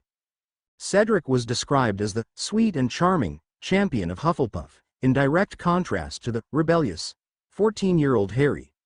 The part centered on Harry was as close to her usual style of 1/4 fact, 3/4 rubbish. Mostly it devolved into an opinion and speculation piece. The speculation. How would the boy who cannot die fare in a tournament meant for witches and wizards several years senior, and several years more experienced? Would the audience get a taste of the ancient magics hoarded by the ancient and most noble house of Potter for 1,000 years? Or would they be treated to spells otherwise never before seen? At least she got my age right. Nobody is stupid enough to believe a 12-year-old has muscles like a professional athlete. You'd be surprised what people are stupid enough to believe. Though I'm more worried about the fact she's being almost, if it's even possible, complimentary to me. The people love their heroes, as does the media, but they both love to see their heroes fail and fall. If she's building you up, it's only so she can tear you down all the more. Tread carefully around her, if you can't avoid it. The entire Great Hall was filled with copies of the Evening Prophet, and students were reading said copies with great interest. More than a few witches had sent glances his way when they were confident he wasn't looking. Apparently, he looked quite dashing in his war robes. Even he could admit, The photo of him standing next to Fleur-Mauch Manor of Night, having just rescued the princess from the castle. Have they told you anything about what to expect? Hermione was seated next to him, having finished her copy of the Prophet, and upset no indication of what the champions could expect was given. Only that it'll test our daring, our courage, and our wit under pressure. Speaking in a presenter's voice made Hermione briefly smirk before she smacked his arm. Prat. Seriously, you need a plan for the first task. You can't just wing it and hope for the best. Why not? It seems to have worked for me so far. Hermione huffed when she saw him grinning as he said that. Harry, this is serious. I've read up on past tournaments, and they've always been extremely dangerous, both to the competitors and the audience. I know, Hermione. But the task could be anything, so if I'm going to have a plan, it can't be too rigid, otherwise, it might become pointless. I need to plan something that can be adapted depending on the circumstances. Hermione blinked as he finished that little explanation. You've really given this a lot of thought. I'd thank you if you didn't make it sound like a miracle. No, I didn't mean. She paused when she noticed him grinning at her. You were joking, weren't you? What can I say? Sirius has that effect on people. Give me one full summer with him, and I'll give the twins a run for their money. Later that night, as the castle slept silently, Harry crept out of bed. Donning his invisibility cloak, he made his way out of the castle down to the unicorn enclosure. In his hand, a small crystal vial. This is messed up on so many levels, it's not the same. When they arrived at the enclosure, most of the unicorns were deep in slumber, not even reacting to Harry's presence. One unicorn, however, was still awake, and keeping watch. Thunder. When the stallion saw Harry approach, he trotted patiently to the fence surrounding the enclosure. When they came face to face, or rather face to muzzle, Harry sighed heavily, deeply reluctant to undertake what he came here for. Thunder, I am so sorry, but a girl in the school suffers from a blood malediction. I want to help her, to free her from the curse that will kill her. But to do that, I need. Harry couldn't finish. Simply holding the vial up. He had no way of knowing if Thunder could understand but wished to convey his reluctance at what would come next. Which is why it was a remarkable surprise for Thunder to take the vial in his teeth, and set it down in the enclosure. Before Harry could respond or react, Thunder had raised his leg over the vial.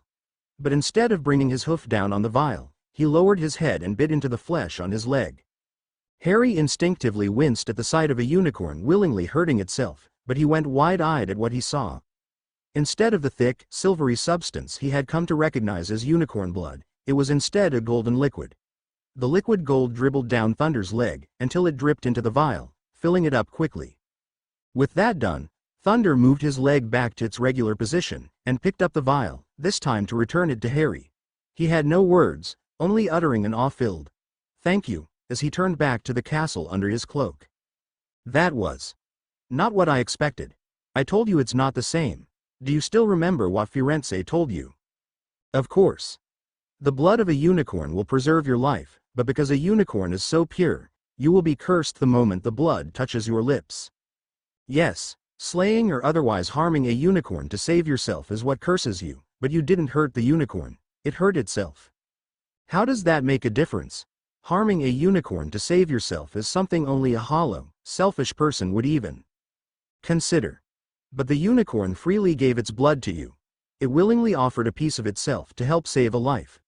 No one could do that and be selfish. So this isn't going to carry a curse? Far from it.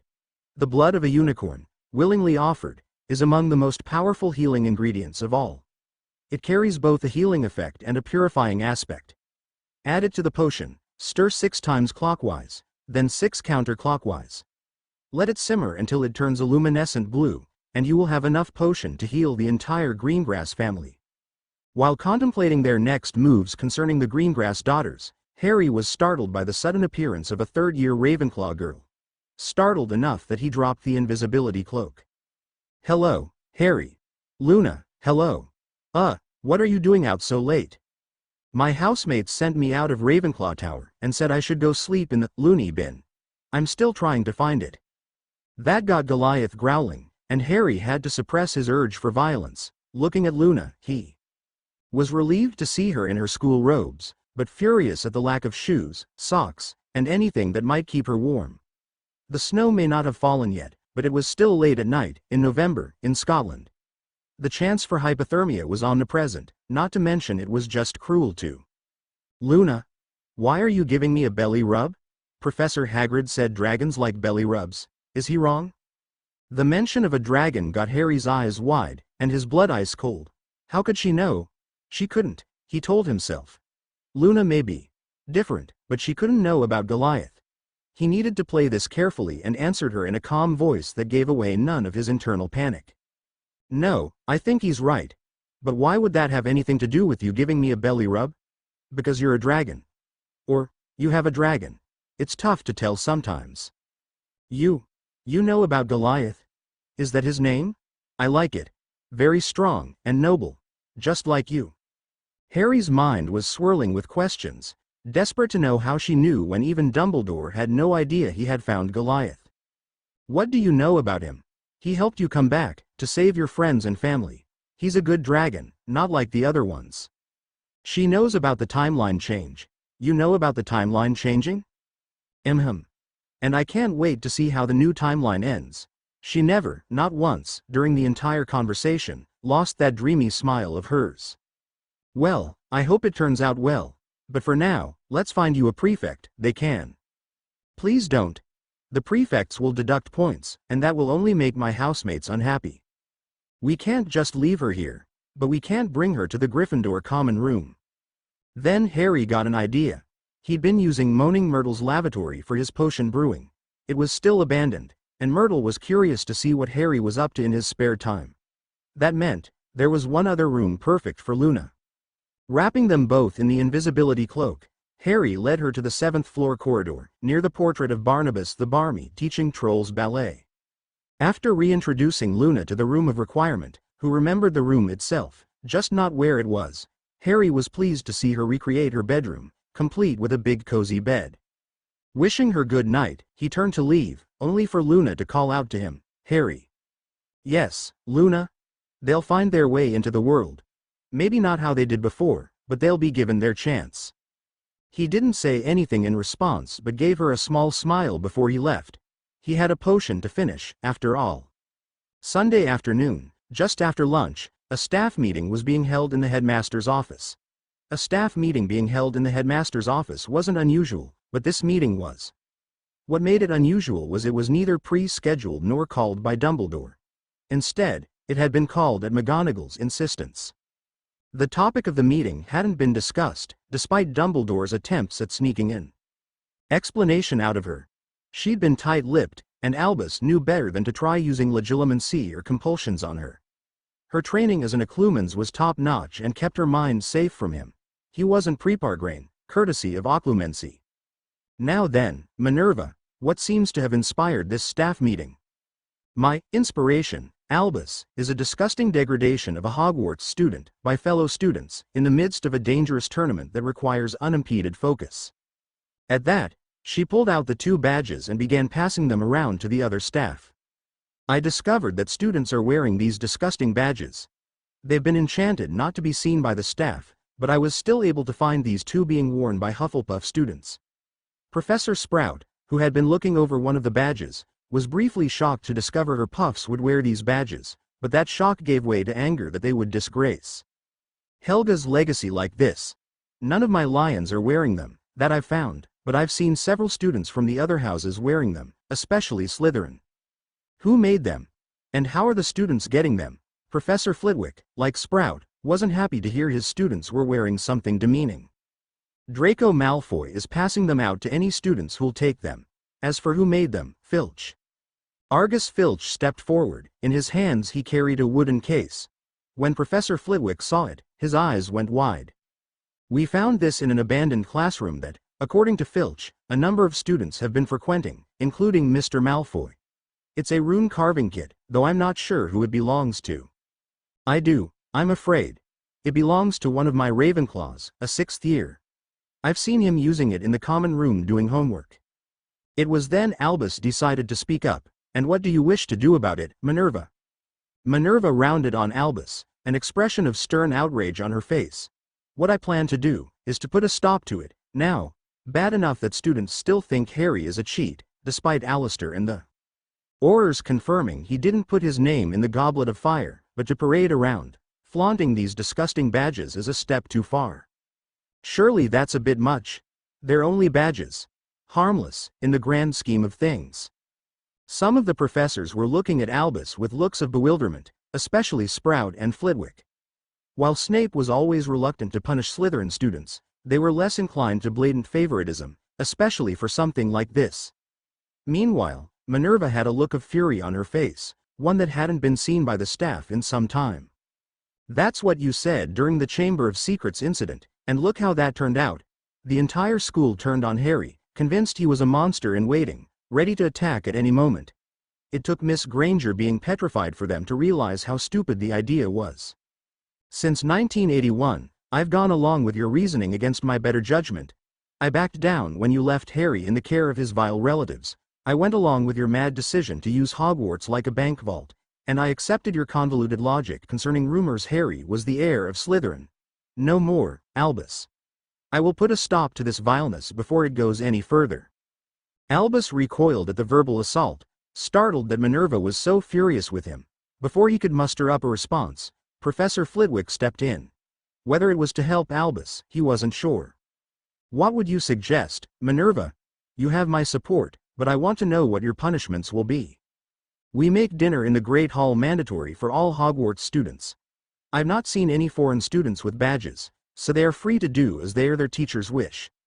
We heads of house will summon the badges from our students, and deduct 5 points each. I will double the points loss for Gryffindor students. 10 points. The words came from Professor Sprout and were spoken so curtly that they startled the other teachers. Make it 10 points per badge. I've told my puffs at length that Harry is not a cheat, and that he didn't put his name in the Goblet of Fire. And I know that Cedric has done the same. If points lost are needed to establish the truth, then make the punishment stick. As surprising as Sprout's words were, no one disputed her reasoning, and a plan was formed for tonight. After the teachers left to inform the students of tonight's mandatory dinner, Albus slumped in his chair, both proud and frustrated. Since Harry began attending Hogwarts, he'd made it a point to keep McGonagall busy. Too busy to perform her head of house duties properly. This would deprive Harry of what would be much needed support among the staff, forcing him to turn to Dumbledore whenever possible. And now, Minerva had to bugger that all up. Not for nothing was she called the Lioness of Gryffindor. She regarded her students as a pride, and while she could be a stern head of house, that all changed when her lions were being threatened. She would circle them like a protective mother, and when she saw an opening, she went straight for the throat. He'd be proud of her for protecting her students like this if it wasn't interfering with his plans. Albus knew about the badges from the beginning. He wasn't aware the Ravenclaws had a part in their making, but he knew Draco was responsible, and he knew that they were being flaunted by the other houses. In fact, he wanted to encourage it. The badges would leave Harry feeling isolated and alone. Helpless in the face of the coming task, he'd be desperate for some guiding light, and while Albus couldn't help because of the rules he knew the other schools would ignore, he could point him in the right direction. This would further entrench Harry in his influence, giving Albus greater leeway in his control of his life. But that wouldn't happen now, with Minerva on the hunt. There wasn't much he could do to stop her now, aside from removing her as head of Gryffindor House. For that to happen, he'd need the other heads of house to agree, and they'd never do that, not now. For now, all he could is sit and wait. The dragons would soon be arriving, and then he could get to work. While this was going on, Harry was back in Moaning Myrtle's bathroom. Like in his second year, with the Polyjuice potion, it made a perfect brewing lab. As an added bonus, Myrtle, grateful for the chance to see the corpse of the monster that killed her, was happy to act as an assistant. Watching the potion as it boiled, letting him know when he needed to visit for the next step. This time, he was waiting for the arrival of Daphne Greengrass. The blood malediction cure was ready, a luminescent blue liquid that would act like a purging potion. Astoria was in for an uncomfortable few moments, but afterwards, the curse would be purged from her entire being. It would not only cure her, it would prevent the curse from being passed down. She, and future generations, would be free. Eventually, Daphne did arrive, along with her sister and Tracy Davis. Potter, explain to me why you've invited us into Moaning Myrtle's bathroom? Brian and Anna were only supposed to invite you, Daphne, but no matter, the end result is the same. He held up a glowing blue vial. As that? It's a blood malediction cure. Harry handed it to Astoria. Drinking one vial will permanently. He paused as Astoria quickly downed the vial, eager to be rid of the curse. I was going to say, it'll cure you, but it acts like a purging potion. Well enough, I suppose. We are in a bathroom after all. They didn't have long to wait, as once Harry finished his sentence, Astoria rushed into a stall and began retching into the toilet.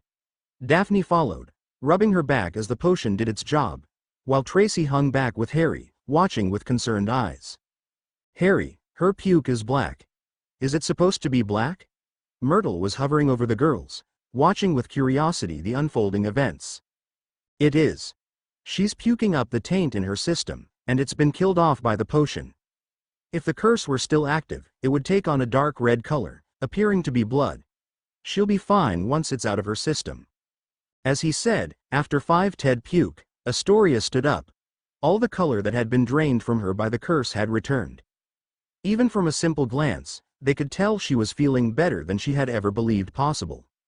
Running off to join her friends, after giving Harry a bone-crunching hug, Astoria left Harry with Daphne and Tracy, both of whom looked at him with shock at his achievement. How did you do this? That'll be a secret for myself, Miss Greengrass. As it happens, I've still got a full cauldron of the cure for yourself and any relatives that might suffer from the curse. Just me and our parents. The curse is present in all of us, but it affected Astoria the worst. She'd likely only live to her 20s, if she was lucky. Nodding, Harry produced 3 vials, filled with the cure, and handed them to her. Send them as soon as you can. There's no real limit, but the longer the curse remains in you, the worse the purging will be. Since the caster of the curse is, I presume, long dead, once your parents. Take the potion, then the curse will be purged from the Greengrass family, and keep an eye on your sister for the day. She might still be feeling the effects of the potion, and make a few emergency trips to the bathroom. Nodding, she took the vials from Harry and got ready to leave. Before she did, she turned back to Harry, walked up to him, and kissed him on the cheek. Thank you, Harry Potter. You've saved my sister and my children from a terrible fate. I'll never be able to repay this. With that, she turned and left, leaving a stunned Harry, a pouting Myrtle, and a chuckling Tracy. I have to admit, I've never seen that side of Daphne. You realize, of course, if you ever tell anyone she did that, she'll freeze my ass off. I've heard how she earned her Ice Queen nickname. Grinning, Tracy nodded at Harry but then became serious. As she said, you saved her sister and she's my best friend. I'm a half-blood, so I get a lot of grief in Slytherin. If you ever need anything from either of us. Actually, there is something you can do for me. I noticed that the dynamic in Slytherin has changed since last year. When Malfoy confronted me about his father, some of his friends seemed eager to leave. What's that about? The trials exposed more than a few skeletons in the closet, especially for our house. Goyle and Parkinson are horrified by their parents' past actions and want less to do with Malfoy because of it. He's also lost his big threat of, my father will hear about this. Most of the house just didn't want to cross Lord Malfoy, not when he had the minister's ear. And with him being kissed, that caused his influence to take a hit? More than a hit. Only the hardcore blood supremacists are sticking by him, while others are rallying behind Daphne, not in support of you, but in the mantra of staying out of your way. Expect to have some Slytherins cheering you on for this, Harry. If there's one thing every Slytherin will do, it's protect our families. With that, she sauntered off to find her friend, leaving Harry alone to ponder this information. Dinner finally arrived, and Harry, like the rest of the school, was curious. They'd heard the announcement that dinner attendance was mandatory, which only happened during feasts, and important announcements from the staff. Eventually, upon seeing the entire school had indeed arrived, McGonagall tapped 3 times on her glass. May I have your attention, students? When the students turned to the high table, the other heads of house stood along with McGonagall. With all eyes turned on them, the heads of houses did something even Harry didn't expect. The 4 of them cast some variant of Accio Potter stinks badges. When the students heard those words, those wearing the badges went pale, realizing they had been caught. That they were caught was made even worse by the fact they were now being publicly punished for it. The spell had its intended effect, as badges from 3 houses flew up to the high table and formed stacks in front of their corresponding head of house. To the surprise of no one, Slytherin had the most badges, and Snape had a look on his face like he had drunk spoiled milk. To the surprise of many, Hufflepuff had the second largest pile. It was nowhere near the size of the Slytherin pile, which had badges from nearly the entire house. For Hufflepuff, it was closer to a third of the house, while Ravenclaw had even fewer. While internally relieved none of her lions had partaken in this disgusting display, McGonagall showed none of it. All the school saw was the furious face of the deputy headmistress, along with an annoyed Snape, and an unhappy Flitwick and Sprout. 10 points will be taken for each badge from their respective houses. Once Minerva said that, points began vanishing from the other houses at record speed. While Ravenclaw and Hufflepuff lost a few hundred points, Slytherin lost so many it put them in the negative. Even if anyone cared, there was no chance of them winning the House Cup this year. I can tell many of you are surprised by this, believing that these disgusting badges were hidden from the staff. Well, their enchantments failed you in that regard. I know for a fact that Professor Sprout has told her students this, and Alistair and I told the entire school, but it seems I must reiterate. Harry Potter did not put his name in the Goblet of Fire. Banish that thought from your minds, students, as it is disgraceful that so many of you would turn on a fellow student, despite having the truth lain out to you over again. But do not think we are done. At that, she pulled out a wooden case and dropped it on the table. It landed with a hard thud. No one could look away from the scene unfolding, but several gasped at the sight of the case. This is a rune carving kit, found in the same classroom that these badges were carved in. I would ask the students responsible for them to step forward before I tell them to step forward. While Minerva only had an idea of who was responsible, she didn't know the exact students, or how many besides Malfoy. But her tone worked, convincing the students she already knew who was guilty, and offering them a chance to save themselves. 4 Ravenclaw students, all 6th years, stepped forward. Explain yourselves, now. About a week ago, Draco Malfoy approached us, offering to pay us for some rune carving work. We initially agreed, but once we learned what he wanted us to do, we tried to turn him down. We knew Harry wasn't a cheat like you said, and didn't want to help Malfoy ridicule him. He raised the price a few times, but we eventually agreed to his fee. I see then. Professor Flitwick, as they are your students, I will leave their punishment in your hands. By the end of dinner, it was decided that the Ravenclaws responsible for the badges would serve a week's detention, as would Malfoy, but he would get the added humiliation of having his mother notified of how he was spending his money. By the time dinner ended, Minerva was feeling quite satisfied. The badges were gone, the bullies were cowed, and she could feel the eyes of her house upon her. But they weren't looking at her as the deputy headmistress or their disciplinarian. They were looking at her as a leader, a protector. Someone that would stand for them against the tide. Once again, I am the Lioness of Gryffindor. Chapter end notes. The Lioness is back, everybody. The other houses better watch their step. Thank you to everyone that voted in the poll. As of now, I will no longer be accepting any additional votes and will be tallying them up to find the winner. The Calm Before the Storm chapter notes. See the end of the chapter for notes. So, Hermione. Tomorrow is the start of the first Hogsmeade weekend. Harry was walking to the Great Hall with Hermione. The double potions class had finished, and now they were on their way to dinner. Yes, I'm looking forward to it. Do you have any plans for tomorrow? Or Sunday? This was so much easier in my head. Just ask her already. I didn't have Anne slowed her pace, looking at him with hopeful eyes. I was wondering if you'd like to get lunch with me at 3 Broomsticks. I'd love to. She said yes. I hadn't noticed. Now grinning like a loon, Harry practically skipped to the Great Hall, Hermione right beside him the whole time. Taking their seats, he continued grinning, not caring in the slightest at the curious looks he was getting. This had been a fantastic day. History had given him time to plan his latest project, though this would require him leaving Hogwarts and coming back, without anyone realizing he ever left. He also needed to finalize the details of his gift for Remus, but that could wait. Charms had been fun. Flitwick was still as marvelous a teacher as he remembered, and even Snape hadn't managed to get under his skin, though not for lack of trying. Now, he had a date with Hermione. This day couldn't get any.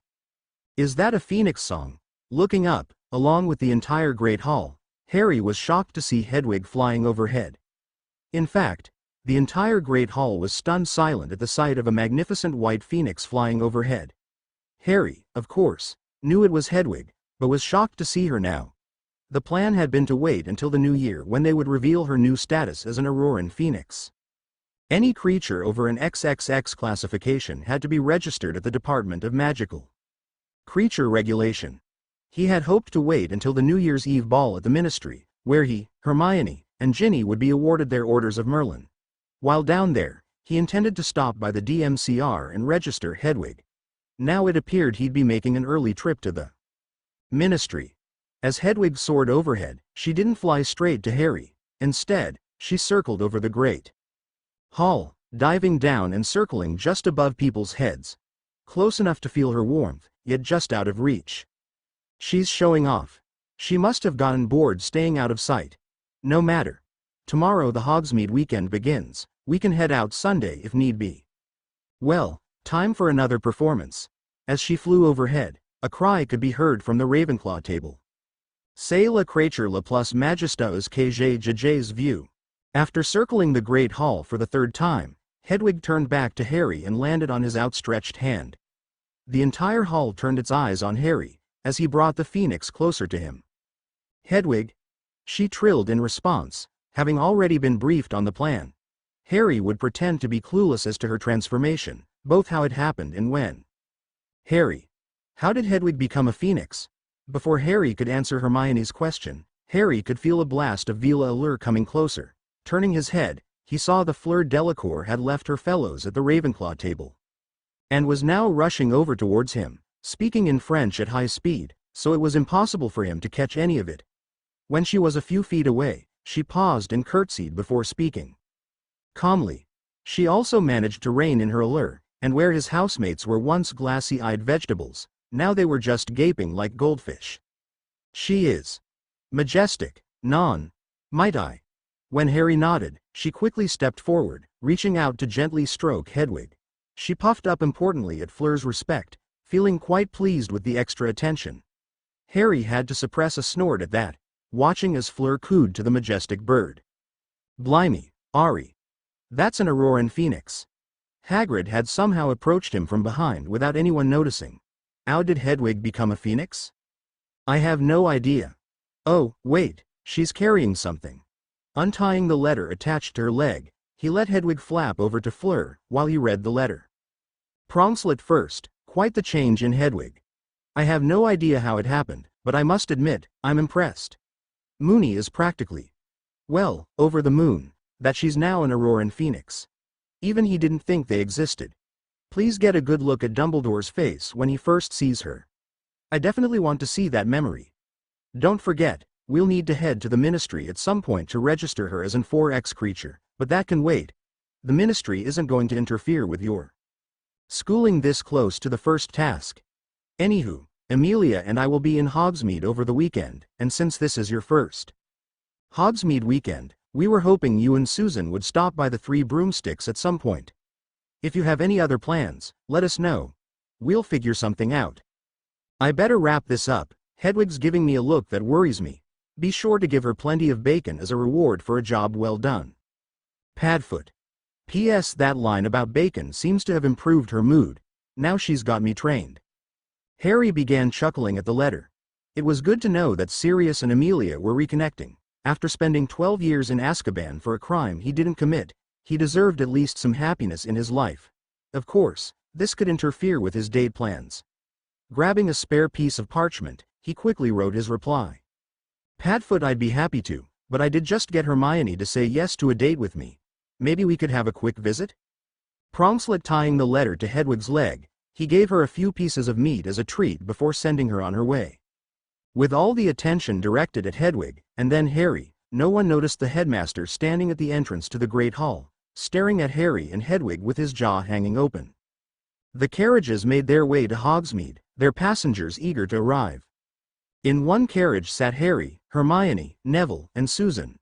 While Neville had made his own plans for the Hogsmeade visit, Harry, Hermione, and Susan would be stopping by Three Broomsticks after wandering the village. At Three Broomsticks, They'd have lunch with Sirius and Amelia, catching up on the past few years, and discussing the school year. You can relax, Susan. Sirius isn't going to bite you. I'm sorry, Harry. I'm just. We spent an entire year thinking he was an escaped, murderous lunatic. Even though I know he's innocent, I'm still a little nervous about meeting him face to face. If it's any consolation, we first met him when Ron got dragged into the Shrieking Shack. Actually, Hermione, I first saw him back in Surrey. I just had no idea it was him at the time. The conversation continued from there until the carriages arrived at Hogsmeade. Harry was excited to be visiting Hogsmeade again. Even better, this time his godfather was free, and he had a date. I'll see you three later. Neville waved goodbye as he headed off to enjoy the first weekend in Hogsmeade. And I'll see you two in an hour. Hermione, keep Harry out of trouble. Susan smiled as she went to find her friends for the next hour. Well then, Miss Granger, that leaves us an hour to ourselves. What would you like to do for that hour? Offering his arm to her, like a proper gentleman, she blushed as she took his arm like a proper lady. Well, as this is officially your first visit to Hogsmeade, perhaps a tour is in order?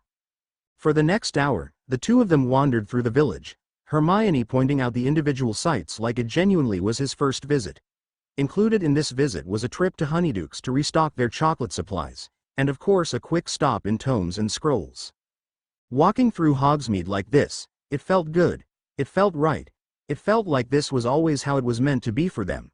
The whole time, Hermione was grinning like a child that discovered the world was made of chocolate. Seeing her smile like that, it gave him a warm feeling inside.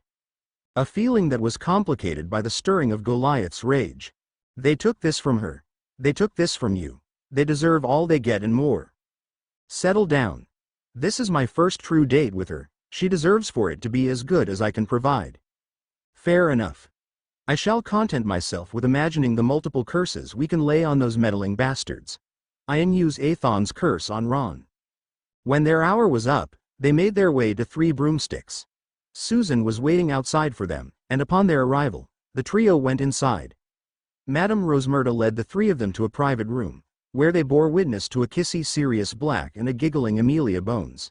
She straightened up immediately upon seeing her niece enter. Susan, and company. Thank you, Madame Rosmerta. Rosmerta shot them a knowing smirk before answering. One of my girls will be up to take your orders. Can I grab the young'uns a drink first? Harry and the girls ordered butterbeer and proceeded to sit at the table with a grinning Sirius and a now blushing Amelia Bones. Ahem. Well, I'm glad you three managed to make it. I'm sorry, Harry, that we interrupted your date with Hermione, but I haven't gotten many opportunities to see my niece. And I was hoping to speak to you under better circumstances. Hermione was blushing at Amelia's words, leaving it up to Harry to answer.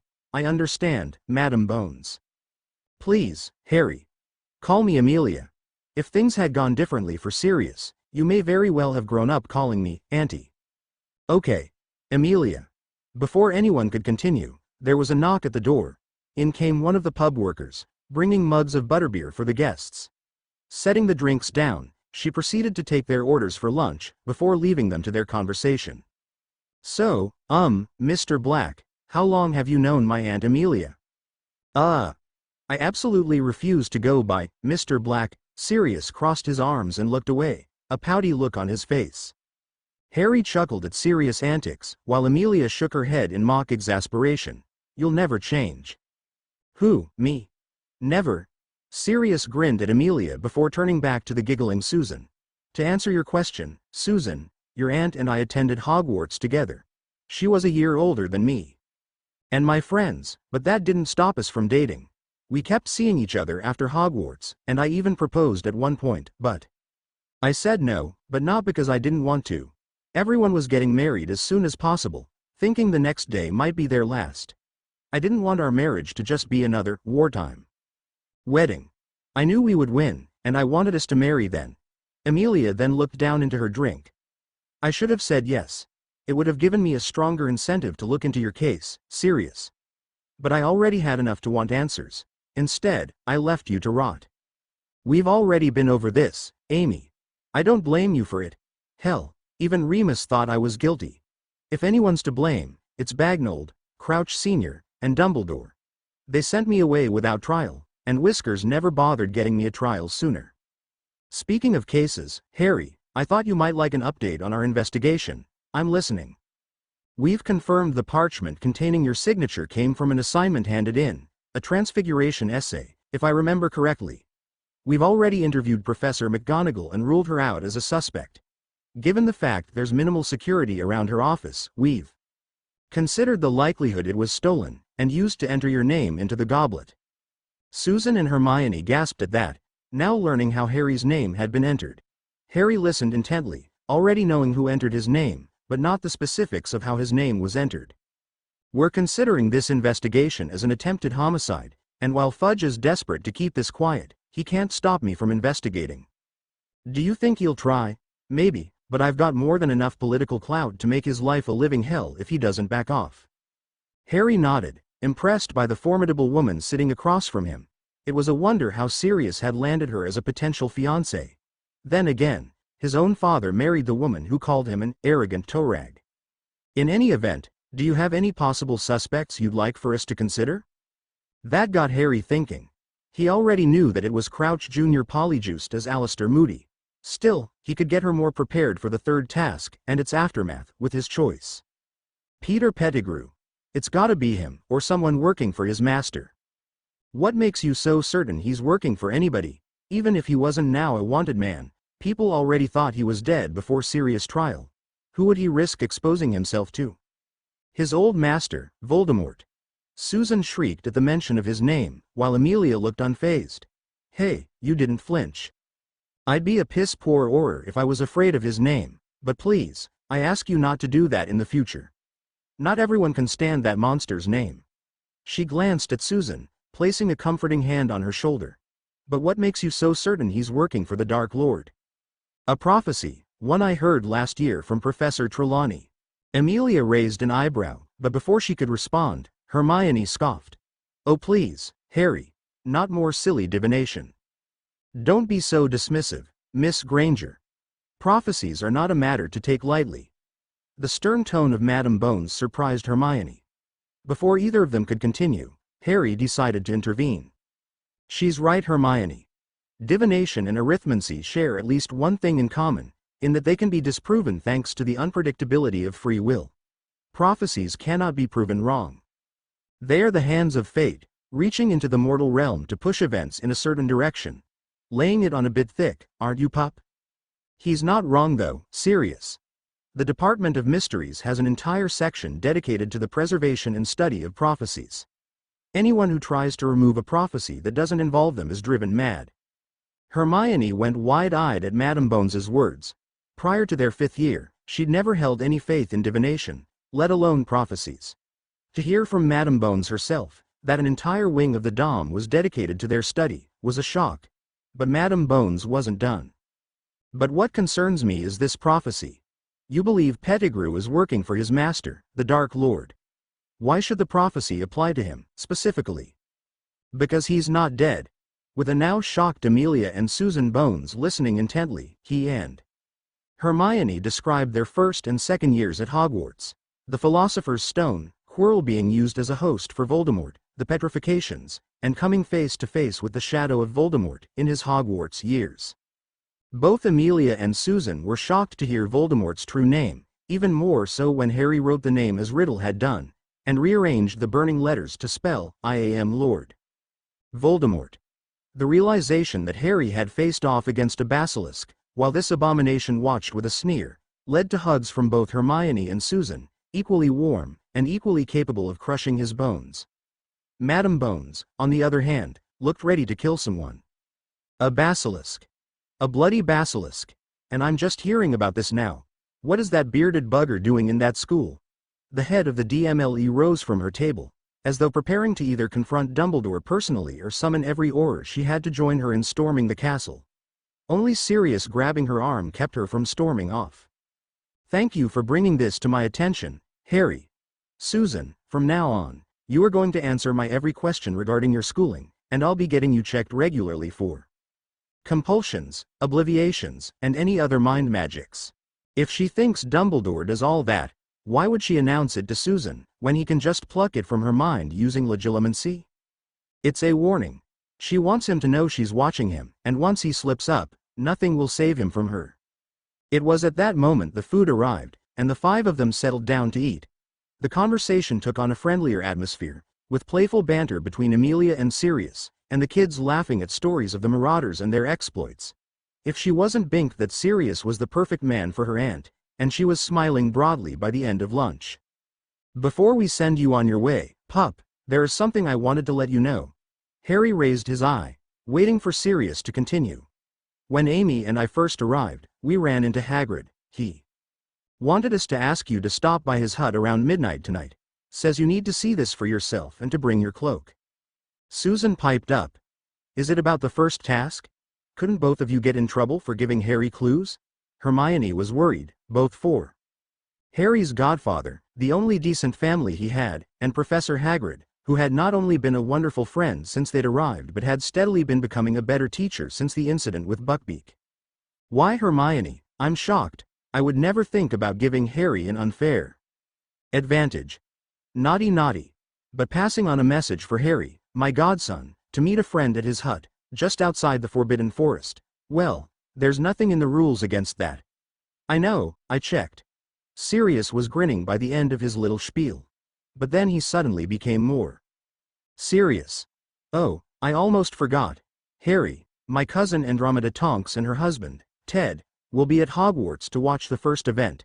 Keeper Ragnuk also mentioned he'd try and attend. Wait, Tonks? Isn't she Dora's mum? Susan remembered quite clearly the pink-haired prefect for Hufflepuff. She also remembered that she hated her first name with a passion. That's right, Susan. She's also an Auror, so she'll be attending the event, but as security. Still, they're family, Harry, so they'll definitely be cheering you on. I remember seeing her during our first year at Hogwarts. If she's related to Harry, why didn't she ever mention anything? It wasn't a surprise that Hermione had been more attentive to the goings-on around them than Harry had been. Frankly, it was small wonder he ever made it through his schooling the first time around. Apparently, somebody told her that Harry was being exposed to a lot of new information, and didn't want to overload him. Sirius's tone left no doubt as to who he considered that somebody to be. Finding out I have family that actually cares wouldn't have been overwhelming, it would have been wonderful. It was muttered, quite darkly, under his breath, but the others were able to hear it. Susan looked confused, Hermione looked apologetic, and Amelia looked cross. Harry wasn't aware of this, but Sirius had given Amelia small details about Harry's life with the Dursleys up until that point. Needless to say, she was even angrier with Dumbledore than before. Eventually, the Hogsmeade visit came to an end, and the trio rejoined Neville in the carriages back to Hogwarts. They'd been discussing their day when Susan decided to broach the lesser of two evils.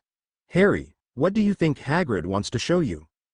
Well, if it's Hagrid, it probably has something to do with creatures. The Forbidden Forest means something dangerous. So he probably wants to warn me about creatures that are going to try and eat me in the first task. Not exactly a small list. Harry, I'll be joining you tonight. Before he could respond, Hermione continued. I am not letting you go into the first task unprepared. We both need to see what you'll be up against if you're going to form a plan. As grateful as I am for the support, Hermione, we only have 2 days to prepare. We'll need someone who knows more about creatures than either of us. Any ideas? Hermione looked thoughtful before answering. Daphne Greengrass. I've seen her spend plenty of time with Hagrid, and I know she's the top Slytherin student for care of magical creatures. Well then, I'll have Hedwig pass on a request for her to join us. Someday, you're going to have to tell me how exactly Hedwig turned into a phoenix. I promise, Hermione, I'll tell you exactly how Hedwig turned into a phoenix. Just as soon as I figure it out myself. As midnight approached, an unusual trio made their way to Hagrid's hut. Harry, the fourth Triwizard champion, Hermione, the brightest witch of her age, and Daphne Greengrass, the Ice Queen of Slytherin. Hermione had been apprehensive about approaching Daphne. While she had no problems with the girl herself, she worried the Gryffindor-Slytherin animosity may give her reason to pause. But she was glad, and grateful, that Miss Greengrass had been willing to help Harry with this. When they arrived at the hut, the door was answered by a very dashing-looking Hagrid. His beard was still trim, he'd pulled his hair back into the ponytail again, and he was wearing a dark green cloak, with large hunting boots. All in all, he very much looked like a lord on the hunt. It was very impressive. "Hello, Ari, Hermione, Daphne. Glad ye could make it." Stepping aside to let them in, Fang bounded up to them, soaking up all the affection being shown by Daphne. Harry noticed only the faintest hints of perfume. Enough to please the lady, but not nearly enough to overwhelm her. Hagrid had been paying attention. "You know, ladies, I think our beloved professor has a date." Harry was smiling as Hagrid blushed. "The lovely Madame Maxime, perhaps? You devil you." "Harry, don't tease Hagrid." Hermione was trying to sound cross with Harry, but her smile told him she was just as happy for Hagrid as he was. "Well, if it's a date we're interrupting, Professor, we'll make sure to keep quiet." Daphne straightened up but continued scratching Fang behind the ears. As they discussed the week's events, with Hagrid still blown away by Harry's riding of thunder across the school grounds, they heard an approaching carriage. Hagrid immediately became more attentive. After briefly fussing over his appearance, he grabbed a bouquet of flowers he'd set aside, and turned to the trio. "The cloak. Get under the cloak." While hesitant, Daphne joined Harry and Hermione under the cloak, impressed by how well made it seemed to be. She kept her questions to herself, however, because Hagrid had opened the door, and was preparing to step outside. They followed him, quickly and quietly. The trio watched Hagrid and Maxime with great interest, noticing how Hagrid behaved like a proper lord, while Maxime hung close to Hagrid. As they followed behind, they noticed a glowing in the distance. Harry already knew what was coming, but Hermione and Daphne did not. Briefly sharing looks of confusion, they got closer, and those looks of confusion turned to horror. "Are they insane?" Hermione whispered, but it was clear she wanted to scream. In the clearing up ahead were 4 massive dragons. A small army of dragon handlers ran about the clearing, casting one spell after another, attempting to get the beasts under control. While Hermione was trying not to panic, Daphne was behaving more clinically. "A common Welsh green, roughly 18 feet long. They're more subdued than most dragons, so you'll have an easier time with it." She then turned towards a silvery blue dragon.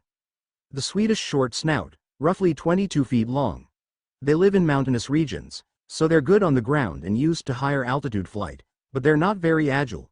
She then noticed the scarlet dragon. "A Chinese fireball, roughly 25 feet. They're good flyers, but comical klutzes on the ground. Stay low against it." "And that big one, with the spikes on its tail?" Daphne grimaced at Harry's question but answered. "The Hungarian horntail. 50 feet long, and probably the most dangerous of them all. It's practically a living weapon, armored snout to tail. And with a taste for human flesh." Hermione, who had been watching with morbid fascination, groaned at Daphne's description but perked up. "Wait, I see something. They're nesting mothers, but look at the nests." As she pointed the nests out, Harry noticed the glint of gold. "So the eggs are already with the mother dragons. How else do you think they convinced the beasts that you were trying to steal one of their eggs? So I don't have to beat the dragon, I just have to outwit it enough to steal a golden egg easier than fighting a dragon. Come on, let's leave Professor Hagrid to his date. I have a few ideas for you to use." At Daphne's insistence, the trio left for the castle. Hermione wanted to track down Bagman and hex him to oblivion, while Daphne was considering the best options for facing the dragons. Only Harry remained totally calm, unconcerned with the coming task. After all, with Goliath's power and knowledge, there was nothing that could stop him. Unbeknownst to these three, the dragon handlers soon received another visitor. This time, they weren't hiding as they approached Charlie Weasley. "Headmaster Dumbledore, this is a surprise." "Hello, Charlie. I just wanted to stop by and see how the dragons were being handled." "You needn't have worried, Headmaster. We're the best for the job, and we're not taking any unnecessary chances." "I understand. I just wished to make certain none of the residents of the Forbidden Forest were disturbed by our..."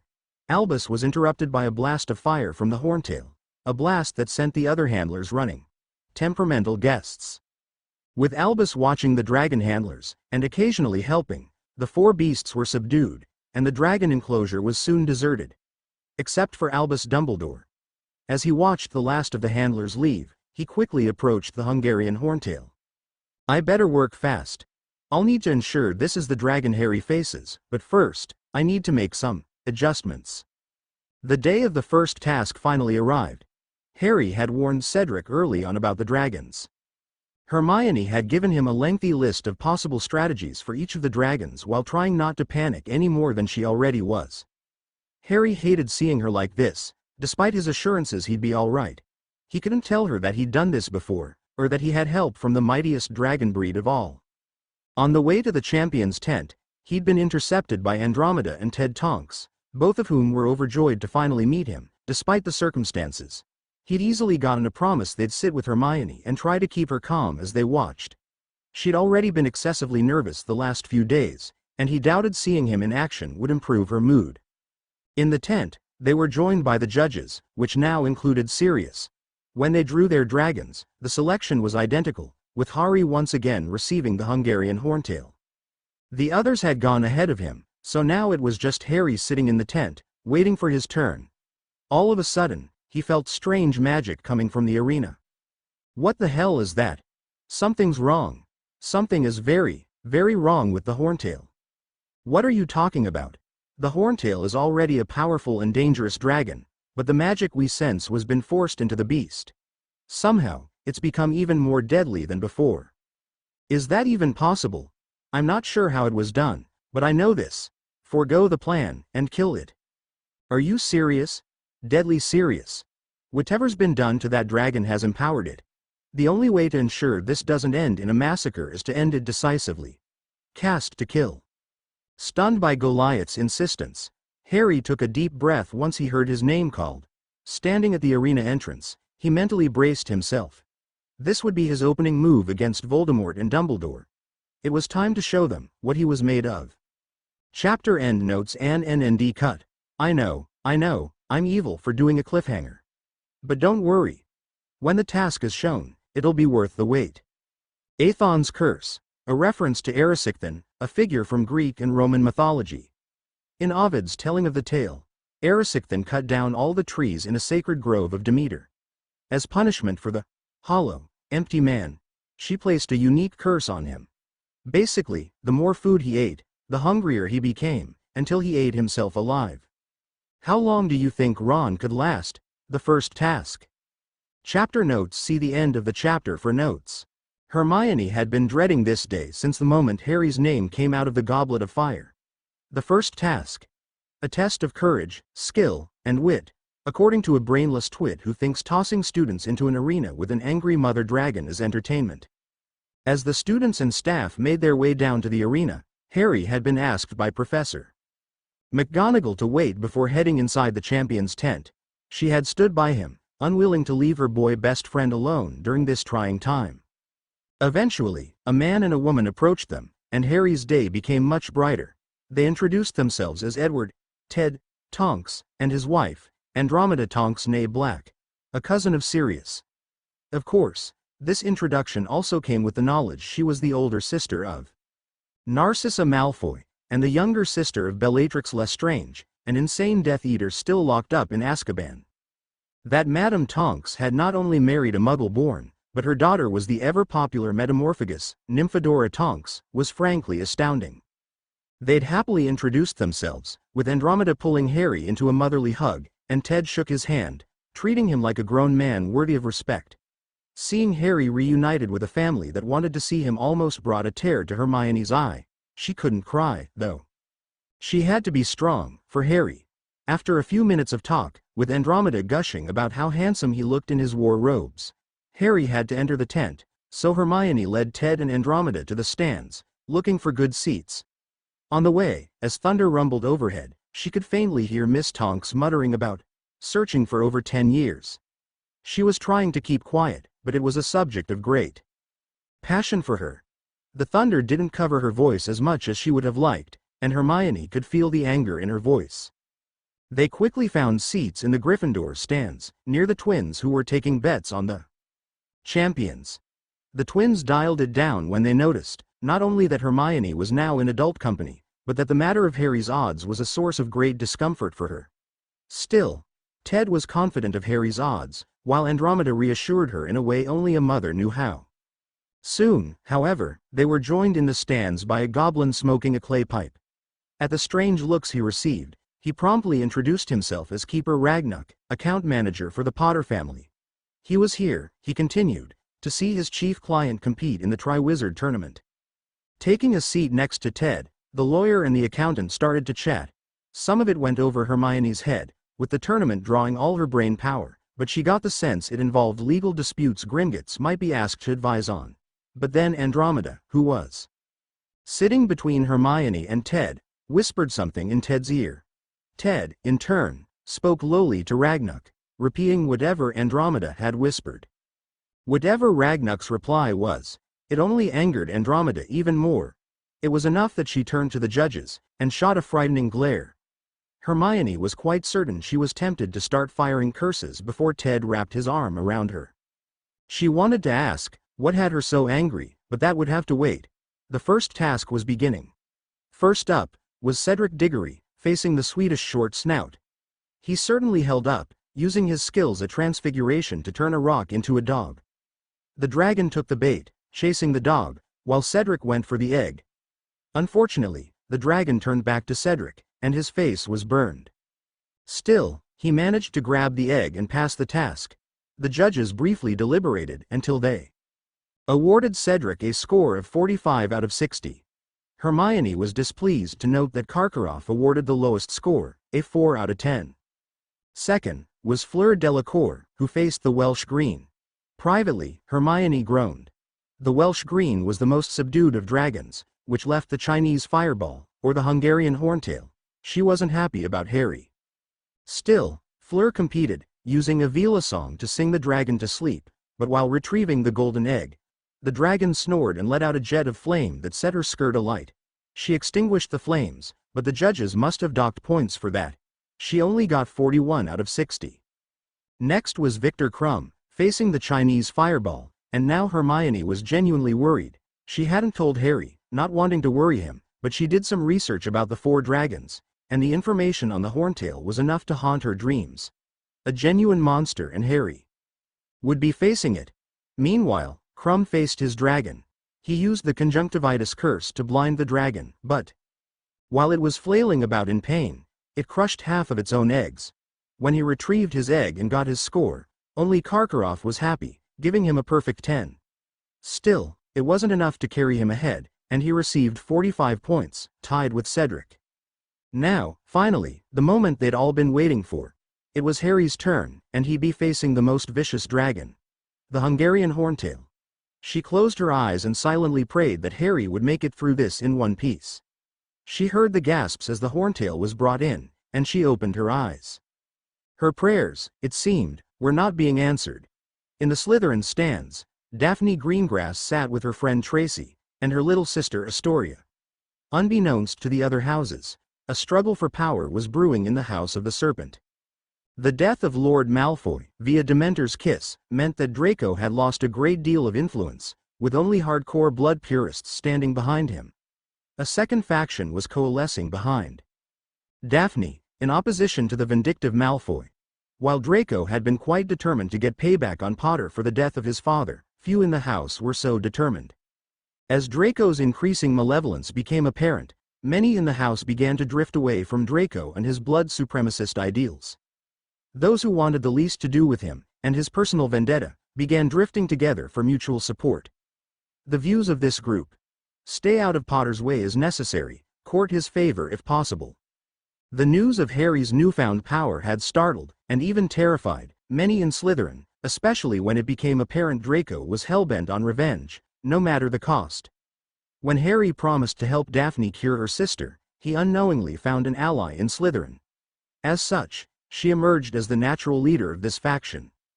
When the task began, the Slytherin stands were divided in 3. Draco and his supporters on the left-hand side, Daphne and her growing faction on the right, with the undecided forming a barrier between the two. Slytherin always presented a united front, but anyone who knew the internal politics of the house recognized the growing divide.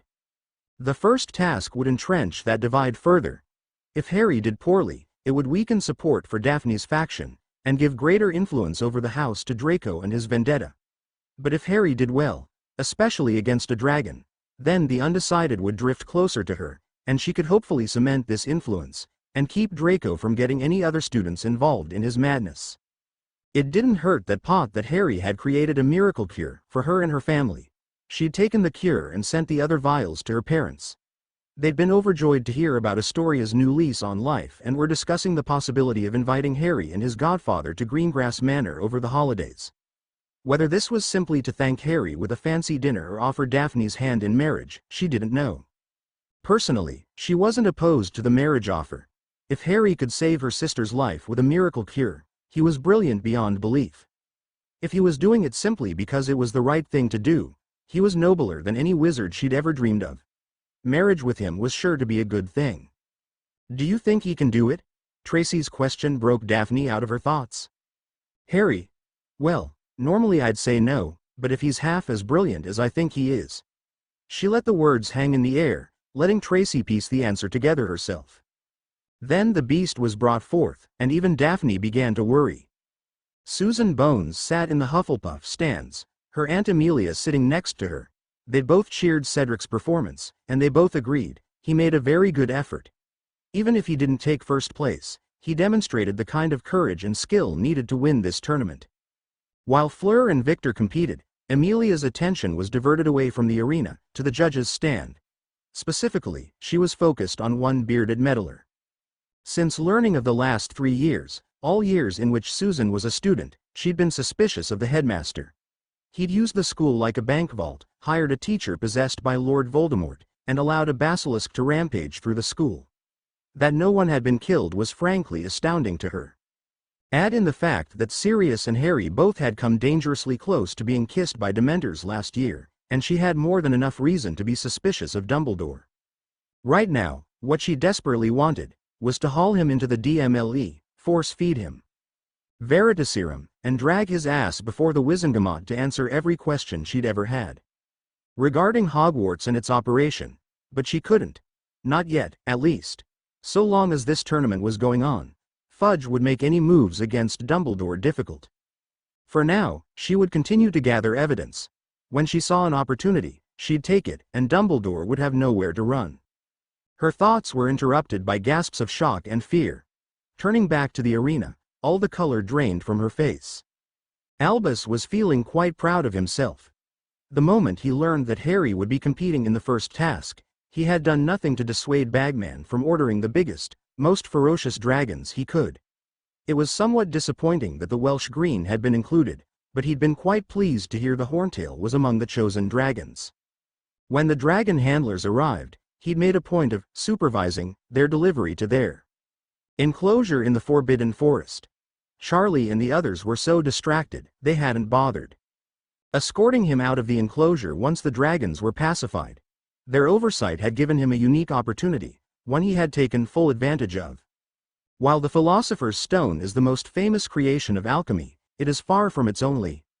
The oft-forgotten potential of alchemy is its capacity for transmutation and purification, both on the physical and spiritual levels. He had to go digging deep into his notes for this, but he'd achieved the first of his tasks. The second, and arguably more important of these tasks, was to devise a means of influencing the Horntail into doing his wishes, without anyone ever noticing. It had been tricky, but he'd successfully created an enchanted ring, that he now wore, that would enable him to influence the dragon's behavior. It had required him to literally carve the runic array into the now empowered dragon, but thanks to the Elder Wand, it was far from an impossibility. Now, all he needed to do to control it was push some of his magic into a corresponding rune on the ring, and the dragon would obey. A rune for attack, defending, enhancing aggression, pacifying it, and others all added up to a perfectly malleable war monster. With this, he'd give Harry enough of a near-death experience the boy would become more malleable himself. He'd be looking for someone to guide him, to help keep him alive. If he was lucky, he might even get answers on just how the boy had turned his owl into the rarest variant of Phoenix. He might even be able to use it on Fox, give the old bird something of a kick. But that could wait. His pet monster has arrived. Time to run his little martyr through his paces. Harry stepped out of himself for what he was about to face. He could feel the raw magic radiating from the Horntail, and as he entered the arena, he got a glimpse of the Horntail. Only now, it was something far worse. The first thing Harry noticed was how much bigger it was. Where once it had been 50 feet long, now he swore it measured anywhere from 75 to 80. The scales had also changed. Where once it had a dark brown underbelly, now its entire body was coated in black scales. But this black, it was as though the scales themselves swallowed the light. The spikes on the dragon's tail had also changed. Where once they were simple, yet lethally effective spikes, now they looked more like vicious serrated blades. Each blade ended with a faint green color, almost certainly poison. Even a scratch would prove lethal. Following the tail up the body, the limbs ended in fearsome-looking claws. Each digit ended in a terrifyingly sharp claw, claws that now dug into the rocky arena, eager to launch their owner at its prey. The back of the beast was covered in metallic spikes, each as long as his forearm, and just as thick. The spikes traveled from down the tail, up its spine, and down again to the head. Where the neck attaches to the head, the spikes dispersed, creating a mass of pain and death. But the head, that was what stood out the most. The array of spikes protruding from its head had lengthened, with armored skin stretching between the spikes to create an armored crest. The jaws had lengthened, and Harry could make out the teeth inside. The teeth had lengthened, thickened, and curved inwards, now resembling oversized sharpened railroad spikes. Yet above all that, it was the eyes that drew his attention. They were no longer yellow, with a cat-like slit. Now, they were blood red, devoid of anything that might indicate even an animal's intelligence. Instead, the eyes burned with a hateful malevolence, driven by an insatiable need to kill and destroy all that it beheld. What the bloody is that? The horntail, but it's been mutated almost beyond recognition. How in the bloody did the dragon handler not see the problem? Compulsions, no doubt. Either way, don't bother with stunning it. Kill it. For the moment, Harry circled the horntail as it crouched over its eggs. Sidestepping around the arena, he maintained direct eye contact, never breaking his gaze. The dragon snarled and growled, smoke beginning to billow from its nostrils. With every step he took, it grew more agitated, back hunching as it prepared to attack. Wand in hand, he raised it to his eye level, like a sword in a duel. Both man and monster stood poised, ready to strike. It only left the question of who would show their hand first. The horntail moved first, blasting fire at Harry. But this fire, it wasn't normal, even for a dragon. As Harry cast a shielding spell, he noticed the flames gave off blackened smoke, even when nothing burned in its wake. It was as though it was blasting fire straight from the darkest pits of hell. The shield held against the wave of fire, barely, and Harry began acting. Casting a spell he had been preparing for just this occasion, he transfigured 4 rocks. But instead of transfiguring them into dogs, he had a much different animal in mind.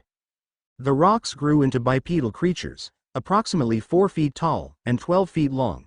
On both feet, it possessed a large, sickle-shaped talon on the second toe. The creatures had smooth, scaly skin, similar to other reptiles.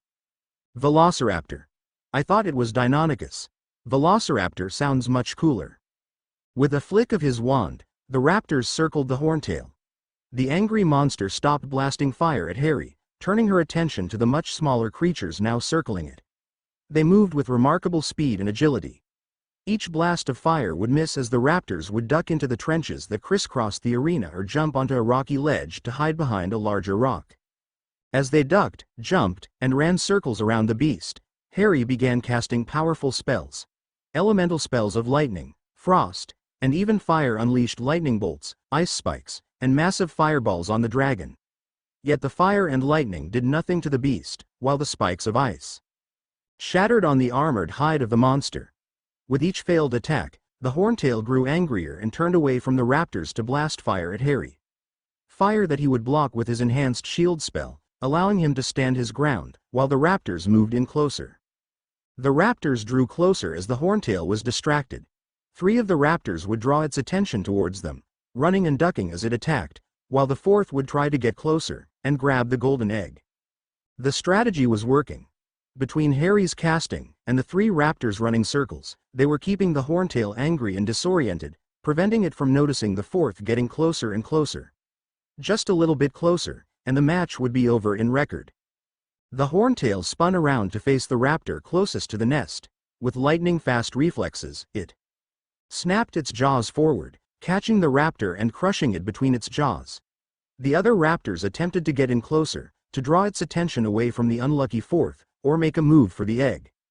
The horntail was quicker, swatting with its massive tail, shattering a second raptor, and sending what remained of it flying. A third went, not for the egg, but the horntail itself, leaping through the air onto its neck. With talons, claws, and teeth, it began attacking the neck of the dragon, attempting to kill it while the fourth went straight for the egg, but it was to no avail. The fourth was crushed with the massive claws of the horntail, when it turned back to Harry, and let loose another blast of fire.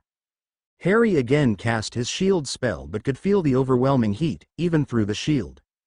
Slowly, he stepped backwards, towards one of the trenches, as he felt the shield beginning to weaken from the repeated onslaught. Just before the shield broke, the fire stopped, but the horntail grabbed the last raptor in its jaws, pulling it off its armored body, and throwing it at Harry. The raptor struck hard, turning back into rocks as it crumpled from sheer force of impact, and knocking Harry into the trench. Recovering quickly, he pressed up against the sides of the trench and began reviewing his options. "You were right. It's even stronger than I thought possible. Which means you have to kill it now. The longer you fight, the more of a chance it has of doing something permanent. That might be more difficult than we thought. Then unleash me upon it." Fleur Delacour was in the healer's tent with the other champions, wondering how the fourth champion would handle himself. When she first learned about Harry being the fourth champion, she'd been quick to dismiss him. He was, after all, just a little boy, and she wasn't going to be shy about expressing that opinion. But then in his anger, he'd let loose a wave of raw magical power, and any thoughts of dismissal went out the window. She had never seen, or felt, anything like it. It was as though she had been struck by a massive wave, after drifting to sleep in the gentle tides. She and the others had physically recoiled at the display, and for a few brief moments, she was genuinely concerned for her safety, and the safety of the others. Anger like this, even at their age, was capable of triggering all manner of accidental magic, and she didn't want to see what else his anger could unleash. Now, she waited in the healer's tent, grateful to Madame Pomfrey for tending her singed hair, and thankful she extinguished the flames on her skirt. She very much didn't want any of the drooling idiots in the stands getting a look at her bare backside. As she thought back on her performance, she and the other champions could hear the sounds of battle. It sounded as though Harry was actively dueling the horntail, but that was insane. When Madame Maxime told her of the presence of dragons for the first task, SB reads, she'd almost cried with relief when she was given the Welsh green, while the prospect of facing the horntail horrified her. Stories abounded of the vicious beast killing and maiming its handlers without hesitation, and needing dozens of handlers working in concert to pacify the beast. And that foolish boy was going to try and duel it. Her thoughts on his foolishness ended as abruptly as they started. When the fourth match started, she could sense the magic emanating from the horntail. It was powerful and